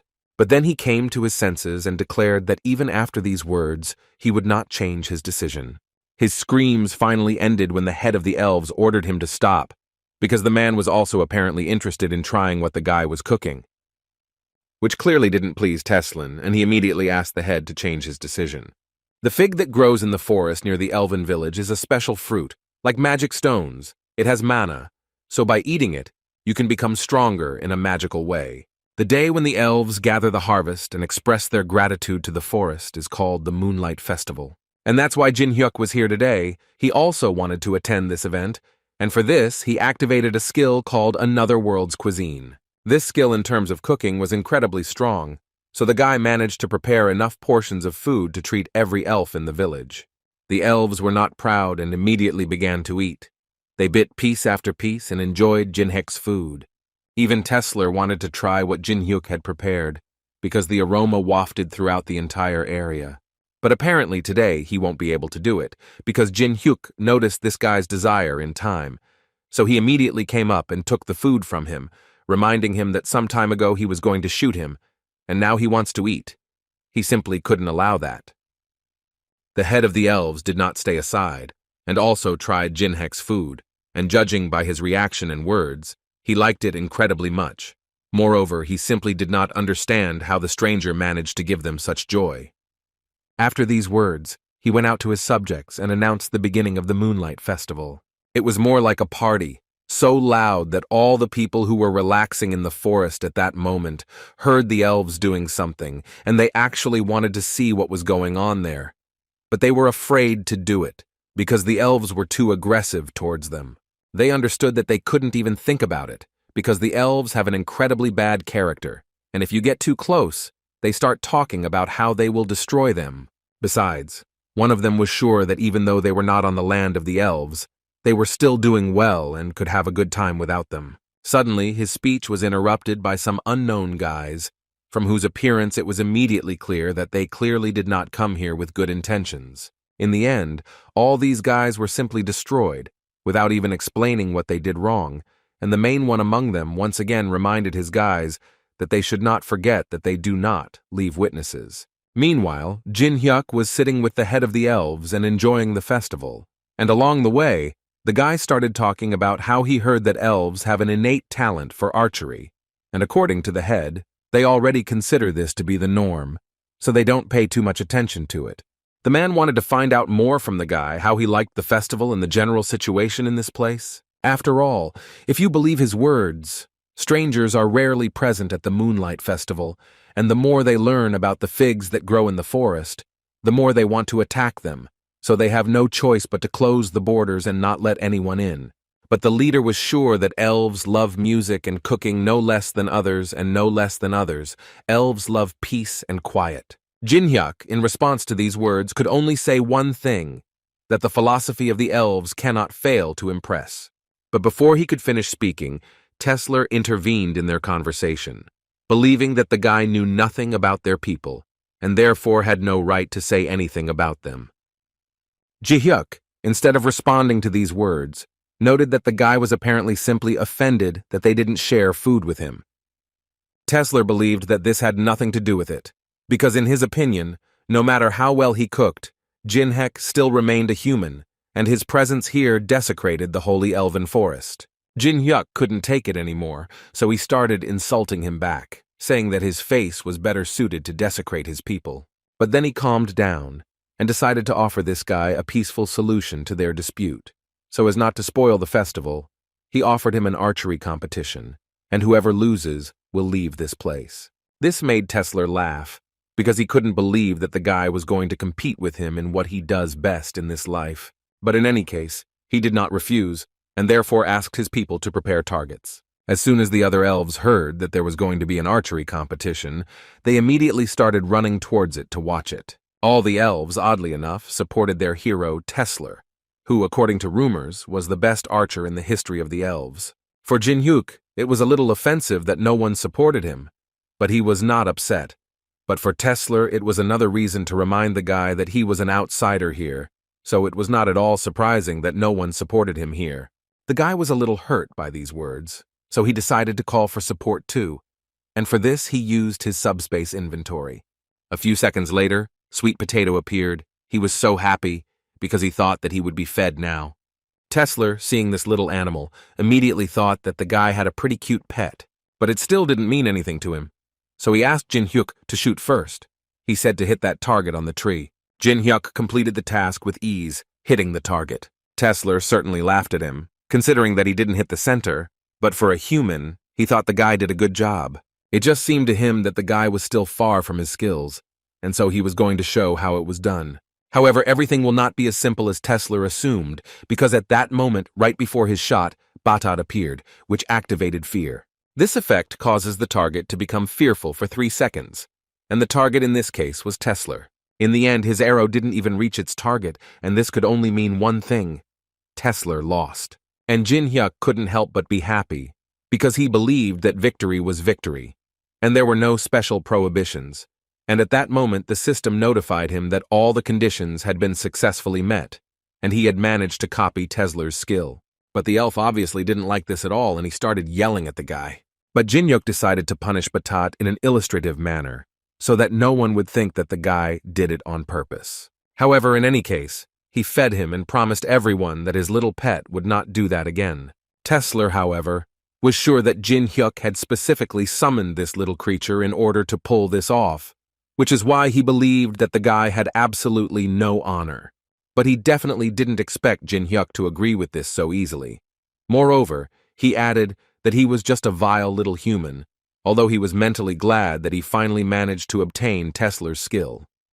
However, the elf was not going to accept this kind of victory, and therefore demanded to fight again, to which Jin Hyuk nevertheless agreed, telling him that if the elf so wanted, they could shoot again. But before they played the second round, the elf warned the guy that if he cheated again, he would definitely not let it go. Tesla drew his arrow again, then activated the bullseye skill, and finally he made his shot. This time the arrow hit the bullseye, just as the elf had hoped. After such a shot, Sylvia decided to turn to Jin Hyuk to tell him that it was not too late, and he could ask for forgiveness from Teslan so as not to be expelled from the village. She also didn't forget to add that Teslan was the best ranger among them, so she was more than sure that a human would not be able to defeat him in an archery competition. But Jin Hyuk didn't listen to her, but only smiled, and said that since he was the best among them, it further fueled his interest. After which he used the ice creation skill and threw her into the air. Tesla didn't understand why the guy was doing this at all. But Jin Hyuk's answer was that the answer to this question was quite obvious, and he just wanted to increase the difficulty to match his level, while he combined 2 skills, Blood Rage Energy, and his new skill that he copied from Teslan. In doing so, he was able to create a completely new skill, which was known as the Crimson Magic Projectile, which consisted of using destructive black flames to incredibly greatly increase the power of shots, and when concentrated for 2.5 seconds, it increased accuracy by 110%. Teslan immediately noticed that in this short time, something had definitely changed. Now he was almost sure that the guy's skills had become much better than they had been before.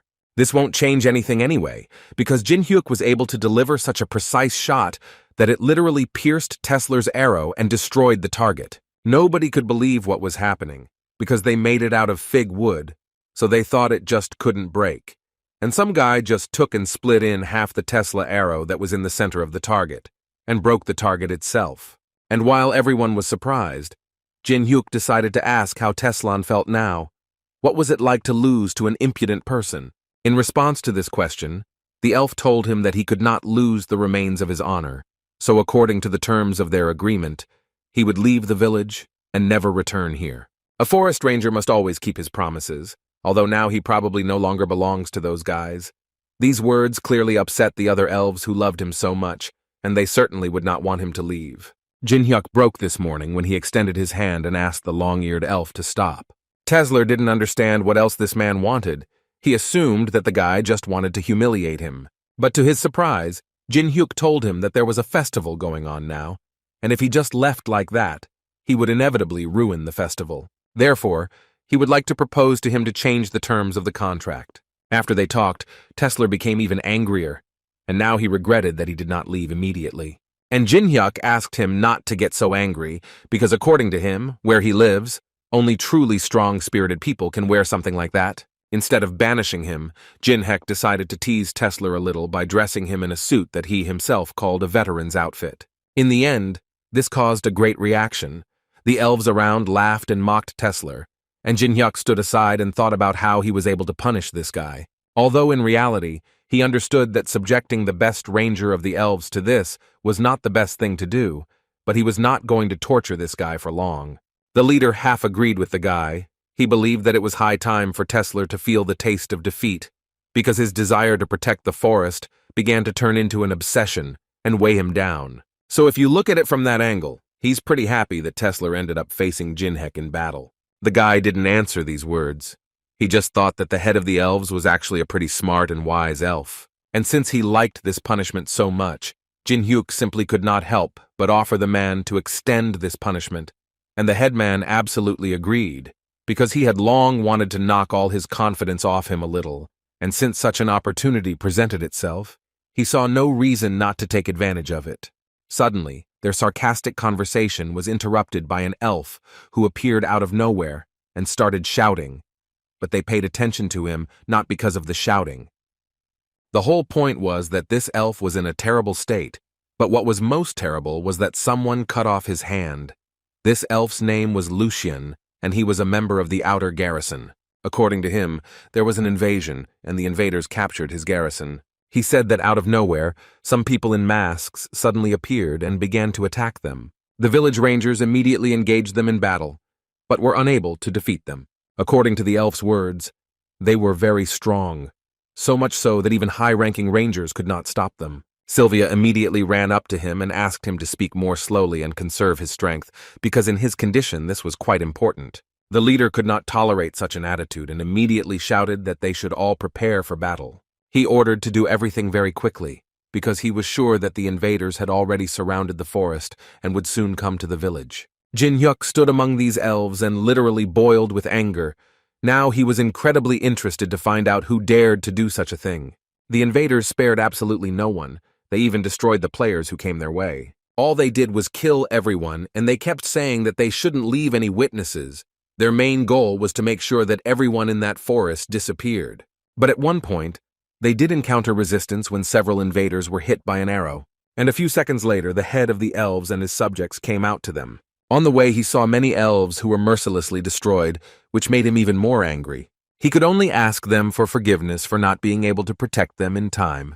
Tesla was the leader of one of the squads, to whom he gave a direct order that if they encountered survivors, they would need to evacuate them to the center of the village, because there were enough of their forces there to provide protection. As for their enemy, he ordered them, upon discovering the enemy, to destroy them without hesitation or mercy. And now, when he had given all the orders, he shouted that they must, in the name of the forest, avenge their fallen brothers and sisters. And as soon as he finished speaking, Jinhyuk intervened in their conversation, noting that revenge is of course good, but he offered them a plan, thanks to which they would definitely succeed. One of the invaders realized that the elves seemed to have started to act, so he decided to report it. So as soon as this happened, all units were ordered to go into combat readiness, and they were also reminded that their main target was Jinhyuk. The entire forest was covered with a signal jamming barrier, which would prevent Jinhyuk from calling for help from outside. One of the main people in this detachment ordered her people to immediately establish surveillance, and then they were to comb the forest and the village until they found the target. Their forces numbered about 150 players, among whom were even several S-rank guys, so they were confident that they would be able to surround the forest and begin advancing deeper, and the squad that managed to find Jinhyuk first would detain him and report the coordinates to the others. Once the target has been found and all forces have been gathered, it is time to attack. They believed that no matter how strong the guy was, he still wouldn't be able to stand up to 3 S-rank players. So one of them was more than sure that her main enemy named Jinhyuk would simply disappear and not even a memory of him would remain. But suddenly her thoughts were interrupted when she suddenly received a blow to the head. They immediately landed on the ground and looked up where Jinhyuk stood, who was saying that he was wondering who could have come to this place and done something like this. But now he understands. Jinhyuk named each of them with precision, and also noted that the China Guild made a big mistake when they decided to act in this way. In any case, the guy could only hope that they were ready to answer for having interfered with him. The girl took off her mask, behind which a smile was hidden, because she actually didn't even suspect that the guy was coming across to her. But no matter how happy she was, she still decided to inform all the other squads that she was able to find Jin Hyuk, and therefore all the other squads had to immediately move towards them. At least that's what they were going to do until they started to come under attack. It was Tesla and his squad, who were definitely not going to let the strangers go for what they did to their brothers and sisters. While they were dealing with the other squads, Jin Hyuk decided to use his strongest skills and started to destroy these guys one by one. The leader of this squad immediately realized that this guy was much stronger than she could have imagined, and she also clearly saw that if this continued, they would most likely be destroyed before help could arrive. The thought occurred to her that in this case, she needed to somehow drag out the time. So she turned to Jink and told him that she certainly didn't know why he had come here, but she was sure that he needed something valuable. The guy immediately cut off this dialogue when he told her that they shouldn't worry about it. The best thing they could do now was attack. But she decided to continue talking to him and telling him that they were simultaneously narrowing the encirclement, and while he would fight here, the rest would reach the center of the village. And when the entire village is destroyed, he simply won't be able to take possession of what he wanted so much. The girl said this consciously and so confidently, because she believed that the guy needed to be in the village to get what he needed so much, so he would most likely return to protect her. And when he does this, it will give their groups the opportunity to unite for an attack.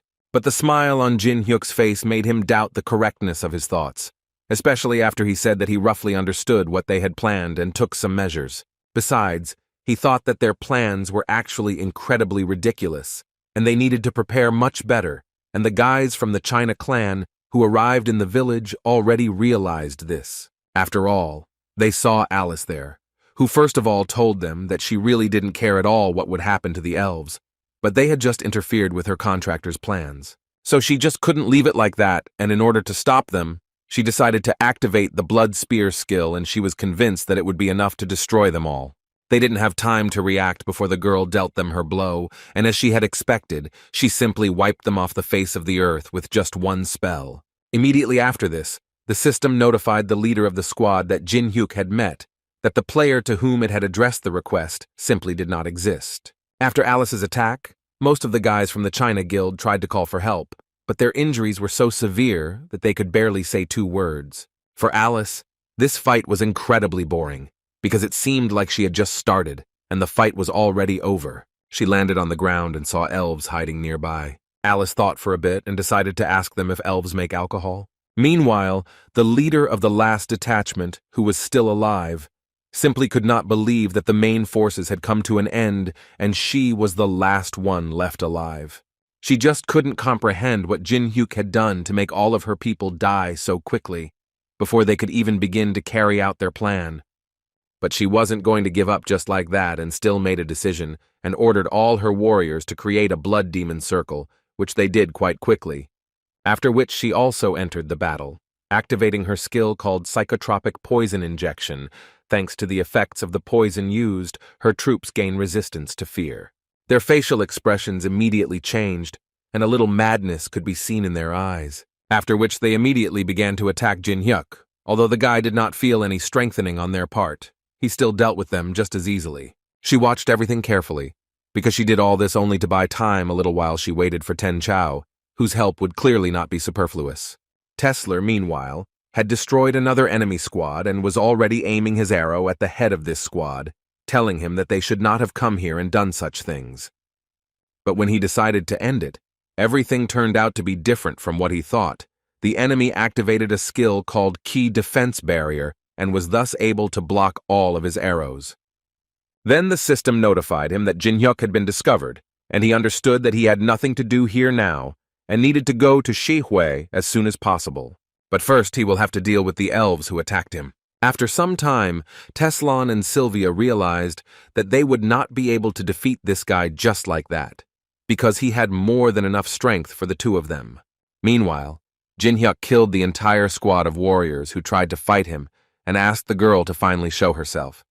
At that moment, she realized that they had not managed to hold out until the others arrived, so she came out and accepted the fact that there really was no point in hiding any longer. Jin Hyuk first read the conditions of copying which consisted of him having to become the one that Xihua was able to poison, which couldn't help but anger him, because it was quite a task. And while he was thinking about this, the girl was already running to attack and shouting along the way that although he was strong, he still would not be able to withstand the effects of her poison. Jin-hyuk easily dodged each blow from the girl, and at the same time prepared himself for the fact that sooner or later he would still have to take this blow, because he understood that it would be very painful, but on the other hand, he really wanted to master such a skill. Therefore, at one point, he finally made up his mind and got closer to her so that she could finally strike her blow. Xihua at this moment used her defensive barrier skill, and thought that thanks to this, she would be able to withstand most of the physical damage. But her calculations were wrong, and the guy broke through her barrier, dealing a very strong blow. She knew that all she had to do was hold out until Ten Chao arrived, and then she would be able to survive. So she got back on her feet and went on the attack, thinking along the way that she really needed to inflict a lot of damage. Jin-hyuk tried to react in time and strike at her, but she ended up dodging it, and he raised his hand, and at one moment he realized that she had done it on purpose, in order to inflict a stealthy attack on him with her poison. She was incredibly happy that she had managed to catch him after all, and now she was more than confident of her victory. At that moment, the system immediately notified the guy that his body had been poisoned by the poison, and now his mana circulation was disrupted. Immediately after she managed to poison the guy, she began to boast that now, thanks to her, more than 1,000 poisons were flowing through his vessels, poisoning him more and more with every second. And since it acts through mana, she decided to remind him that in this case there is simply no antidote to such poison, so she could advise him to prepare for a slow and terrible death. Jin-hyuk responded to these words by activating a skill called the Heavenly Flower Cultivation Technique, which caused his mana to recover 30% faster. Well, after that, he looked at her with crazy eyes and wanted to know why she even decided that she needed this antidote, because he was capable of simply suppressing the poisoning with the help of his mana. Xihua was smiling, but she had the understanding that she would probably die here anyway, but she was going to do everything possible to take Jin-hyuk with her before that. However, all of her attacks were too obvious for the guy, because not only did he block them, but he also managed to launch a rather serious counterattack. It seemed that now Jin-hyuk would finally finish with her, and that would be the end of this girl's story. But right before the blow, and Jin-hyuk appeared the one the girl was waiting for the most, Ten Chao did not let the guy finish what he should have done a long time ago. Jin-hyuk was very unhappy to see this guy here. The main reason was that since this guy was here, it meant that Teslan's squad was killed. In any case, Jin-hyuk decided that he would have to deal with them first, and then return to Teslan. But before that, he read the conditions of the copy, which was that Jin-hyuk had to defeat this guy without a single scratch. The guy again began to think about what this system is and why it conveys the conditions so accurately, and also knows about the feelings of the players. These thoughts were apparently unnecessary, because immediately after this, Jin-hyuk's body began to seem to disappear. Ten Chao and Xihua immediately noticed that something was wrong with the guy, so they decided that this was their chance to attack. She wanted to know what happened to the others, but he was forced to tell her that the others had died, and that they were the only ones left. Xihua smiled and asked him to listen carefully, because she realized something while exchanging blows with this guy. According to her, even if their troops were here in full force, they still would not have been able to defeat him. Ten Chao couldn't believe that this guy was so strong, and if that was the case, then they simply had no choice, because they wouldn't be able to return to the guild without victory. This is what Xihua wanted to convey, in her opinion. The only thing they can do now is to try to defeat this guy at any cost. Meanwhile, Jin-hyuk was clearly not feeling well and was trying to pull himself together. While he was doing this, Xihua and Ten Chao, thanks to the kiss, activated a special type of poison that practically took away the fear from each of them, and now they were ready to finally carry out this mission. Jin-hyuk, noticing this, realized that they were apparently finally ready for a real fight, and since this was so, he simply could not help but fight them, using the sword graveyard, which increased his sword skills by 500%. In the end, their fight ended quite predictably. Jin-hyuk was able to finish the fight without a single scratch, which could not be said about Ten Chao. But Jin-hyuk was clearly doing much better because he managed to copy 1,000 poisons, as well as a skill called source detection. At this point, he decided to finish off the guys, but not their guild. He still promised to return and deal with them. Thus, the attempt to destroy it failed, but at the same time, a quarter of the elven forest fell into flames, and many elves lost their lives. Teslin lost the battle with Ten Chao and was seriously injured. Only thanks to the fact that Sylvia was nearby, he was able to survive. Perhaps the head of the village was in shock, but all he did was give commands, and didn't even think about leaving the house. After her spectacular performance, Alice became an idol for many little elves, but she didn't really like it. She preferred to drink. And Jin Hyuk, as the hidden and main reason why this tragedy happened, decided to protect the village population once and for all, and for this he created a barrier that was supposed to protect everyone. Vice Guild leader China couldn't believe that a group of 150 people were simply wiped out, including a few S-Rank players. He thought that their S-Rank players were capable of resisting Jin Hyuk, since they had more than 10,000 magical power, but even they couldn't stop him. But his assistant couldn't help but tell him that the ranking had not yet been perfected, and everyone who had more than 10,000 magical power was considered S-Rank. What she wanted to say was that at the moment, it was simply impossible to put ordinary S-Rank players on the same level as Jin Hyuk. Another guy listened to the girl and immediately decided to suggest that they send destroyers who belong to the liquidation squad and have a power of more than 20,000. But his idea was immediately rejected by other members of the guild because they believed that thanks to this, a war could arise, and the risk was not worth it. The vice chief of the guild, listening to all this, understood like no one else that Namgun would definitely not sit quietly, and therefore he urgently needed to do something. Suddenly, their conversation was interrupted by the inhabitant of Murim, the 21st floor, and the head of the Soen Guild, Mo Yeon, who entered the conference room. He sat down carefully at the table and first of all reminded them that assessing the enemy's strength is the foundation of the foundations, which they apparently forgot. Or maybe they just don't understand them. But in any case, he believed that if they don't do what's needed, then they'll most likely lose. And he also believed that it would be better for him and his guild to take on the elimination of Jin Hyuk. Vice Guild Master China tried to say something about this, but the old man immediately ordered him to shut his mouth and listen only to what he was telling him, and not to interrupt under any circumstances, after all. At that moment he was trying to convey to him that if he hadn't understood yet, then they definitely didn't have enough strength to deal with this guy. The old man thought so, if only because the technique shown at the end of the video was definitely the 8th form of one art. He understood that this was a sword dance technique, and people who mastered this technique were hard to find even in Murim, and he was an outsider who managed to master this technique, and although it scared him, he was still confident that they still had a chance to deal with the guy. The leader of the elves came out on stage in front of all the elves to say a few words to them, but first he would like to remind them that this invasion had brought them much pain, and despite the dedication and sacrifices of the rangers, many had died. But he asked them not to despair, and not to think that this was the end, according to him. Now they must gather all their strength into a fist and continue to move only forward, and all this for the sake of restoring their home, so that the elves could continue to prosper in the depths of this beautiful forest.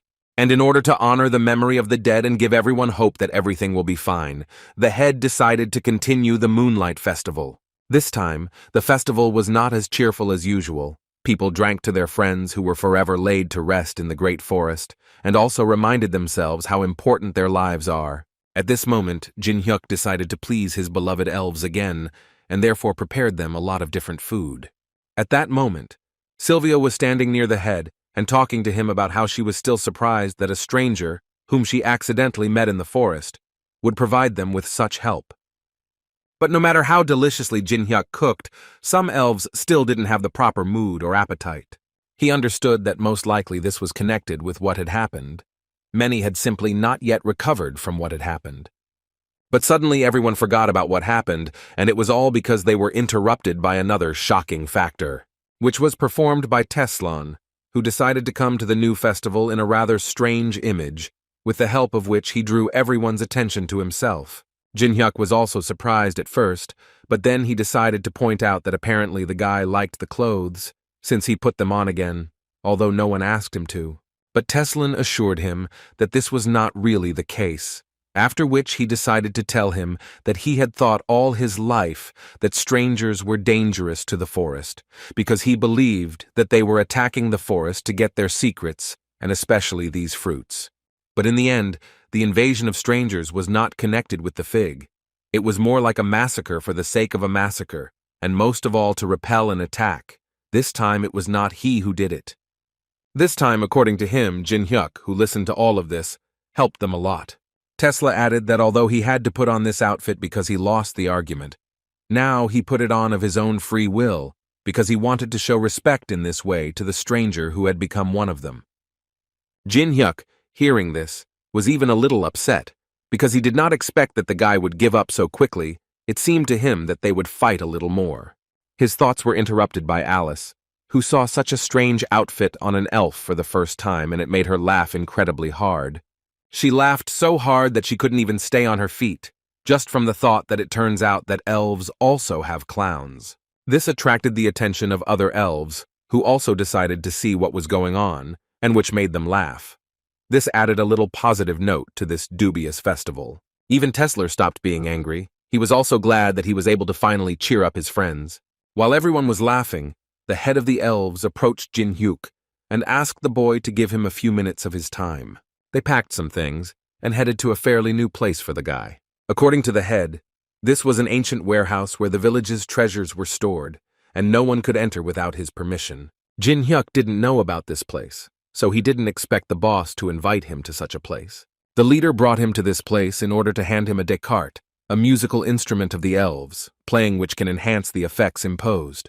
He stated that this was his gift to the boy. In gratitude for saving the forest, according to him, they will remember him forever.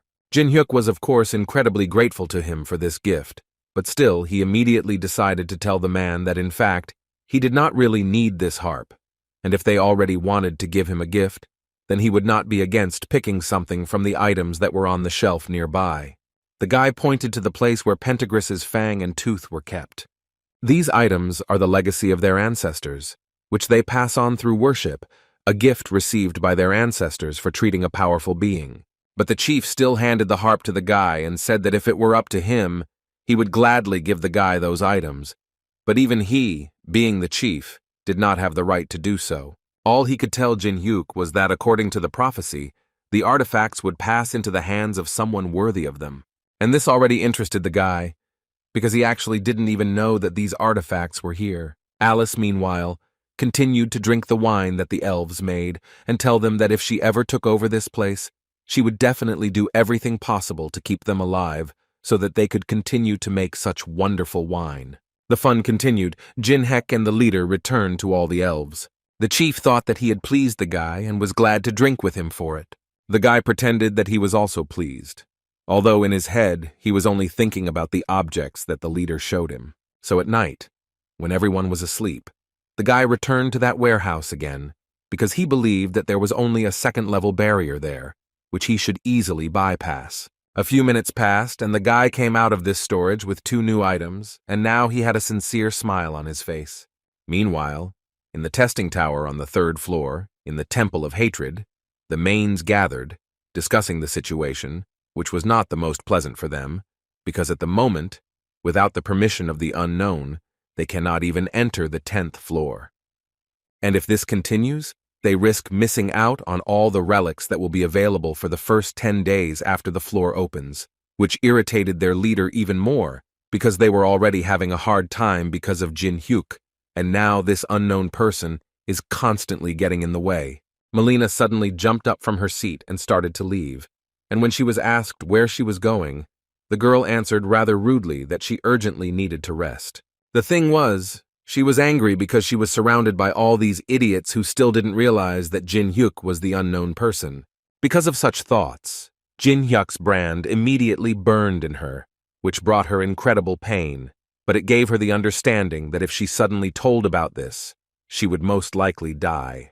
Suddenly her thoughts were interrupted when she realized that she was surrounded by creatures unknown to her, so she took out her knife and was in full combat readiness. After a few minutes, Melina was already in a very bad condition, and she could only watch how her enemy would behave. One of them was incredibly similar to an elf, who said that as bad as a person is, so is his blood. The girlfriend of this strange creature immediately told him that he should control his desire to taste everything, because in reality, people with tasty blood are rare. Milena was still recovering from the shock at this moment, because she had just encountered enemies whose speed was incredibly huge. Her gaze simply could not keep up with them, so she rather wanted to know who they were.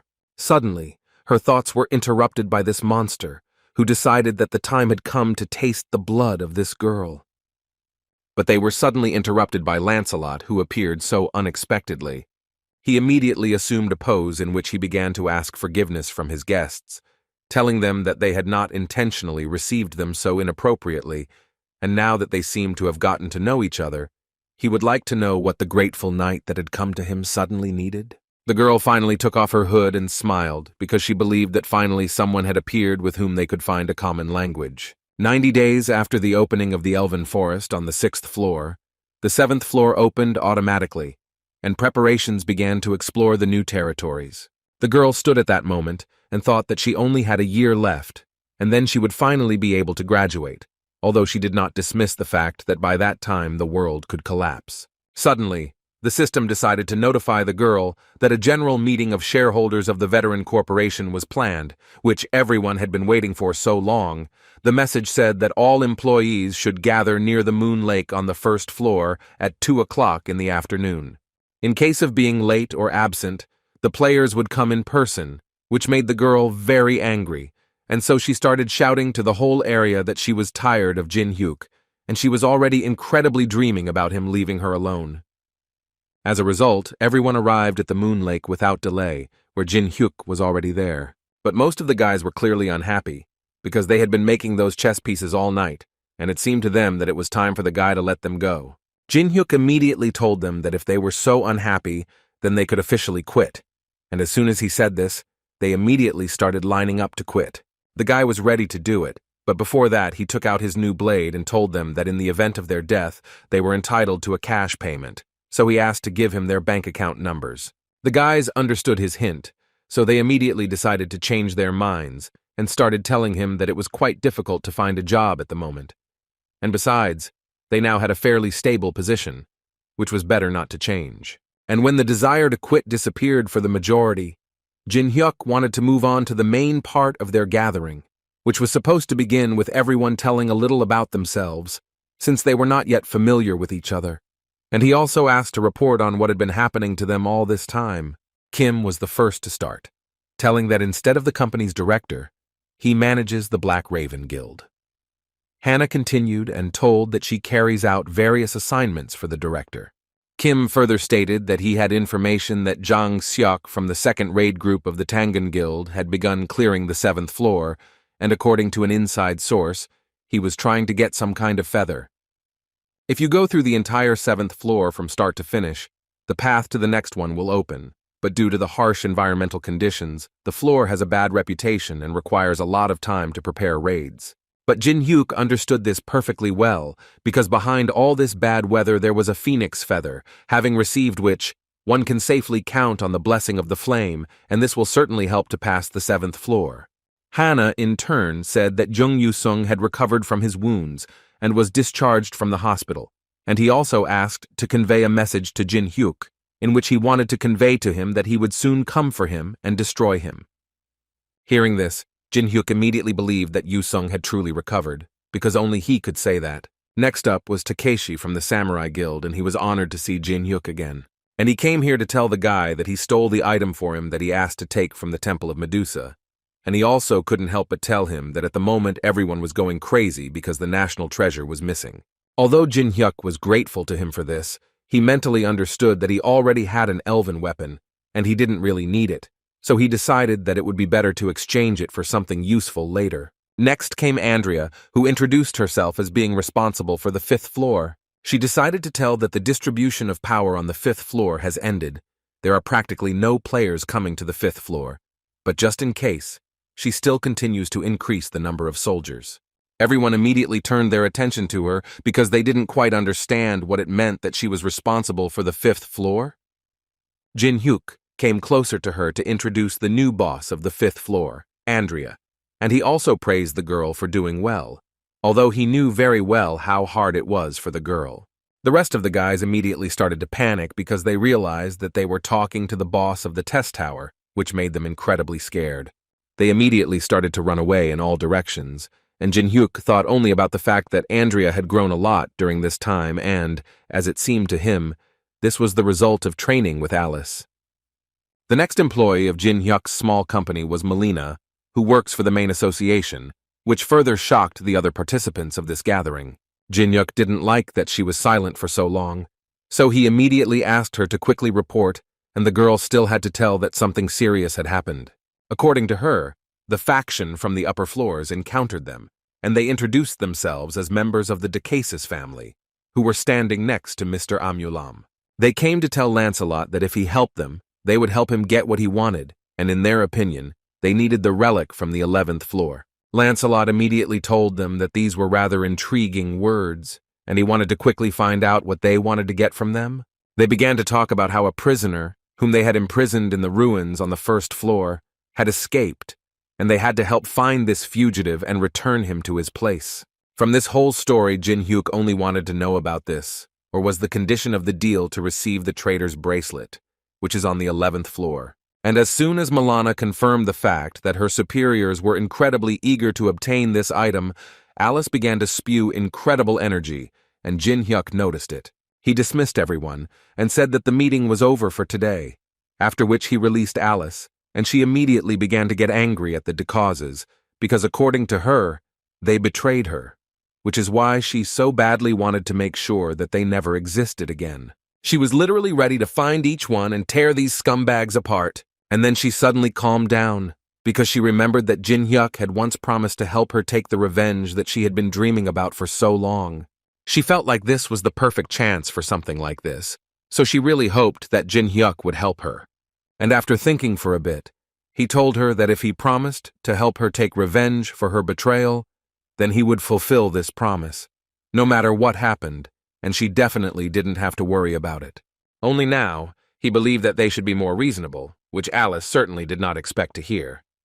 According to the guy, at the moment he doesn't have enough mana to embody it with full force, so he thought that at this stage, appearing in front of them and exposing himself to their attack was quite dangerous and unwise. In other words, he wanted to tell her that she would sit in the ring for some time and not appear at all. She tried to tell him something, of course, but Jin-hyuk interrupted her and with a smile asked her to trust her contractor. Alice knew that the guy was actually right, so she accepted his offer, and all she wanted at the moment was to eat as many chicken wings as possible, which Jin-hyuk could do very easily. Although in his mind he kept thinking that even though he had calmed her down for a while, he still needed to prepare in advance. The 7th floor of the testing tower, or tundra as players commonly called it, brought with it incredibly bad weather conditions that were very difficult to be in. The East Sea is frozen, there are many glaciers that you can't even walk through, and the temperature is so low that it's hard to even start a fire. Also, every player throughout this entire floor faced a problem when they could not decide where to go at all, because due to the snowstorm, it was impossible to establish a route. Jan Seok, the leader of the 2nd raid group of the Tangun Guild, found himself in approximately the same situation. All his people did was complain that it was hard to move forward in such a state. Because of this, he constantly had to tell them that there was no point in talking. It didn't work. Instead, he asked them to find another way, because he believed that even if they all froze, they should still go first. Suddenly, one of his subjects entered the tent where Jan Sok was and asked the chief to come out and see who had come to see them. And as soon as he opened the tent, he saw Jin-hyuk there, according to whom he came here exclusively to go through the 7th floor. Jang Seok immediately decided to tell him that they didn't need his help, because he was more than confident that they could get through this floor on their own. Jin-hyuk pretended that he didn't understand at all what the guy was talking about, because according to him, he didn't come here to help them. He also added that he came here only because he was interested in the phoenix feather, and he ended up here only because he was passing by.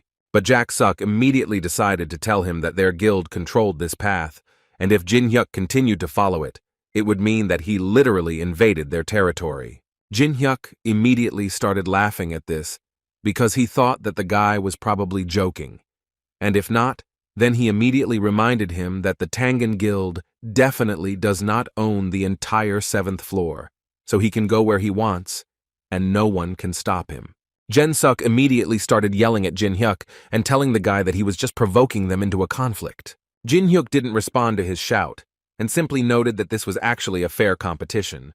Besides, if they really didn't want the guy to be here, they could always stop him by force, if they could do it, of course. After walking a little more, Jin-hyuk came across other players who immediately recognized him, and one of them even told him that he was a fan of Jin-hyuk, and he wanted to ask the guy what he was doing in such a cold place. Jin-hyuk told them that some business awaited him in the forest, and as soon as the guys heard this, they immediately decided to tell him that they cannot go into the forest, because it is very dangerous there, because they are not blocking the entrance to the forest for no reason. But he didn't listen to them, but simply walked past, thanking them for their concern, and also adding that they didn't have to worry about him, because he was more than sure that he would be okay. The guys didn't stop him because they understood that he was an S-rank player who knew exactly what he was doing and where he was going. However, a few minutes later, one of them received a call from Jin-seok, who ordered them to gather a small group and follow Jin-hyuk, because he said that he came here to get the feather. That is, if they follow him, they will be able to find out the way to get it. That's why he wanted his guys to follow the guy and find out everything, and this is not just a request from him, this is an order from the head of the guild. Meanwhile, Jin-hyuk reached the place where he saw small traces of human blood and immediately assumed that the guys from the Tangan Guild were here, although he did not see the body, which confused him a little. Suddenly his thoughts were interrupted when he saw several guys from the Tangan Guild following him, and as soon as he saw them, he decided to ask them why they followed him, because they themselves said that it was dangerous here. They told him that the reason was simply that they simply could not leave the guy alone in this place. So they immediately went after him, and they also assumed that he would need an escort and support in this place. Looking at these poor players, Jin-hyuk wasn't sure that they would be the ones to accompany him. Rather, he would have to take care of these guys' lives. First, he decided to warm these guys up, and for this he created a small shelter from the ice, and then used fire magic to start a fire. They immediately felt comfortable, and remarked that it was simply wonderful to have an S-rank player in the party. Jin-hyuk activated his greedy gaze, and he had never seen such boring windows with characteristics on anyone before. When they warmed up a little, Jin-hyuk decided to bring them to clean water and find out if it was Jin-seok who ordered them to follow him, and everything was clear from their faces, although they tried to say that it was not so. He could only give them one piece of advice, which was that if they suddenly couldn't lie, then they better not do it, because Jin-hyuk was more than sure that the leader had sent them to find out how to obtain the phoenix feather. Jin-hyuk even knew that they told the leader that it was dangerous here, but they were still forced to follow him, and it is clear that they simply had no other choice, and they had to do it.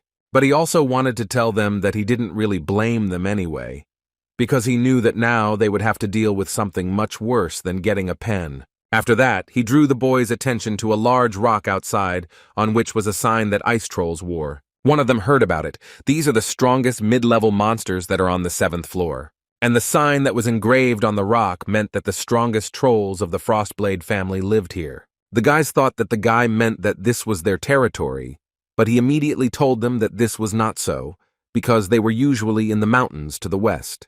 But this is even worse, because according to him, the fact that they are here already means that it is unnatural and very dangerous. In his mind, Jin-hyuk understood that this place was the only road that led to the island where the phoenix feather was located. The trolls were resistant to the cold, and apparently wanted to get this feather as well. But he had never seen such a desire in them, so for him it was all incredibly strange. Suddenly his thoughts were interrupted when he felt that someone was starting to attack them. A few seconds later, the shelter they were sitting in collapsed, and the boys started running away as fast as they could. While the boys were hiding, Jin-hyuk decided to see who was the culprit of this mess, and who decided to attack him in the first place. However, the attacks still continued, so the guy had to continue to dodge. But it was too easy, so he asked his opponent to finally understand that his spears were simply useless in this case. After these words, they finally showed up. They were the same guys who came to Lancelot. Jin-hyuk realized this even before he used the greedy gaze, because Alice began to release too much energy. Because of the big difference in levels, even looking at the stat window with a greedy glance requires so much mana. The copying conditions were too difficult, and Jin Hyuk didn't like it, because with each floor, copying became more and more difficult for him. In any case, he understood that now was not the best time for such thoughts. So he asked his new friend to take their comrades and leave here as soon as possible, and as soon as they got out of the forest, he asked them to immediately request support from the guild. The guy didn't want to leave Jin Hyuk here alone. Moreover, he didn't want to believe that Jin Hyuk was going to confront them alone. But he immediately assured the guy that everything was actually fine. He just wanted them to drink some beer with him after all this horror. As much as the guy didn't want to, he still had to leave, and Jin Hyuk, meanwhile, read the new copying conditions, which consisted of him having to raise more than 4 flags and still survive. But there was a peculiarity, which was that with each flag raised, the ability was blocked. After some time, Jin Hyuk had already entered into battle with the local monsters, which were much stronger compared to the monsters of other floors. Looking at all this, they enjoyed themselves, because they believed that things were taking an even more interesting turn. But at one point, his battle was interrupted when Lord Bertillon, who represented the Decaus family, approached him. He also told him that he heard about the guy from the mains, and for a human, he is quite strong, and next to him was Ophelia, who also belongs to this family. Jin Hyuk didn't introduce himself or tell anything about himself. He just wanted to find out from them if it was their doing, to call the trolls and start kidnapping people. Ophelia began to smile even more because the guy immediately got to the point and was not at all surprised when he saw them. But in any case, she answered his question by saying that it was indeed some kind of trap. According to her, this trap was designed from the very beginning for someone who would be able to pay attention to unusual phenomena in the tundra, created to catch exactly such a very capable person. Then they began to talk to him about the fact that the mains revealed to them the names of the survivors in the abode of the fallen, that is, on the first floor, which were Laurencia, some unknown person, Chan Song, and also a simple porter who showed incredible strength. They hinted to Jin Hyuk that he was the person who helped Alice Vonatarsky escape, and that he was the first one to come to this place, and they were most interested in how such a coincidence was even possible. Leonard also decided to add that the guy could not wait for help from the outside, because the mains should have already come out to clear them out. Well, when they finally told the guy about all this, they were going to move on to the most interesting part, namely to ask him a few questions, the first of which they wanted to know: where is Alice? Jin Hyuk took out his blade and answered them with a smile that he had no idea who this Alice was. But it was as if they were waiting to hear this answer, because their smiles became even bigger, and they were glad that since he had already decided to pretend that he did not understand what they were talking about, they simply had no other choice. They took off their outer clothing, took out their blades, and began to tell him that they would simply have to take this information by force. Jin Hyuk immediately felt that these guys' attacks were quite serious, and it was quite difficult to block each of them. Oliver kept reminding her brother every second that this guy couldn't be accidentally destroyed because they needed him alive. He knew this very well himself, but the thing was that the understanding came into his head that getting this guy was not as easy as they thought. And since everything was so complicated, Bertillon decided to activate a skill called Blood Blockade. This skill was used to block the victim's vision for 30 seconds. At that moment, Jin Hyuk found himself in some completely different world, in which he saw only red balls. But it was too predictable, so as soon as he used the fire skill, he immediately blocked this skill and began to see perfectly again. Oliver, seeing this, realized that the rumors that this guy was too strong for a human were not just circulating throughout the tower, but even with such knowledge, she did not expect that he would be able to fight on equal terms with Bertillon. However, all these thoughts more and more led her to the conclusion that apparently this was the same guy who helped Alice escape. At this point, Bertillon decided to talk a little with Jin Hyuk and tell the guy that he was holding up quite well, but still, in his opinion, the guy looked very much like a rat. In response to these words, Jin Hyuk said that since they shared an interesting story with him, he also wouldn't mind telling them something interesting, and he began by saying that he knew before their meeting that they would want to make contact with him. Meanwhile, the mains decided to attack the guild, and one of the sentries reported this. But since Jin Hyuk knew that such a development of events was possible, he decided to call for help from the guild, his guys. led by Laurencia, who arrived at the scene and immediately activated the Holy Blessing skill, which strengthened the entire army by 20%. And she also asked everyone to line up so that she could provide them with assistance. But before the troops had time to reach the guild army, they were suddenly subjected to a powerful attack. And the culprit of this was Yu Song, who even felt sorry to use this sword against such worthless people as mains. Meanwhile, Jin Hyuk continued to tell his new friends about how he prepared for this meeting. The battle was clearly in favor of Jin Hyuk's friends, who confidently destroyed the mains one after another. But they certainly weren't going to stop there, and Laurencia continued to bestow her powers on everyone, and so far it was working just fine. At one point, Lancelot's assistants advised him to retreat, since they risked losing the bulk of their army.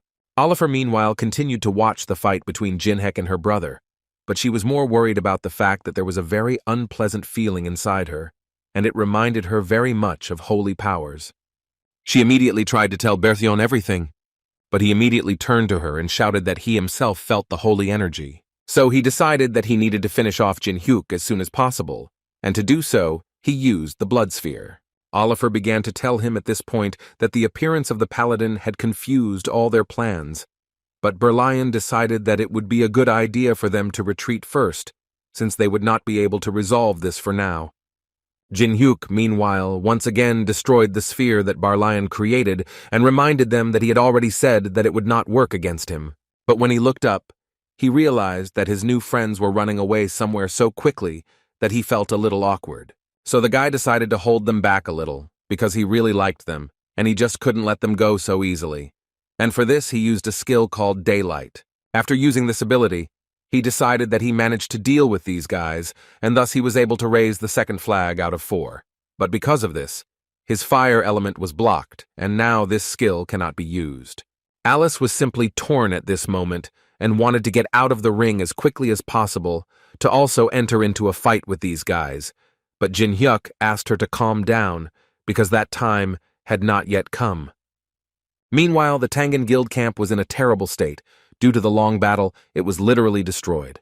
But the guys from the guild were still very grateful to Laurencia for helping them so much. After all, they understood perfectly well that if she had not come to their aid, they would hardly have remained alive, although she believed that it was her duty. And besides, she was always happy to help her friends. After which, she decided to talk to the head of the guild to find out from him what he was going to do next, because the camp had suffered incredibly serious damage, and this was far from the end, because the mains would most likely return again and continue to attack. And while he was silent, Laurencia decided to offer him her option, which was that they would retreat outside the tower, and while they were doing this, Laurencia and Jin Hyuk would take responsibility and cover them. But as soon as she mentioned Jin Hyuk, he immediately made a gloomy face, and it immediately became clear that the guy simply did not want to hear this name. Before Laurencia could answer him, she suddenly saw Jinhek in the distance, who was slowly approaching them. All his friends immediately started running to him, to whom he was very grateful for responding to his request and coming to his aid. Although they thought that this was what true friends should do, they still wanted to come to this floor in order to look for some new items. But then Jin Hyuk noticed Yu Sung, who was standing in the distance. And this was a real discovery for him, because he didn't even think that the guy was capable of coming to them. Laurencia also came closer to him to tell him that they successfully resisted the mains' attack, but they still did not know who was behind everything, so she believed that it was absolutely impossible to relax. Each of them understood that if the mains decided to attack such a large guild in the open, it definitely meant something. Jin Hyuk interrupted their thoughts to tell them that the high-born vampires from the upper floors of the testing tower had teamed up with the mains and needed something in the tundra. According to Jin Hyuk, based on the results of the investigation, it seemed to him that their goal was a breakthrough.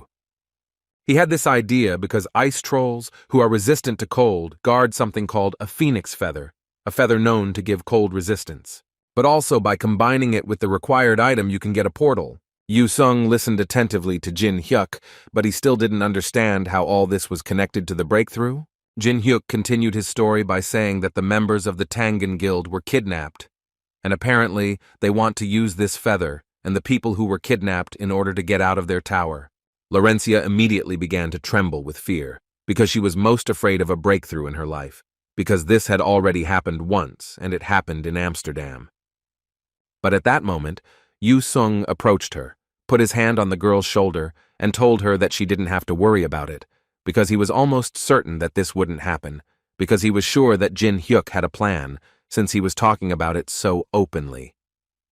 Given Jin Hyuk's smile, it was clear that he really did have a plan, and this further confirmed the fact that Yu Sung knew the guy quite well. Ophélie and Bertillon, meanwhile, were kneeling before their leader, who could not believe that they had failed to complete their task. He casually sipped his blood drink, and simply couldn't believe the fact that Jin Hyuk was so strong. That even they, his two best warriors, could not cope with this task, which made him very disappointed. After all, he understood perfectly well that at this rate they would definitely not be able to find the escapee, which made Bertillon incredibly ashamed. But he still decided to say that their plans did not take this into account, and they really were not prepared for the guy to be so strong. Ophelia also added that when they met Jin Hyuk, he miraculously wasn't surprised when he saw them. Moreover, he fought on equal terms with Berchin in battle. However, even in such a situation, they were able to find out something, although it was barely noticeable. But when he fought with Bertillon, the energy of Alice von Ataraxia was felt in his body. Hearing something like that was already good for him, because he understood that if it was really true, then they would most likely be able to find Alice much faster than they expected. Meanwhile, Jin Hyuk decided that Tae Min and Yan Hua would remain in the forest in order to continue to distract the mains with the drones. Laurencia and Mr. Stalker, aka Yu Seong, separate from the main group to complete their mission. True, Yu Sung was very angry because Jin Hyuk did not tell them about his plans at all and only said that he had no choice anyway, and he also could not understand why Yu Sung was snapping back if he would do everything anyway. The Tangan Guild gathered their things and began to gradually leave the broken camp and gradually head towards the exit of the tower. True, some of the guilds still continued to stubbornly stand their ground and did not want to leave this place. Jin Hyuk wanted to ask Guildmaster Tangan what was the main reason why he decided to follow him. According to him, this floor is his area. This is the territory of his guild, and he is responsible for it.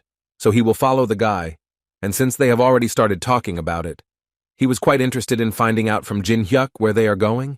Jin Hyuk wasn't entirely happy that he was going with him at all, so he answered these questions rather rudely, saying that since that's what he wanted, then they were going towards the Lake of Clean Water. The Lake of Pure Water is the area of the 7th floor with the highest concentration of mana. Whenever trouble befalls the tribe, the chief of the tribe, Blade of Frost, heads to this lake to stock up on mana, and he does all this only to turn defeat into victory. After some time, they still managed to reach this place. Young Suk at this moment held a white flag, although he did not understand at all why he was doing this at all. But Jin Hyuk did not explain anything to him, but only asked him a question in response, in which he wanted to know who else should do this. But no matter how angry he was, he still noticed the fact that the trolls, as Jin Hyuk said, were not attacking, and he found this quite strange, because he did not believe that all this was because he was simply holding a white flag in his hands. In addition, Jin Hyuk added that in fact, ice trolls are not completely savages, and they actually value honor very highly, and they are also ready to do anything for their family, and that is why they show them this flag to prove to them once again that they came to this place in peace, and that is why they do not attack. Although Jung Seok didn't really believe Jin Hyuk's words, and it seemed to him that the words about these creatures valuing honor were complete nonsense. When they finally came to the boss of this dungeon, he immediately told the guy that he had heard a lot about him, because he managed to defeat his fellow tribesmen with his bare hands. Besides, according to his feelings, the guy was quite strong, so he still couldn't understand why the guy gave up so quickly and came to him. Looking at this troll, Jong Suk simply could not believe his eyes, because he had never seen such huge monsters in his life. But suddenly his thoughts were interrupted when Jin Hyuk smiled and finally gave him an answer, saying that in fact, he didn't intend to give up. According to him, he just pretended to give up so that he could pass without wasting any extra time. Kalkal, that was the name of this big guy, and upon hearing these words he became incredibly angry, because he could not believe that the guy could lie so brazenly. He started talking about how those for whom the honor of a warrior is nothing are the first to die, and he also simply did not understand how the guy could stand like that in front of him after he had done something like that. He heard nothing in response, so he told the guy that since he had no explanation for his actions, It meant he was obliged to make sure that the guy met his death with honor, to wash away this shame from him, but he wanted to do it according to tradition, so he challenged the guy to a duel.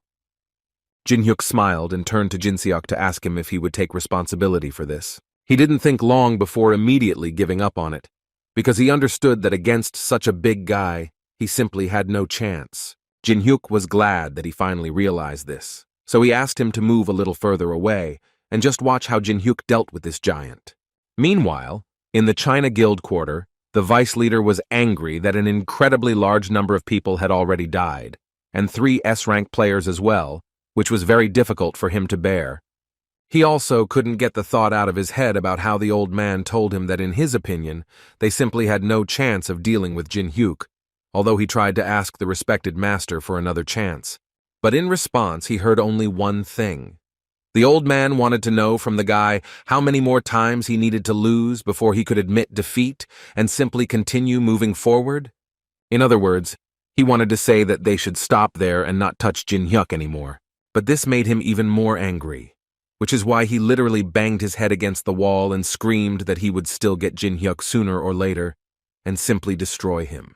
Meanwhile, Jin-hyuk continued to fight with the great troll leader, who was not just the strongest of his subjects, because he managed to deliver blows that were quite difficult for the guy to block.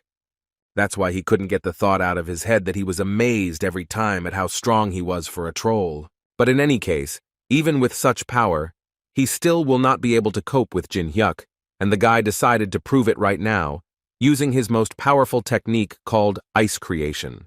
And when the troll weakened because he couldn't block this attack fully, Jin-hyuk took out his blades and delivered the final blow using the sword graveyard skill. Not only Jong-seok could not believe this, but also the other trolls, who had not seen anyone stronger than their leader.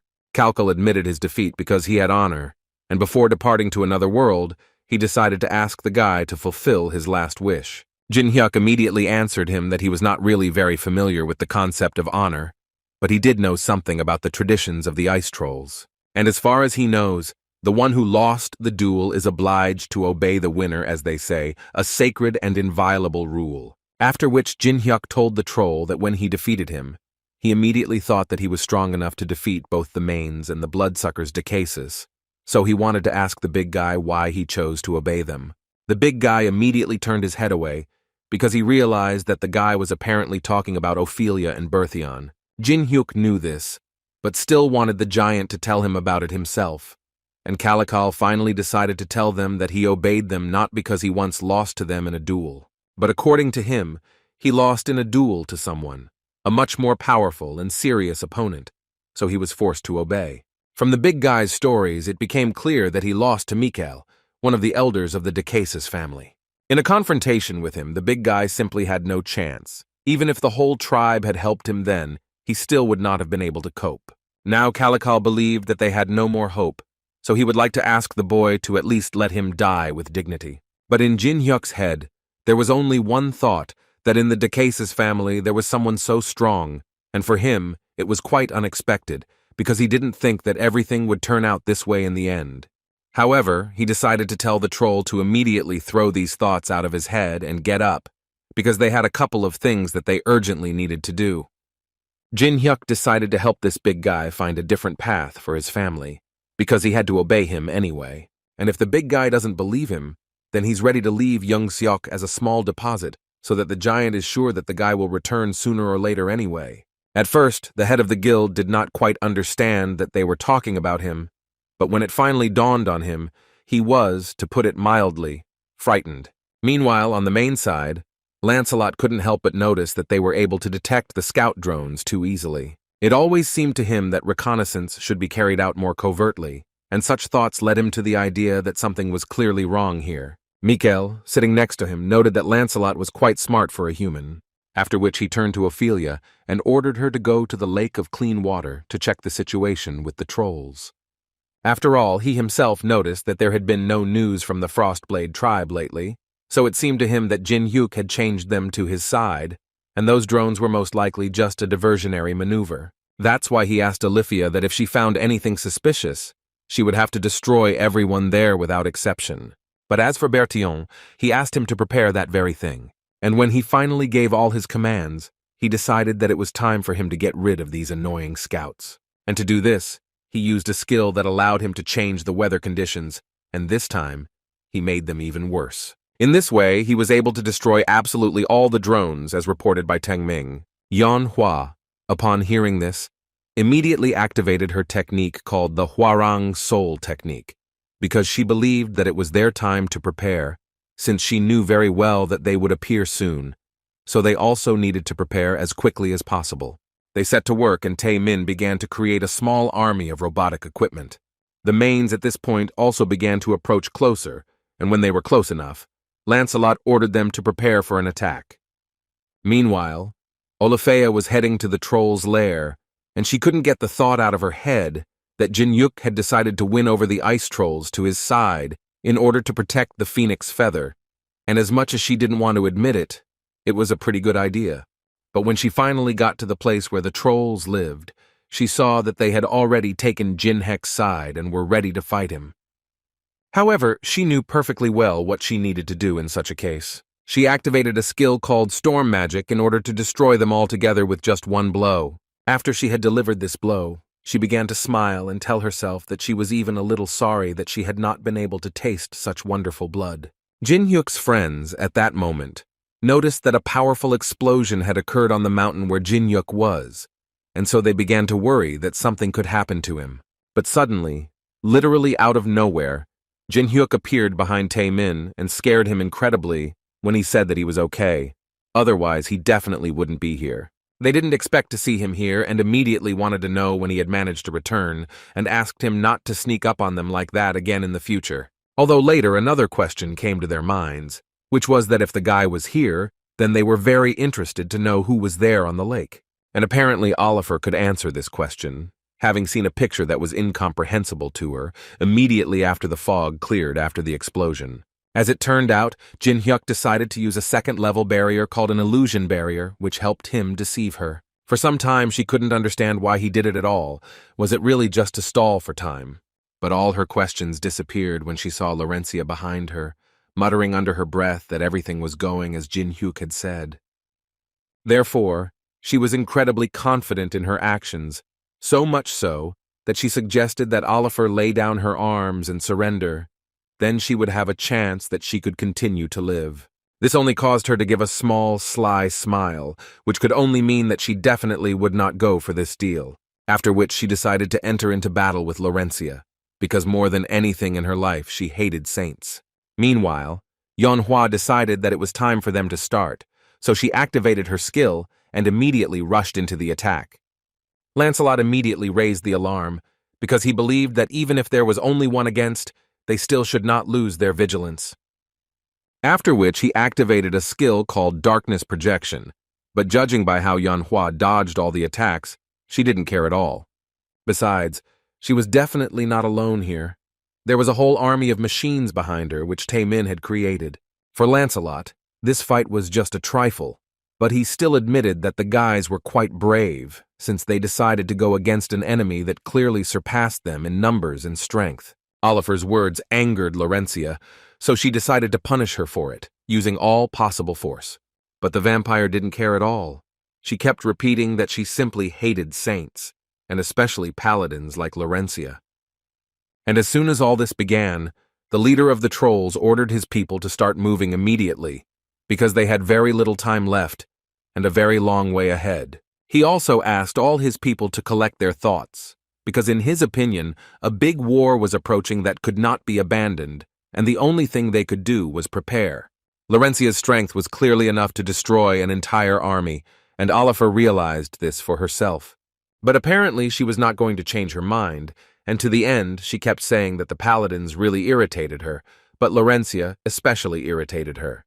However, this time she also decided to add that while they were fighting here, her friends were being attacked by a whole army there. She clearly wanted to hurt Laurencia, so that she would think that it would be right to immediately run away to help her friends. But Laurencia smiled back at her and assured her opponent that she was not such a weak friend, and she certainly could not count on it. And in some ways she was absolutely right, because Yeonhwa was so strong for the mains that they very quickly began to beg her to save them. Lancelot watched her closely, and immediately realized that she was the main problem at the moment. He saw her as a monster who was capable of fighting so many opponents and didn't even think about retreating. Only this time, he didn't see Laurencia next to them, so he was more than confident that they would be able to win, no matter how hard it was for them. Yanhua herself admitted that being with Laurencia and her improvements made it much easier to fight, but now it's becoming quite difficult for her. So she screamed and asked for help from Tae Min, who brought out a huge number of drones into the sky, the sight of which was terrifying. Well, after not a ring of seconds, each of these drones turned into a small laser, which dealt a huge amount of damage to the mains. At that moment, Yanhua decided to pretend that she was retreating, and as soon as Lancelot noticed this, he immediately shouted that they had to catch her, no matter what. But suddenly Lancelot heard the voice of his comrade, who told him that he was stupid because he did not understand that she was simply leading them into a trap. Immediately after these words, he instantly stopped all his warriors and ordered them not to click to stop the pursuit. Tae Min and Yanhua immediately noticed that their army was retreating, and thus their plan did not quite work out. After all, in their opinion, they should have fallen into this trap, and then the battle would have gone in a completely different direction. Jin Hyuk didn't believe that they themselves were able to figure out about the traps, and the mines that were installed with such difficulty turned out to be useless. Suddenly, an understanding of what was happening came into his head, and he immediately ordered his guys to retreat to the ridge of the mountain. He gave them this command quite timely, so they managed to escape before the blow that Tae Min's cars took over them. However, they certainly won't end there, because the mains immediately saw that the boys were running away into the mountains, so they immediately decided to run after them. Lancelot was sure that they would not be able to escape through the snowy forest from their wolves, and apparently he was right, because literally a few minutes later, the mains were able to catch up with the guys. But suddenly the thoughts of victory that were inside Lancelot were interrupted when he saw what he feared most. Ahead, his eyes fell on an unknown person, whom he certainly did not expect to see here. Sometime before this, the entrance doors of the China Guild exploded, and when the fog cleared, they saw the outlines of the unknown, who stood right in front of them, took out a small piece of paper, and began to tell them that since they call themselves a strong guild, they must live up to this title, because at the moment, he only sees that they are harming others, for which he will gladly punish them. And as someone who has enough power in his hands, he takes the sign from the guild, so they don't even dare to catch his eye. Vice Guild Leader. China didn't quite understand why he was just reading the text from the picture and what was going on here, but the guy didn't let him finish because he wanted to finish that. If they had become so brave, then they should go up to the salsa floor of the test tower. According to him, he and the great and unique Jin Hyuk will be waiting there and there. They will be able to resolve their differences. At this point he finished reading and threw away the paper, but given the reaction of the guild leader, he was not entirely pleased to hear this. Lancelot did not fully understand where such an army came from, and why he was not informed in advance that the unknown person had united with someone. Nam Gun Chun thought that in front of him was Jin Hyuk's army, which he had summoned, although the stranger had told him that they would be here only together. Coming closer to Yu Sung, who was pretending to be an unknown person, he immediately heard that the guy didn't like giving such a stupid and big speech, so he really wanted to destroy Jin Hyuk. But that will have to wait until they both finish their work. Nam Gun, seeing this scene, immediately ordered his entire army to attack and destroy everyone they saw. A similar order was given by Lancelot, who did not wait long after Jin Hyuk and Yu Sung separated. So a few small misunderstandings created by the veteran forced Mainoff and the China Guild to fight, who did not even understand the reasons for what was happening. And this, of course, changed the balance of power, which couldn't help but amuse Jin Hyuk. Lancelot was most involved in this battle because he saw the unknown, so at the moment, he wanted nothing more than to destroy him. But first, he would have to clear out everyone who stood in his way. Nam Gun also saw no obstacles in front of him because he, in turn, most of all wanted to punish Jin Hyuk, who destroyed his guild.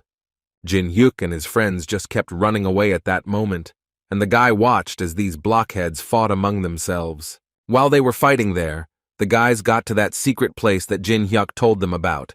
According to him, he is the only one who knows about it, so they can safely stay here to warm up a little and discuss their further strategy. But it will probably be a little difficult for the guys to relax, because as soon as they entered inside, they saw a huge troll there, who was really waiting for them.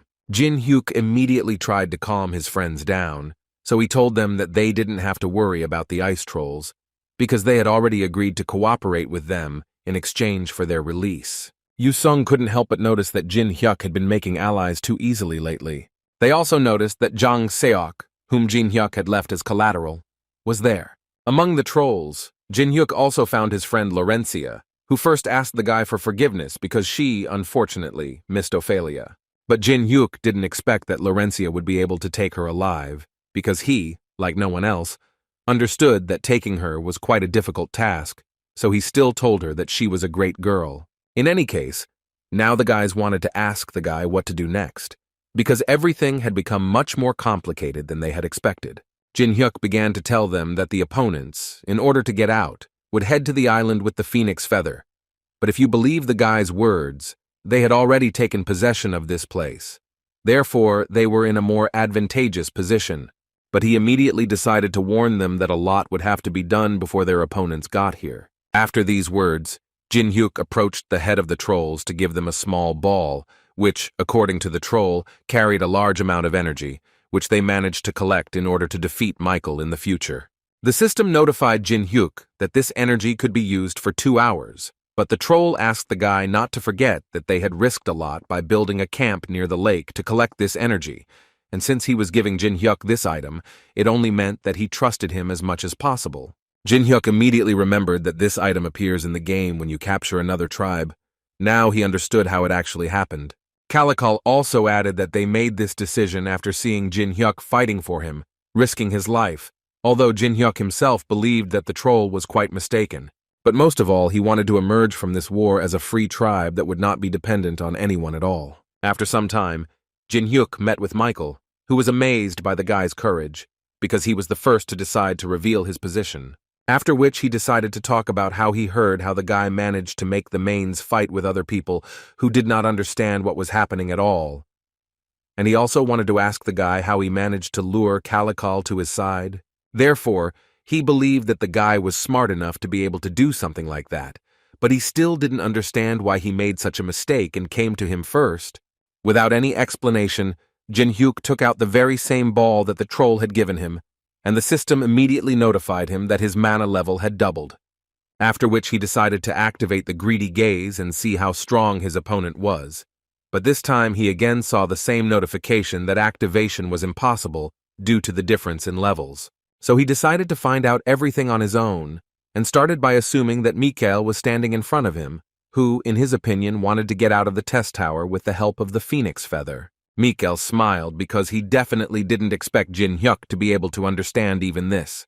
So now he was more than confident that with this kind of knowledge, Jin Hyuk could definitely help Alice. Hearing this name again, the guy again pretended that he had no idea who this Alice was and why they were constantly talking about her.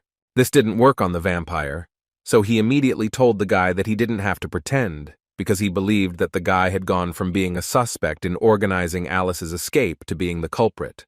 And when they finally figured it out, the vampire really wanted to know where she was, and if he did give away Alice's location, he would think about saving his life. To make it more convincing, he decided to add that Ophelia just wanted to try the guy's blood, which sounded both creepy and funny to him. In any case, his answer remained the same. He was not going to tell anything, and at the moment, he wanted to know only one thing. Why did the vampire want to get out of the tower so much? Michael smiled and seemed to be waiting for this question from the guy. After that, some kind of earthquake started around, which made Jin Hyuk tense up a little. And after a few seconds, Michael continued to talk about the fact that he uses the so-called blood port. This is a technique that consists in the fact that the owner can use it to create creatures from human blood. In addition, the victims always came to him themselves, so there were never any particular problems with this. Michael called these creatures ghouls because they had no intelligence, and they didn't look particularly attractive. Well, finally he started talking about how they needed a phoenix feather to gather these guys and release them outside and thus collect even more human blood. And when all this gains momentum, then they will be able to create these ghouls without stopping until they get an army with which they can take over the entire tower. Jin Hyuk was a little surprised, because this was the first time he encountered such a scheme, He understood that the existence of people outside the tower is the main thing they want to get. While the guy was thinking about this, Michael sent his monsters on a new mission, in which they would be required to bring him a phoenix feather. Jin Hyuk, hearing this, could only say that Michael had created some rather problematic and unusual beasts. But then the guy assured him that he actually had no intention of just giving away the phoenix feather, and that he had to call his friends to do so. Michael tried to take a closer look and see what the guy had left in the forest that didn't make him nervous at all. But Jin Hyuk didn't explain anything to him, but only dealt him a test blow, and then gave Michael advice, in which he told him that it would be better for him to focus on the guy and not on what was in the forest. Michael responded to these words by saying that they would fight until Jin Hyuk begged for mercy. A few minutes later, these bloody monsters were everywhere, and the guys simply could not understand where so many of them came from, because during the briefing, they said that there would not be so many of them. Although some clearly enjoyed fighting this way, for example, Grandpa felt much younger, they still needed another 20 minutes. Laurencia, looking around, understood that everyone was giving it their all, but she also understood that if this was not enough, then there would definitely be a breakthrough, and so she was going to do everything she could to prevent that from happening. Michael was fighting for fun at this point because he thought he was much stronger than Jin Hyuk, but even so, he was incredibly strong. But Jin Hyuk is not an easy player either, so their fight was incredibly interesting and on equal terms. At one point in the fight, Michael couldn't help but notice that since Jin Hyuk was using holy power, he was definitely not normal. Besides, he felt a little uneasy that Jin Hyuk was happy that his attack didn't work. As soon as he finished speaking, he noticed that his pawns had returned, and so he decided to order them to get ready, because now they would attack together. Bershin and Oliver were ready, and were only waiting for the command from their leader. It seemed like Jin Hyuk should be at least a little scared, but his smile made one clearly doubt it, although he still noticed that 3 against 1 was clearly unfair. Michael immediately saw that Jin Hyuk apparently liked it, since he was smiling like that. In any case, he decided to give the guy one last chance. He needed to tell where Alice was, and then they would leave him alive. But Jin Hyuk assured them that he really didn't know who she was or where she was. Immediately after this, there was a blow, which the guy successfully blocked, not allowing himself to be deceived. After that, Michael's pawns began to attack him, and this time their attacks were clearly stronger, and at the same time they asked him, "Where is Alice?" Jin Hyuk is already tired of repeating to them that he doesn't know where she is, and doesn't understand at all who they are talking about. But it felt like Michael liked it, like he wanted the guy to keep quiet and he would eventually force this information out of him. The fight continued until a strange purple stripe appeared on the ground, and then it dawned on them that they were in the center of a 4th-level barrier, which was called the edge of that world, but the most important question was how the guy managed to build such a big barrier. Well, when it finally happened, Jin Hyuk picked up Bram's ring and invited them to finally see that very Alice they had been talking about so much. And while he was calling her, he decided to point out that she was very angry, but they could still try to negotiate with her. At that moment, Alice understood that this time she appeared with much greater power than the previous times, and so it was, Jin Hyuk removed the barrier and now her power was about 20% of her main power. And when she realized this, she was finally able to throw out all the anger that I had accumulated during this time. They couldn't believe that she had been locked in the ruins for so long, but still managed to retain so much strength. In response to these words, she told these guys that she was Alice von Ataraxia, who had lost too much while being trapped in the endless darkness. And they will be the ones to be punished for all this. She was convinced that they were the only ones to blame for everything. While Alice was talking to her old friends, Jin Hyuk decided to call Jang Seok to tell him that it was time to brighten up his useless existence. Such words made the guy very angry. Jin Hyuk immediately said that it was a joke, although he definitely didn't think so. But in any case, he wanted to ask the guy, together with Calical, to find the magic stone, which is the basis of the technique, and it needed to be destroyed. But he asked them to do it as soon as possible. At first, it was not entirely clear why Jin Hyuk made this decision, but when they saw those very blood monsters, everything became perfectly clear. In order to destroy them, he decided to activate a weapon called the White Predator, and the system immediately notified him that the weapon he was using had received the effect of doom. He defeated a few monsters and assured Jang Seok that they really needed to hurry, and that he actually had a couple of places they should check. Jang Seok didn't care about this, because he didn't understand at all why he had to go with this monster. And Calical thought that he needed to do everything possible to protect Jang Seok, because he was the only one who could maintain contact with Jin Hyuk. Alice meanwhile rose high into the sky and used her skill called Bloody Territory. A few seconds later, a huge chain descended from the sky, destroying most of these bloody monsters. The impact was so strong that the blast wave even reached Yonghua and Taimin. Laurencia immediately realized that this blast wave was coming from the place where Jin Hyuk was currently fighting, and so she was incredibly interested in finding out what was going on there. With one such attack, Alice was able to wipe out most of the monsters, and so Michael noticed that she was clearly in good shape. Jin Hyuk at this point turned to Alice to tell her that he felt like they had a lot to discuss. So he asked her to take over Mikkel, and he would join her as soon as he could finish with the other little things that were getting in the way. Alice didn't quite understand why the guy would even want to fight with her, since she was capable of handling it on her own. But the guy offered her this solely so that she wouldn't think that he was dumping all the work on her, and besides, they were partners who should support each other in everything. He also promised to tell her something, but he would do it when all this was over. After these words, Jin Hyuk pointed his finger at Birchin and Oliver, telling them that he would take on these servants of Mikkel. Mikkel did not argue with him, and immediately sent his assistants to Jinhek, and he himself slowly approached Alice to ask her how she spent all this time and what she did. Instead of answering this question, she went on the attack and shouted at him along the way. She believed that he had no right to even pronounce her name with his dirty mouth. But he covered himself in blood and began to tell the girl that she really shouldn't have chosen from that place. After all, he believed that she was the one who was called the strongest. But now, she has turned into the one who, due to the limitations of the tower, cannot resist someone like him. He literally cried and at the same time spoke with a smile about how they met face to face in battle when she was so weak. And that is why it is so sad for him to watch how reality shatters someone's dreams. But these words only made Alice angrier, and she literally boiled. So she began to shout at him in response, so that he could go far away with his sentimentality, because she believed that at the moment she could easily resist him. And in order to prove this, she decided to use a bloody explosion, which she launched directly at him. But not even a few seconds passed before the fog began to clear, and she heard his voice again. Mikkel was talking about how maintaining the balance of the tower was so important, but he still wanted to ask her the reason. Was she doing this because she regretted the past?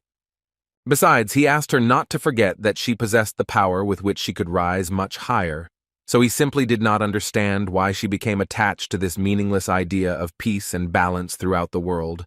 Although on the other hand, it seemed to him that this had always been her main problem. And when he finally finished speaking, he decided to show the girl all of himself, what he had been able to achieve during the time they had not seen each other. Jin Hyuk stood in front of Mikkel's two pawns at that moment, and listened as they told him that this time their battle would be completely different. It was a bit funny for the guy, because they were talking as if they had given in to him before. Bertillon assured the guy that this was the case, because according to him, they had deliberately left him alive, so that the guy would bring them as much information as possible. But now they believed that they did not need him, and therefore were not going to keep him alive. This made the guy laugh even more, and he decided that since they wanted it that way, he would also show them his true strength. After all, if you believe his words, then he showed them no more than 20% of his total strength. And when he finally said those words, he was able to raise the fourth flag, which he needed in order to copy the mana absorption skill, which works when the guy lands a successful attack, and thus, he is able to steal the opponent's mana.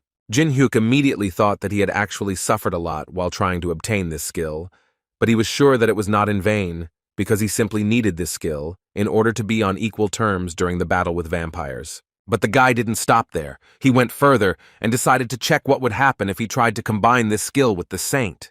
When he finally did this, the system notified him that he was able to create a new skill called Soul Absorption, which would work when the guy would make a successful attack. Then he would be able to steal part of the enemy's mana, and if he could successfully carry out a series of attacks, he would receive a special life force. The vampires immediately saw that the guy had started using energy that only the vampire race could use, so they simply did not understand how he managed to do it. Jin Hyuk decided to interrupt their thoughts when he went on the attack and along the way told them that they would rather try his attacks for taste and not just stand and watch. With just one attack, the guy was able to get 3 units of mana, but the vampire accordingly had 3 units less. Life Force is a kind of synergy with other player characteristics. Thanks to this skill, you can strengthen your body. This is a secret skill that Jin Hyuk discovered after about 62,000 experiments with different variations of the combination. In other words, it could be said that the guy now essentially has no growth limit, and his body can become stronger and stronger with each of his attacks. He delivered an incredible number of attacks to his opponents, and most importantly, they remained unanswered. Although Ophelia tried to use all her strength and skills to try to stop the guy, but Jin Hyuk didn't care at all.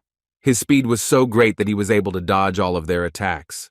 However, at one point, he was still a little distracted when he saw a huge bloody cloud in the sky, and so he immediately thought that apparently Alice was not fully coping with her incomplete strength, and he needed to return to her as soon as possible. So he took his blade in his hands and told his enemies that he had no time for them, and therefore asked them to tell him about Mikhail's plans. After all, if they do this, then he will think about saving their lives. They immediately realized that the guy had really been hiding some strange magic inside himself all this time. But still, they were not going to tell him anything, because they thought that he was lying to them and just bluffing. However, before Bertillon could finish speaking, his head suddenly fell from his shoulders. Oliver looked at Jin Hyuk, who was already talking only with Oliver about the fact that, in fact, one of them was enough for him to get information. Jin Hyuk believed that the time had come for Ophelia to speak to him frankly and not hide anything. Alice was really losing at this point, and her strength was not yet enough to defeat Mikhail. At that moment, she understood that she was losing, but she also had the confidence that she actually just didn't have enough mana. But Mikhail felt just great and was more than ready to destroy her once and for all. The leader of the trolls at this moment continued to fight stubbornly, and he consciously understood that in order to win this battle, he needed to destroy the magic stone. But getting to it would not be so easy, because these monsters were pressing on him and not giving him a pass. Therefore, he decided to ask for help from Jang Sok, who, at his request, had to get to the stone and destroy it while he would clear the territory for him. But Jang was not prepared for this, because he did not even imagine what he needed to do in order to clear the territory and destroy this stone. After all, he believed that the troll at least had a reason to go into battle. He needed to fight for his family. But as for Jang Sok, he just wanted to be popular with girls. For this, he even created a guild. He just wanted to become successful all this time. So he doesn't even understand how it all came to this? The troll asked him not to complicate life for everyone around him, because he believed that the meaning of life was much simpler and clearer than it seemed to him. And according to him, it consisted in the fact that you need to do what can be done right now. It seemed to him that after these words, the guy would finally come to his senses and do what he had been asking him to do for so long. At this moment, a memory flashed in Jang Song's mind when he was congratulated for taking such a high position in the Tangoon Guild. According to his teacher, there is no more prestigious job at the moment, because he will be able to get money, fame, a lover, absolutely everything that most people dream of. Jang Seok was incredibly happy at that moment, because it seemed to him that he was finally able to achieve the very success that everyone around him was talking about. These thoughts became the motivation for him that allowed him to do what was really important. And a few seconds later he struck, after which the system notified everyone that the source of mana for the bloody port had been destroyed. Thanks to this, the magic circle gradually began to disappear, which was very important for the implementation of the plan that Jin Hyuk came up with. At that moment, Mikhail realized that he had apparently just run into big problems. Jin Hyuk was a little surprised, because he didn't fully believe that the guys would be able to cope, but they still did it. But in any case, he was still trying to get information out of Oliver, who didn't want to talk, although he had been bathing her in ice water for quite some time. In the end, she couldn't stand it, and finally admitted that what the guy needed was on the 29th floor, or rather, they wanted to get to the 29th floor. Jin Hyuk didn't expect to hear such information, because the forces of the Empire are on the 29th floor, and he didn't understand at all why they needed to go there. But Oliver knew little about this, only that Mikhail once told them that he wanted to get some balmung that the Empire owned, but she knew nothing more. Hearing this, Jin Hyuk finally understood Mikhail's rough plans, after which he threw Oliver away because he didn't want to hear anything more from her. As experienced players knew, Balmung is the best sword for destroying dragons, and apparently Mikael wants to get this item in order to destroy the dragon on the 48th floor. But before he went to help Alice, Jin-hyuk decided to talk to Ophelia and find out from her what she wanted more, to live or to die. She was already a little hysterical, so she responded by screaming and telling the guy that in fact the answer was already clear, because she always wanted to live. Thus he obtained consent and was able to apply the brand of destruction, after which he was finally able to go to Mikael, and at the end he told her that he was already looking forward to the results of their cooperation. Meanwhile, Mikael had already tormented Alice quite a bit, telling her that she had actually already enjoyed her freedom enough. Now he is here to finally return her to her place of confinement and remind her of where she really belongs. But his words and thoughts were interrupted in an instant when Jin-hyuk used the sword graveyard and rushed into this battle, freeing Alice in the process. This was quite unexpected for Mikael, because he did not expect that his skill, which had withstood even Alice's attacks, would fall so quickly from one blow from some person. Alice was so happy to see him, and Jin-hyuk asked her to be silent, because he thought that she was already a great girl and had done a great job with her duties, and now she should rest a little. After which Ji-hyuk stood in front of Mikael to tell him that he was now his opponent. Alice watched Jin-hyuk's fight and how he fought closely, and she really couldn't believe that Jin-hyuk was always so strong, because he delivered attacks that she had never seen from him before.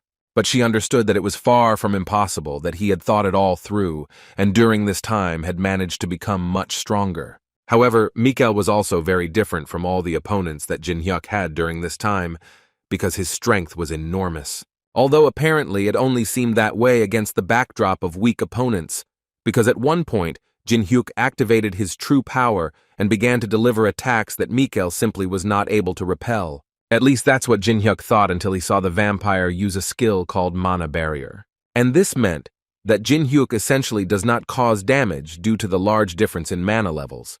And with the absorption of souls, he will catch up with him in the best case in a few years. Meanwhile, Jang Sok from Tamgun stood next to a huge number of bodies of bloody monsters and did not know what to do next. After all, the head of the trolls was in very bad shape, and he was about to die, so the guy asked someone to help him. Laurentia immediately rushed to the rescue, using the sacred healing skill, and the big guy immediately felt much better.